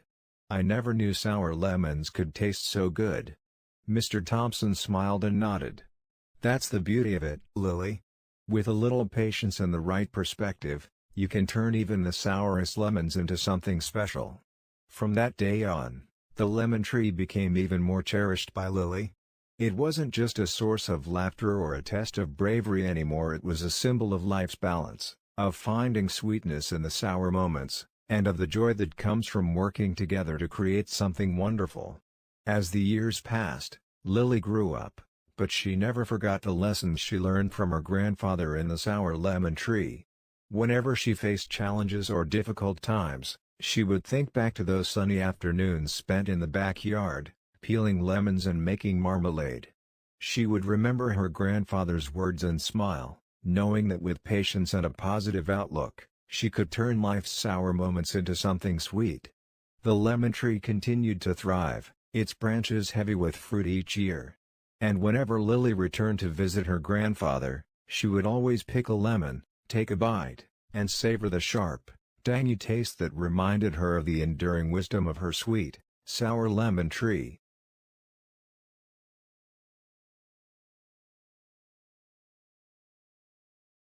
My sweet apple tree.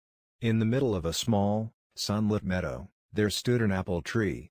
It wasn't just any apple tree, though this was my sweet apple tree, a tree that had been a part of my life for as long as I could remember. Tall and sturdy, with a wide trunk and branches that reached out like welcoming arms, it was a place of refuge, joy, and countless memories. The tree had been planted by my grandfather many years ago, long before I was born. He had told me the story countless times as we sat beneath its shade.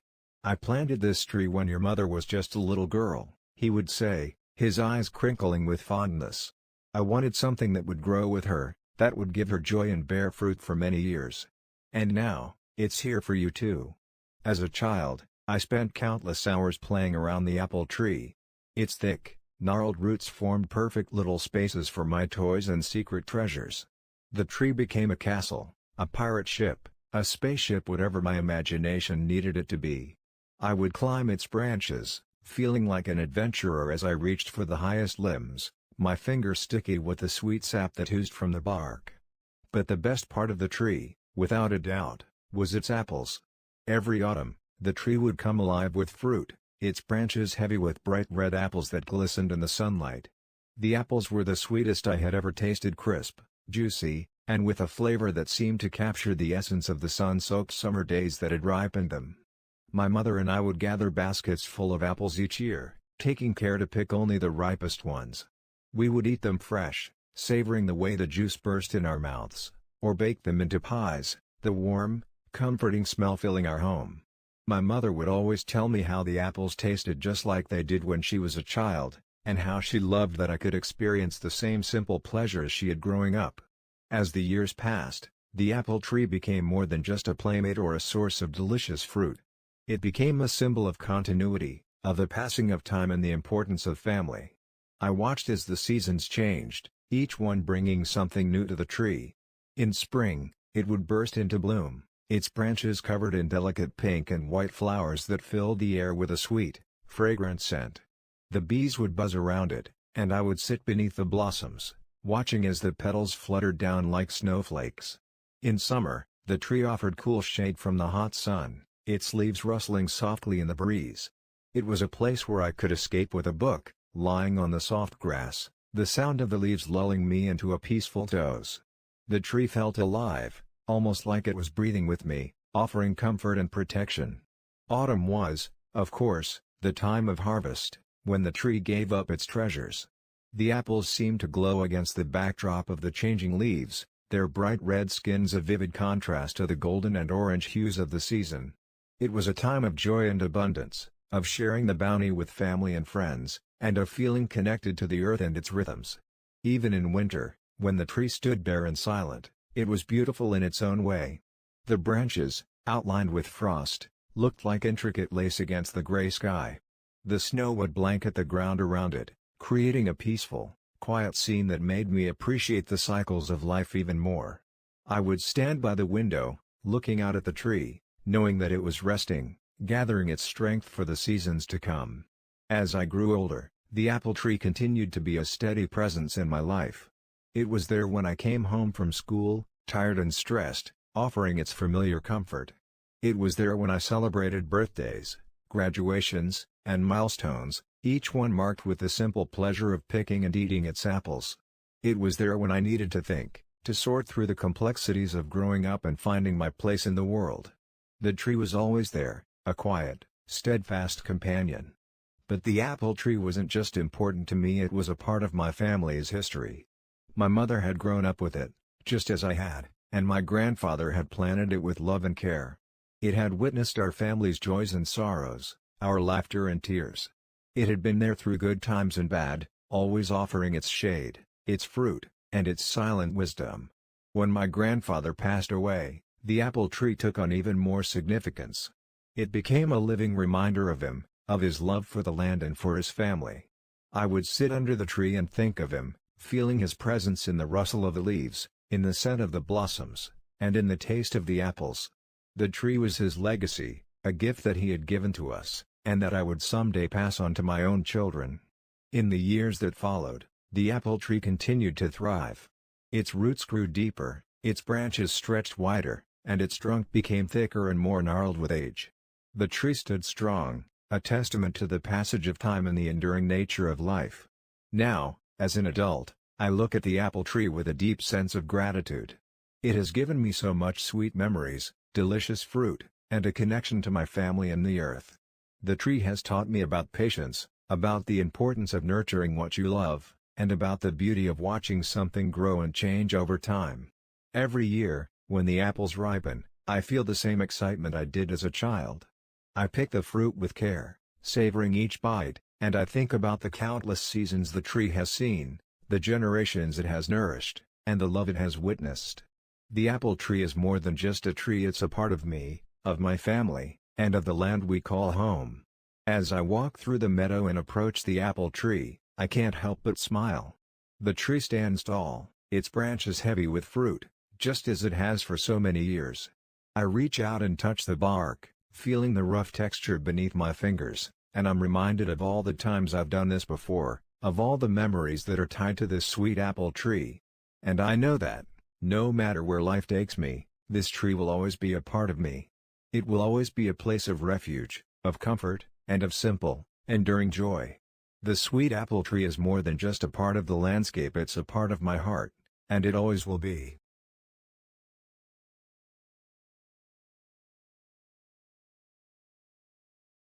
The white snow. Winter had always been my favorite season.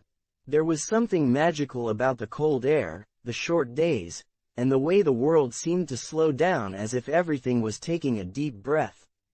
But what I loved most about winter was the snow.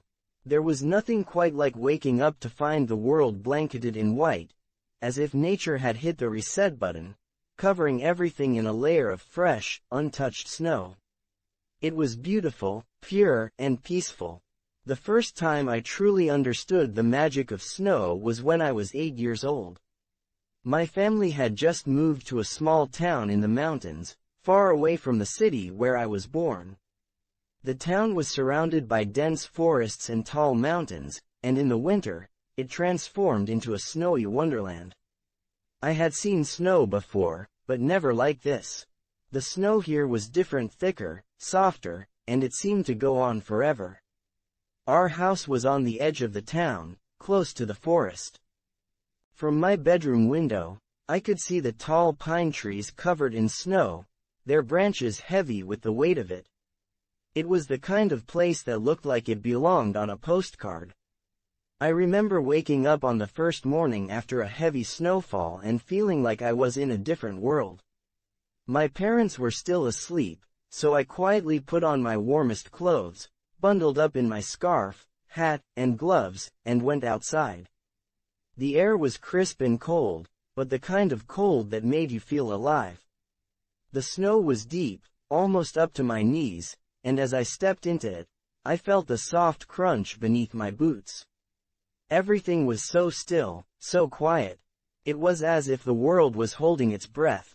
I walked to the edge of our yard, where the forest began. The trees stood tall and silent, their branches forming a canopy above, creating a tunnel of snow-covered wonder. I hesitated for a moment, unsure if I should go in. The forest seemed mysterious, almost otherworldly, but my curiosity got the better of me. I took a deep breath and stepped into the forest, leaving the safety of the yard behind. As I walked deeper into the forest, the sounds of the town faded away. All I could hear was the soft whisper of the wind and the occasional creak of the trees as they swayed gently in the breeze. The snow muffled everything, creating a cocoon of silence around me. It was just me and the snow, and for the first time in my life, I felt truly at peace. I walked for what felt like hours, following a narrow path that wound its way through the trees. The snow was untouched here, no footprints or tracks, just a blanket of white stretching out in every direction. I felt like I was the only person in the world, alone in this winter wonderland. But instead of feeling lonely, I felt connected to the snow, to the trees, to the quiet stillness of the forest. As I walked, I began to notice the little things that made the snow so special. The way it sparkled in the sunlight, like tiny diamonds scattered across the ground. The way it clung to the branches of the trees, forming delicate patterns that looked like lace. The way it softened everything, smoothing out the rough edges and covering the imperfections. The snow made everything beautiful. After a while, I came to a clearing in the forest. The trees opened up, and I found myself standing in a wide, open space, surrounded by snow-covered hills. The sun was just starting to rise, casting a soft golden light over the landscape. I stood there, taking it all in, feeling like I had discovered a secret place that belonged only to me. I spent the rest of the morning exploring the clearing, making snow angels, and building a small snowman. I named him Frosty, after the famous snowman from the Christmas song, and pretended that he was my new friend, keeping me company in this magical place.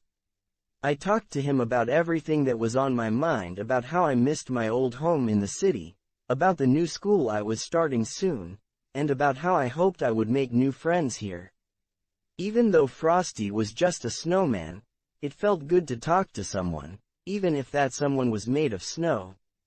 I felt like I could tell him anything, and he would understand. There was something comforting about being alone in the snow, with nothing but my thoughts and the soft, quiet presence of my new friend. As the day went on, I started to feel the cold seeping into my bones. My fingers and toes were numb, and my cheeks were rosy from the cold. I knew I should head back home, but I didn't want to leave. The clearing felt like a special place, a place where I could be myself, free from the worries of the world. But eventually, I knew I had to go. I said goodbye to Frosty, promising to come back and visit him soon. As I made my way back through the forest, I felt a sense of peace that I hadn't felt before.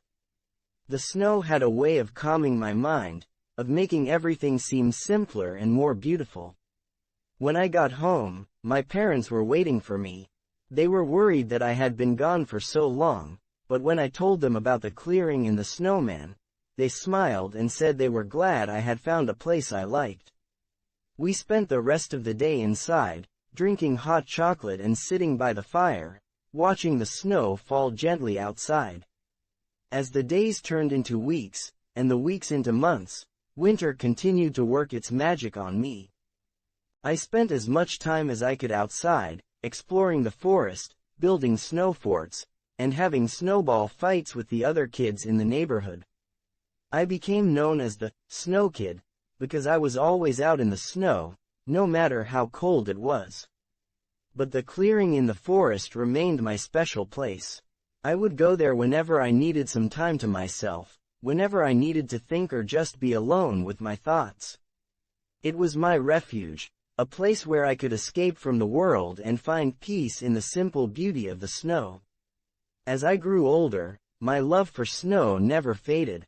Even when I was a teenager, and the other kids complained about the cold and the inconvenience of snow, I still saw it as something magical. I loved the way the snow transformed the world, turning even the most ordinary places into something extraordinary. I loved the way it made everything look clean and new, as if the world had been given a fresh start. One winter, when I was 16, there was a particularly heavy snowfall. It was the kind of snowstorm that only happens once in a decade, the kind that leaves the world buried under several feet of snow. School was canceled, and the whole town came to a standstill. But instead of feeling trapped, I felt a sense of excitement. It was a chance to see the world covered in even more snow, to explore the forest and see how the heavy snowfall had transformed it. I put on my warmest clothes and set out for the forest, eager to see how my clearing looked under all that snow. As I made my way through the trees, I was struck by how different everything looked. The snow was so deep that the path was barely visible, and the trees were weighed down with heavy layers of snow. It was like stepping into a completely new world, one that was even more magical than before. When I finally reached the clearing, I was amazed by what I saw. The snow was so deep that it reached my waist, and the hills were covered in a thick blanket of white. The sun was shining brightly, making the snow sparkle like a field of diamonds. It was the most beautiful thing I had ever seen.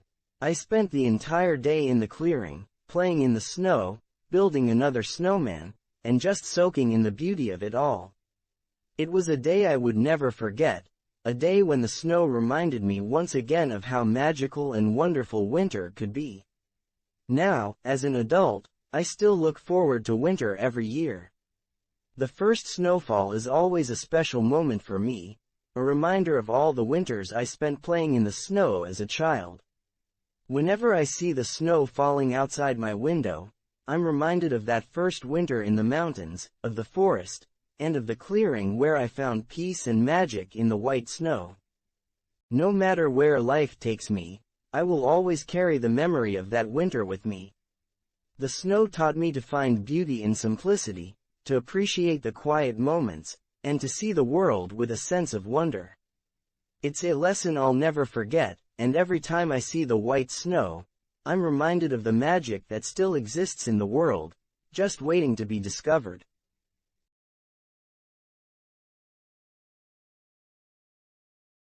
The Brown Bear. In the quiet village of Greenwood, nestled at the edge of a vast, dense forest, lived a young girl named Emily.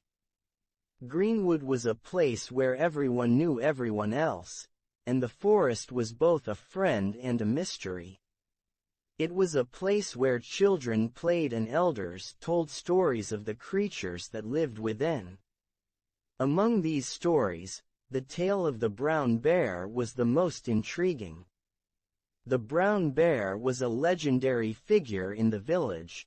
According to the elders, it was a majestic creature that roamed the forest, a symbol of strength and wisdom. But it was also said to be elusive, rarely seen by human eyes. Some stories spoke of the bear protecting the forest from harm, while others told of it guiding lost travelers back to safety. The villagers revered the bear, respecting its domain and leaving offerings of fruit and nuts at the edge of the forest. Emily had always been fascinated by the stories. As a child, she would sit by the fire with her grandparents, listening to tales of the brown bear and dreaming of the day she might catch a glimpse of it. As she grew older, her fascination turned into a determination. She wanted to see the brown bear for herself and learn if the legends were true. One crisp autumn morning, Emily decided that the time had come for her adventure. The leaves had turned brilliant shades of red, orange, and gold, and the air was filled with the scent of fallen leaves.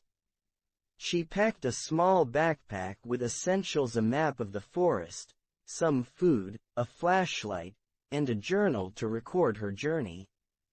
With a final glance at her cozy home, she set off towards the forest. The forest was a place of wonder. As Emily walked along the well-trodden paths, she admired the way the sunlight filtered through the trees, casting playful shadows on the ground. The forest floor was carpeted with a thick layer of leaves, crunching softly underfoot. Emily felt a mix of excitement and nervousness. She had walked these paths many times before, but today, she was venturing deeper than she ever had. Hours passed as she explored, following the twisting paths and enjoying the beauty of the autumn woods. She spotted deer grazing in the distance, and squirrels darted playfully from tree to tree. But there was no sign of the brown bear. Determined not to be discouraged, Emily pressed on, hoping that persistence would reward her. As the sun began to set, casting a golden glow over the forest, Emily found herself in a part of the woods she had never seen before. The trees here were larger, their trunks gnarled and twisted with age. The air was cooler, and the shadows seemed to deepen. Emily decided to set up camp for the night, choosing a small clearing with a flat spot for her tent. She made a small fire to keep warm and prepared a simple meal. As she ate, she reflected on the day's journey. She had seen many wonders but still no sign of the legendary bear. With the fire crackling softly, Emily felt a sense of peace. The forest was alive with sounds: the distant hoot of an owl, the rustle of leaves, and the occasional snap of a twig. She wrote in her journal, noting her observations and her thoughts about the brown bear. As night fell, Emily climbed into her tent and tried to sleep. The forest was darker now, and the sounds seemed to grow louder.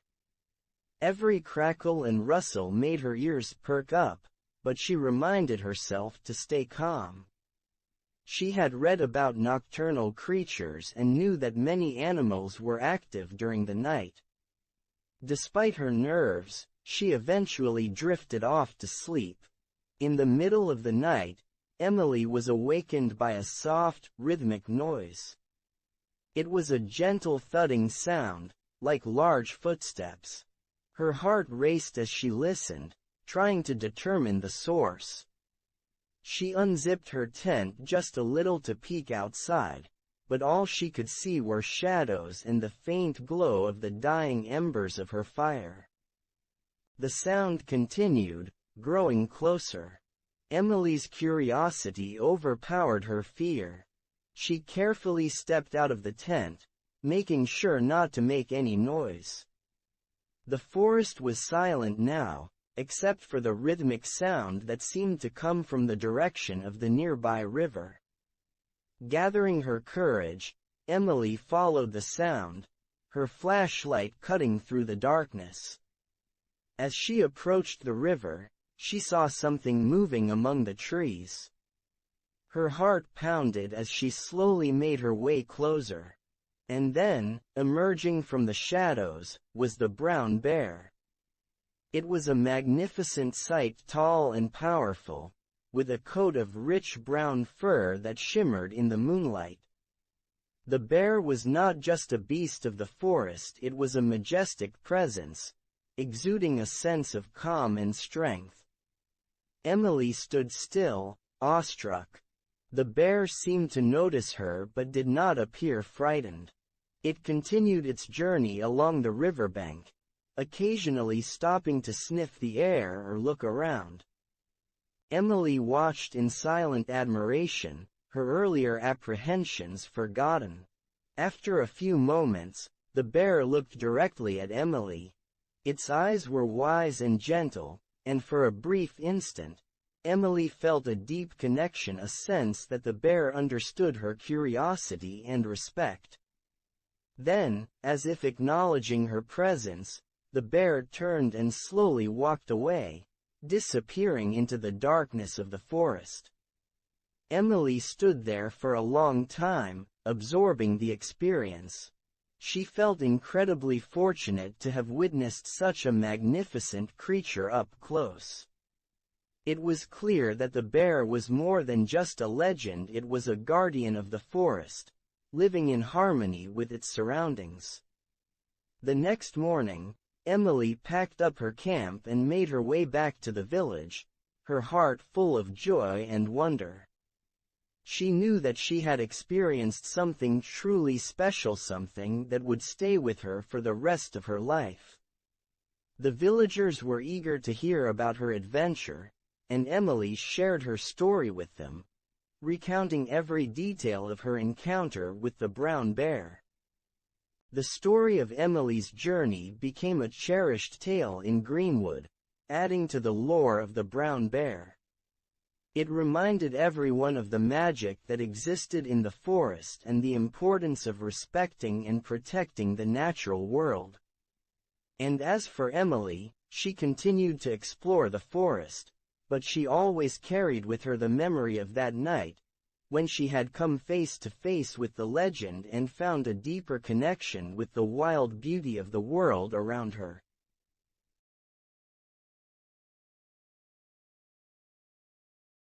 The Green Tree. In a small town surrounded by rolling hills, there stood a large, magnificent tree. This tree was known as the Green Tree, and it was unlike any other tree in the town. Its leaves were a vibrant shade of green, brighter and richer than the leaves on any other tree. Even in the cold winter months when other trees lost their leaves, the green tree remained full and lush, as if it were always spring. The tree had a thick trunk with strong, twisted roots that dug deep into the earth, and its branches stretched wide, offering shade to anyone who sat beneath it. The people of the town loved the green tree. It was the heart of their community. Children would play around it, climbing its branches and pretending it was a castle or a ship. Older folks would sit on the benches nearby, chatting and enjoying the cool shade on hot summer days. In the fall, the town held a special festival to celebrate the green tree. They would hang colorful ribbons from its branches and gather around for music, dancing, and storytelling. The tree was a symbol of life, strength, and unity for everyone in the town. One day, a young boy named Oliver moved to the town with his parents. Oliver was a quiet boy who loved nature. He spent most of his time exploring the woods, watching animals, and collecting interesting rocks and leaves. When Oliver first saw the green tree, he was amazed. He had never seen a tree so big or so green. It looked like something out of a fairy tale. From that moment on, the green tree became his favorite place in the town. Every day after school, Oliver would go to the green tree. He would sit under its branches, leaning against the trunk, and read his books. Sometimes, he would bring a sketch pad and draw pictures of the tree, trying to capture its beauty. The more time he spent there, the more he felt connected to the tree. He started to notice small details that others might miss, the way the leaves rustled in the wind, the patterns on the bark, and the way the sunlight filtered through the branches, creating a dance of light and shadow on the ground. As the days went by, Oliver started to hear stories about the green tree from the townspeople. Some said that the tree was magical, that it had been there for hundreds of years and that it had the power to protect the town. Others believed that the tree was home to ancient spirits who watched over the town and kept it safe. These stories fascinated Oliver, and he wondered if there was any truth to them. One afternoon, while Oliver was sitting under the green tree, an old man approached him. The man had a kind face, with deep wrinkles and a long white beard.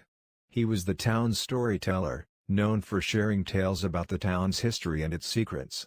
"Hello, young one," the old man said with a smile. "I see you found a special place." Oliver looked up and smiled back. "Yes, sir. I love this tree. It's so beautiful." The old man nodded. "It is indeed. But did you know that this tree is more than just beautiful? It has a story, a very old and important one." Oliver's eyes widened with curiosity. "What's the story?" The old man sat down on the bench beside the tree and motioned for Oliver to join him. Oliver eagerly sat down, ready to listen. "A long, long time ago," the old man began, "this land was not like it is now. The hills were bare, and the ground was dry. There was very little water, and the people who lived here struggled to survive. They prayed for rain, but the skies remained clear. One day, a traveler came to the town. He was a wise man, with knowledge of the earth and the stars. The people asked him for help, and he told them that the land needed something more than just rain, it needed life." The old man paused, looking up at the tree with reverence. The traveler planted a small seed in the middle of the town. He told the people to care for the seed, to water it, and to protect it. The people did as he asked. They watched over the seed, and soon, a small sprout began to grow. The sprout grew into a sapling, and the sapling grew into a tree. This tree. As the tree grew, the land around it began to change. The soil became rich, the rivers flowed with fresh water, and the hills turned green with grass and flowers. The tree brought life to the land, and the town flourished.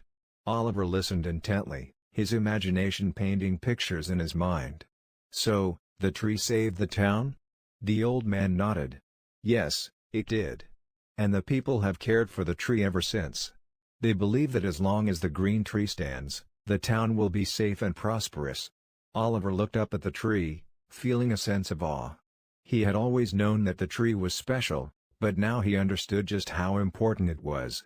"Do you think the tree is really magical?" Oliver asked. The old man smiled gently. "Magic is a strange thing, young one. It's not always about spells and potions. Sometimes, magic is in the things that give us hope, that bring us together, and that remind us of the beauty and strength of nature. Whether or not this tree is magical in the way of fairy tales, it's certainly magical in the way it has brought life and happiness to this town." Oliver thought about the old man's words. He liked the idea that magic could be found in simple, natural things.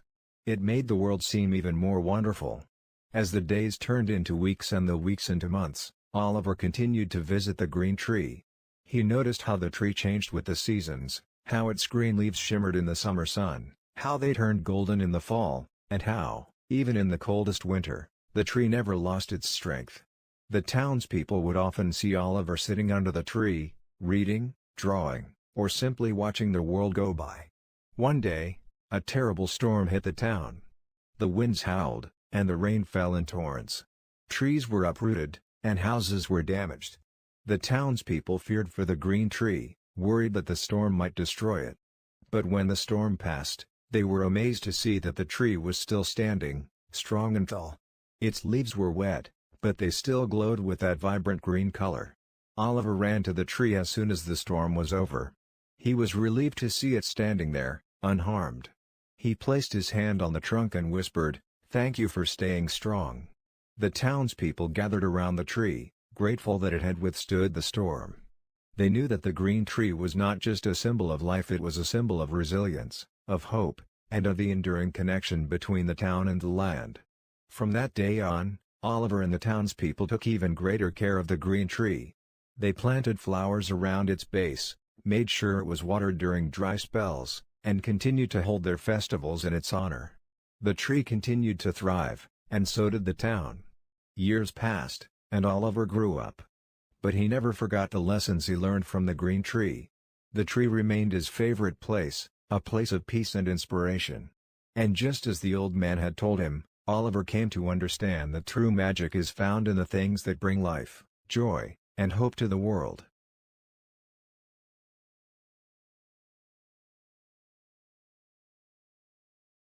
My best friend. When I was 6 years old, I met my best friend.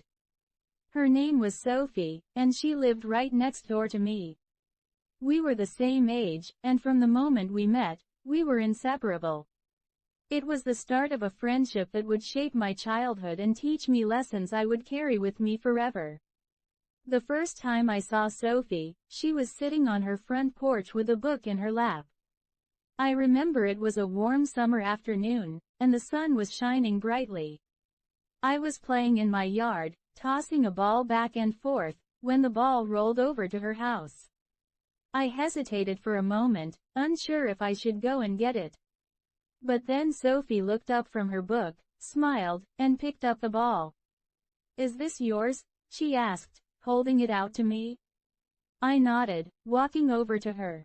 "Yeah, thanks," I said shyly, taking the ball from her hand. "I'm Sophie," she said, still smiling. "Do you want to play together?" And just like that, we became friends. From that day on, we spent nearly every day together. We played games, made up stories, and explored the world around us with the endless curiosity that only children have. Our houses were close enough that we could easily run back and forth, and soon it became a daily routine to meet up after school and on weekends. Sophie was different from the other kids I knew. She was brave and adventurous, always ready to try new things. I was more cautious, often thinking twice before jumping into something. But Sophie had a way of encouraging me, making me feel like I could do anything as long as she was by my side. When we played, she was always the leader, coming up with exciting adventures for us to go on. Whether it was pretending to be pirates searching for treasure or explorers discovering a new land, Sophie made everything fun. One of our favorite places to play was the big oak tree in my backyard. It was an old tree with thick branches that were perfect for climbing.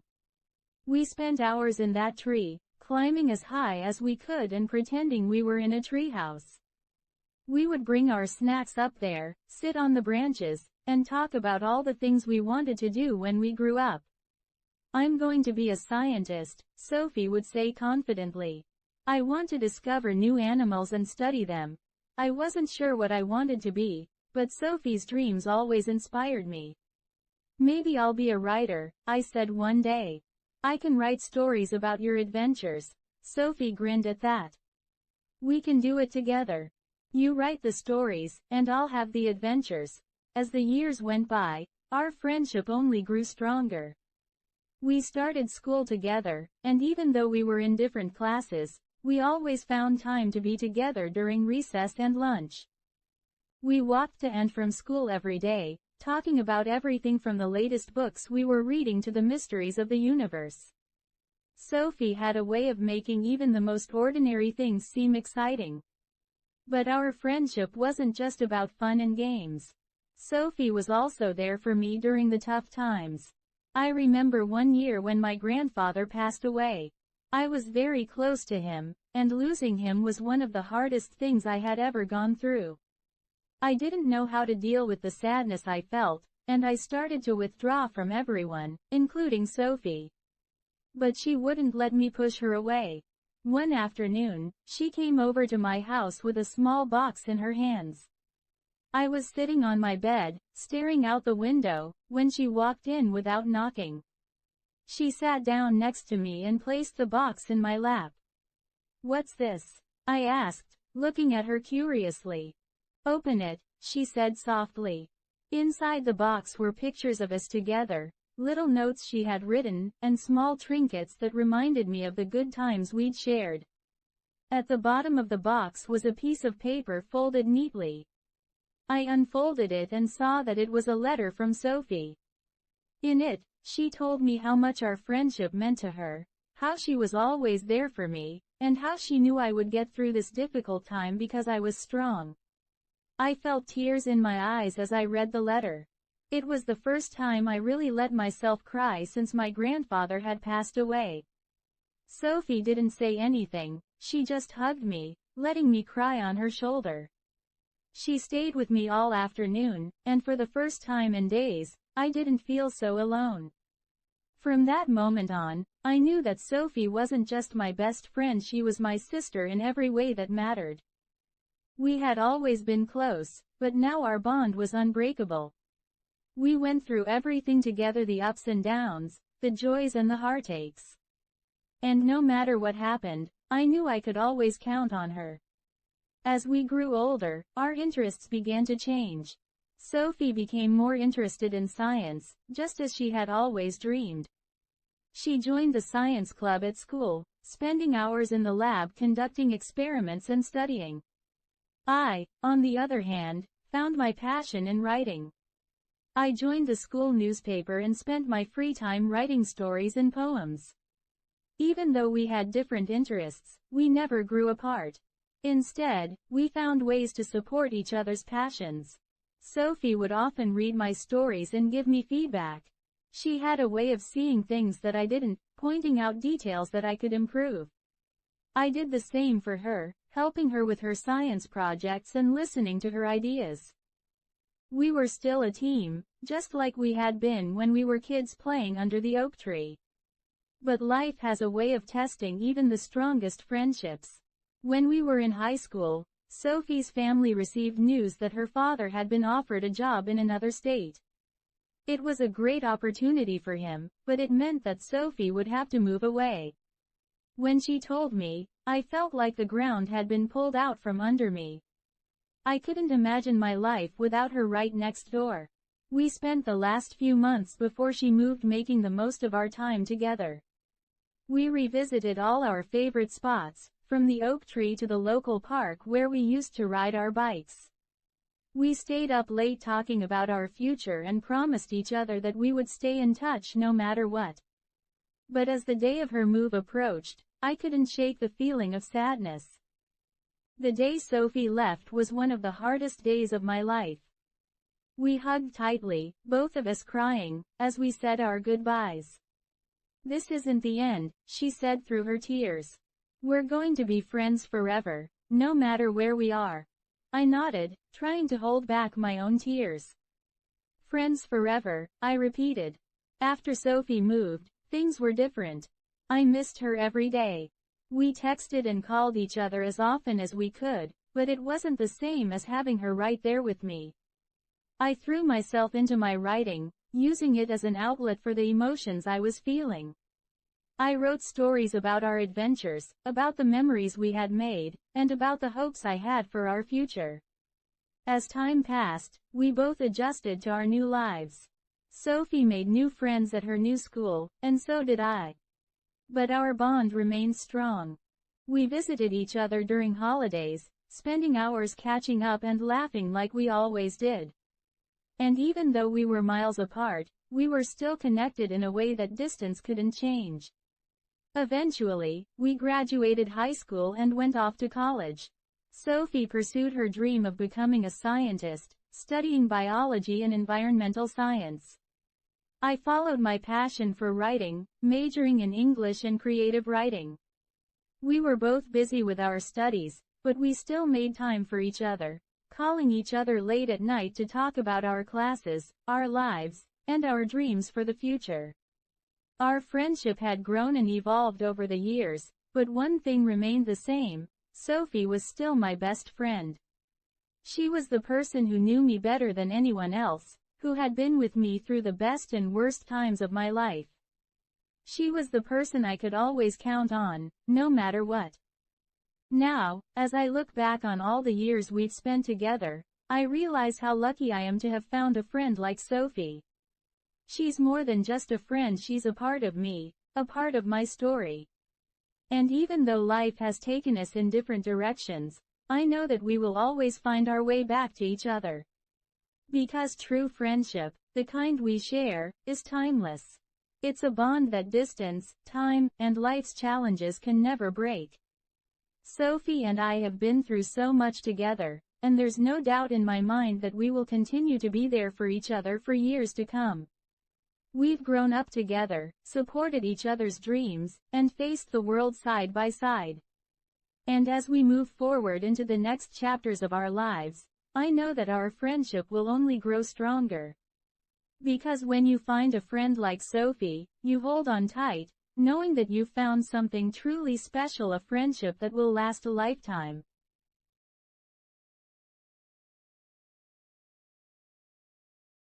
A rainy day. The morning started with a gentle patter on the roof, a sound that slowly woke Emma from her sleep. As her eyes fluttered open, she realized it was raining. The sky outside her window was a dull, soft gray, and the raindrops streaked down the glass, creating patterns that she had always found soothing. It was the kind of day that made you want to stay in bed, curled up with a good book and a warm cup of tea. Emma loved rainy days. There was something about the way the world slowed down, the way the rain seemed to wash everything clean and make the air smell fresh and earthy.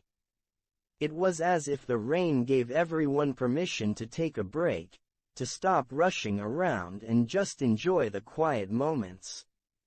She stretched lazily, listening to the rhythm of the rain, before finally getting out of bed. The floor was cold beneath her feet, but it didn't bother her. She pulled on a soft sweater and padded down the stairs to the kitchen. The house was still, except for the ticking of the clock and the steady sound of the rain. In the kitchen, Emma set about making her favorite breakfast, warm oatmeal with honey and fresh berries. As she stirred the pot on the stove, she glanced out the window. The garden, usually vibrant with color, was now a mix of greens and browns, the flowers drooping slightly under the weight of the raindrops. But even in the rain, it was beautiful. The leaves glistened with water, and the grass looked lush and full. With her breakfast ready, Emma took her bowl to the living room and settled into her favorite armchair by the window. She loved watching the rain from here, the way it danced on the surface of the small pond in her garden, creating ripples that spread out in perfect circles. She could sit for hours, just watching, thinking, and enjoying the peacefulness that the rain brought. Today, though, her thoughts were drifting back to her childhood. She remembered the rainy days spent at her grandparents' house in the countryside. The house had been old and creaky, but it was full of warmth and love. On rainy days like this, she and her brother would play board games by the fire, their grandmother knitting in her rocking chair, while their grandfather told stories of when he was young. Those were some of the happiest memories she had, and the rain always seemed to bring them to the surface. As the morning passed, Emma decided to take a walk. She pulled on her raincoat and boots, grabbed an umbrella, and stepped outside. The cool air hit her face, fresh and invigorating. The rain was still falling steadily, but it wasn't too heavy. It was the kind of rain that made everything seem softer, quieter. She walked down the familiar path that led through the small park near her home. The park was empty, as most people preferred to stay indoors on days like this. But Emma liked the solitude, the way the park felt like her own private world when it rained. The trees stood tall and silent, their leaves dripping with water, and the usually busy playground was quiet, the swings swaying gently in the breeze. As she walked, she noticed how the rain brought out the colors in everything. The greens of the trees were deeper, the bark of the trunks richer, and the flowers that lined the path seemed to glow with an inner light. Even the puddles that formed on the path reflected the sky like tiny, perfect mirrors. Emma continued her walk, letting her mind wander. She thought about how life had changed over the years, how she had grown from the little girl who splashed in puddles to an adult who still found joy in the simple things. The rain had always been a comfort to her, a reminder that it was okay to slow down, to take time for herself. Eventually, she reached the edge of the park, where a small bridge crossed over a gently flowing stream. She paused here, leaning on the railing and looking down at the water. The rain created tiny bubbles on the surface, and she watched as they floated along, popping one by one. It was a small, almost insignificant moment, but it filled her with a sense of peace. As she stood there, the rain began to lighten, the steady patter slowing to a soft drizzle. The sky, still gray, seemed a bit brighter, and she knew that the rain would soon stop. But Emma wasn't ready to go home just yet. She lingered on the bridge, savoring the last moments of the rain, the way it made the world feel so calm, so alive. When the rain finally stopped, Emma turned and started back home. The world around her seemed to wake up as the rain faded away. Birds began to chirp from the trees, and she could hear the distant sound of cars as people started to venture out again. But Emma was in no hurry. She walked slowly, enjoying the fresh scent of the rain-soaked earth and the cool air against her face. By the time she reached her front door, the sun was beginning to peek through the clouds, casting a soft, golden light over the garden. Emma smiled as she stepped inside, feeling refreshed and content. There was something magical about a rainy day, the way it slowed everything down and made the world feel new again. She hung up her coat and boots, then made herself a cup of tea. As she sat back down in her armchair, the sun now streaming through the window, she thought about how much she loved days like this, days when the rain reminded her of the beauty in the quiet moments, of the joy in simply being present and appreciating the world around her.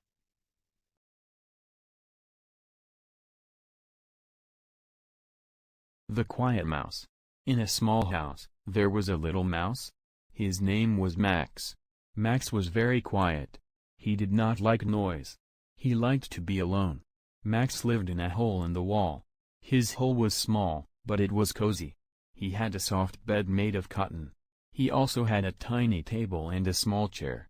Max liked his home very much. Every day, Max woke up early. He looked out of his hole. He wanted to see if it was safe. Max was always careful. He did not want the big cat to see him. The big cat lived in the house too.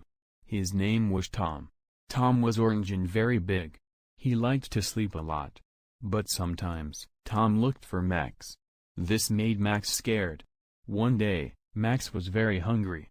He needed to find food. He looked out of his hole. The house was quiet. Max thought it was safe. Max came out of his hole. He walked very slowly. He looked left. He looked right. He did not see Tom. Max felt happy. Max went to the kitchen. The kitchen was big. There were many things to eat there. Max saw a big piece of cheese on the table. The cheese looked very good. Max wanted the cheese. But the table was very high. Max could not reach it. He looked around. He saw a chair near the table. Max climbed up the chair. It was hard work. His little legs were tired. But Max did not give up. He wanted the cheese very much.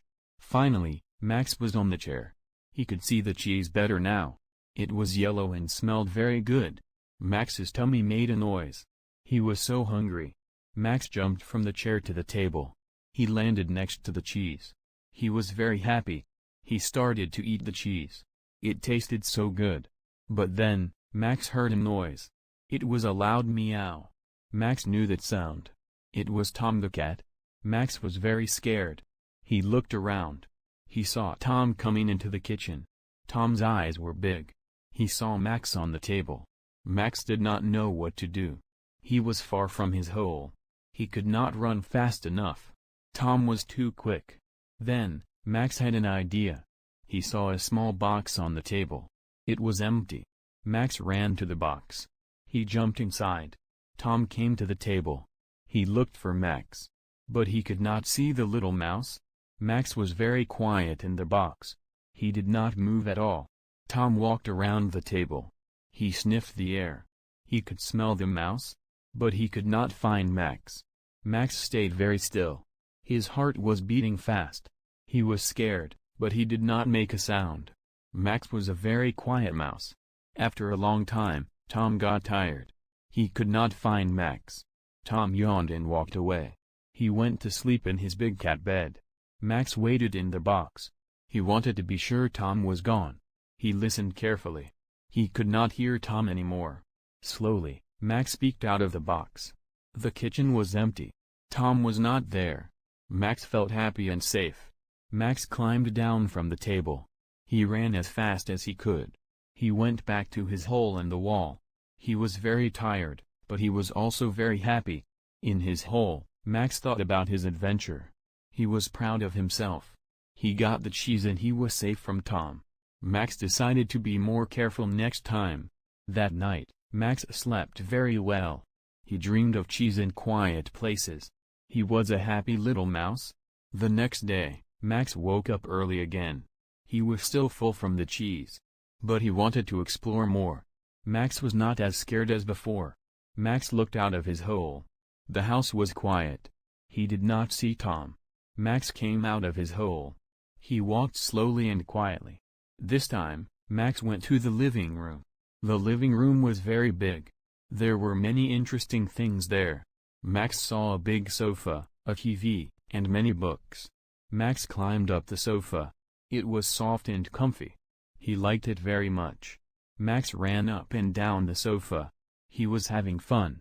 Then, Max saw something shiny. It was on a shelf. Max was curious. He wanted to see what it was. Max climbed down the sofa. He went to the shelf. He saw that the shiny thing was a small bell. The bell was very pretty. Max touched the bell with his nose. It made a small sound. Max liked the sound. It was not too loud. Max played with the bell for a long time.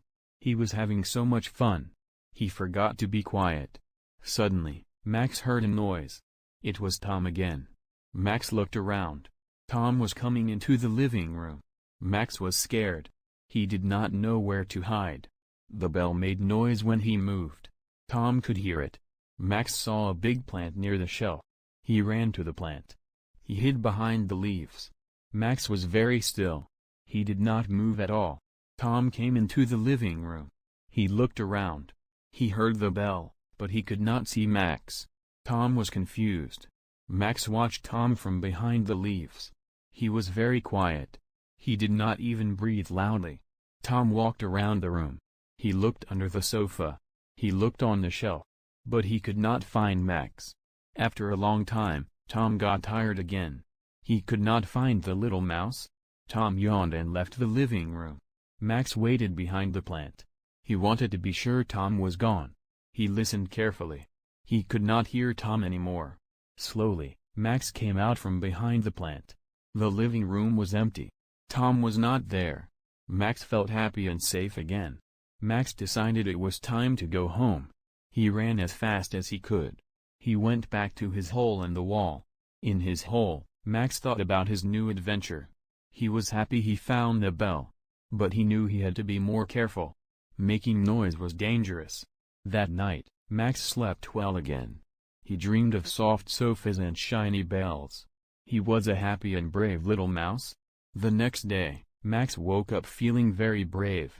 He wanted to explore more of the house. But he remembered to be quiet and careful. Max looked out of his hole. The house was quiet. He did not see Tom. Max came out of his hole. He walked very slowly and quietly. This time, Max went to the bedroom. The bedroom was very big. There was a big bed, a closet, and many soft things. Max climbed up the bed. It was very soft. Max liked it very much. He ran on the bed. It felt like he was running on clouds. Then, Max saw something on the pillow. It was small and round. Max was curious. He went closer to look. It was a button. The button was shiny and pretty. Max wanted to take it to his home. He thought it would look nice in his little house. Max tried to push the button. But it was too big for him. He could not move it. Max was sad. He really wanted the button. Then, Max had an idea. He would roll the button. Max pushed the button with his nose. The button started to roll. Max was very happy. He rolled the button across the bed. He rolled it to the edge. Now, he just needed to get it down. Max looked down from the bed. It was very high. He was a little scared. But he really wanted the button.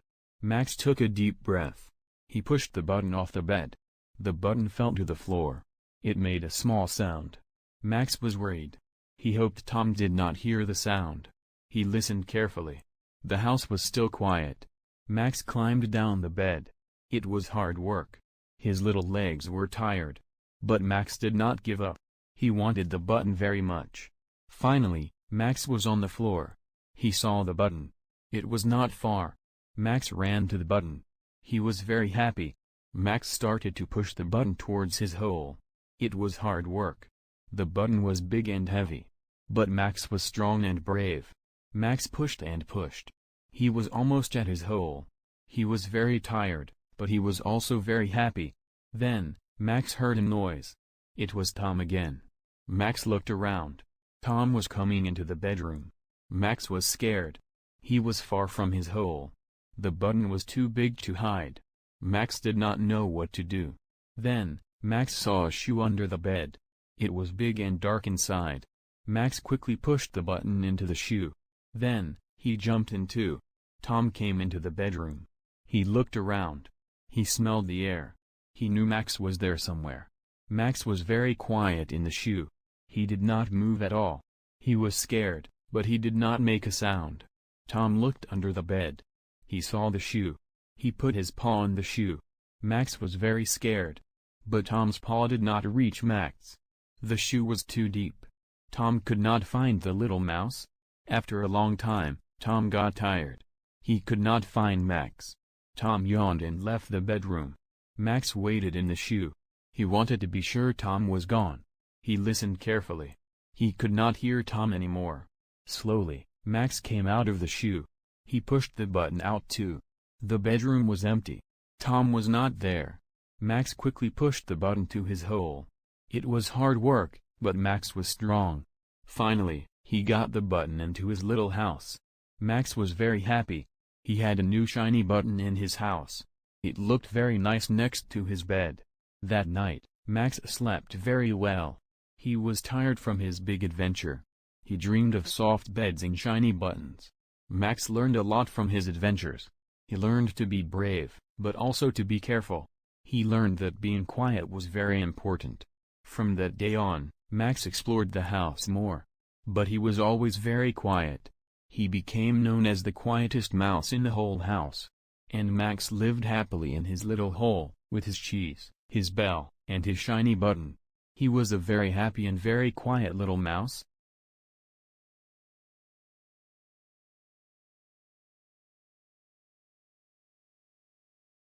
The Little Ant. In a big garden, there was a small anthill. Many ants lived there. They were all busy. They worked all day. But one ant was different. Her name was Tiny. She was the smallest ant in the hill. Tiny tried to work like the other ants. But she was too small. She couldn't carry big leaves.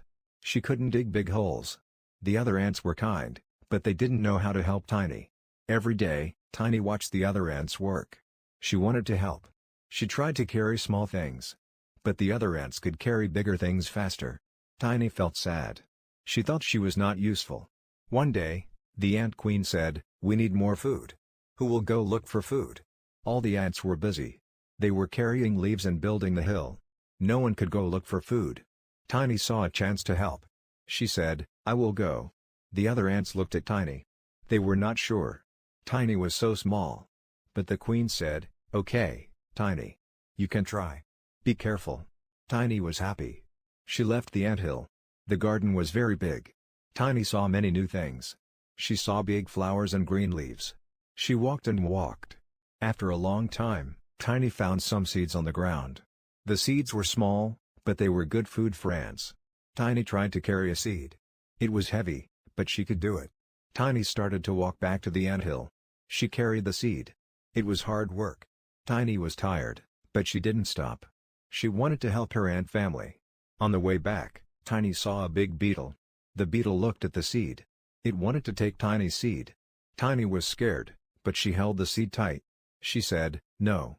This is for my family. The beetle was surprised. It didn't think such a small ant could be so brave. The beetle said, "You are small, but you are strong. You can keep the seed." Then the beetle went away. Tiny was happy. She kept walking. She carried the seed all the way back to the anthill. When she got there, all the ants were surprised. They didn't think Tiny could find food. The queen was very happy. She said, "Good job, Tiny. You found food for us. You are small, but you are very helpful." All the ants cheered for Tiny. They were proud of her. Tiny felt good.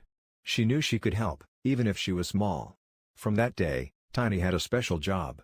She looked for small seeds and crumbs that other ants didn't see. She could go to small places where bigger ants couldn't go. Tiny was very good at her new job. Tiny made friends with other small creatures in the garden. She met a little ladybug named Dot. Dot and Tiny became good friends. They helped each other find food. One day, Dot said, "Tiny, you are so brave. You go far from your home to find food." Tiny said, "I want to help my family. It makes me happy." Dot smiled. She said, "You are a good ant, Tiny." Tiny and Dot had many adventures in the garden. They saw many things. They saw big butterflies with colorful wings. They saw small spiders making webs. They even saw a big snail moving slowly on a leaf. Every day, Tiny learned new things. She learned which seeds were good to eat. She learned how to avoid dangers in the garden. Tiny became very smart. One day, it started to rain. All the ants ran into the anthill. But Tiny was far away, looking for food. The rain was heavy. Tiny couldn't see the way home. Tiny was scared. She didn't know what to do. Then she remembered what she learned. She found a big leaf and hid under it. The leaf kept her dry. Tiny waited under the leaf. The rain fell and fell. Tiny was alone, but she was not afraid. She knew she was smart and strong. After a long time, the rain stopped. Tiny came out from under the leaf. The garden looked different after the rain. Everything was wet and shiny. Tiny started to walk home. She looked for things she knew. She saw the big red flower near the anthill. She saw the stone path. Tiny followed these things. Soon, she saw her anthill. All the ants were happy to see Tiny. They were worried about her. The queen said, "Tiny, you are safe. You are very brave and smart." Tiny told everyone about hiding under the leaf. The other ants were impressed. They didn't know Tiny was so clever. From that day, the ants asked Tiny for advice. When they needed to solve a problem, they said, "Let's ask Tiny. She has good ideas." Tiny was very happy. She was small, but she was important. She helped her family in many ways. Tiny knew that being small was not bad. Being small meant she could do special things. Every day, Tiny worked hard. She found food, she helped solve problems, and she made her anthill a better place. The other ants loved Tiny. They were glad she was part of their family. And so, the little ant lived happily in the big garden. She had many more adventures, made many friends, and showed everyone that even the smallest ant can do big things. Tiny learned that it's not how big you are that matters, but how big your heart is and how hard you try. My Naughty Dog. In a small town called Maplewood, there lived a boy named Jake. Jake was a cheerful and adventurous kid who loved to play outside. But there was one thing he loved more than anything else in the world: his dog, Max. Max was a big, fluffy dog with brown fur and bright, mischievous eyes. Jake had gotten Max as a puppy, and the two had been inseparable ever since. They spent their days running through the fields, playing fetch, and exploring the woods near their home. Max was Jake's best friend, and Jake loved him dearly. But there was one problem: Max was a very naughty dog. Max loved to get into trouble. He would dig holes in the garden, chew on Jake's shoes, and bark at the neighbor's cat every chance he got. No matter how many times Jake told him to behave, Max just couldn't help himself. He was always up to some kind of mischief. One sunny afternoon, Jake and Max were playing in the backyard. Jake threw a ball for Max to chase, and as usual, Max ran after it as fast as he could. But instead of bringing the ball back to Jake, Max suddenly stopped and sniffed the air. His ears perked up, and before Jake could call him back, Max dashed off towards the garden. "Max, no!"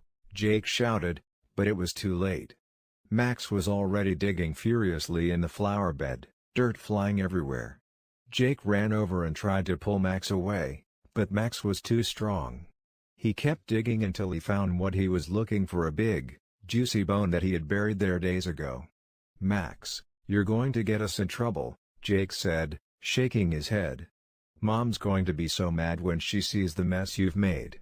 Max just wagged his tail, clearly proud of himself, and trotted off with the bone in his mouth. Jake sighed and grabbed a shovel to fix the mess before his mom came outside. But that was just the beginning of Max's naughty adventures that day. Later, as Jake was reading a book on the porch, he noticed that Max was being unusually quiet. Whenever Max was quiet, it usually meant he was up to no good. Jake put down his book and looked around, but he didn't see Max anywhere. "Max?" Jake called, but there was no answer. Worried, Jake started searching the yard.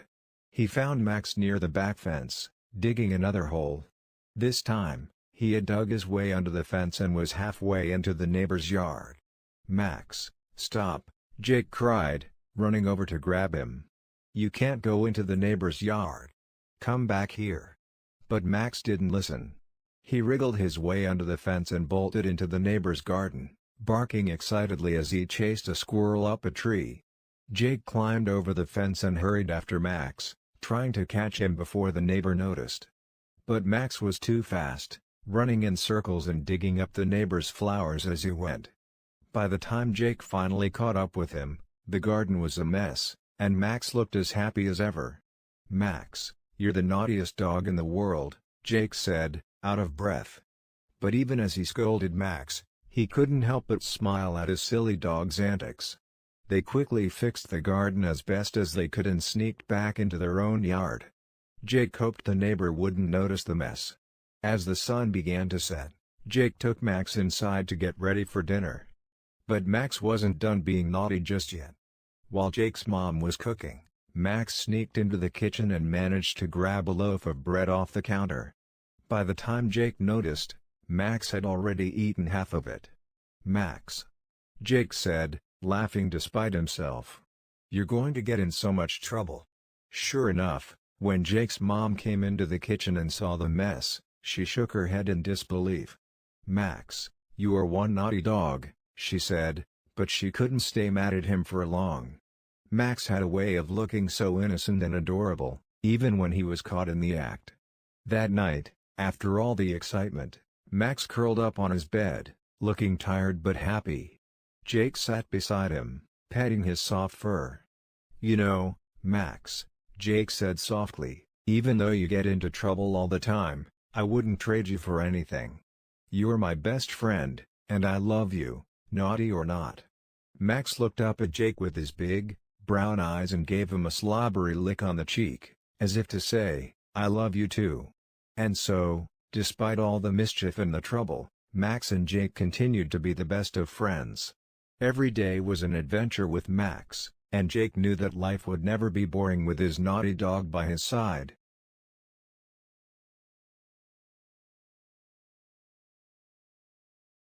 The Endless Night. Tom is a boy. He is 12 years old. He lives in a small village. The village is in a valley. There are big mountains all around. Tom likes to look at the sky. He watches the sun and the stars. One day, Tom wakes up. It is dark outside. He looks at his clock. It says it is morning. But it is still dark. Tom is confused. He goes to the window. He cannot see the sun. Tom's mom comes into his room. She looks worried. She says, "Tom, the sun did not come up today." Tom does not understand. The sun always comes up. It is always day after night. Tom and his mom go outside. All the people in the village are there. They look up at the sky. It is all black. There are no stars. There is no moon.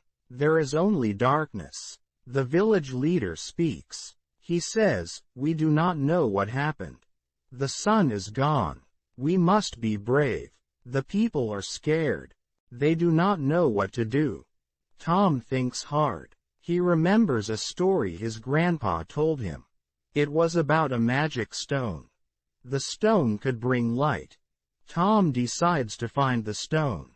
He wants to bring back the sun. Tom tells his mom his plan. She is worried. She does not want Tom to go. But Tom says, I must try. We need the sun. His mom understands. She helps him pack a bag. Tom starts his journey. He walks out of the village. It is hard to see. Tom has a small light. It helps him see the path. He walks and walks. The darkness does not end. Tom meets a fox. The fox can see in the dark. The fox says, Why are you here, boy? Tom tells the fox about the missing sun. The fox says, I will help you. Follow me. Tom and the fox walk for a long time. They come to a big cave.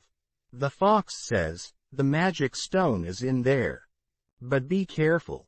There is a big bear in the cave. Tom is scared, but he knows he must be brave.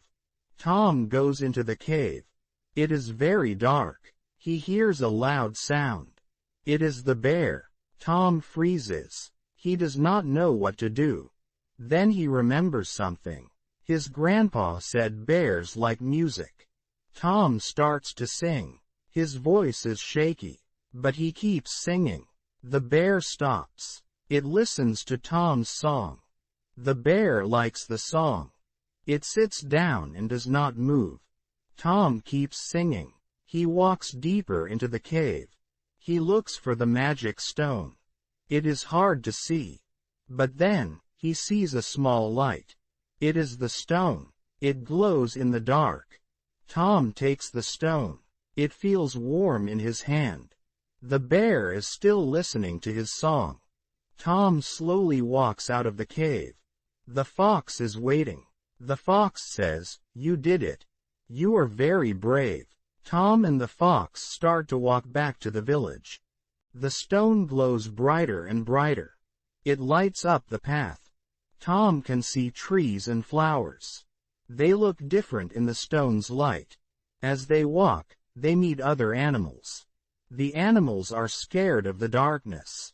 Tom shows them the stone. The animals feel better. They follow Tom and the fox. Finally, Tom sees his village. The people are still outside. They look sad and tired. Then they see the light from the stone. They start to cheer. Tom's mom runs to hug him. Tom holds up the stone. He says, This stone can bring back the light. But we all need to believe. The people gather around Tom. They all touch the stone. They close their eyes and wish for the sun. The stone starts to glow very bright. It floats up into the sky. It gets bigger and bigger. Soon, it is as big as the sun. The darkness starts to go away. The sky turns blue. The people are very happy. They dance and sing. The animals from the forest join them. Everyone is glad to see the light again. Tom feels proud. He helped save his village. But then, something strange happens. The new sun starts to move. It goes across the sky very fast. Day and night happen quickly. 1 minute it is light, the next it is dark. The people do not know what to do. They cannot sleep. The plants are confused. They grow and then stop. The animals do not know when to be awake or asleep. Tom knows he must do something. He thinks hard. He remembers the bear in the cave. The bear liked his song. Tom has an idea. He tells everyone to sing. All the people start to sing. The animals make sounds too. Their voices go up to the new sun. The sun starts to slow down. It moves slower and slower. Finally, it stops in the middle of the sky. The day is back to normal. The night comes at the right time. Everything is good again. The people are very happy. They thank Tom for his bravery and his smart thinking. From that day, the village has a new tradition. Every morning, They all sing to the sun. They sing to say thank you. They sing to remember Tom's brave journey. Tom grows up. He becomes the village leader. He always tells the story of the endless night. He tells how working together and being brave can solve big problems. Years pass. Tom is old now.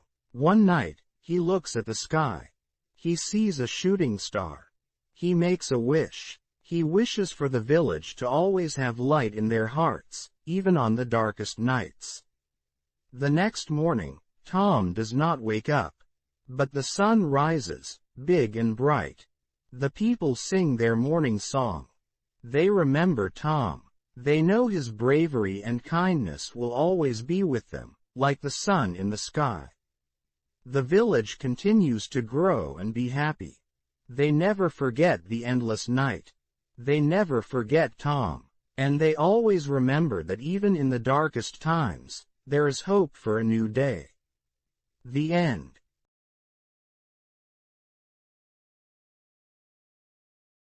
The Angry Lion. In a big forest, there lived a lion named Leo. Leo was very big and strong. He had a loud roar. All the animals in the forest were afraid of Leo. Leo was always angry. He did not smile. He did not laugh. He just walked around the forest with a big frown on his face. Every day, Leo woke up angry. He would stomp out of his cave and roar. The roar was so loud that it shook the trees, while the other animals would run and hide when they heard Leo's roar. Leo did not have any friends. No one wanted to be near him because he was always so angry. This made Leo even angrier. He did not understand why no one liked him. One day, a small rabbit named Hoppy was hopping through the forest. Hoppy was new to the forest. He did not know about Leo the angry lion. Hoppy was hopping and singing a happy song. He was not looking where he was going. Suddenly, he bumped into something big and furry. Hoppy looked up. It was Leo. Leo looked down at Hoppy. His face was very angry. He opened his mouth to roar. But before he could, Hoppy said, "Oh, hello. I'm sorry I bumped into you. I'm Hoppy. What's your name?" Leo was surprised. No one had ever asked for his name before. Everyone just ran away. Leo forgot to be angry for a moment. He said, "I'm Leo." Hoppy smiled. "Nice to meet you, Leo. Do you want to play?" Leo did not know what to say. No one had ever asked him to play before. He felt strange. He was not sure if he wanted to play or roar. Before Leo could decide, Hoppy started to hop around him.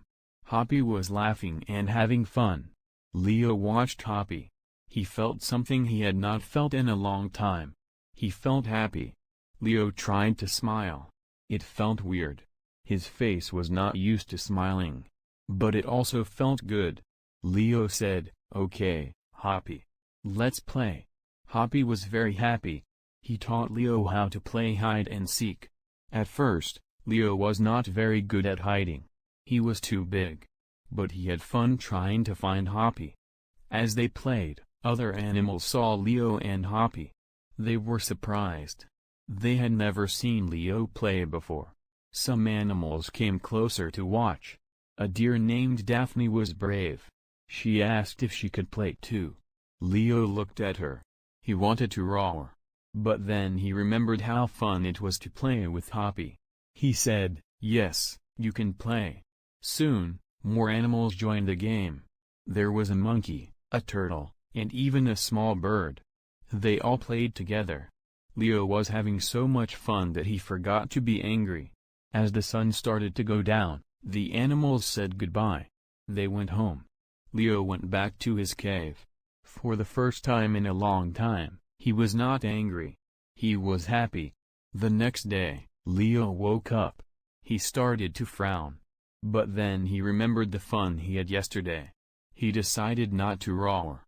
Instead, he walked out of his cave and looked for his new friends. Hoppy saw Leo first. He hopped over and said, "Good morning, Leo. Do you want to play again today?" Leo smiled. It was easier to smile today. He said, "Yes, I want to play." More animals came to play. They were not afraid of Leo anymore. They saw that he could be nice when he was not angry. Days passed. Leo played with his new friends every day. He learned many new games. He learned how to be gentle when he played with smaller animals. He learned how to laugh and have fun. One day, a big storm came to the forest. The wind was very strong. The rain was very heavy. All the animals were scared. Leo saw that his friends needed help. He had an idea. He said, "Everyone can come to my cave. It's big and dry. We can all stay there until the storm is over." The animals were happy. They all went to Leo's cave. It was a little crowded, but everyone fit. Leo made sure all the small animals were warm and safe. In the cave, the animals told stories. They sang songs. They played quiet games. Leo enjoyed having all his friends in his home. When the storm was over, the animals thanked Leo. They said he was very kind. Leo felt good. He liked being kind more than being angry. From that day, Leo was different. He still roared sometimes, but not because he was angry. He roared when he was playing or when he was happy. His roar became a happy sound in the forest. Leo learned that being kind and having friends was much better than being angry. He was no longer the angry lion. He was Leo, the friendly lion who loved to play. Months passed. The forest changed. The leaves on the trees turned orange and red. It was getting colder. Leo knew that winter was coming. Leo worried about his friends. Many of them were small and could not stay warm in the cold winter. He thought about how he could help. One day, Leo had an idea. He went to all his friends and said, "Winter is coming. It will be very cold. My cave is big and warm. You can all stay with me during the winter." The animals were surprised. They were happy that Leo wanted to help them. They all said yes. Leo worked hard to make his cave ready. He made soft beds for everyone. He gathered food and stored it in the cave. He made sure there was enough room for all his friends. When winter came, all the animals moved into Leo's cave. It was like a big, happy family. Leo loved having all his friends with him. In the cave, the animals did many fun things. They told stories every night. Leo learned many new things from these stories. He learned about the world outside the forest. He learned about the animals' families and their adventures. The monkey taught everyone how to make funny faces. Leo was very good at this. His big lion face could make the funniest faces of all. Everyone laughed a lot. The turtle taught everyone how to be patient. Leo found this hard at first. He was used to doing things quickly. But he learned that sometimes, being slow and careful was good. The bird taught songs from far away places. Leo tried to sing, but his big lion voice was too loud. Instead, he hummed along softly. He enjoyed the beautiful music. Hoppy taught everyone new games. Leo's favorite was a game where they had to hop on one foot. Leo was not very good at hopping, but he had fun trying. As the winter went on, Leo realized something. He was not just happy. He was content. He felt warm inside, and it was not because of the fire in the cave. It was because of his friends. Leo thought about how his life had changed. Before, he was always angry. He was alone and sad. Now, he was surrounded by friends. He was happy and kind. One day, Leo said to his friends, "Thank you all for being my friends. You have made my life so much better. I am sorry I was angry before. I did not know how to be happy. You taught me how to be happy." All the animals hugged Leo. They said they were happy to be his friends. They told Leo that he had changed their lives too. Before, they were afraid of the forest because of him. Now, they felt safe because Leo was their friend. When spring came, the animals left Leo's cave. But they did not go far. They made their homes near Leo's cave. They wanted to be close to their good friend. Leo was happy about this. He could see his friends every day. He could play with them and talk with them. He was never lonely or angry anymore. As the years passed, Leo became known as the kindest animal in the forest. When new animals came to the forest, Leo welcomed them. He helped them find homes and make friends. Leo never forgot how Hoppy had changed his life. He always had time to play with a little rabbit who had taught him how to be happy. And so, Leo lived happily in the forest with all his friends. He was no longer the angry lion. He was Leo, the happy lion, the kind lion, the lion who knew that having friends and being kind was the best way to live.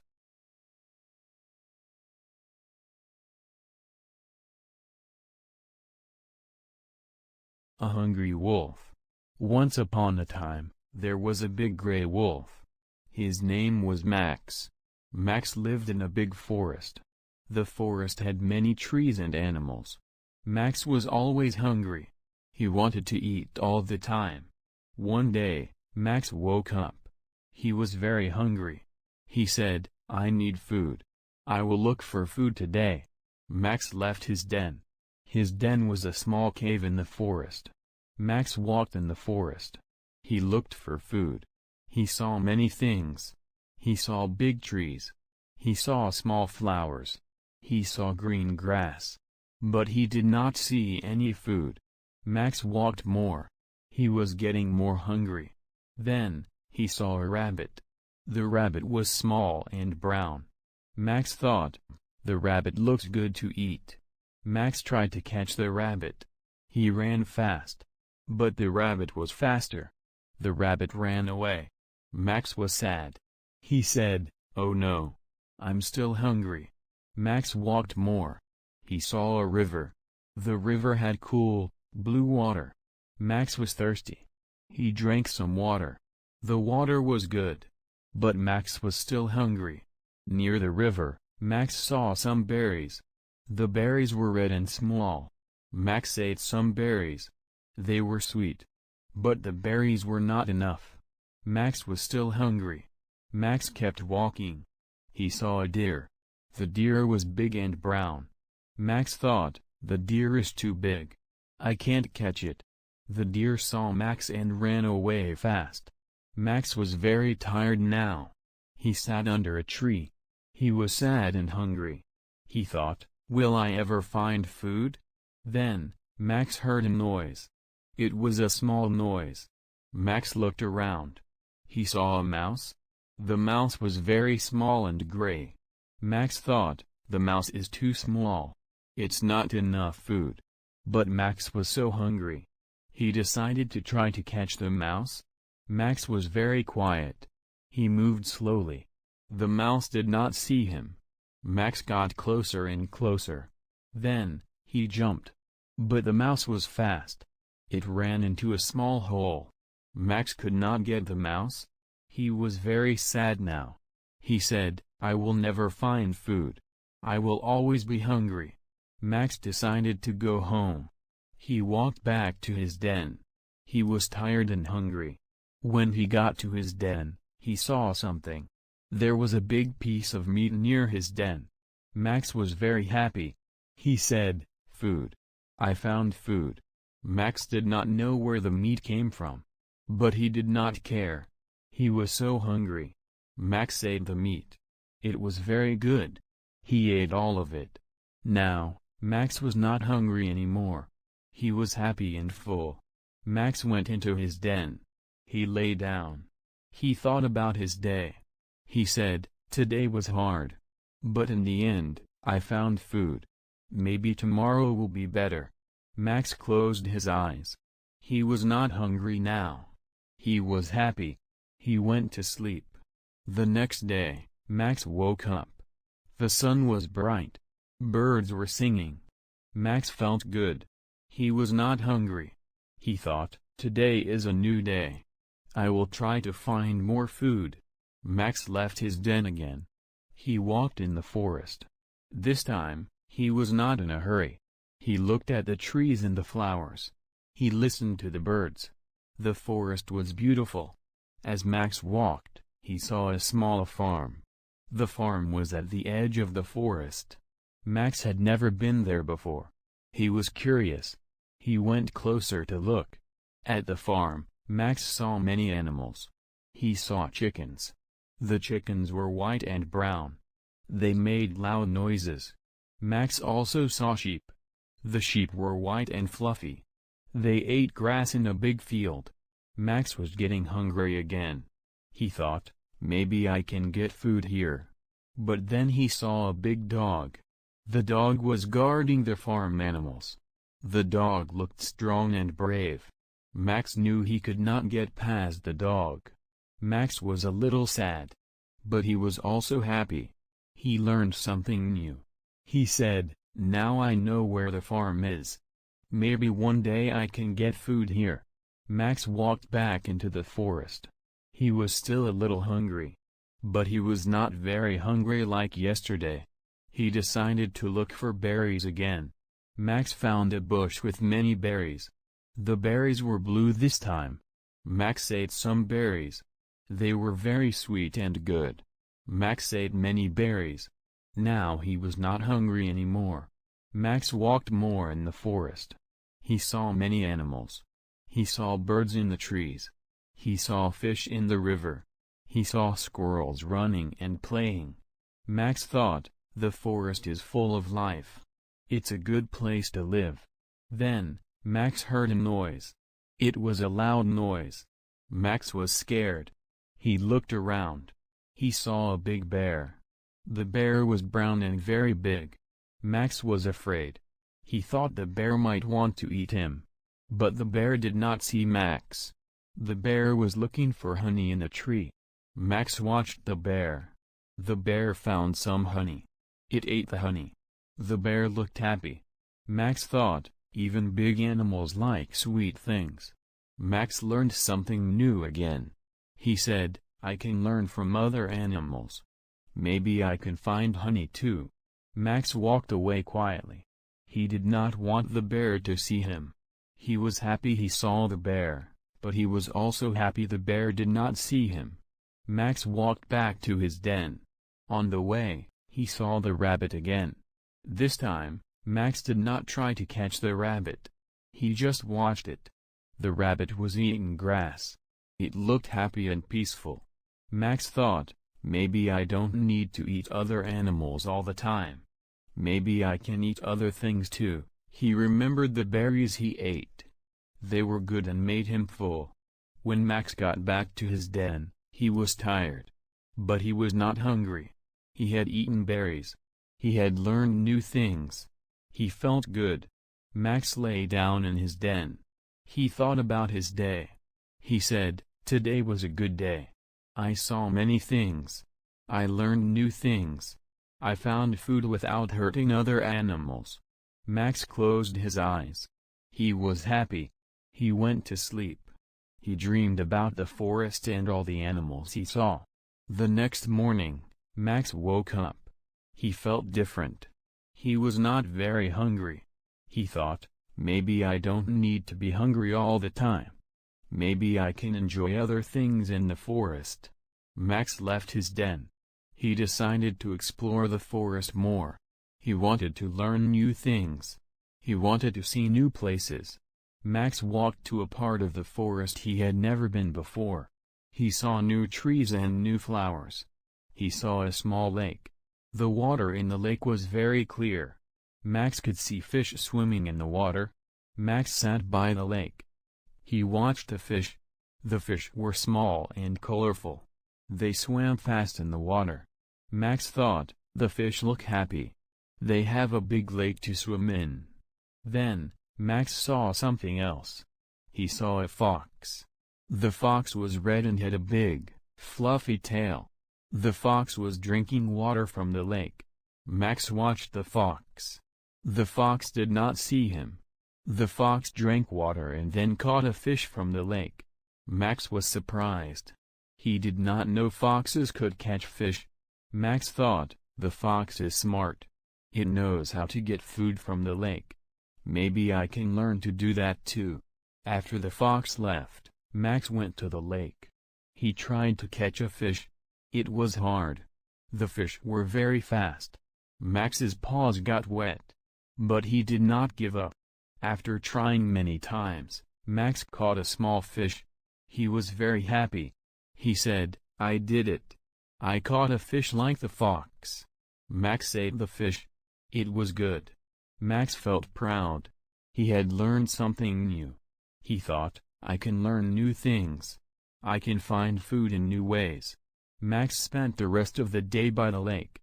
He watched the animals that came to drink water.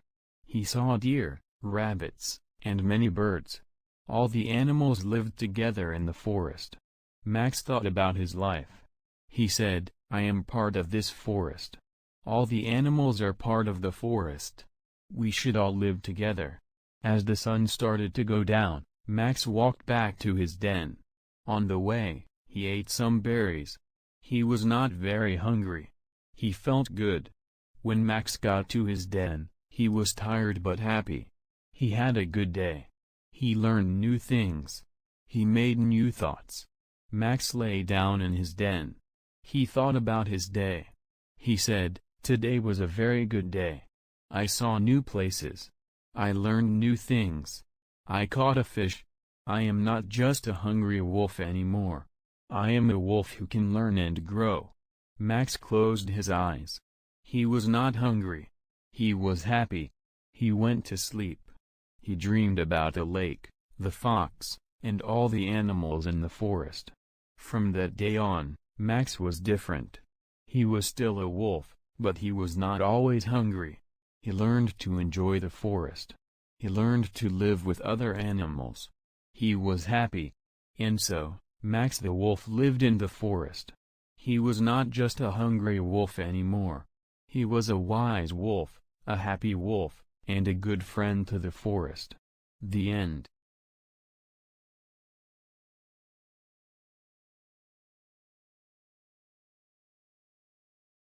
A scared cat. There was a cat named Milo. Milo was a big, orange cat. He lived in a nice house with a family. The family loved Milo very much.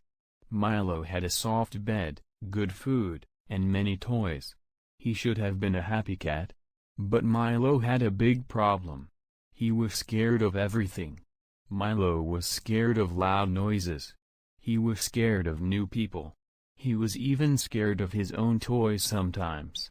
Poor Milo was always hiding. When the family watched TV, Milo hid under the sofa.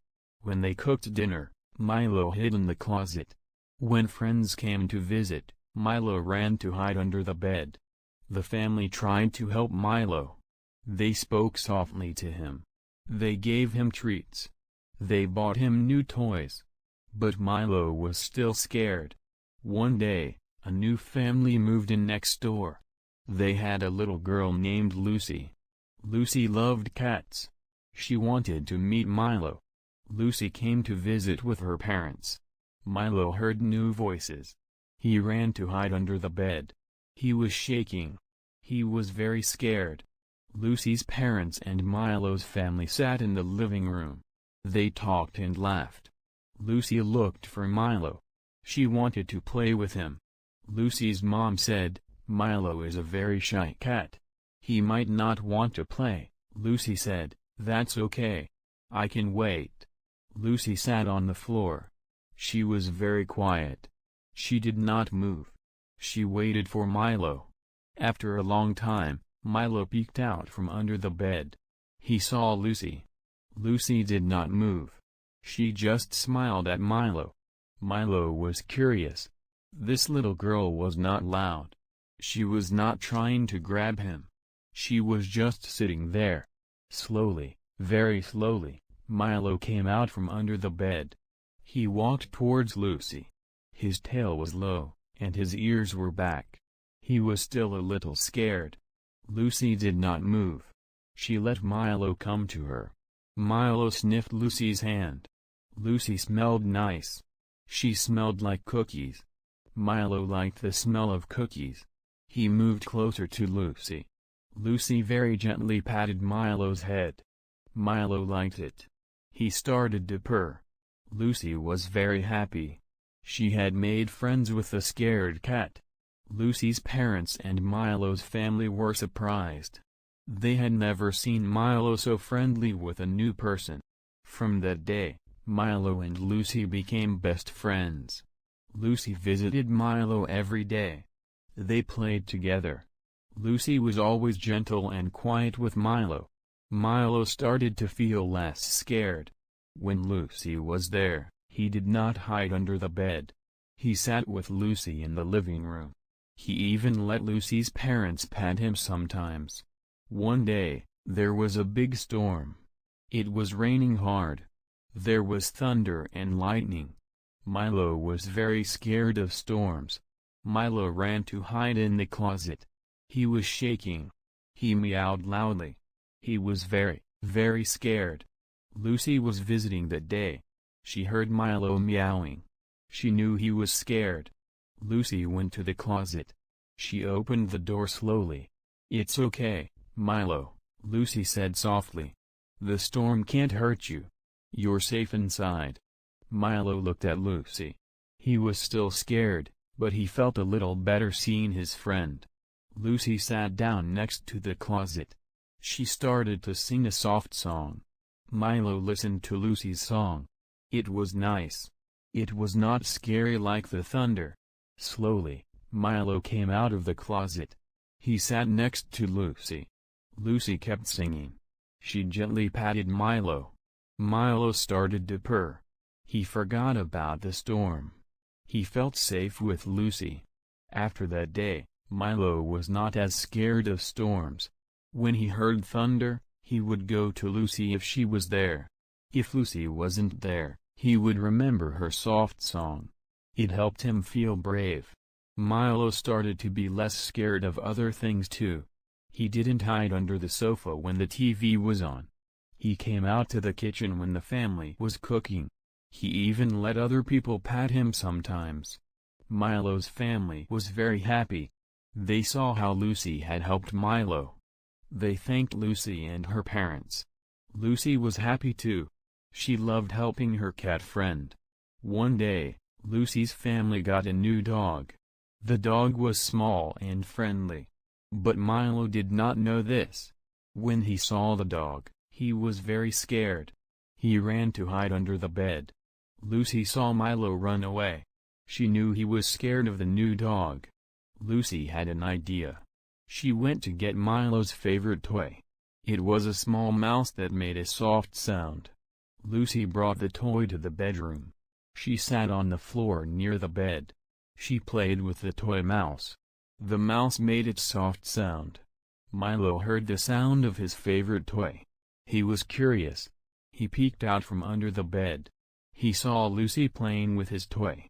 Lucy said softly, "Come on, Milo. It's okay. The new dog is friendly. He won't hurt you." Slowly, Milo came out from under the bed. He went to Lucy and the toy. Lucy gave Milo the toy. Milo started to play with it. He forgot about being scared. While Milo was playing, Lucy's mom brought the new dog into the room. The dog was on a leash. It sat quietly next to Lucy's mom. Milo saw the dog. He stopped playing. He looked at the dog. The dog looked at Milo. Neither of them moved. Lucy patted Milo gently. She said, "It's okay, Milo. This is my new dog. His name is Buddy. He's very nice."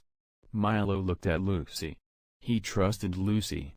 If Lucy said the dog was nice, maybe it was true.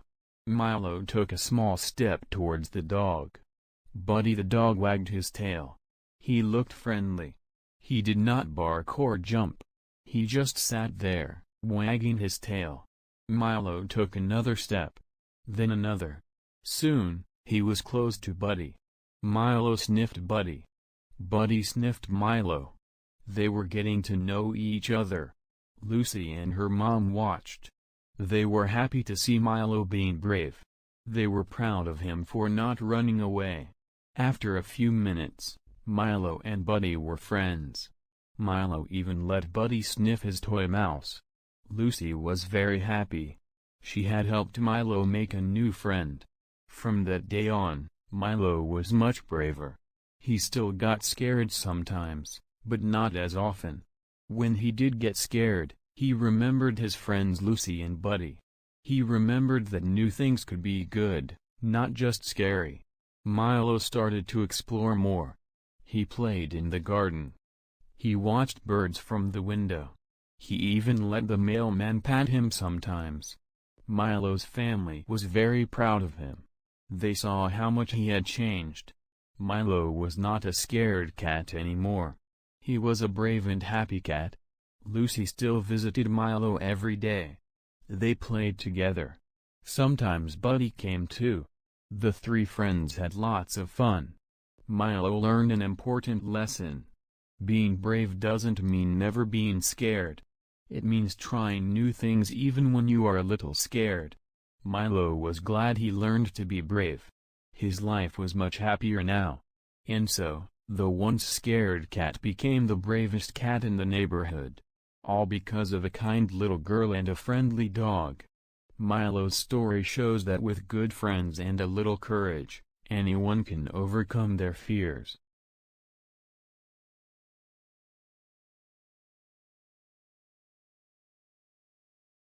The Brave Knight. Once upon a time, in a faraway land, there was a young boy named Tom. Tom lived in a small village near a big castle. Every day, Tom would look at the castle and dream. He wanted to be a brave knight.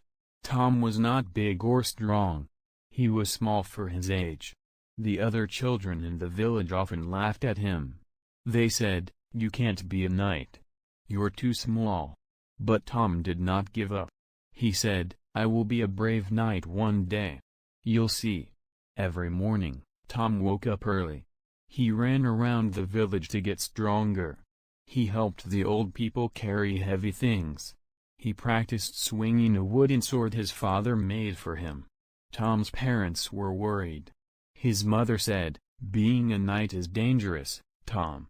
His father said, "Maybe you should be a farmer like me." But Tom shook his head. He said, "I want to help people. I want to be brave. I want to be a knight." One day, a man came to the village.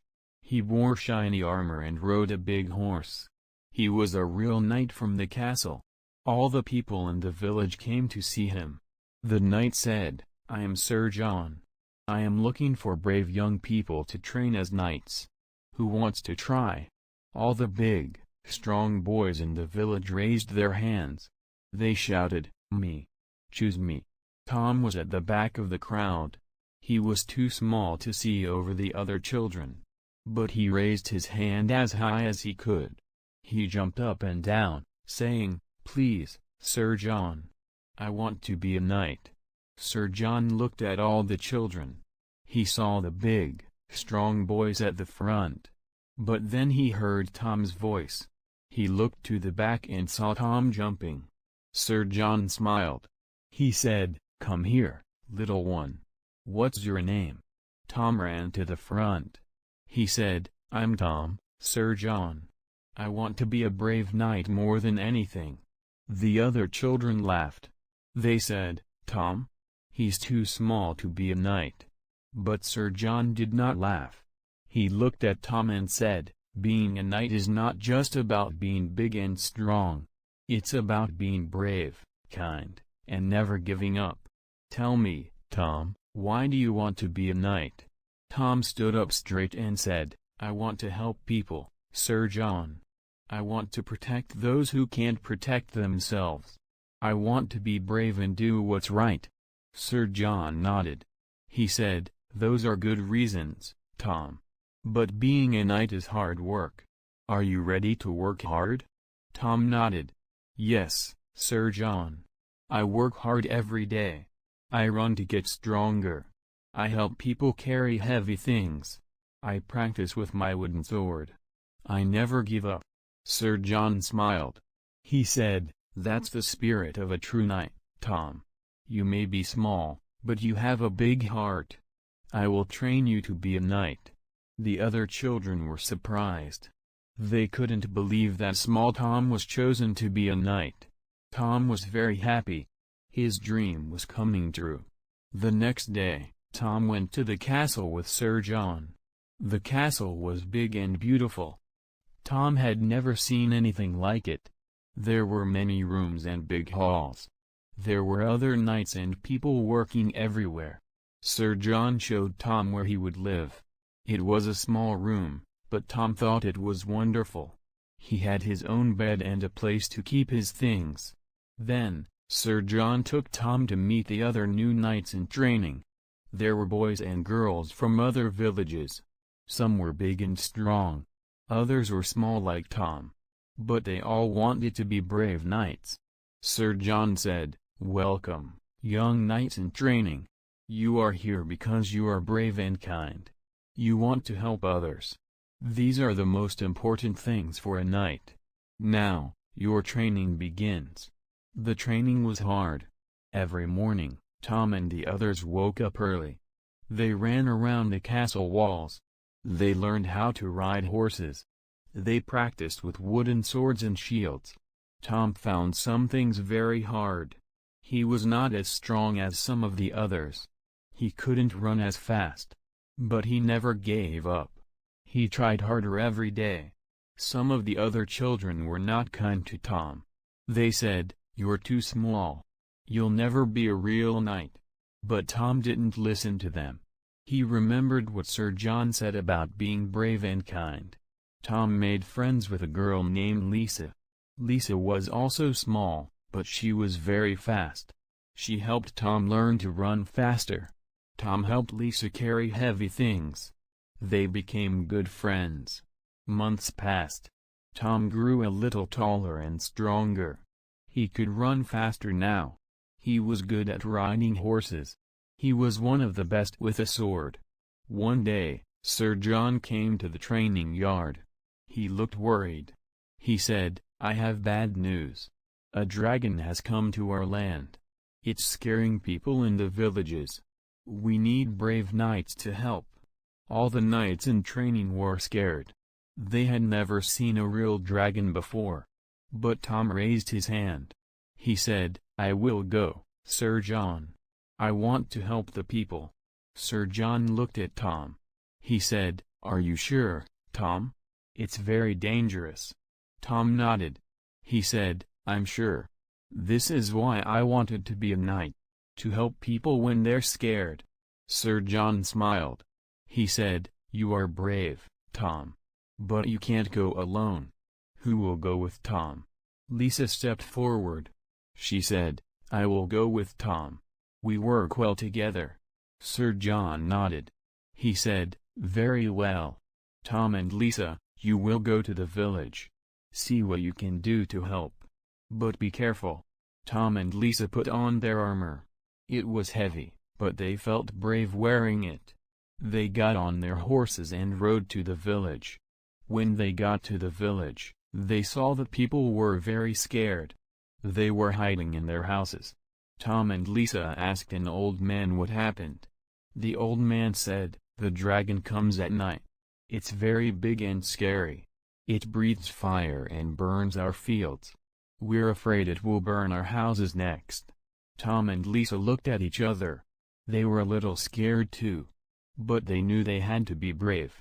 Tom said, "Don't worry. We will help you.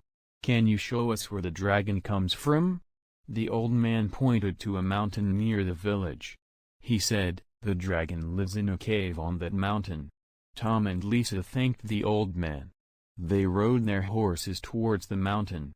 As they got closer, they could see the cave. It was big and dark. Lisa said, "What should we do, Tom? We can't fight the dragon. We're too small." Tom thought for a moment. Then he said, "Maybe we don't need to fight. Maybe we can talk to the dragon. Sir John always says that knights should try to solve problems without fighting first." Lisa nodded. She said, "That's a good idea. But what if the dragon doesn't want to talk?" Tom said, "Then we'll think of something else. We won't give up." Tom and Lisa went to the cave. They were scared, but they were brave too. They called out, "Hello, dragon? We want to talk to you." At first, nothing happened. Then they heard a noise. It was like thunder. The ground shook. The dragon was coming. The dragon came out of the cave. It was very big. It had green scales and big wings. It looked at Tom and Lisa with its big yellow eyes. The dragon said in a deep voice, "Who are you? Why are you here?" Tom's voice shook a little, but he said, "I'm Tom, and this is Lisa. We're knights in training. We came to ask why you're scaring the people in the village." The dragon looked surprised. It said, "Scaring the people? I didn't mean to scare anyone. I was just looking for food. I'm very hungry." Tom and Lisa were surprised. They thought the dragon was mean. But it just sounded sad and hungry. Lisa said, "Why don't you eat the food in the forest? There are many animals there." The dragon shook its head. It said, "I can't see very well. It's hard for me to find food in the forest. The fields are easier to see at night because they're open." Tom had an idea. He said, "What if we help you find food? Then you won't need to burn the fields. The people in the village won't be scared anymore." The dragon thought about this. Then it nodded. It said, "That would be very kind. Thank you." Tom and Lisa were happy. They had solved the problem without fighting.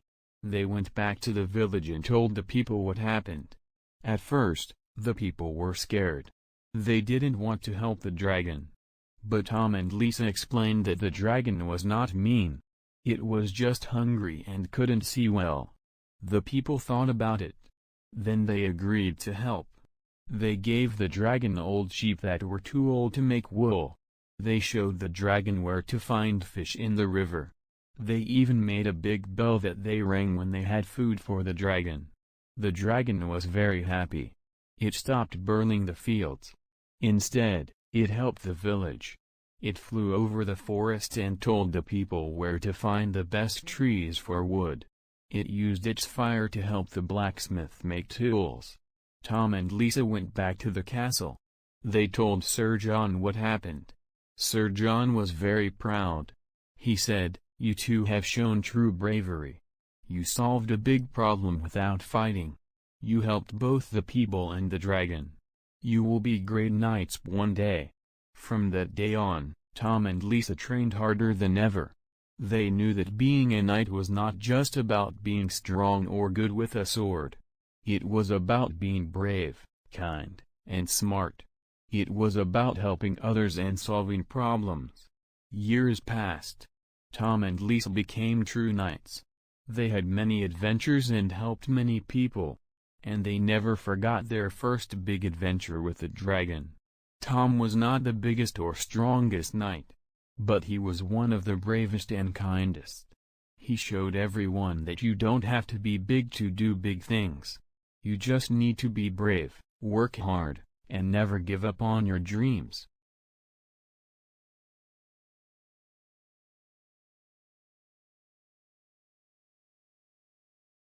The Invisible Door. In the quaint village of Hollowbrook, where every stone path was well trodden and every door was familiar, there was a legend that intrigued both young and old. The story spoke of an invisible door, hidden somewhere in the village, that could only be found by those who truly believed in its existence. It was said that this door led to a place where dreams came to life and where mysteries of the past could be unraveled. For many years, villagers would tell tales of the invisible door, often around the warmth of a crackling fire. Children would listen with wide eyes, imagining the wonders that lay beyond the unseen threshold. But as they grew older, most dismissed the story as nothing more than a myth, a way to entertain children on cold winter nights. However, there was one boy in Hollowbrook who never stopped believing. His name was Tom, a curious 12-year-old with a knack for finding things others overlooked. While his friends outgrew the stories, Tom's fascination with the invisible door only deepened. He spent countless hours exploring every nook and cranny of the village, convinced that he would one day find it. Tom lived with his grandmother, who had always encouraged his sense of wonder. She often shared stories from her own childhood, hinting that the invisible door might not be as imaginary as others thought. "You must keep your heart open, Tom," she would say. "The door reveals itself to those who see with more than just their eyes." One crisp autumn morning, Tom decided to dedicate the entire day to searching for the door. Armed with a small satchel of provisions and his favorite magnifying glass, he set out with determination. He started at the village square, where the cobblestones were worn smooth by generations of footsteps. He traced his fingers along the old stone walls of the buildings, hoping to feel something out of the ordinary, but everything seemed as solid and real as always. As the sun climbed higher in the sky, Tom wandered through the narrow alleys and hidden courtyards of Hollowbrook. He tapped on wooden doors, knocked on stone walls, and even peeked behind thick hedges, but the door eluded him. By midday, he was beginning to feel discouraged. Had he been chasing a dream after all? Determined not to give up, Tom decided to visit the oldest part of the village, where few people ventured anymore. The houses here were ancient, their stones darkened by time, and the streets were quieter, almost forgotten. It was a place where the past seemed to linger in the air, and Tom couldn't shake the feeling that if the door existed, it might be here. He wandered deeper into the old quarter, where the streets grew narrower and the buildings closer together. The silence was almost eerie, broken only by the occasional rustling of leaves in the wind. Tom's footsteps echoed softly on the cobblestones as he turned down a particularly narrow alley, one he had never noticed before. The alley was barely wide enough for a person to walk through, with walls so close that they seemed to press in on him. The further he went, the darker it became, until Tom felt like he was walking through a tunnel. He reached out to steady himself, brushing his fingers against the rough stone walls. And then, he felt a slight shift under his hand, as if the wall itself had moved. Tom stopped and ran his hand over the spot again. There was definitely something different about this part of the wall. It felt smoother, almost as if it were made of a different material. His heart began to race with excitement. Could this be it? Could he have found the invisible door? He pressed his hand firmly against the wall, and to his astonishment, it gave way. The stone seemed to dissolve beneath his touch, revealing a faint outline of a door. It was there, right in front of him, but still barely visible like a shadow in the corner of his eye. Tom's breath caught in his throat. He had found it, the invisible door. Without hesitation, he pushed against the door, and it swung open silently. Beyond it was a passage, dimly lit by an unknown source. Tom stepped through, his heart pounding with a mix of fear and excitement. The door closed softly behind him, and he found himself in a place that was both familiar and strange. The passage led to a large, open chamber, unlike anything Tom had ever seen. The walls were lined with shelves filled with books, old scrolls, and mysterious objects that glowed faintly in the dim light. The air was filled with a soft, humming sound, like distant music. At the center of the chamber stood a tall, ornate mirror, its surface shimmering with colors that shifted and changed. Tom approached the mirror, mesmerized. As he gazed into it, he saw not just his own reflection, but images of places and people he had never met. He saw distant lands, ancient cities, and faces that seemed to beckon him closer. The mirror seemed to hold the secrets of the world, waiting to be discovered. Suddenly, the humming grew louder, and the images in the mirror began to swirl faster, blending into a kaleidoscope of colors. Tom felt a strange pull, as if the mirror was trying to draw him in. He reached out, his fingers just inches from the surface. But then, he remembered his grandmother's words. The door reveals itself to those who see with more than just their eyes. Tom realized that the mirror was testing him, trying to see if he would be tempted by the wonders it showed. He pulled his hand back, determined not to lose himself in the illusions. As soon as he made that decision, the mirror's surface stilled, and the humming faded to a gentle whisper. The colors softened, and the mirror showed only Tom's reflection, smiling back at him. A warm light filled the chamber, and Tom felt a sense of peace and understanding. He knew now that the invisible door was not just a passage to another place, but a gateway to knowledge and wisdom.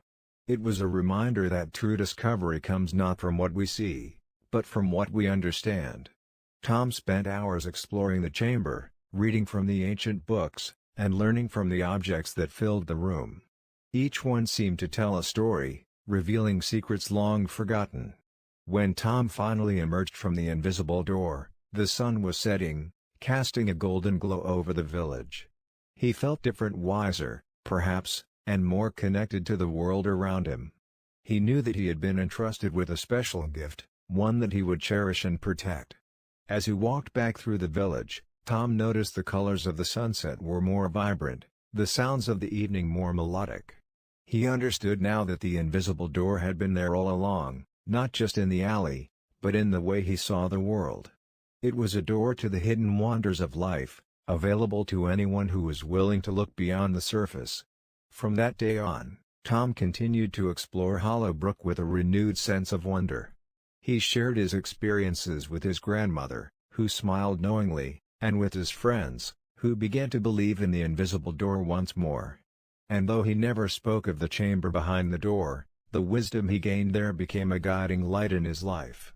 The invisible door remained hidden, waiting for the next person with a heart open enough to find it. And in the village of Hollowbrook, the legend of the invisible door lived on, inspiring generations to seek out the magic in the world around them, just as Tom had done on that fateful day.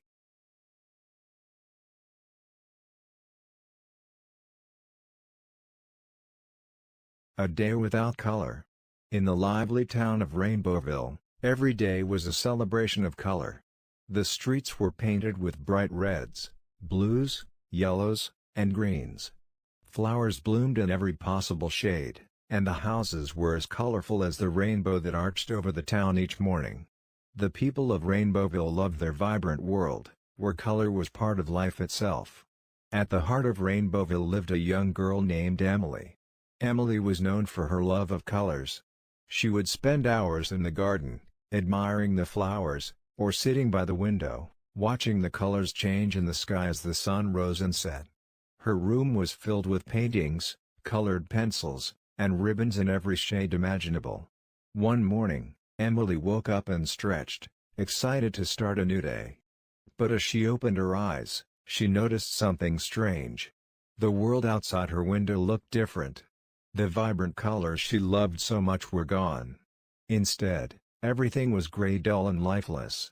The sky was a dull gray, the trees were gray, and even the flowers in her garden were gray.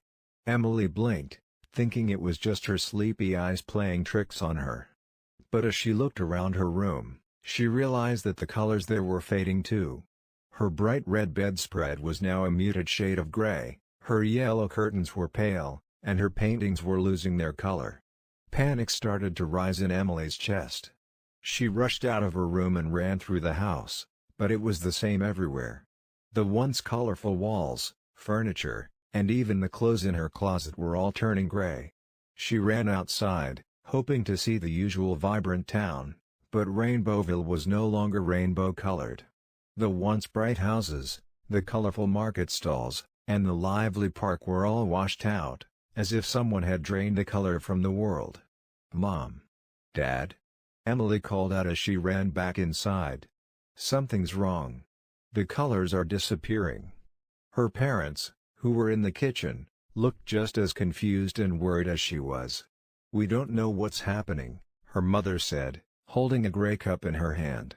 "Everything's losing its color. We need to find out what's going on," her father added. "Let's go to the town square. Maybe someone there will know what to do." As they walked through the gray streets of Rainbowville, they noticed that everyone else was out of their homes, looking just as bewildered. The usually cheerful faces of the townspeople were filled with concern. People whispered to each other, asking the same questions: why are the colors fading? And how can we bring them back? When they reached the town square, the mayor was already there, trying to calm the worried crowd. "Everyone, please, stay calm," the mayor said, though he himself looked shaken. "We don't know what's causing this, but we will figure it out.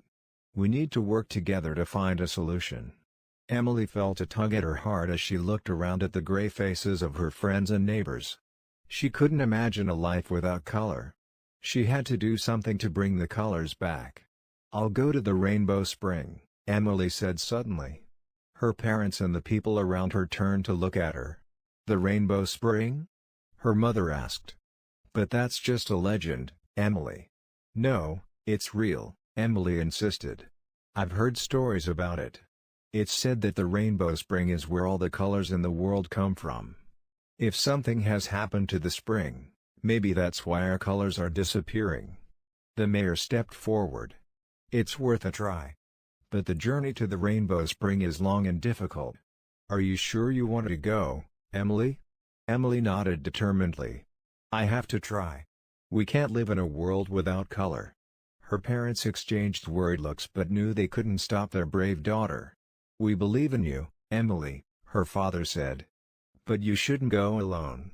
We'll gather some of the townspeople to go with you." Soon, a small group was assembled to accompany Emily on her journey. They packed supplies and set off towards the mountains, where the Rainbow Spring was said to be hidden. The journey was as tough as they had been warned. The once colorful forest was now a gray maze, making it hard to navigate. The cheerful songs of birds were replaced by an eerie silence, and the vibrant flowers along the path were now drooping and colorless. Despite the challenges, Emily led the group with determination. She knew they had to reach the Rainbow Spring and find out what had gone wrong. After hours of walking, they finally arrived at the base of the mountain. There, hidden behind a waterfall, was the entrance to a cave. Emily knew this had to be the way to the Rainbow Spring. The cave was dark and cold, but the group pressed on, their footsteps echoing off the stone walls. As they ventured deeper, they began to see a faint glow ahead. The glow grew brighter and more colorful as they neared the source, until finally, they stood before the Rainbow Spring. But what they saw was heartbreaking. The spring, once full of vibrant, swirling colors, was now a murky gray. The colors were gone, just like in Rainbowville. "What happened?" Emily whispered, her voice trembling with emotion. An old, wise voice answered her. "The colors have faded because the joy and harmony in your town have faded." Startled, the group turned to see an old woman standing by the spring. She was the guardian of the Rainbow Spring, the keeper of the colors. Long ago, the people of Rainbowville were filled with happiness and shared their joy with the world, the guardian explained. But over time, people began to take the colors for granted. They forgot to appreciate the beauty around them, and they stopped spreading joy and kindness. The spring's colors faded as a result. Emily felt a lump in her throat. "But we didn't mean to. We love our colors. Please, tell us how we can bring them back." The guardian smiled gently. "To restore the colors, you must restore the joy in your hearts and in your town. Go back to Rainbowville and remind everyone of the importance of joy, kindness, and appreciation for the world around you. When your hearts are full of color again, the spring will be full as well." With renewed determination, Emily and her group returned to Rainbowville. They gathered everyone in the town square and shared what they had learned. The people of Rainbowville listened and realized how they had forgotten to appreciate the beauty of their colorful world. They vowed to bring joy and kindness back into their lives. Slowly, but surely, as the people of Rainbowville shared smiles, helped one another, and filled their town with laughter, the colors began to return. The flowers bloomed in vibrant hues once more, the houses regained their bright shades, and the sky lit up with brilliant blues and pinks. One morning, Emily woke up to find that the colors in her room were back in full. Her red bedspread, yellow curtains, and colorful paintings were as bright as ever. She ran outside to see Rainbowville bursting with color again. The Rainbow Spring had been restored, and with it, the town's vibrancy. Emily smiled, knowing that Rainbowville had learned an important lesson. They would never again take their colors for granted. They would cherish every shade and hue, and keep their hearts full of joy, ensuring that their world remained bright and beautiful forever.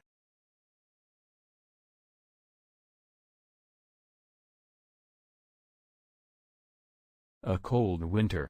In the small, snow-covered village of Frost Hollow, Winter had come earlier than usual. The first snowflakes had begun to fall in late October, and by mid-November, the entire village was buried under a thick blanket of white. The wind howled through the narrow streets, and the villagers bundled up in their warmest clothes whenever they ventured outside. Everyone knew that this winter would be one of the harshest they had ever faced. Frost Hollow was a remote village, nestled in a valley surrounded by towering mountains. It was a place where people lived simple lives, relying on the land and each other to get by. The village was made up of small wooden houses, each with a chimney that puffed out smoke as the residents kept their fires burning day and night to stay warm. The only way in or out of the village was a narrow, winding road that often became impassable during the winter months. Among the villagers was a young girl named Lily. She was 10 years old, with bright red hair and a spirit as fiery as her hair. Lily lived with her parents and her little brother, Ben, in a cozy house at the edge of the village. Despite the cold, Lily loved winter. She loved the way the snow sparkled in the sunlight, the way her breath formed little clouds in the air, and most of all, she loved playing in the snow with Ben. But this winter was different. The cold was more intense, and the snowstorms were more frequent and fierce. The villagers could feel it in their bones. This was no ordinary winter. It was as if the cold had a mind of its own, growing stronger and more relentless with each passing day. As December arrived, the snowdrifts grew higher and higher, and the villagers began to worry. The road leading to the village was completely buried, cutting them off from the outside world. Supplies were running low, and the cold seemed to seep into everything, no matter how many layers of clothing they wore or how big their fires were. One evening, as Lily's family huddled together by the fireplace, her father spoke in a low, serious voice. "We're running out of firewood," he said. "I'm going to have to go out tomorrow and chop some more. But with the way the snow has piled up, it won't be easy." Lily's mother looked worried. "Be careful, James. The cold is dangerous, and the woods are far from here. We don't want you getting lost in a snowstorm." "I'll be careful," her father promised. But Lily could see the concern in his eyes. He knew that the cold could be deadly, especially if he got caught out in the open during a storm. The next morning, Lily's father bundled up in his warmest coat, hat, and gloves. He grabbed his axe and a large sack and headed out into the snow. Lily watched him go, feeling a knot of worry in her stomach. She wanted to go with him, to help him gather wood, but she knew he would never let her. The cold was too dangerous for a child. As the day wore on, the sky grew darker, and the wind picked up, blowing the snow into swirling drifts. Lily and Ben played quietly inside, but they kept glancing at the window, waiting for their father to return. Hours passed, and still, there was no sign of him. By late afternoon, the worry in Lily's heart had turned to fear. "Mom, where's Dad?" she asked, her voice trembling. Her mother was pacing back and forth, her face pale with anxiety. "He should have been back by now," she said, glancing out the window at the darkening sky. "I hope he's okay." As evening fell, a fierce snowstorm blew in, the wind howling like a wild animal. The snow fell so thick and fast that it was impossible to see more than a few feet ahead. Lily's mother tried to hide her fear, but Lily could see it in her eyes. "We need to wait for the storm to pass," her mother said, trying to sound reassuring. "Your father knows these woods well. He'll find his way home." But the storm only grew worse, and with it, Lily's fear. She couldn't just sit there and do nothing. She had to find her father. "I'm going to look for him," Lily announced, standing up and grabbing her coat. "No, Lily," Her mother said firmly. "It's too dangerous. You could get lost out there. But Dad might be in trouble." Lily protested. "I can't just leave him out there alone." Her mother's eyes filled with tears. "I know you're worried, Lily, but you need to stay here where it's safe. If something happens to you." Lily knew her mother was right, but the thought of her father out in the storm, cold and alone, was too much to bear. She sat back down, her heart heavy with worry. Hours passed, and the storm showed no sign of letting up. The wind howled and rattled the windows, and the snow piled up higher and higher outside. Lily and her family huddled together, trying to stay warm, but the fear in the room was palpable. Then, just as the night was at its darkest, there was a faint knock on the door. Lily's heart leaped into her throat. She jumped up and ran to the door, throwing it open without thinking. A blast of cold air and snow hit her in the face, but she didn't care. There, standing in the doorway, covered in snow and shivering with cold, was her father. "Dad," Lily cried, throwing her arms around him. Her father staggered inside, exhausted and nearly frozen. Lily's mother rushed to his side, helping him out of his snow-covered coat and leading him to the fire. "I'm sorry I took so long," he said, his voice hoarse from the cold. "The storm came in faster than I expected. I had to take shelter in an old cabin in the woods until it passed." Lily's mother hugged him tightly, tears of relief streaming down her face. "Thank God you're safe," she whispered. Lily sat down beside her father, feeling the warmth of the fire slowly bringing him back to life. She was so relieved to have him home, but the fear she had felt during the storm lingered in her heart. That night, as the family sat together by the fire, they talked about the cold winter and the challenges they were facing. They knew they still had a long, hard season ahead of them, but they also knew they had each other, and that was what mattered most. In the days that followed, the villagers of Frost Hollow came together to help each other through the harsh winter. They shared what supplies they had, helped clear paths through the snow, and kept each other company during the long, cold nights. The cold was fierce, and the snowstorms were relentless, but the warmth of the villagers' friendship and support kept their spirits alive. As winter dragged on, the villagers found ways to make the best of it. They organized gatherings in the village square, where they would share stories, sing songs, and enjoy hot soups and stews. The children built snowmen and had snowball fights, finding joy in the coldest of days. Lily and Ben spent their days helping their parents gather firewood, taking care of the animals, and keeping the house warm. Despite the cold, they found comfort in their routine and in the knowledge that they were all in this together. Finally, as March approached, the first signs of spring began to appear. The days grew longer, the snow began to melt, and the cold gradually gave way to milder temperatures. The villagers of Frost Hollow emerged from their homes, weary but grateful to have made it through the harshest winter they had ever known. As the snow melted away and the first flowers began to bloom, Lily stood outside her house, feeling the warmth of the sun on her face. She thought back to the night of the storm and the fear she had felt, and she realized how strong and resilient her family and her village had been. The cold winter had tested them in ways they had never expected, but it had also brought them closer together. They had faced the challenges head-on, supporting each other through the darkest days, and in the end, they had come out stronger.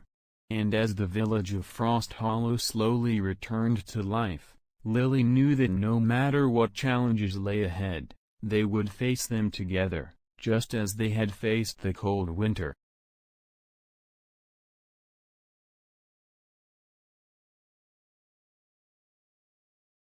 The Scary Night. It was a cold and windy October evening in the small village of Ravenwood. The leaves had turned golden and red, and the trees were nearly bare as they shivered in the chilly autumn breeze.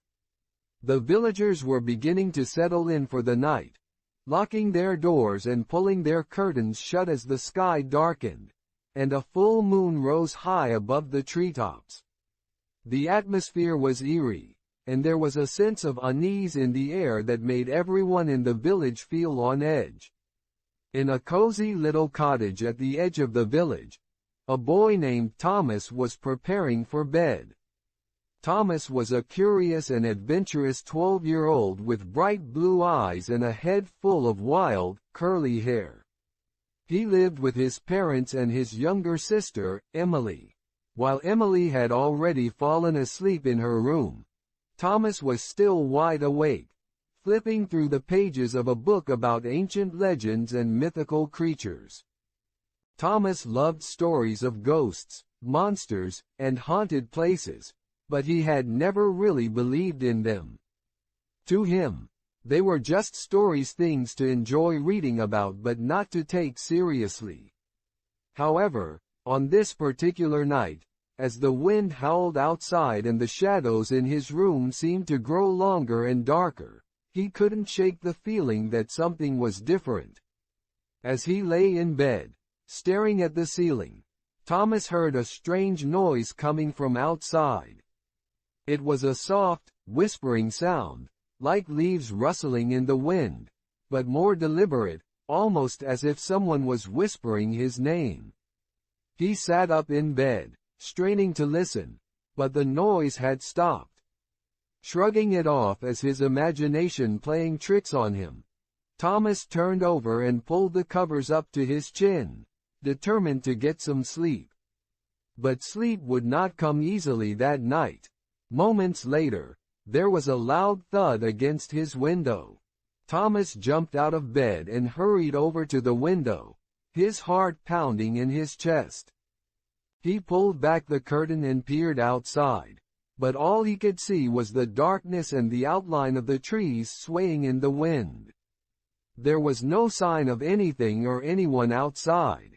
Feeling a bit foolish, Thomas closed the curtain and went back to bed. He told himself it was just a branch hitting the window or perhaps an animal scurrying by. But deep down, he couldn't shake the uneasy feeling that something was out there, watching him. As he lay there, trying to calm his racing heart, Thomas heard another noise, this time from inside the house. It was a faint creaking sound, like the floorboards shifting under the weight of someone's footsteps. The sound was coming from the hallway outside his room. Thomas froze, listening intently. The creaking grew louder, as if whoever or whatever was making the noise was getting closer. He thought about waking his parents, but a part of him was too scared to move. He didn't want to make a sound, didn't want to draw any attention to himself. The door to his room was slightly ajar, and through the crack, Thomas could see a sliver of light from the hallway. Suddenly, a shadow passed by the door. It was quick, just a fleeting glimpse, but it was enough to send a chill down his spine. Thomas held his breath, waiting for something to happen, but there was only silence. After what felt like an eternity, he slowly exhaled and mustered the courage to get out of bed. He tiptoed to the door and peeked into the hallway. It was empty. There was no sign of the shadow, no sound of footsteps, nothing. The house was quiet, and everything seemed normal, but Thomas knew something wasn't right. He decided to check on Emily. If something strange was happening, he wanted to make sure his little sister was safe.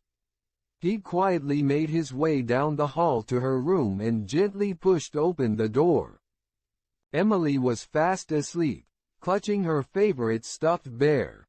The sight of her peaceful face reassured Thomas, and he started to think that maybe he was just imagining things. But as he turned to leave, he noticed something odd. The window in Emily's room was open, and the curtains were fluttering in the breeze. Thomas was sure that the window had been closed earlier, and his heart began to race again.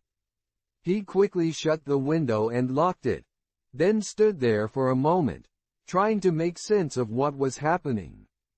He decided that he couldn't keep this to himself any longer. He needed to tell his parents. Thomas hurried back to his parents' room and knocked on the door. There was no answer. He knocked again, louder this time, and called out, "Mom? Dad?" But still, there was no response. Feeling a sense of dread, he slowly pushed open the door. The room was empty. The bed was neatly made, and there were no signs that his parents had even been in the room. Thomas's mind raced with possibilities. Had they gone out? Were they playing a trick on him? Or was something more sinister at play? A cold sweat broke out on his forehead as he stood in the doorway, unsure of what to do. He considered waking Emily and getting out of the house, but where would they go? The village was small, and there weren't many places to hide. Suddenly, the whispering sound started again, this time louder and more insistent. It was coming from downstairs. Thomas's fear was overwhelming, but he knew he had to find out what was going on. He grabbed a flashlight from his parents' nightstand and slowly made his way down the stairs. The house was eerily quiet except for the occasional creak of the floorboards under his feet. As he reached the bottom of the stairs, the whispering grew louder, and Thomas realized it was coming from the living room. He shined his flashlight into the living room, his hand shaking slightly. The beam of light revealed nothing out of the ordinary, just the familiar furniture and the fireplace, now cold and dark. But then, out of the corner of his eye, he saw movement. Thomas turned the flashlight toward the far corner of the room, and there, in the shadows, he saw a figure. It was tall and thin, with long, bony fingers and glowing red eyes. The figure was shrouded in darkness, but its eyes were fixed on Thomas, and the whispering seemed to be coming from it. For a moment, Thomas was paralyzed with fear. He wanted to run, to scream, but he couldn't move. The figure began to move closer, its whispers growing louder and more urgent. Thomas felt a chill run down his spine as the figure reached out its hand toward him. But just as the figure was about to touch him, a bright light filled the room, and the figure vanished. The whispering stopped, and everything was silent once again. Thomas blinked, trying to understand what had just happened. The room was now empty, and the only sound was the wind howling outside.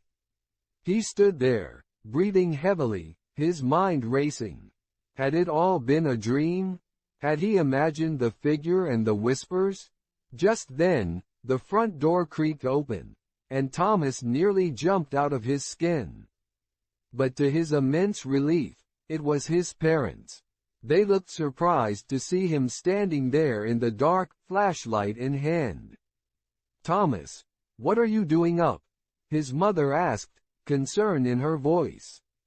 I heard something," Thomas stammered, still shaken. There was something in the house, something scary. His father stepped forward and put a reassuring hand on his shoulder. "It's okay, Thomas. You're safe. We just went outside to check on something. There's nothing to be afraid of." But Thomas wasn't so sure. He had seen something real, something terrifying. But as he looked into his parents' concerned faces, he decided not to say any more. They wouldn't believe him anyway. That night, Thomas didn't sleep. He stayed awake, listening to every creak and rustle, afraid that the figure might return. But the house remained quiet, and eventually, exhaustion took over. and he drifted off to sleep. The next morning, everything seemed normal again. The sun was shining, the birds were singing, and the village of Ravenwood was as peaceful as ever. But Thomas couldn't forget the events of the previous night. He couldn't shake the feeling that something had changed, that something dark and mysterious was lurking just beneath the surface of their quiet village. As he walked through the village that day, Thomas couldn't help but notice that the other villagers seemed different too. There was a tension in the air, a sense of unease that hadn't been there before. People spoke in hushed tones, and some of them glanced around nervously as if they too had sensed something strange. Thomas didn't know what to make of it, but he knew one thing for sure: he would never forget that scary night, and he would always be on guard, ready for whatever might come next. Because in Ravenwood, things were not always as they seemed, and the shadows held secrets that were best left undisturbed.